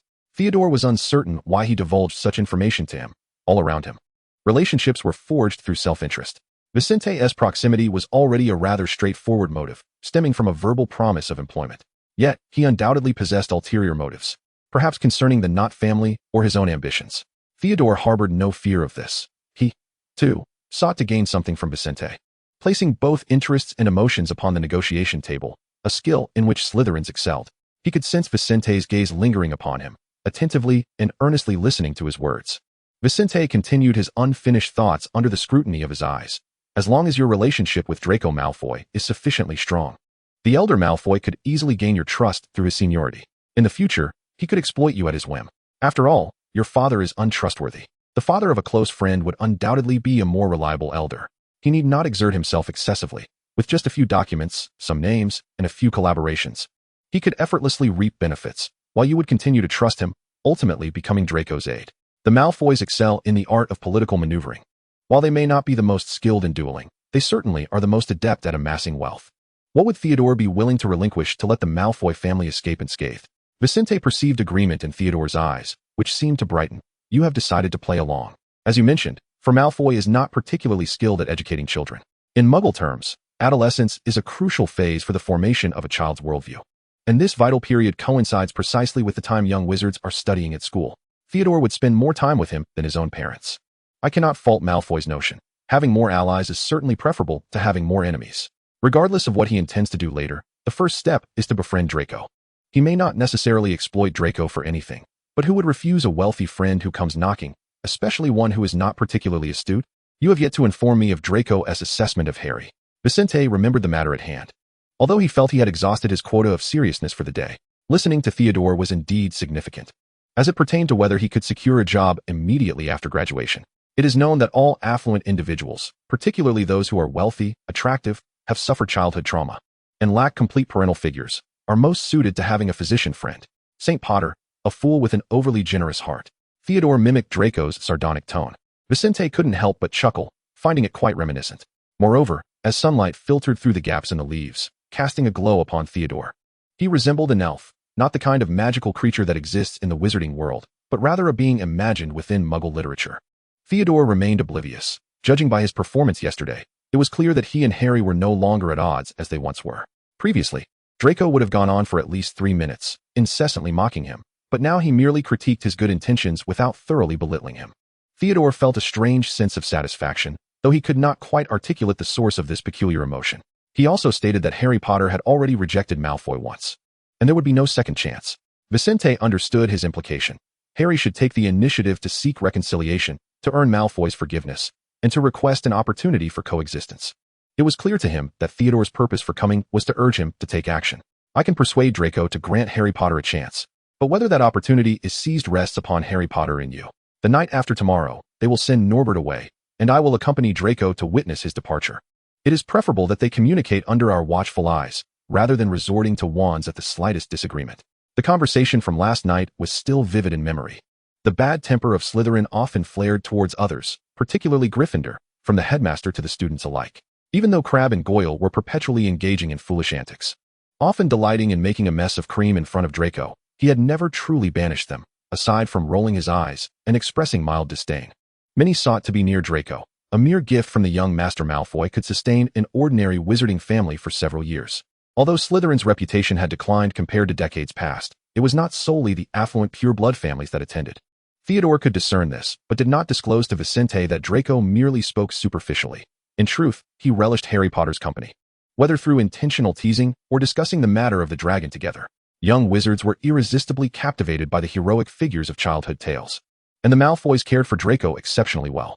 Even though the characters of the story led their master to defeat and considerable damage, they were still willing to use these tales to amuse their children, granting them a beautiful dream. Each time Theodore observed Draco in a relaxed state, he was uncertain whether to feel envious or amused. The Malfoys and the Blacks, old pure-blood families, had undoubtedly assisted the Dark Lord in the past. Yet the bloodline of these two families produced merely an ill-tempered little rascal. It was quite unexpected. Vincent felt that Theodore's expression when he mentioned Draco seemed somewhat familiar.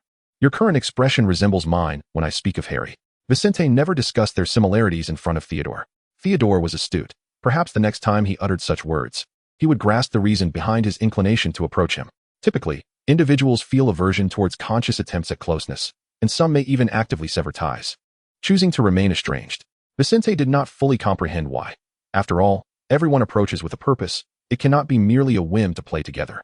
Even the bond between Ron and Harry, undoubtedly strong, would evoke excitement upon first hearing Harry's introduction, let alone others. Once the matters were discussed, Theodore showed no intention of departing. He gazed at the distant Hogwarts castle, a sense of relief washing over him as responsibilities shifted. Matters were far less burdensome than anticipated. Draco's irksome temperament was somewhat alleviated by his lack of cunning intellect. With a sweet tongue, one could always wring a favor from him. It is no wonder you initially targeted him. I pursued him for your sake, Theodore. Causality holds great significance. Vincent handed him a cup of juice, stating firmly, just this one. If you don't drink it, don't spill it. Such stinginess. I shall repay you tenfold, Theodore remarked, feeling parched after their lengthy conversation. Downing the drink in one go before returning the empty cup to Vincent. You know very well that's not what I meant, Vincent muttered under his breath, obediently sipping water. By the way, when I stepped out, I saw Pansy heading to Draco. You should urge Harry to act swiftly, as Pansy is quite clever. It would be preferable to ease the tension between Draco and Potter before this term concludes. Draco is currently gullible, but that's merely because his parents have yet to teach him more. He is not foolish. If one does not seize the opportunity to befriend him while he is still childish, Malfoy's friendship is not easily attained. Theodore was undoubtedly the scheming friend everyone would despise, yet Vincent found him rather endearing. Why reject a calculated approach? Is it not beneficial? A person who approaches without reason instills fear. There is purpose behind their actions, and mutual benefit creates a perfect union. Those with evident weaknesses are the most worthy of friendship, for they would never betray one, such as Draco. Draco, the arrogant fellow, has likely never been told what respect truly means.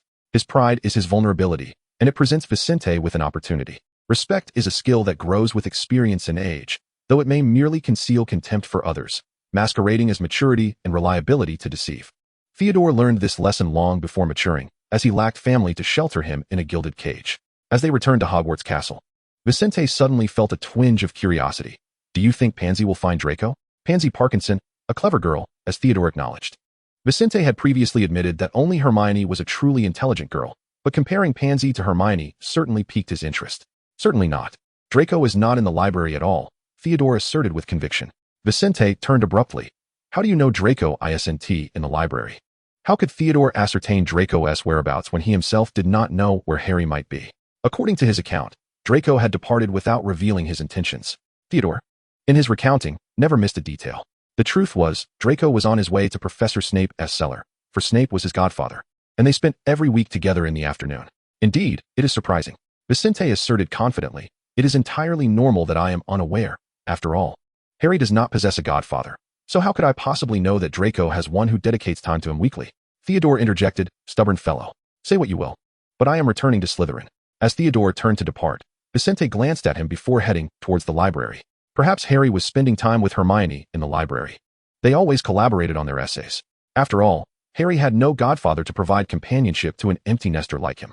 Contemplating Draco's haughty demeanor and Professor Snape's perpetually gloomy countenance, he could hardly fathom what might transpire should these two converge. Now, another unimaginable scenario had emerged. He had not anticipated that Pansy Parkinson would encounter Hermione while searching for Draco. The weather today was splendid. He had already mentioned it once, as the seat by the window basked in the warmest, most inviting sunlight, an ideal spot for reading. Typically, this location was highly coveted, particularly now that the semester was well underway and Ravenclaw students began congregating in the library. With so many recent occurrences, Vincent had not managed to secure the most comfortable seat for some time. Hermione occupied his favored spot by the window, seated across from a haughty girl clad in Slytherin robes. He was uncertain whether Hermione would endure Pansy Parkinson's foul temper. Draco had not yet become their friend, and Pansy evidently held Draco's trust, making conflict with Hermione detrimental to their carefully laid plans.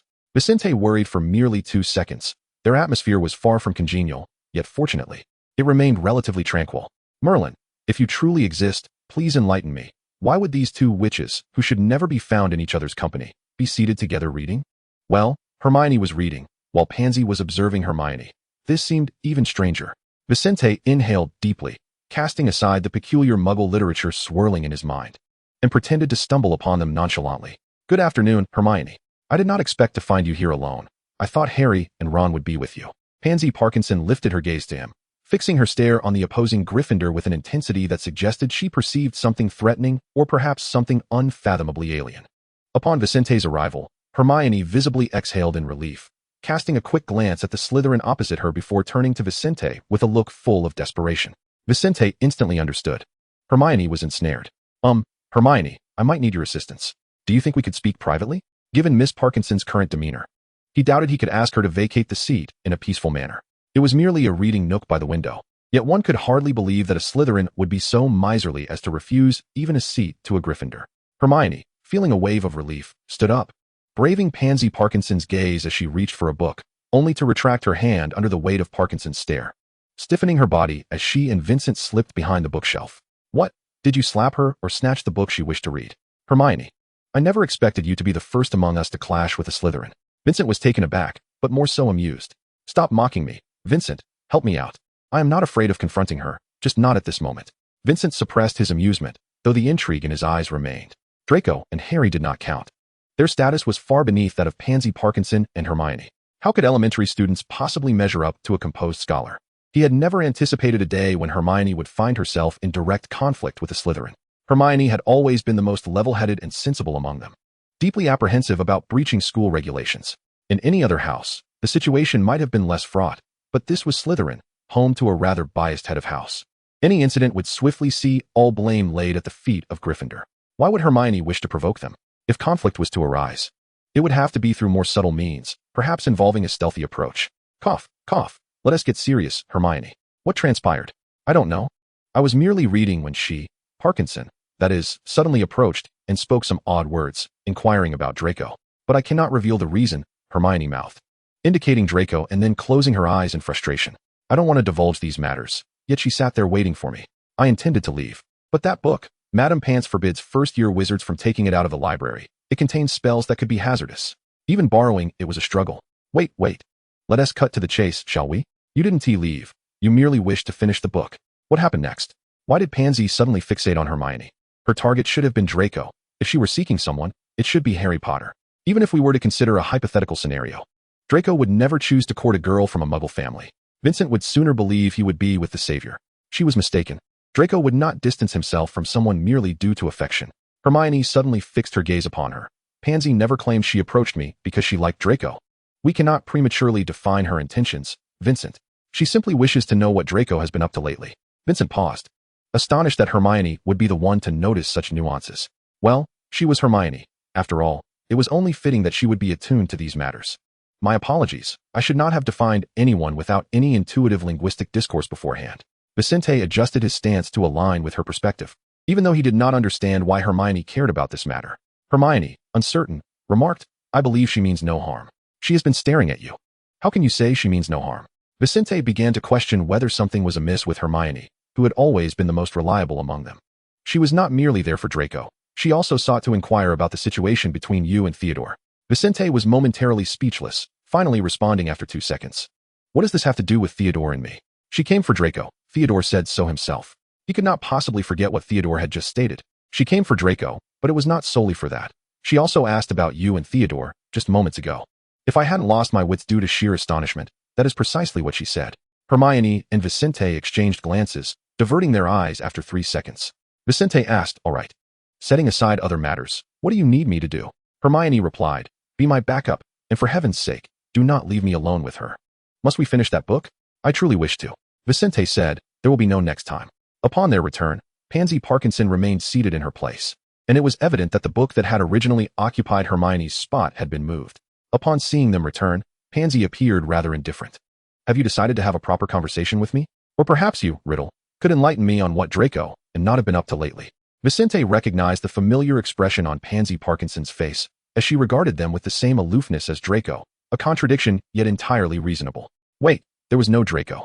Only Hermione. Pansy was clearly observing the two of them, yet her gaze was predominantly fixed on Hermione. Hermione Granger, you are quite clever. What Nott can offer you? I can as well. The girl's voice bore the sharpness characteristic of her age, sounding almost like a threat. I will not betray my friends due to your threats. If you wish to know about them, you ought to ask them directly. Hermione remained composed.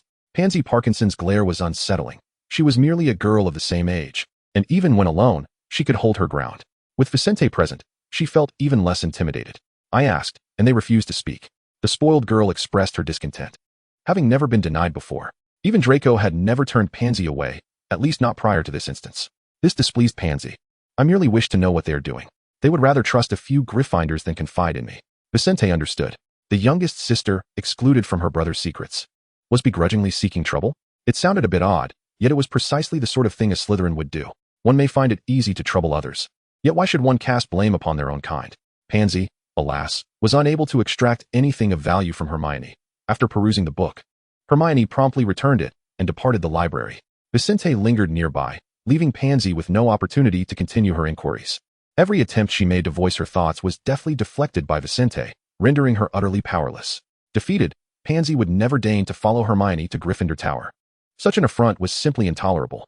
Fortunately, Vincent graciously offered to escort Miss Parkinson back to Slytherin.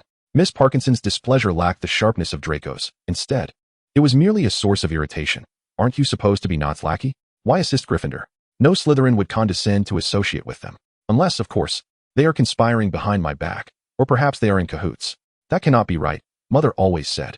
Chapter 51, Discontent but Endured. Pansy did not direct her frustration towards Vincent. She understood he was one of Nott's, and loyalty to one's master was expected. Vincent, however, did not regard himself as inferior to the nearby Slytherins. Pansy, is your discontent due to Draco's recent neglect in including you in his activities? From her demeanor, Vincent did not perceive her to be genuinely angry, especially in the company of Hermione. Pansy Parkinson's countenance was indeed grim, yet devoid of overt negativity. Vincent sensed that her interest in Hermione far surpassed any fascination she might have for Harry or Theodore, in a rather different sense. Pansy was on the verge of exclaiming, "Who permits you to address me by my given name? You impertinent fool, that mad Ravenclaw." Vincent replied, "My apologies, I am simply accustomed to it, Miss Parkinson." He had a distinct approach tailored for interacting with various individuals. Employing given names among peers served to foster closeness. Yet this tactic was ill-suited for young ladies, especially those from pure-blood families who had received more cautious educations. Such familiarity constituted an affront. Vincent could not treat Pansy as he did Draco. She was a girl who approached without any semblance of threat. Initially, Vincent harbored doubts regarding Hermione's judgment, yet, regrettably, the wise little which had triumphed once more. Pansy Parkinson appeared unwelcoming, yet she harbored no malice. It sounded contradictory, but Slytherin was indeed a complex amalgamation of contradictions. He could engage Draco with eloquent flattery, weaving lies that he could make credible. However, Pansy Parkinson was genuinely awaiting an answer. Miss Parkinson would undoubtedly demand assurances of truthfulness from her interlocutor before she spoke. If Vincent wished to converse with her, he would need to make such a commitment. The crux of the matter lay here. Vincent could utter countless flattering words and fabricate numerous lies, provided he had never made a promise. Perhaps this was why Pansy felt compelled to approach Hermione when she spotted her in the library. She believed that Hermione would reveal the truth to her. Vincent, however, doubted that Pansy would take the initiative to seek out Hermione. To make such an effort, one would first need to observe Hermione's daily routine in order to ascertain her whereabouts, which made Pansy's undertaking seem rather peculiar. When she was usually with Theodore, did she not speak at all? Pansy continued to lament her inability to comprehend the thoughts of Draco and Nott. Associating with a Ravenclaw was one thing, but having ties with a Gryffindor was quite another. Harry Potter and Draco were not exactly on friendly terms, and she assumed that even in 10 years, should they meet again, they would still not exchange pleasant expressions. Draco was not in the library. He was in the cellar, spending time with Professor Snape. As Theodore mentioned, they met weekly. Vincent mused that he might not be the most suitable person for Pansy to confide in, even though he was Theodore's sidekick. The relationship between Theodore and Pansy lacked the warmth necessary for discussing such matters. Pansy curled her lip. I know, it's not just about Draco. Having known Draco for many years, she would not allow recent events to create distance between them. What troubled her more was the uncertainty. She found herself at a loss. Draco had mentioned Nott to her a couple of times, but had treated her with the same indifference he reserved for Crabbe and Goyle. He had not deliberately avoided conversing with her about Nott, yet he had no intention of sharing anything with her. He had entered into some form of collaboration with Nott. This was the reason she was here. Before Crabbe and Goyle, she had discerned Draco's changes and secrets, Vincent speculated. Hermione was right. This was certainly not a simple matter of emotions. Miss Parkinson was not preoccupied with whom Draco's attention rested upon, but rather with her own status as an outsider, which left her feeling restless. Pansy Parkinson was astute. On other occasions, Vincent might have been willing to engage her in conversation, but today, he would pass. To reiterate, he had exhausted his share of serious business for the day. Nothing could compel him to exert further effort. Tomorrow promised another arduous challenge, and he wondered what surprises Dumbledore would have in store for them. Someone was bound to enter Hogwarts, and it was impossible to bypass Headmaster Dumbledore without his consent. Others might not even grasp the location of Hogwarts. Each magical school around the world has its own ancient spells for protection, and gaining entry here was not something that could be accomplished with a mere letter from a first-year wizard. Pansy halted in her tracks, casting a direct glance at Vincent, unfazed by being uncovered. You are cleverer than I anticipated. Nott would choose a Ravenclaw. Pansy surmised that Vincent must possess some particular skill, as he clearly demonstrated his sharp intellect. Indeed, I know where Draco is, and that he has some clandestine connection with Nott. What of it? Are you surprised? Although she posed it as a question, Pansy's demeanor unmistakably conveyed that any hint of doubt would be met with a flick of her wand. Vincent did not directly address the question. Theodore once remarked upon your intelligence, and indeed, he was not mistaken. Pansy's expression revealed a flicker of surprise. Nott has spoken of me? Malfoy and Nott, as well as her mother, had indicated that these two families were preferred. If possible, it would be best to choose from among them, whether for marriage or otherwise. Pansy felt she had no right to refuse. Her limited options merely allowed her a moment to breathe. Adults have their own means of communication, and naturally, young wizards do as well. The camaraderie among Malfoy, Parkinson, and Zabini would, to some extent, tighten the connections between their families. Now that Malfoy sought friendship with Nott, though Zabini had heard whispers of it, he had not disclosed this to Parkinson, which was rather troublesome. She had known Draco since childhood and had never contemplated anything beyond friendship with him. That would not change now, nor in the future. They were merely friends. Was it too early for a first year witch to ponder such matters? Not at all. For a Slytherin witch, such reflections were quite timely. The sooner one made decisions, the better the choices one could secure for oneself.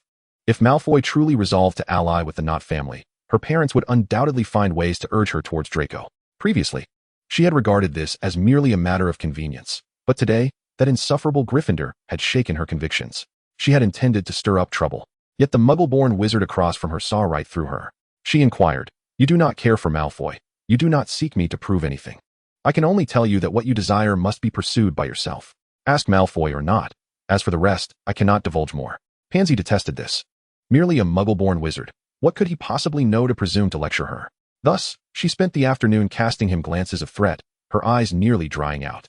While he continued reading undeterred, Vincent perceived something in Pansy's gaze. Indeed, he had said so. And what else had been said? Pansy longed to know more. Vincent merely shook his head. Pansy Parkinson is astute. As for the rest, you must inquire of them yourself. This was not a difficult task. Look at Hermione. Harry and Ron both fear her. You would likely fare even better. Draco and Theodore are quite the gentlemen. Pansy frowned. You dare compare me to that muggle-born wizard? Her expression suggested she had taken offense, though the theatrics were rather exaggerated. You do not care for blood purity as Draco does. Otherwise, you would never have spoken to Hermione. When Draco first conversed with Hermione, his tone was hardly amiable, and they had exchanged very few words. Pansy recognized her performance had faltered and simply pouted. Yes, I know Draco supports pure blood ideology. Following him can hardly be a detriment. Now it was Vincent who was astonished. He had not anticipated Pansy to be so candid. Is your attitude towards Hermione also an act? Pansy, oh, that is not the case. It is merely a matter of not being accustomed to being alone with Gryffindor. I simply wish to know what Draco and Theodore have been up to lately. Tell me, Vincent, I will inform them that it was you who said so. She remained resolute in her quest for answers. Utilizing the tactic of employing a title, Vincent could not respond to Pansy in kind. Yet she could boldly address him in such a manner. Vincent, I cannot divulge that information, Miss Parkinson. Not out of concealment or the loyalty you presume a subordinate holds for their superior. Should you desire to know anything, you must obtain it from your own friends. Perhaps you might consider offering them some sincerity in exchange. His disdain was genuine this time. If you are unwilling to speak, then so be it. I shall take my leave. Pansy turned to depart. Do not be so hasty. Although I cannot disclose what Draco and Theodore have been engaged in recently, I can share some tidbits with you. Their current endeavors will certainly not jeopardize your standing in Draco's heart. You remain his dearest Slytherin friend. Might that bring you some comfort? Pansy shot him a disdainful glance, quickening her pace. Others may harbor skepticism towards Slytherin's affections.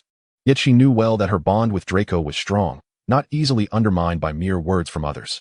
However, what she sought was not merely her standing in Draco's esteem, but rather the outcome. She desired to uncover what the Malfoys and the Nott family were truly up to. Pansy had a foreboding sense that if she did not comprehend the situation, she would inevitably miss something of utmost significance. What consequences might arise from provoking a clever Slytherin? Vincent had already gleaned a hint of that from Theodore. Pansy Parkinson would prove to be no more manageable than Theodore. Just today, Theodore had passed off Harry's predicament to Vincent, and now he had inadvertently placed Theodore in a considerable quandary. One could only hope that after this incident, Theodore would still wear a pleasant countenance. Vincent shook his head as he departed the corridor near the Slytherin dungeon. Upon Pansy's return to the Slytherin common room, she found Draco already present, who regarded her with some curiosity as she emerged from outside. Crabbe and Goyle remarked, "You went looking for me, yet you did not head to the dungeon. What were you up to, returning now?" Draco casually inquired, not pausing for Pansy's response. As he habitually grabbed a piece of candy from the table, unwrapped it, and tossed it into his mouth. Pansy had no intention of elaborating, for her venture had not been to seek out Draco. The excuse she had shared with Theodore was merely a ruse to obscure her true intentions. Her genuine aim was to find Hermione Granger in the library. That muggle-born which always seemed to appear there. Pansy had witnessed her on several occasions. If a Slytherin sought a Gryffindor, the most suitable locale would undoubtedly be the common area. The library was seldom a place where one would find individuals idly wandering about.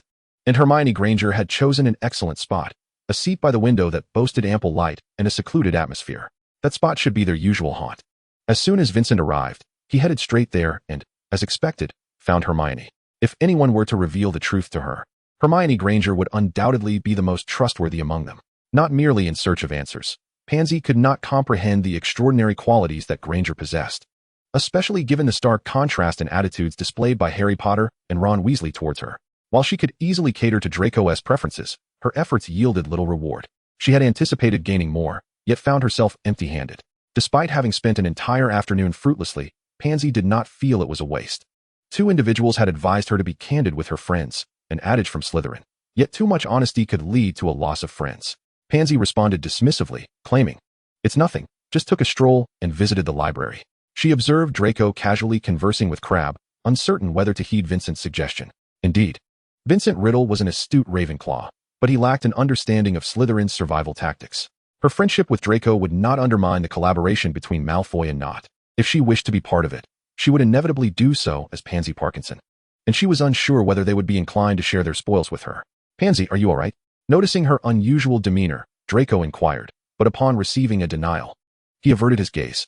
He was not particularly perceptive, merely disinclined to pry into Pansy's little secrets. She had been rather unhappy lately, and was notably concerned about Theodore. By asking fewer questions, he hoped to elicit fewer inquiries from her. As anticipated, she refrained from asking further. No one truly understood what Miss Parkinson was contemplating. One could only hope that she recognized her anxiety over the collaboration was merely a covert endeavor sanctioned by the headmaster of Hogwarts to discreetly send away a dragon, and ponder whether her current state of tension was truly warranted. Chapter 52 Caught? The following day greeted them with the same courtesy, presenting a flawless sky devoid of clouds. The observatory at night offered a breathtaking view of the stars. As soon as Theodore arrived, Vincent pulled him aside, still blissfully unaware. I have good news and bad news. Which would you prefer to hear first? If given a choice, he would rather not hear either. Never mind, just tell me what it is. Surely, it could not be yet another trouble he had stirred up. Vincent replied, I have created a predicament for you. Theodore raised an eyebrow. Vincent endeavored to maintain an innocent smile. You sought out Pansy Parkinson yesterday, and you must have said something that could be misunderstood, leading her to fixate on me. No. Wait, you did this on purpose. As the words left his mouth, Theodore suddenly realized that Vincent was not the type to keep secrets. Pansy Parkinson must have revealed some form of value to him. He was tempted to delve into Vincent's mind and inquire why he hadn't consulted him before instigating trouble. Upon reflecting on the predicament he had inadvertently placed upon Vicente the previous day, Theodore recognized it as a form of retribution from Vicente. How could Parkinson and Porter be considered alike? They had known each other prior to their enrollment. While his rapport with Parkinson was far from profound, Theodore found this situation inequitable. Isn't it rather fortunate? Vicente remarked cheerfully. What did you say? Theodore shot him a glare. Vicente quickly retracted his statement. What I meant to convey is that the lack of familiarity between you prevents any overly deep emotional entanglements, which is indeed a positive aspect. Theodore looked as if he might strike him. If you were telling me that this is your idea of good news, I shall toss you from the observatory. Vicente hastily sought refuge within the confines of the observatory structure. Not at all, Theodore. The good news I have for you is that I brought you here. What nonsense was he uttering? Theodore wished to press further, but as he followed Vicente's gaze, he noticed that Hagrid had completed the transfer of the Norwegian Ridgeback dragon with the young wizards in the interim. The dragon would thrive under the care of professionals, which was also a fortuitous outcome for Hagrid. Theodore and Draco found it rather challenging to evade the patrolling professors. They had arrived a tad late and were aware only that Vicente and the others awaited them. Unbeknownst to them, Harry and his companions had managed to keep their possession of the invisibility cloak a secret. Vicente and his group were now close to the edge of the invisibility cloak, shrouded in dim light, and Theodore remained oblivious to the fact that he was less than 5 meters away from the legendary Deathly Hallows. You summoned me merely to discuss this? With the dragon now dispatched, it was time for them to return. The patrolling professors could appear at any moment. Theodore still needed to devise a plan to address the issue concerning Pansy and had no desire to waste time idly conversing with Vicente. Draco, being the most acquainted with Pansy among them, was undoubtedly the most suitable individual to assuage Miss Parkinson's suspicions. After meandering through various thoughts, he realized he would have to engage Draco in conversation. Just wait a moment. Harry hasn't engaged Draco in a quarrel, and I haven't sent him to seek reconciliation with Draco, but I suspect Harry knows what to do, having just formed a shared secret. It seemed rather hasty to bury past grievances. Spending time together to better understand one another's true selves would be more prudent. Do you genuinely believe Harry Potter would voluntarily approach Draco? Have you not noticed that they both possess a similar arrogance? Theodore held no illusions about Harry Potter.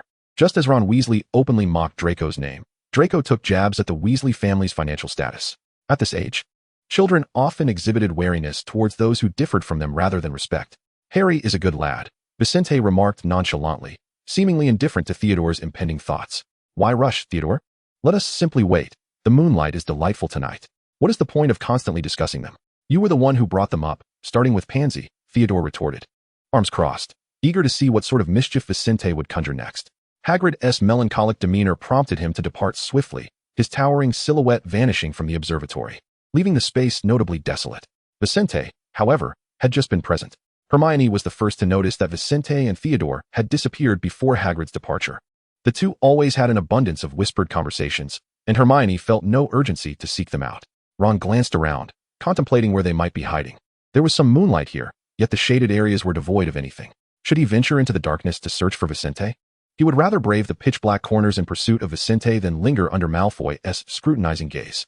Hermione remained silent, fixated on Ron, whose voice dwindled to a whisper, ultimately fading into the wind of the observatory. Aside from bidding farewell to little Norbert, she had other queries to pose to Draco. Despite having encountered him several times, she had yet to engage Draco in a private conversation. Harry, this is troublesome. Hermione entrusted the matter entirely to him. Harry nodded in acknowledgement. It shouldn't be too difficult to manage. Draco scoffed, uncertain to whom his retort was directed.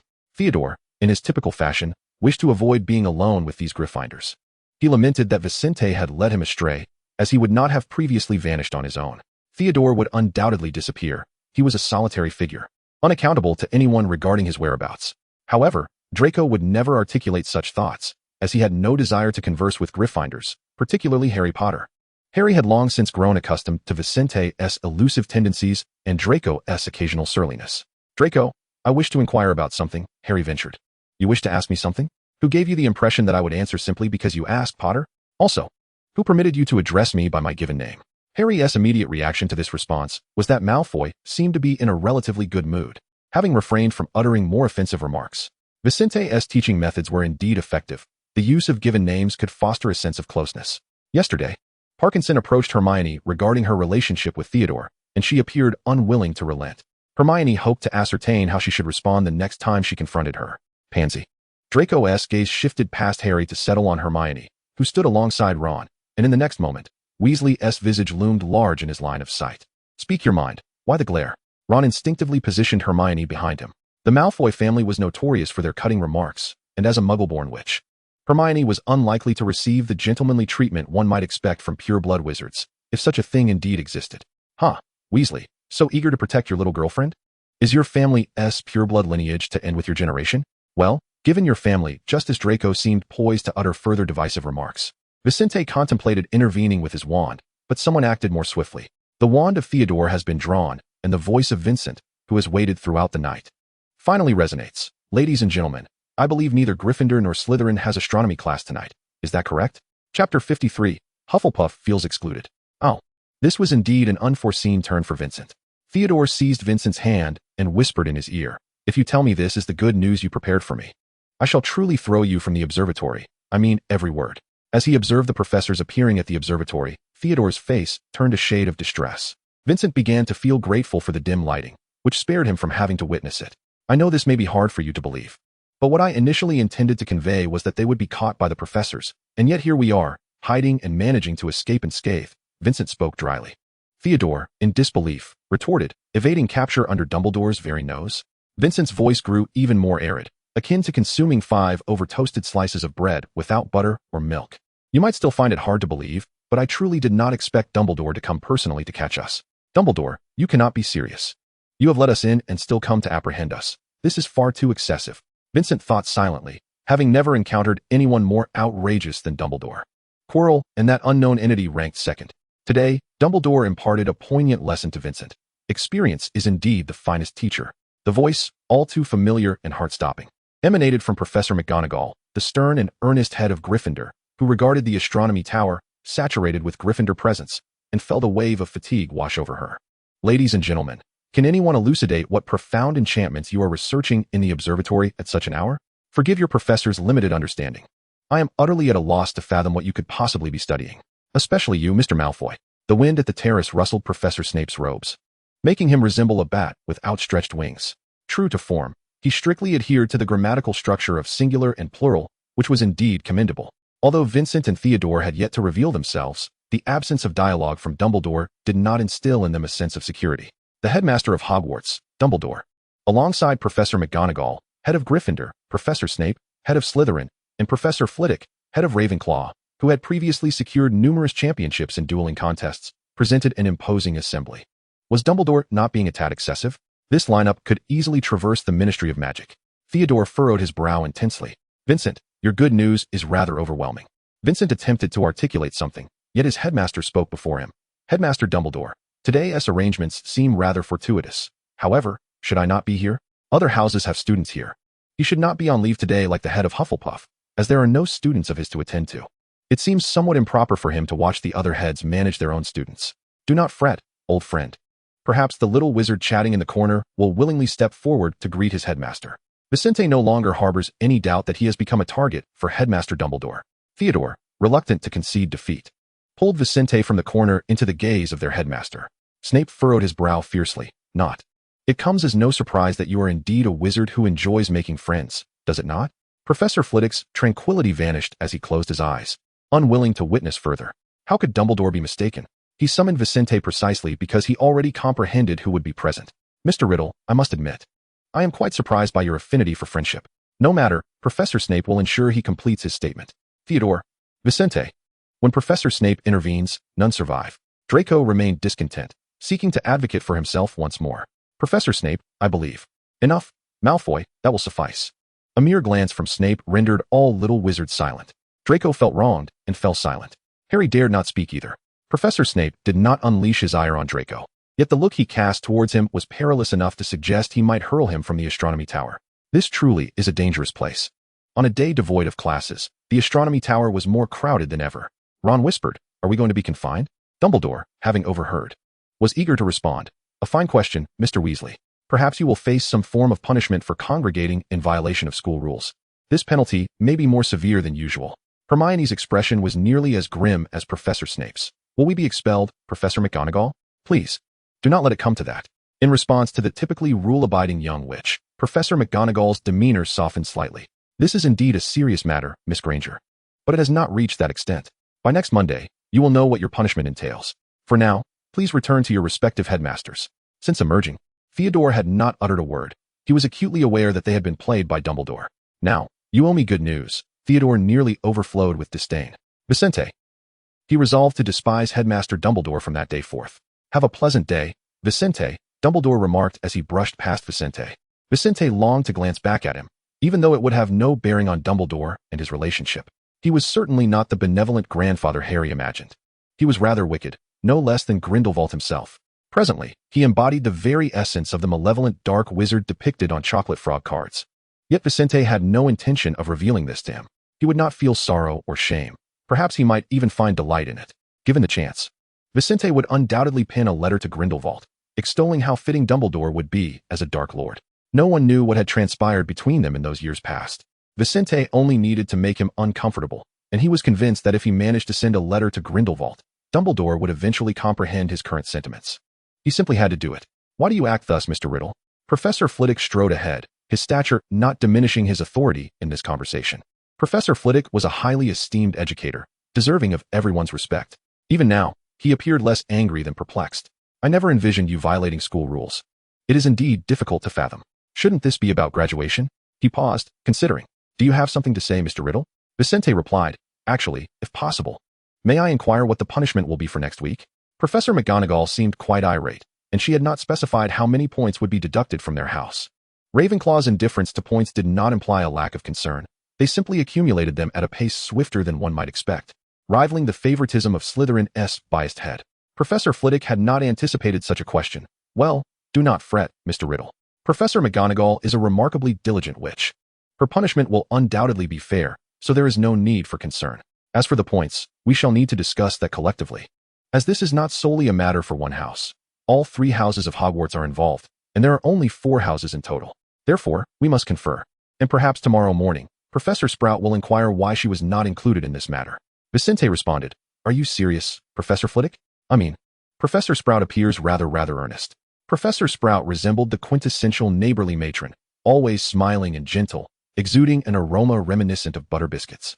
Although her scent was more akin to damp earth and the chlorophyll of foliage. Professor Flitwick chuckled lightly. "Oh, do not be foolish, my child. She is quite capable of managing mandrakes, being the herbology professor. You first-year wizards will not handle potentially dangerous plants until second year. For now, it is all theoretical. Pay careful attention in class. Do not let your mind wander, or you may indeed find yourself in peril." Vicente had no opportunity to learn more, as they had already traversed the dizzying staircase and arrived at the entrance of Ravenclaw. Professor Flitwick's exceptional abilities were remarkable enough to overshadow his minor physical shortcomings, and Vicente held great respect for this formidable wizard on multiple levels. Moreover, Professor Flitwick would not deliberately set traps to ensnare them. Indeed, Professor Flitwick was correct. Professor Sprout's initial reaction was one of amusement. It was a rare occurrence at Hogwarts for students from 3 different houses to collectively contravene school regulations. Such infractions could adversely affect future positions like head boy, the presidency of the student council, and even the letters of recommendation penned by professors after graduation. While there was some allowance for error, children often made mistakes. The punishments at Hogwarts were typically mere warnings, aimed at preventing lasting blemishes on the students' records. The situation was not as dire as it seemed, yet it did bear some consequences. Thus, when the heads of the houses convened to discuss the matter, the atmosphere was more relaxed than angry. "Did you 3 houses of students contravene the rules without involving U.S. Hufflepuffs?" Professor Sprout's laughter carried a hint of schadenfreude. For Merlin's sake, Professor McGonagall sighed, though her ire was minimal. Professor Snape remained silent, his brow furrowed in discontent. He believed such matters would never involve Slytherin. Even a solitary breach of the rules was preferable to contravening them alongside Gryffindor. "Relax, Severus," Dumbledore interjected. "Young wizards are always full of surprises. You know they often engage in astonishing antics that may yield unexpected outcomes." Professor Snape retorted. The only benefit of violating school rules is the opportunity to observe Hogwarts' disciplinary measures in action. Accustomed to Severus's temperament, Dumbledore chose to steer the conversation towards more pressing matters. Let us discuss the arrangements for our departure, for that is the purpose of this meeting. Has he ever shown you any kindness? I always presumed he was perpetually impatient with you. Those Slytherins seem to share a common demeanor, from Snape to Malfoy and Nott, all wearing the same sour expression. Your focus is rather perplexing, Vincent could not help but remark. Strangely accurate. Moreover, I believe Theodore appears much improved. Professor Snape expressed disdain, Draco exhibited contempt, while Theodore merely chose to ignore it, which was, in fact, far better. Harry glanced at him sideways, conceding, well, if Vincent insists. Their actions had indeed attracted the attention of all of Hogwarts. 3 Gryffindors, 2 Slytherins, and 1 Ravenclaw appeared at the astronomy tower in the stillness of night, prompting the heads of the 3 houses and even Headmaster Dumbledore to emerge, surely indicating a confrontation was imminent. When Vincent learned of the outcome, it was difficult to articulate his emotions. They were so intricate, akin to a cauldron where Harry's potion ingredients had been combined with Neville's clumsiness, ultimately resulting in a spell cast by Finnegan with his wand, enough to make even Snape take 2 steps back. This was a realistic depiction, for he truly observed Professor Snape circumventing their path upon encountering them. At the entrance of Hogwarts Castle, Vincent could not help but voice his bewilderment. Chapter 54. A beautiful disaster? Surely not. Have we offended Professor Snape? When Vincent posed this question, Harry regarded him with an expression akin to one struggling to comprehend Snape's scholarly topics. Just days prior, they had lost a significant number of points for Slytherin due to a breach of school regulations. Had he noticed the state of their house points? They had diminished considerably. Even now, Harry felt a twinge of heartache regarding the matter, not overwhelmingly, but it was indeed present. However, it was evident that Slytherin had been involved, and he was not the mastermind. Vincent remained steadfast in his innocence, perceiving no fault in his actions as he returned Harry's scrutinizing gaze. Vincent, let us hypothesize that you have not offended him. Then why does he now regard you with such disdain? Harry initially contemplated using a more severe term, but fearing Vincent's displeasure, he opted for a more neutral, less confrontational descriptor. Who knows, perhaps he believes I have corrupted the Slytherin students. Upon this mention, Vincent could no longer maintain the usual facade of ease, which typically graced his lips. Now the entirety of Hogwarts was aware of his unwarranted entanglement in the conflict between Slytherin and Gryffindor. Grateful to Professor Dumbledore for not disclosing further details, he mused that otherwise, he might become the catalyst for discord between the 2 houses, a notion that Professor Snape evidently entertained. The label of a beautiful disaster seemed fitting. After all, he was undeniably attractive and clever, and more importantly, there were indeed individuals willing to brawl on his behalf, even in defiance of school rules. It aligned perfectly with the definition of a disaster. Opportunities to mock Vincent were rare, and Harry was unwilling to miss this chance. As the savior of Gryffindor, a potential key figure in forthcoming rumors, he acknowledged the plausibility of the disaster label. Snape's ire towards you might indeed be justified, for prior to this incident, Theodore Nott had consistently been the most reliable student in Slytherin, avoiding conflicts with other houses and excelling in all subjects. Vincent interjected abruptly, you know him quite well. Harry replied, do you not recall the things you previously shared with me? You were the one who informed me. Vincent suddenly felt a haze descend over his memories. Did I? How could I not remember? When had he ever uttered such words? You seem to have forgotten what you previously mentioned about your resemblance to him, while simultaneously discussing him and subtly alluding to your own affairs. I had long assumed you were merely indulging in self-admiration. Could it be that you are sincere? Vincent relaxed slightly. It is a mix of both. My affirmation of Theodore constitutes a portion of it, as does my affirmation of myself. After all, they bear a striking likeness, and to praise Theodore is, in essence, to praise oneself. There is little distinction between the two. Harry gazed at the distant clouds. Why did it suddenly occur to you to inquire about Snape? Do you recall the purpose of our visit today? Do not divert your attention to matters that do not merit concern. Was it not you who advised me against such distractions? I have begun to care less about Snape. So why have you suddenly chosen to fixate on his reactions? I accompanied you to console Hagrid, and I believed I had already fulfilled that obligation. Vincent could not fathom why Harry insisted on undertaking this task, when Ron and Hermione would have been far more suitable companions. Why must it be me accompanying you?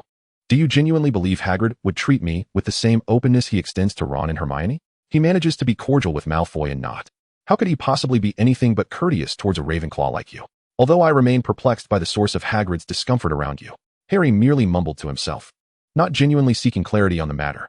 Much like before entering the magical realm, when he was blissfully unaware of the tumultuous experiences he had previously endured. Perhaps Vincent too harbors secrets that have ensnared him since his arrival in the Wizarding World. The essence of human interaction lies in mutual understanding, and Harry believed he could excel in this regard. Therefore, the only option is to inquire with Hagrid. If your intention is to extract information from him, it should prove relatively simple. Vincent had never contemplated learning about the past figure of Riddle from Hagrid, just as he had only gleaned indirect hints from the professors, some of whom had never even encountered Riddle. Each year, Hogwarts welcomes new students, and the professors who remain are not all capable of diligently engaging in the monotonous routine day after day. Some depart, while new educators join the esteemed institution. The older professors I have come to know at Hogwarts are aware of that riddle, such as Professor McGonagall. Her gaze is far gentler than that of Dumbledore. Unlike the widely praised White Wizard, Professor McGonagall genuinely harbors no reservations, generously imparting her wisdom and entrusting her complete confidence to her students. Vincent himself could not comprehend how she maintained such composure. Perhaps the ability to keep emotions from influencing one's work has become synonymous with Professor McGonagall. Regardless of her inner thoughts or the challenges she faces, she consistently handles her responsibilities with remarkable calmness. Vincent had never explicitly expressed his admiration for this trait, yet he indeed held it in high regard. Returning to the matter at hand, Harry, this is likely to be our last leisurely weekend. Tomorrow, the punishment we have been anticipating will be revealed to all. Are you prepared for it? Vincent's inquiry seemed rather pointless. He merely intended to divert Harry's attention from the questions concerning Theodore. Unluckily, the conversation veered towards the previous riddle. Now, he could only embark on a new topic to help Harry forget about that. Harry, as always, was considerate, refraining from incessantly grasping his hand, which alleviated Vincent's discomfort. At least, he could take solace in the fact that he had not befriended a fool for quite some time, which was indeed commendable. Harry, I do not believe Professor McGonagall will impose a harsh punishment upon us. I hope tomorrow brings good news for everyone, Vincent stated, preparing to bid farewell to Harry. Wait. Vincent, may I inquire what you have been up to lately? You seem quite busy. Yet you are neither in the library nor in the various places one might find you at Hogwarts. Where have you been? Harry questioned. Given that they had already violated school rules and were caught red-handed, he did not wish for Vincent to encounter any further unfortunate incidents. Good question, Harry.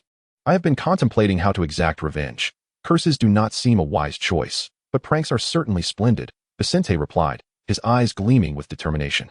And you know, I have recently learned some news about a few of my acquaintances who are quite adept at pranks and have some new tricks up their sleeves. Harry felt a twinge of unease. You're not planning to retaliate against Snape, are you? Calm down, Vincent. I understand the temptation, but he is far too vindictive and will undoubtedly retaliate.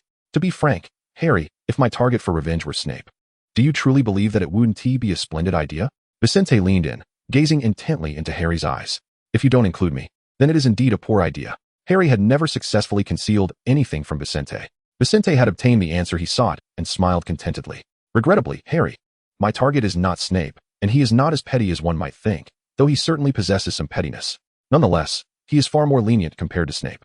It is quite challenging to find someone in this world who bears a grudge as deeply as Snape does. I couldn't agree more. I am still quite curious about whom you intend to seek revenge upon. I assure you, I shall not disclose it. You will soon find out.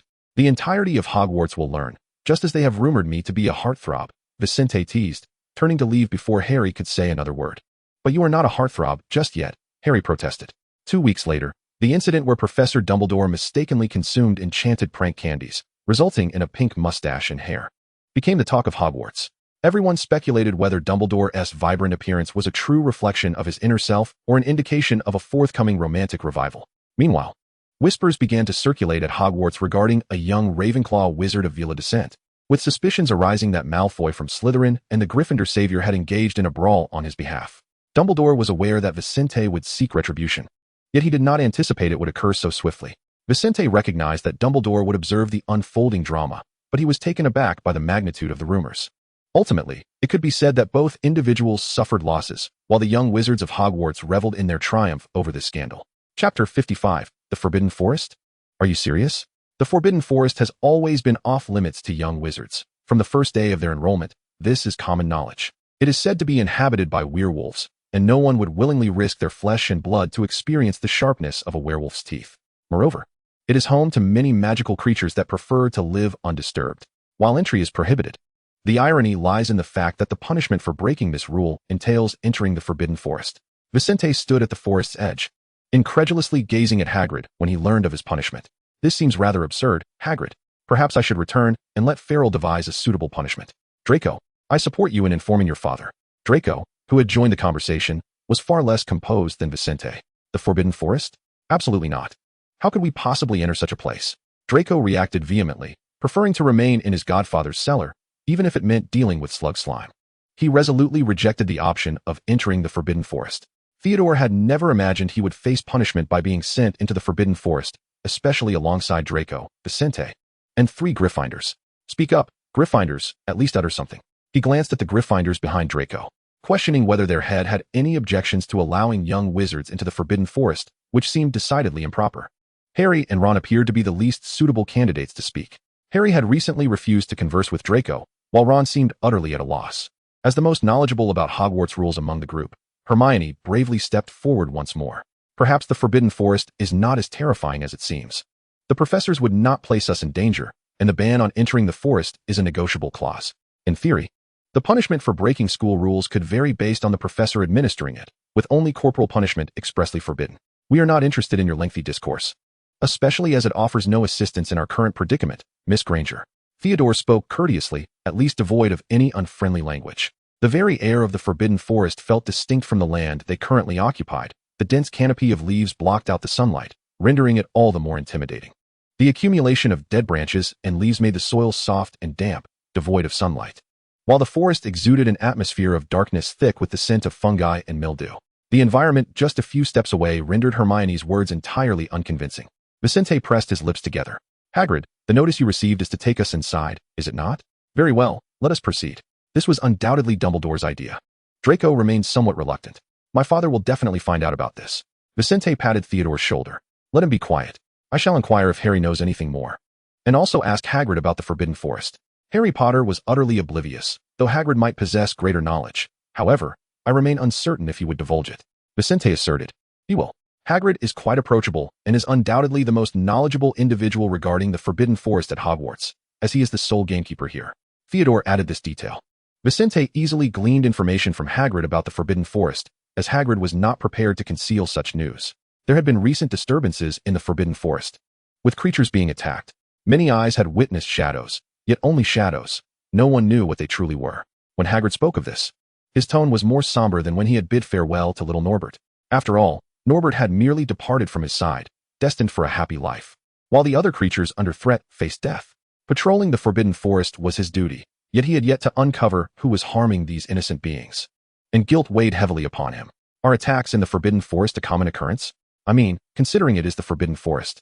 Conflicts among magical creatures over survival resources are inevitable. Are there any more pointed clues, Hagrid? We shall not venture deep into the forest, but merely entering this place and acquiring knowledge will enhance our safety. Vincent adeptly targeted Hagrid's concerns. The gamekeeper wished to spare them from any harm within the Forbidden Forest, even if he himself could not fathom why the punishment entailed allowing these young wizards to enter. I wish I could tell you more, Vincent. This is all the information I possess. The unicorns have been attacked, yet the information provided by the creatures of the Forbidden Forest is exceedingly limited. Regardless of the nature of the clues, they offer no insight into what kind of being would harm such beautiful and pure unicorns. Hagrid's voice rose, creating a blunt resonance amidst the surrounding trees, which only deepened the sense of melancholy. Now, let us return to the main point. Due to the recent events in the Forbidden Forest, I have intensified the patrol frequency, yet have uncovered nothing particularly useful. Today's task is merely to patrol. Do not stray too far or venture deep into the forest. We shall divide into 2 teams and proceed along this fork in the path, eventually converging at another junction. I have traversed this route many times, leaving distinct traces. Typically, it is not dangerous. Please refrain from running about. A simple circuit around the perimeter will conclude today's punishment. As they approached the fork in the road, Hagrid had already finished outlining all the necessary precautions. Draco listened with a lack of interest, preoccupied with thoughts of how to report his grievances to his father, lamenting Dumbledore for placing young wizards in peril, a situation that should never occur. Such threats could befall other wizards, but not him. In contrast, Harry and Ron were attentively absorbing the information, determined to avoid any dangers within the Forbidden Forest, while Hermione was eager to memorize every detail. Opportunities to venture inside were rare. The books documented the enchanting creatures and the extraordinary, unique herbs found within. And had it not been for Hogwarts rules forbidding students from entering the Forbidden Forest, Hermione might have sought a chance to sneak around its periphery. It would be splendid to conclude this ordeal tonight. They wondered if spiders lurked within.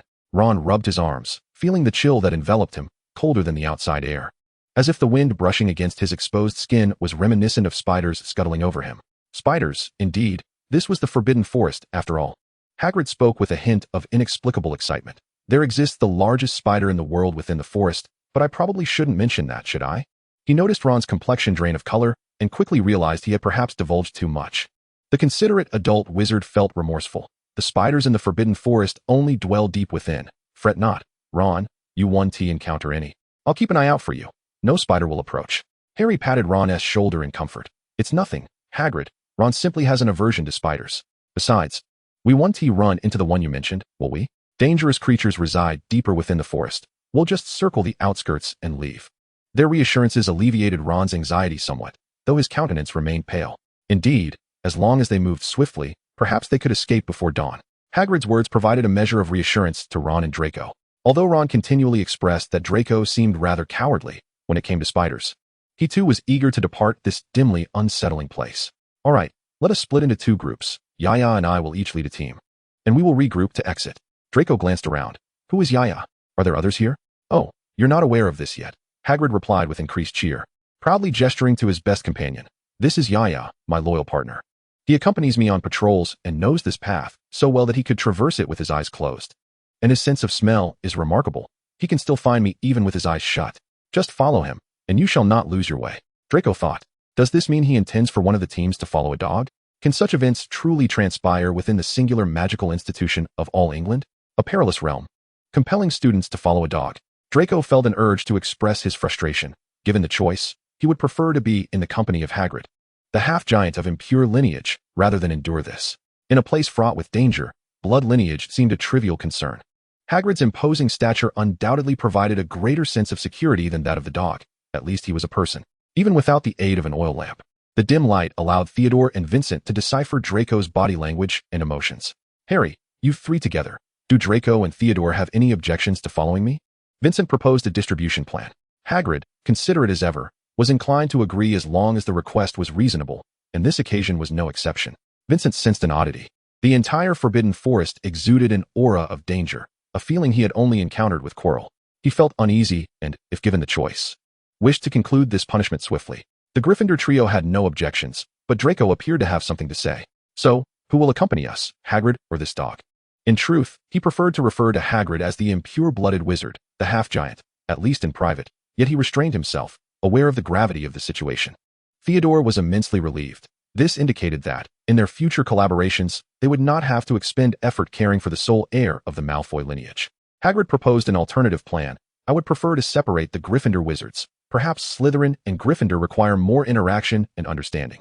Vincent's groupings were indeed commendable, beneficial for both Gryffindor and Slytherin. Vincent was a good kid, never seeming out of place. This did not imply he had entirely desensitized himself to the trauma inflicted by Riddle. Rather, he could discern that the 2 Riddles were distinct individuals. Ron was quite astonished. He had not anticipated such words would emerge from Hagrid's lips, as Hagrid typically aligned with Ron's views regarding Slytherin.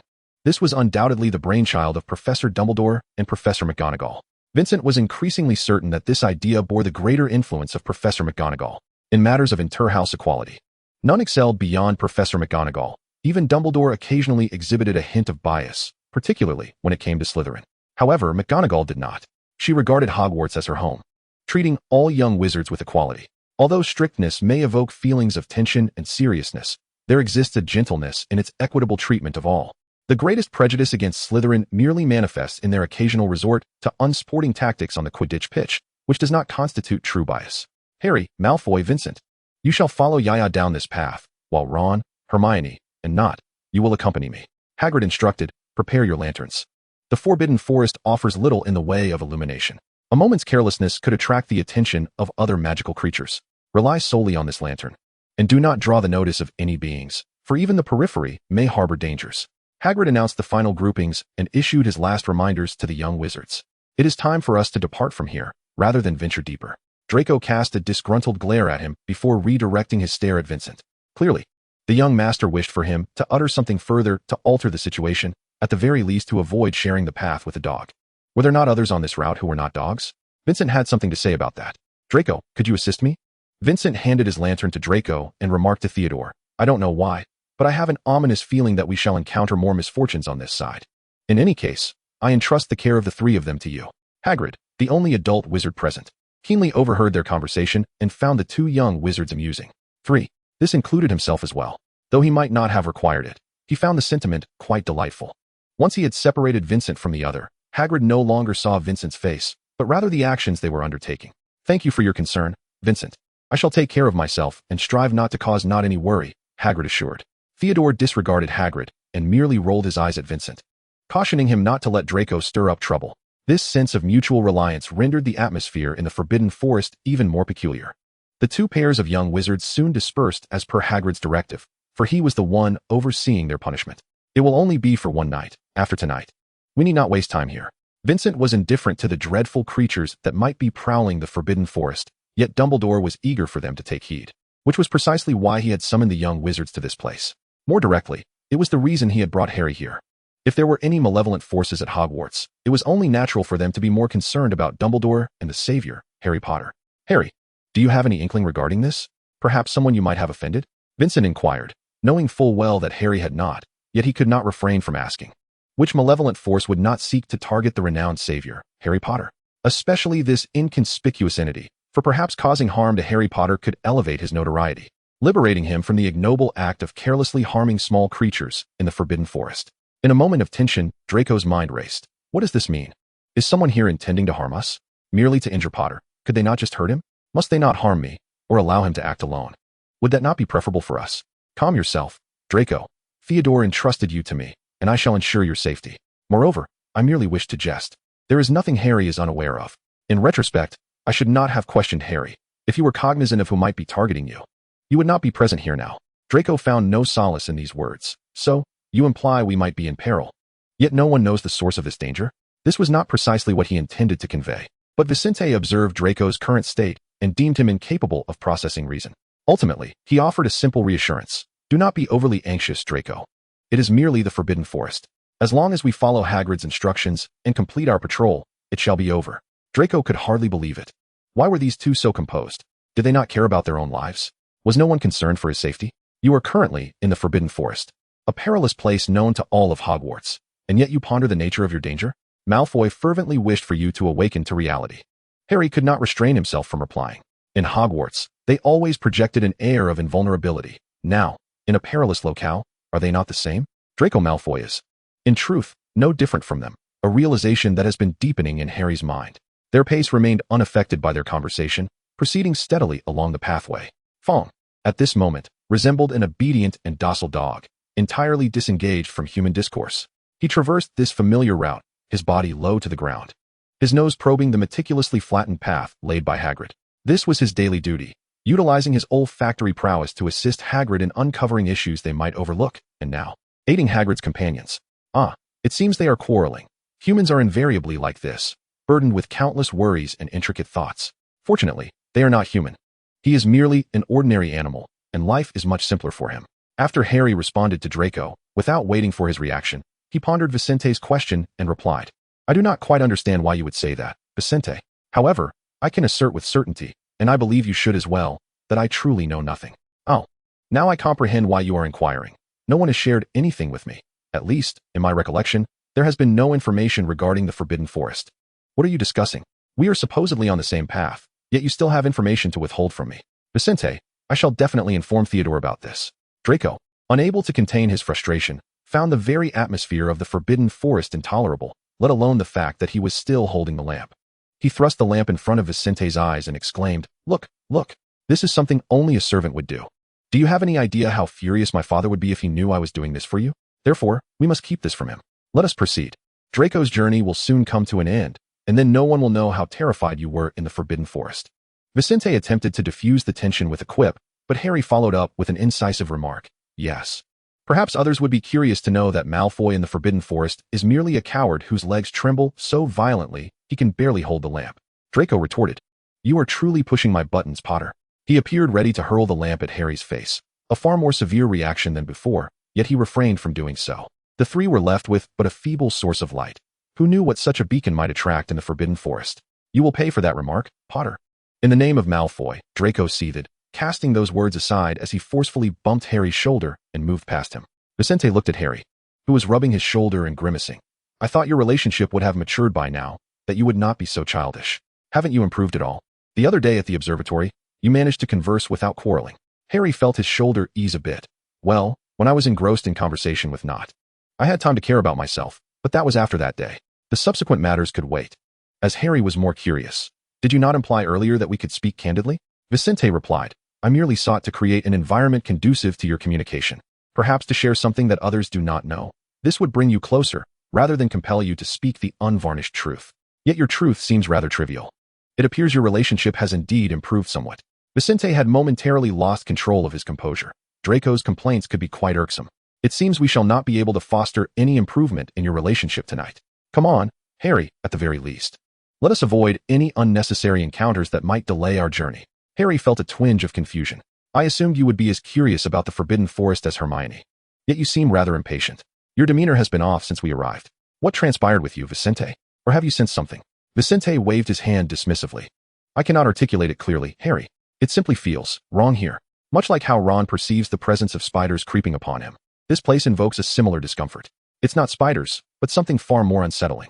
In Chapter 57, The Injured Unicorn and the Hooded Man, Vincent typically maintained a calm demeanor, yet his instincts were astoundingly precise.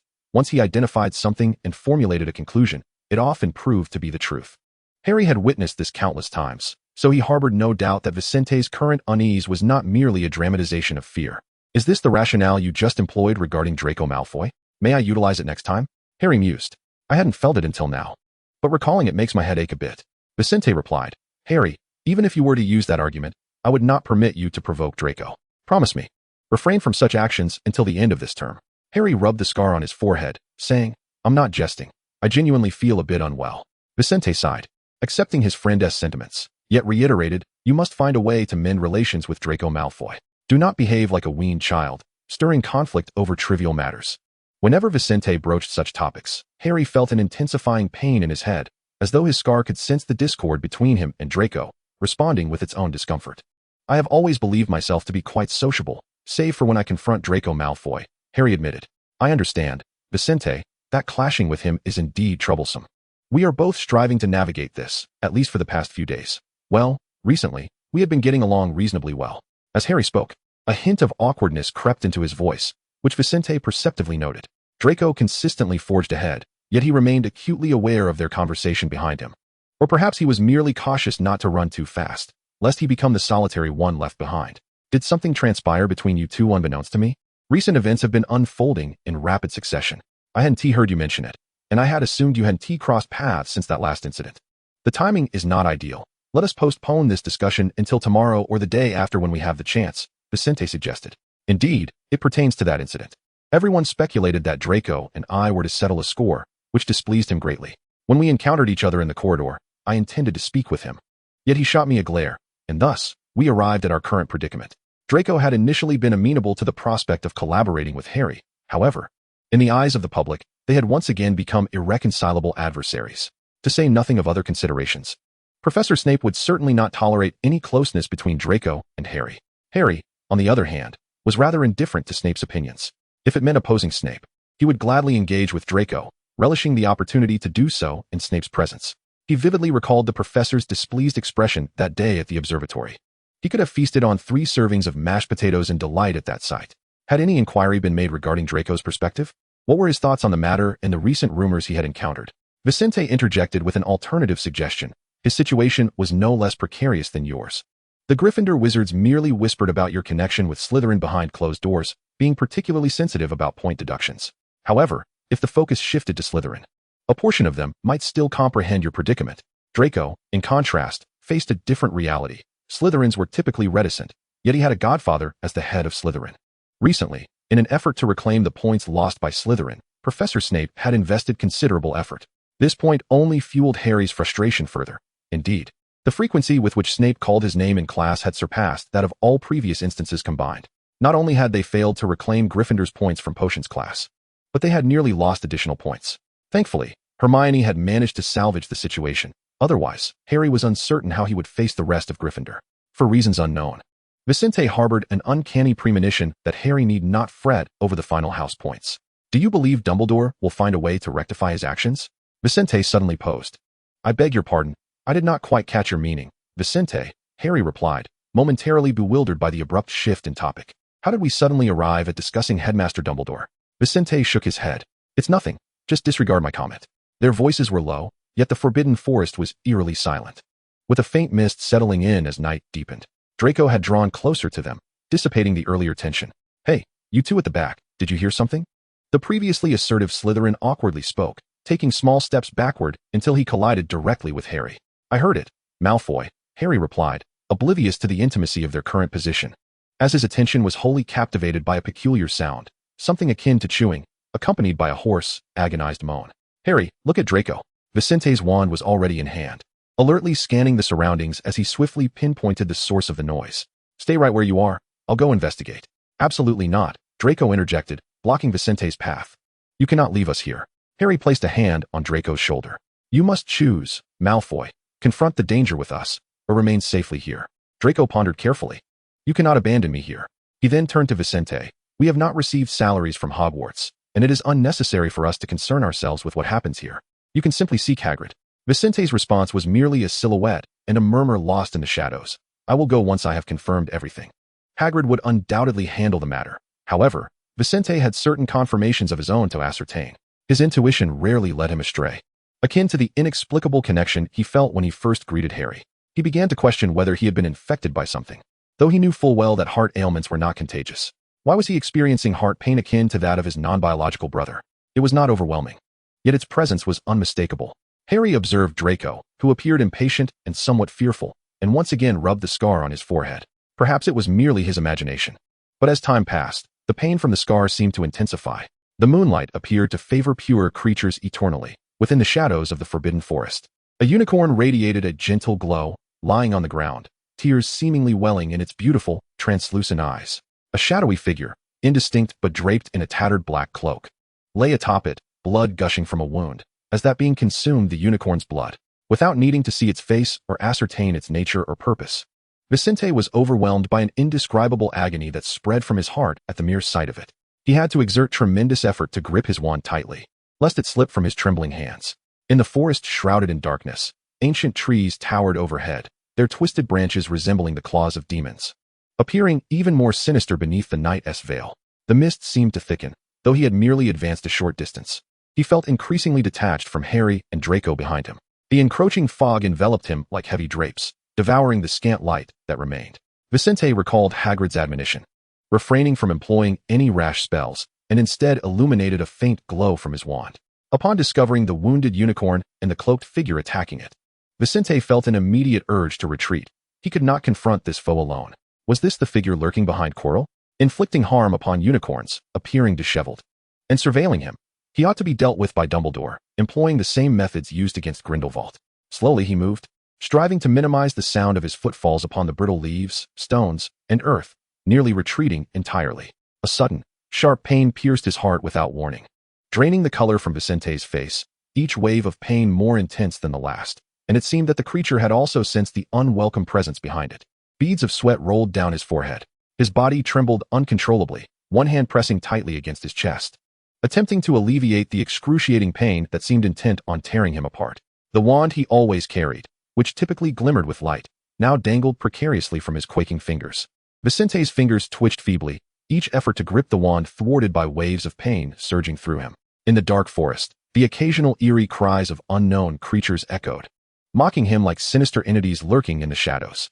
His breathing grew rapid and labored, each inhalation akin to a tug on the agony within his chest. His vision began to blur. The dark forest, disrupted by his pain, morphed into a vast vortex, threatening to engulf him entirely.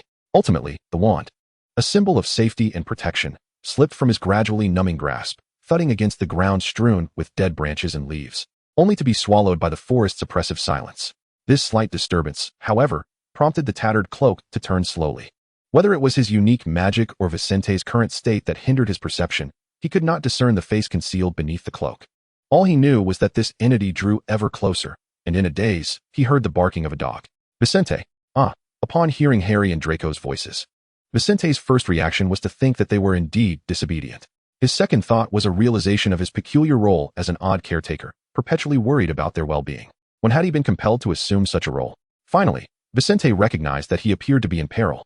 The suddenness of his body's reaction was overwhelming. Behind him stood a feeble wizard, while before him loomed an evil spirit capable of harming unicorns. "Go!" Vicente believed he emitted a resounding command. yet it came out as a mere whisper. Harry, wand in hand, found himself at an impasse. Vicente's condition seemed dire, and an ominous figure was approaching, causing Harry's mind to stall. He raised his wand, uttering an incantation he could not recall, sending forth a few beams of light that failed to strike the advancing figure in black robes. Draco, still holding the lantern, instinctively clutched Harry's robe, wanting to retreat. But upon realizing that Harry had no intention of leaving, he immediately released his grip. As soon as the danger was perceived, Fong barked a warning and swiftly turned to seek help. The distance to the two paths was not far, and Hagrid would soon hear the commotion and come to their aid, with Fong leading him to Vicente. Draco, you go first, Harry urged, yet by the time he spoke, Draco had already vanished from sight. Unburdened by concerns, Harry continued to recite spells, oblivious to the precise incantations he uttered. Whatever came to mind and could be vocalized was employed in his frantic attempts. Had Professor Flitwick been present, he would likely have marveled at the remarkable composure and spellcasting prowess displayed by Mr. Harry Potter in such a dire situation. The spells he carelessly cast were woefully inaccurate, and he was at a loss regarding how to effectively halt the threat before him. His head throbbed increasingly, almost causing him to lose grip on his wand. He strained to approach Vincent, crouching down to assess his condition, which appeared far more dire than his own. Chapter 58, The Centaur Ferencz's Prophecy. The sound of an arrow slicing through the air reached Harry, who felt the rush of wind as an arrow pierced through his tattered robe, embedding itself in the tree behind him, leaving only the fletching visible. As the seeker for the Gryffindor Quidditch team, his timing remained remarkably sharp even in the dim confines of the Forbidden Forest, despite wearing glasses.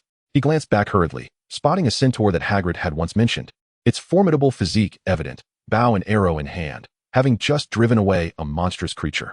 Not far off, the sound of barking echoed again. Fong had returned with Hagrid and others, likely to arrive shortly. Suddenly, Harry sensed that his scar no longer throbbed as intensely. He managed to utter a brief word of gratitude to the approaching centaur before hastily lowering his head to check on Vincent. He remained uncertain whether the dark-robed figure had inflicted any harm upon him, and Vincent's clutching of his chest filled Harry with unease. Lacking any knowledge of first aid or healing magic, he inquired, "Are you all right, Vincent? How can I assist you?" Kneeling on the ground, Vincent took a couple of deep breaths, retrieved his wand, and grasped Harry's outstretched arm, gradually rising. "That is sufficient, Harry. I feel much better now." After the departure of the dark-robed figure, his condition had notably improved, though the searing pain that felt as if it might tear him apart lingered, leaving his complexion pale. Fortunately, the discomfort did not cloud his mind. He felt more alert than before. Vincent wiped his face in an attempt to regain his composure and turned to the centaur that had remained nearby, sincerely expressing his gratitude. This centaur seemed genuinely interested in them, unlike the typical portrayal of its kind, proactively extending assistance to wizards, contrary to Vincent's previous knowledge about centaurs. With platinum hair that shone even in the dim light, reminiscent of the silken threads adorning Theodore's handkerchief, and blue eyes akin to deep, tranquil waters, radiating gentleness and wisdom, he presented a striking figure. Below the waist, the centaur bore a creamy-colored equine body, its coat smooth and sleek, a robust and benevolent creature. "Thank you very much, kind centaur," Vincent said, his voice tinged with weakness. Harry's condition was far from ideal. The young wizard possessed only a limited reserve of magical energy. Excessive consumption of magic would burden their bodies, and although it was Vicente who had been rendered immobile moments ago, Harry now found himself leaning on Vicente for support, barely managing to maintain an upright posture. "Come on," Vicente urged. He did not refuse. Their current state was too dire for them to retrace their steps in search of Hagrid. "Thank you for your generosity, sir," Harry said as he helped Vicente approach the centaur. The two wizards climbed onto the centaur's back, adapting to his half-crouched position. "Are you Harry Potter?" the centaur inquired, engaging them in conversation as they traveled. Harry was taken aback. "You know me?" He had assumed that such tales would only circulate among wizards, never imagining that even the centaurs dwelling within the Forbidden Forest would be aware of him. This unexpected recognition weighed heavily upon him. "I have heard of you. The stars have shared much with me," the centaur replied gently, with the moonlight subtly illuminating their path, while Vicente looked up to catch glimpses of the starlit sky. Perhaps this was a unique gift of the centaurs. They could always find a spot to admire the stars, even amidst the dense, impenetrable darkness of the Forbidden Forest. Indeed, the stars do speak. We have learned about such matters in our astrology class, though first-year studies only covered simple weather predictions for the following day. Vicente attempted to steer the conversation, hoping for the centaur to elaborate further. The kind centaur seemed oblivious to his guiding intentions. From the depths of darkness, true justice emerges, capable of suppressing it. "The stars will guide our path, just as they once led us out of the shadows." His words hinted at something deeper, and Vicente glanced at Harry, uncertain whether this was a prophecy of fate. Centaurs possess the ability to discern prophecies from celestial phenomena, and they are both proud and disdainful of wizards. It is rare for a wizard to receive an authentic prophecy from a centaur and to interpret the actions that would fulfill it. You should not venture into the Forbidden Forest, Harry Potter. It is a perilous place, especially for you. When a seer speaks, there seems to be an inherent hidden nature to their words, as if each phrase carries a deeper significance, while simultaneously appearing to be mere commonplace statements. Logically, the Forbidden Forest poses danger to all wizards. His explicit mention of Harry raises the question of whether this was due to Harry's uniqueness or if he had witnessed something more. This remains a mystery. Vincent was eager to inquire further, but another sound of hooves interrupted them. A disheveled red-haired centaur, his face contorted with anger, emerged from the shadows. Phasrin, you should not speak of such things. The guidance of the stars is meant solely for centaurs, not for wizards, who only serve to disrupt the celestial order. Vincent nudged Harry, signaling him to say something. The title of savior held weight in any context. Centaur, sir, Harry began. You may call me Phasrin, the centaur replied. The centaurs they encountered were remarkably amiable, and Harry smiled with gratitude, yet chose to remain silent amidst the derisive scoff of another who seemed displeased. Vincent, on the other hand, was indifferent to the entangled grievances among the centaurs. He yearned to uncover certain truths, but such inquiries could only be voiced by Harry. Riddle's reputation at Hogwarts was far from favorable, and Vincent was uncertain whether the inhabitants of the Forbidden Forest were aware of the previous Riddle's history. Speaking carelessly might diminish his standing, or worse, result in being unceremoniously dismounted from the centaur's back. Even if the current centaur's temperament appeared amiable, it was likely only towards Harry Potter. Vincent was reluctant to gamble his frail state on whether the centaur's nature was indeed as volatile as described in the texts. Reluctant to put Mr. Featherland in a difficult position, Harry's reticence left Vincent with no alternative but to concede. They gleaned no further information from the centaur Featherland. Aside from his initial remarks regarding dark justice, no other pertinent details were disclosed. Fortunately, Featherland moved swiftly, and they soon encountered Hagrid, who was approaching them at a brisk pace, with Harry and Ron trailing breathlessly behind. Theodore maintained an impassive expression, his rapid breaths betraying his anxiety. Upon seeing Harry and Vincent seated atop the centaur, he furrowed his brow in concern. The centaurs held little fondness for wizards. For millennia, few instances of camaraderie between wizards and centaurs had occurred. The notion of this insular race voluntarily aiding wizards seemed steeped in inscrutable significance. Upon confirming that Harry and Vincent were unharmed, Hagrid appeared relieved, expressing his gratitude to the centaur Featherland as he helped the two weakened young wizards dismount. A unicorn has perished not far from here. You may retrieve its remains later. With that, Featherland fell silent, his blue eyes fixed intently on Harry, brimming with unspoken sentiments. Upon hearing the news of the unicorn's demise, Hagrid's expression turned somber. Another unicorn injured. I shall report this to Professor Dumbledore. I am immensely grateful for your assistance and for safeguarding the Forbidden Forest. Draco did not return with them. It was uncertain whether he had hastily made his way back to Hogwarts. Hagrid resolved to escort the others to safety before returning to search for him. However, upon reaching the forest's edge, he found Professor Snape standing there, with Draco tugging at his robes, speaking animatedly. As they drew closer, they could discern Draco's words, filled with evident distress. A truly terrifying individual, Professor. He will kill Harry Potter and Vincent Riddle. The occasions on which Draco addressed Harry directly were rare, prompting Vincent to instinctively glance at Theodore, who offered no acknowledgement in return. Hagrid inquired, Malfoy, did you go to fetch reinforcements? The expressions of those present mirrored his curiosity. Seeing Draco and Professor Snape in this context surprised Theodore immensely. Returning to Slytherin, Draco's early arrival felt entirely ordinary to him.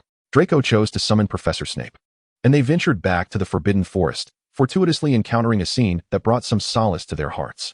Theodore, overwhelmed by his sudden sentimentality, felt a wave of nausea wash over him, clearly infected by Vincent's influence. He shot a fierce glare at Vincent, who responded with a puzzled expression, wondering if he had once again become the target of disdain. Chapter 59, Amusing Incidents in the Hospital Wing. The events in the Forbidden Forest resembled a fantastical tale that fizzled out, with no one privy to the truth, as all narratives and clues were severed at the hands of an enigmatic figure. However, there was not a complete lack of insights. Draco's remarks at the forest's edge astonished the three young Gryffindors. Ron had never imagined that a Slytherin would express concern for their safety, and though Malfoy did not explicitly mention his name, his concern was undeniable. Draco's actions prompted Harry to earnestly attempt to comprehend Vincent's words, striving to understand him genuinely rather than merely tolerating Draco to fulfill a task. Perhaps Vincent was right. No one is inherently malevolent. He simply had yet to discover how to engage with Draco. Vincent's physical condition appeared to be transient, as Hagrid quickly transported him to Madame Pomfrey's hospital wing. Upon arrival at the treatment facility, Vincent felt significantly better, deeming treatment unnecessary. Unfortunately, Madame Pomfrey would not grant them that opportunity. Both he and Harry were retained for observation. "How do you feel now, Mr. Riddle?" Madame Pomfrey inquired, her demeanor gentle and considerate, as long as she adhered to medical protocols. Vincent's lips lacked color, but his complexion had improved since his initial arrival, yet he was still not fully recovered and was not permitted to leave. He smiled as he replied, "Much better. Madame Pomfrey, thank you for your care. I believe I can be discharged." Quirrell, Quirrell, Quirrell. Vincent began to hope that the rumored curse associated with the position of defense against the dark arts professor was indeed true, for it would mean he would no longer have to endure Quirrell's repugnant visage, nor the equally unpleasant one that lurked behind him, unseen. The very thought that Quirrell continued to live unperturbed at Hogwarts made it impossible for Vincent to relax and sleep. Madame Pomfrey, ever patient, interjected, "Not yet, Mr. Riddle. The air of the Forbidden Forest and its unknown flora may very well be the reasons behind your sudden cardiac discomfort. It never hurts to conduct further examinations. Do not rush, young wizard." She then shifted her focus, "And you, Mr. Potter, you cannot sneak out of the hospital wing. I trust you would not wish to leave Mr. Riddle here alone." Harry, under Madame Pomfrey's watchful gaze, lowered his head. "I apologize, Madame Pomfrey. I will not sneak out again." He had only ventured out once, and that had resulted in being caught by Madame Pomfrey. He truly had no idea where he had exposed himself. "I sincerely hope so. Should anything arise, please do not hesitate to inform me directly. I would prefer not to seek assistance elsewhere. The work at the hospital wing is arduous, and Mr. Potter will surely understand my predicament, will he not?" Madame Pomfrey smiled gently as she drew the curtain, granting both Vincent and Harry their privacy before departing. Aware that escape was not an option, Harry cocooned himself in the blankets, preparing for a restful slumber. He felt no significant ailment. He was well, merely experiencing a slight discomfort from his scars, which paled in comparison to Vincent's plight. Regrettably, Madame Pomfrey would not share this sentiment. "Harry, could you do me a favor?" Vincent inquired, parting the curtain that separated their beds. He had already donned his school robe, ready to leave at a moment's notice. Harry, wrapped in his blankets, was reluctant to engage. "I asked you for a favor earlier, yet you failed to prevent Madame Pomfrey from discovering my absence. I was gone for merely half an hour, and she still realized I had ventured out. That was because you did not disclose your intentions, Harry. You merely requested I inform Madame Pomfrey that you were sleeping. Unfortunately, your charm was rather inept, and she saw right through it." Vincent remained unruffled. "I am different. I have informed you, Harry, that I intend to visit Hagrid's hut to inquire about last night's events." Finally, Harry emerged from his cocoon. "I have already been, and he is not there. I suspect he is dealing with the unfortunate unicorn's remains in the Forbidden Forest. Then I must depart immediately. I entrust this to you. The valiant Gryffindor will assist his friend, will he not?" Vincent conjured an illusion with his wand, and as he drifted into slumber, he bid, "Good night, Harry." "Hey, you cannot do that." Harry protested softly, struggling in vain. Observing the bulge beneath the neighboring blanket, he realized there was no one within. He forcefully drew the curtain shut. "May you have nightmares, Vincent." Vincent acted swiftly and found Hagrid, who was sorrowfully attending to the unicorn's remains. "Vincent, I expected you to be resting in the hospital wing. Are you feeling any better?" he asked, standing before the unicorn's exquisite body, even in death, and snipping a lock of its mane. "Will there be those who hunt them for their value?" Vincent pondered, having heard of the curse that befell those who harmed unicorns. Evildoers are often unrestrained by thoughts of future retribution. Hagrid, however, was incredulous. How could that be? All materials derived from unicorns come from the corpses of those who have passed, as in this case. Unicorns are generous, even when alive. They do not mind friendly souls taking their hair. In death, they are even less concerned. As for the one who harms unicorns, he will pay dearly. His soul shall endure the most excruciating curse. Hagrid's sincerity was undeniable, yet Vincent found himself unconvinced. A generosity that cannot articulate? Now, that is truly generous. By the way, Hagrid, do you know the centaur Firenze? I have encountered him and conversed with him. He is among the rare few willing to engage with centaurs, and he holds a particular fondness for Harry. When this was mentioned, Hagrid beamed with pride. He relishes sharing the intricacies of his life with friends, and were he privy to more information, he would have divulged it through a myriad of details. Clearly, he was unaware of any further specifics, prophecies, or the cryptic hints offered by the centaur Firenze. Perhaps he simply did not grasp the veiled suggestions made by the centaur. "Might I procure some unicorn tail hair?" He is generous and is unlikely to refuse. Lost in his sorrow, Hagrid nodded absent-mindedly, while Vincent unceremoniously seized a substantial handful. The generous unicorn. If only it possessed more than one horn. Vincent mused that this pure creature could afford to be even more bounteous. "Hagrid, what shall we do next? A burial? Cremation? Or perhaps cast it into the Black Lake?" Vincent favored the idea of concealing it deep within the Forbidden Forest, as the unicorn's remains held significant value, and the forest was safeguarded by Hogwarts enchantments, rendering it nearly impossible for outsiders to discover. Hagrid declared, "Return him to the Forbidden Forest. He is a free creature." Vincent remained silent. A free creature succumbs to misfortune, and do wizards truly endow such generous and pure beings with divine favor? On the way back to the hospital wing, Vincent tarried for a moment. Upon returning to his bed, he found Harry gazing at him with a melancholic expression. "What troubles you, Harry? Your countenance suggests you are ensnared in a nightmare." Vincent noticed the rigidity of Harry's features and the way his gaze flickered towards the back. "I did not have a nightmare. You may be mistaken." Harry slowly drew the curtain, casting Vincent a look that seemed to plead for mercy. "Oh, Madame Pomfrey is right behind me. Did you enjoy the game, Mr. Riddle? I assumed you would have a clearer understanding of your condition. We are still uncertain of the cause of your chest pain."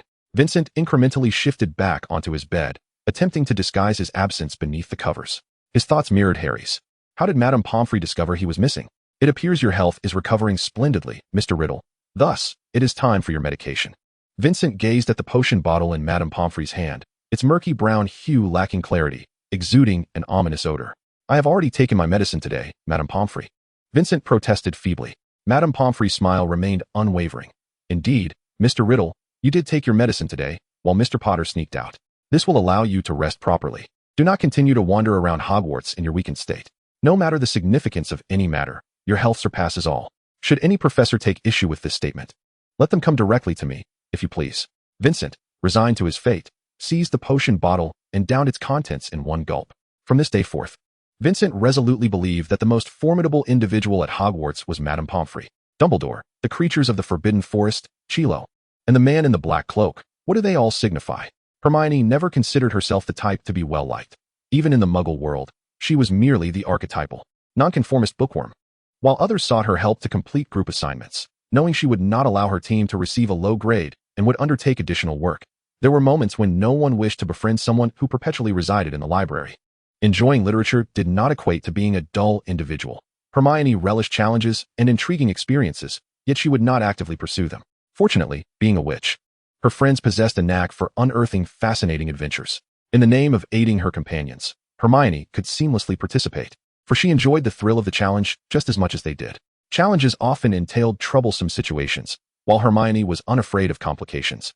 It did not imply that she welcomed them. Pansy had been pestering her for some time, causing her a modicum of trouble, though not excessively so. They occupied the same space, the same people, merely exchanging one book for another. After Vicente's comments, Pansy adopted a more subtle approach, but after only a few encounters, she resumed her direct, unwavering gaze. Pansy was acutely aware that her current behavior might appear somewhat absurd. She had attempted to inquire. Yet Draco and Nott remained tight-lipped about the events, and even Blaise provided no information, unable to glean anything from Slytherin. She surmised that the Gryffindors might be more amenable to her inquiries. The acquisition of further information would bolster her negotiating power, augmenting the Parkinson family's standing. "You realize that staring at me like this will yield nothing, right, Parkinson? If it pertains to the previous matter, I have nothing to divulge. However, should you wish to learn something else, I might offer a morsel of insight." Hermione was not averse to conversing with Pansy. She welcomed the dialogue, provided it stemmed from sincerity. Yet, for Slytherin, this appeared to be a false premise. "You are quite dangerous, Granger. I do not trust you," Pansy stated earnestly. Hermione, bewildered, replied, "Could you clarify your thoughts?" She desired to probe further, yet Pansy was reluctant to elaborate. This marked the conclusion of their exchange, and thereafter, Pansy never spoke to her again. Following the incident in the Forbidden Forest, when Vicente and Harry entered the hospital wing, Hermione had not seen Pansy again.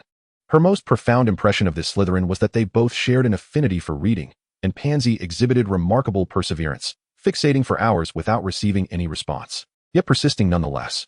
When visiting the hospital wing to see Harry and Vicente, Hermione recounted this episode. "Vicente, can you fathom what she intends to achieve?"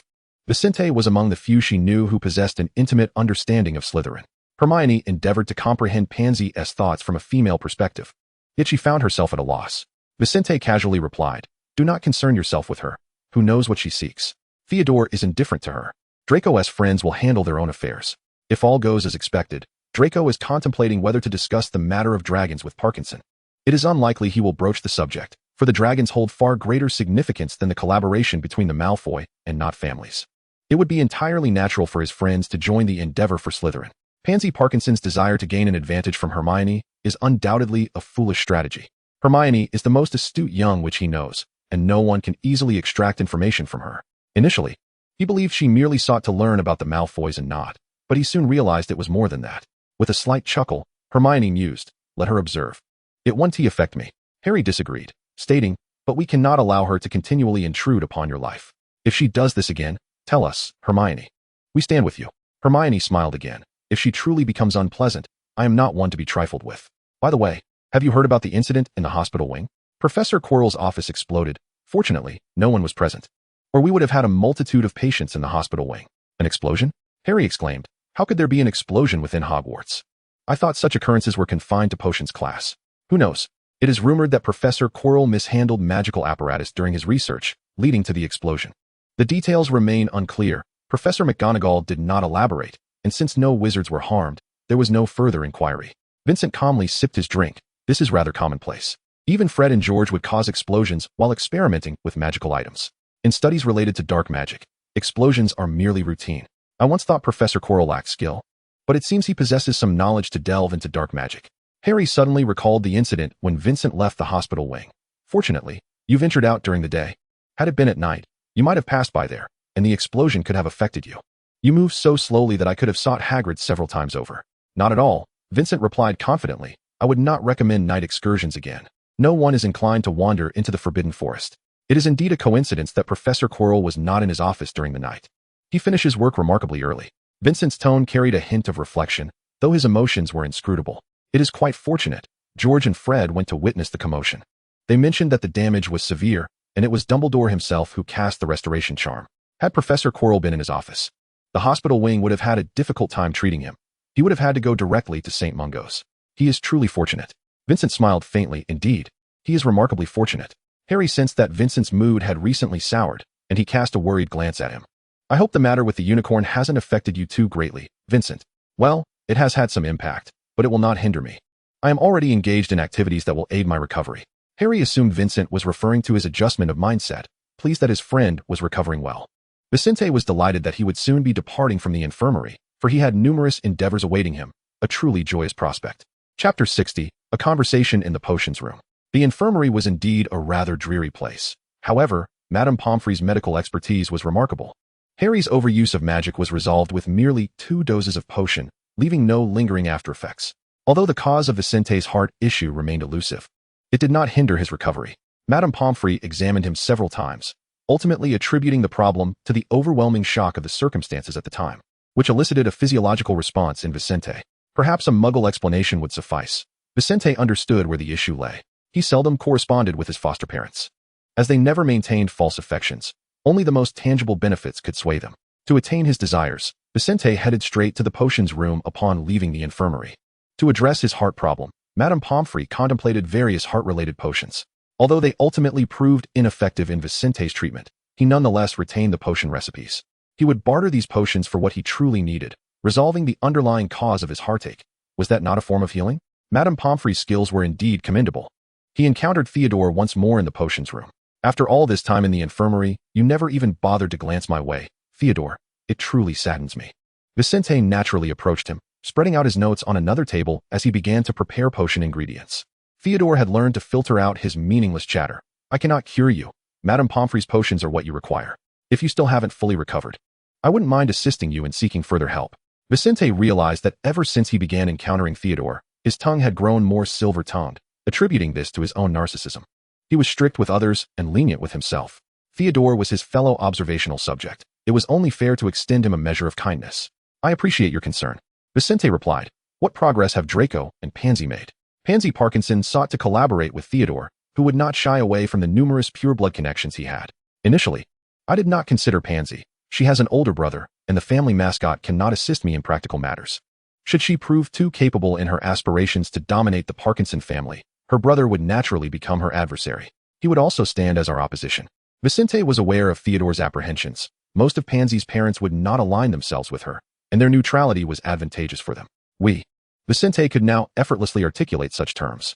Theodore sighed. "We are currently too constrained. Before we come of age, it is challenging to reach out to other families. We can only approach the heirs, and our progress is painfully slow. Have you noticed that, at some point, our roles have seemingly morphed into that of caretakers for children?" Vicente jested that the progress was slow, yet the results would be superior. The notion of doing nothing but waiting for oneself to mature was likely unacceptable to you. Naturally, one cannot simply sit idly by. Even if the advancement is gradual, it is far preferable to hastily seeking collaborators. Heirs, our contemporaries, are destined to become our future partners. Old Nott once intended to send me to Durmstrang. I chose Hogwarts and entered Slytherin for this very reason. Vincent had nearly completed the preparation of the potion materials and began to wave his wand, heating the cauldron. The good news was that Malfoy had a certain directional influence. If he could bring Parkinson, he could also bring Zabini, Goyle, and Crabbe. Theodore's potion brewing was nearing its conclusion as he leaned against a nearby table, observing Vicente's movements. Although those families were, after all, beneath Malfoy and Nott, he still held the belief that he would not mind having a multitude of pure-blood families behind him. While it was generally unspoken, Theodore had long harbored a question. You made Draco notice me. Vicente, this is somewhat helpful, but why do you pay attention to me? Because you are handsome. Vicente's wand trembled, and flames suddenly surged, nearly singeing his hair.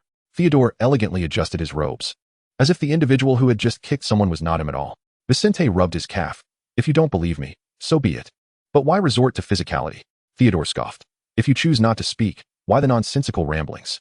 Vicente, aware of his lack of argument, resumed his potion brewing, no longer attempting to tease Theodore. Initially, he thought that Theodore would not speak to him again until they parted ways. Yet he heard Theodore say, on the night Draco returned from the Forbidden Forest, he asked me if I wanted to inform Parkinson about the dragon. They have known each other for quite some time. Draco has always been arrogant, yet he maintains a decent relationship with Parkinson, displaying a hint of gentlemanly demeanor towards her. I could discern that he was inquiring whether we should directly inform Parkinson about our matter.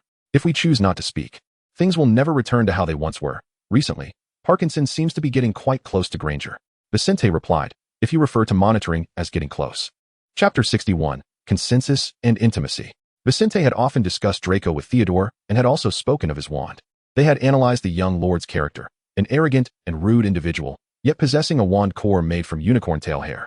Prior to truly seeing a unicorn, Vicente found it difficult to comprehend the description of how a wand core made from unicorn tail hair symbolizes goodness. However, he had encountered a genuine unicorn, a beautiful and pure creature, indeed favored by Merlin. Hagrid stated that unicorns are generous, kind, and free. Those who harm such pure beings shall be cursed in their souls, eternally living in suffering. Only those who gain the unicorn's approval are not devoid of moral integrity. Ollivander once remarked that it is not merely people who choose wands. Wands also select their suitable masters. Draco's wand core demonstrated its worth. It was neither exceptional nor hopelessly flawed. Vicente found himself perplexed by this characterization of Draco. Perhaps it was the fleeting moment at the edge of the Forbidden Forest when he witnessed Draco tugging at Professor Snape's robes, hoping for assistance, that stirred a slight sense of satisfaction within him. Theodore was hardly surprised by Vicente's remarks. So, our opinions are aligned? Their willingness to trust Draco translated into a readiness to believe those whom he himself believed in. Vicente resumed his task, methodically arranging the potion ingredients on the table in a logical sequence. You are the one who pays the wages, Mr. Nott. I am merely your future potioneer. How could I possibly refute your words? This, indeed, was the essence of agreement. Theodore chuckled. His spirits lifted considerably. It's commendable to possess such ambition. Vicente, I have another task for you. Parkinson wishes to join. Draco will undoubtedly assist her in the end, and we can extend her a favor in advance, twofold advantage.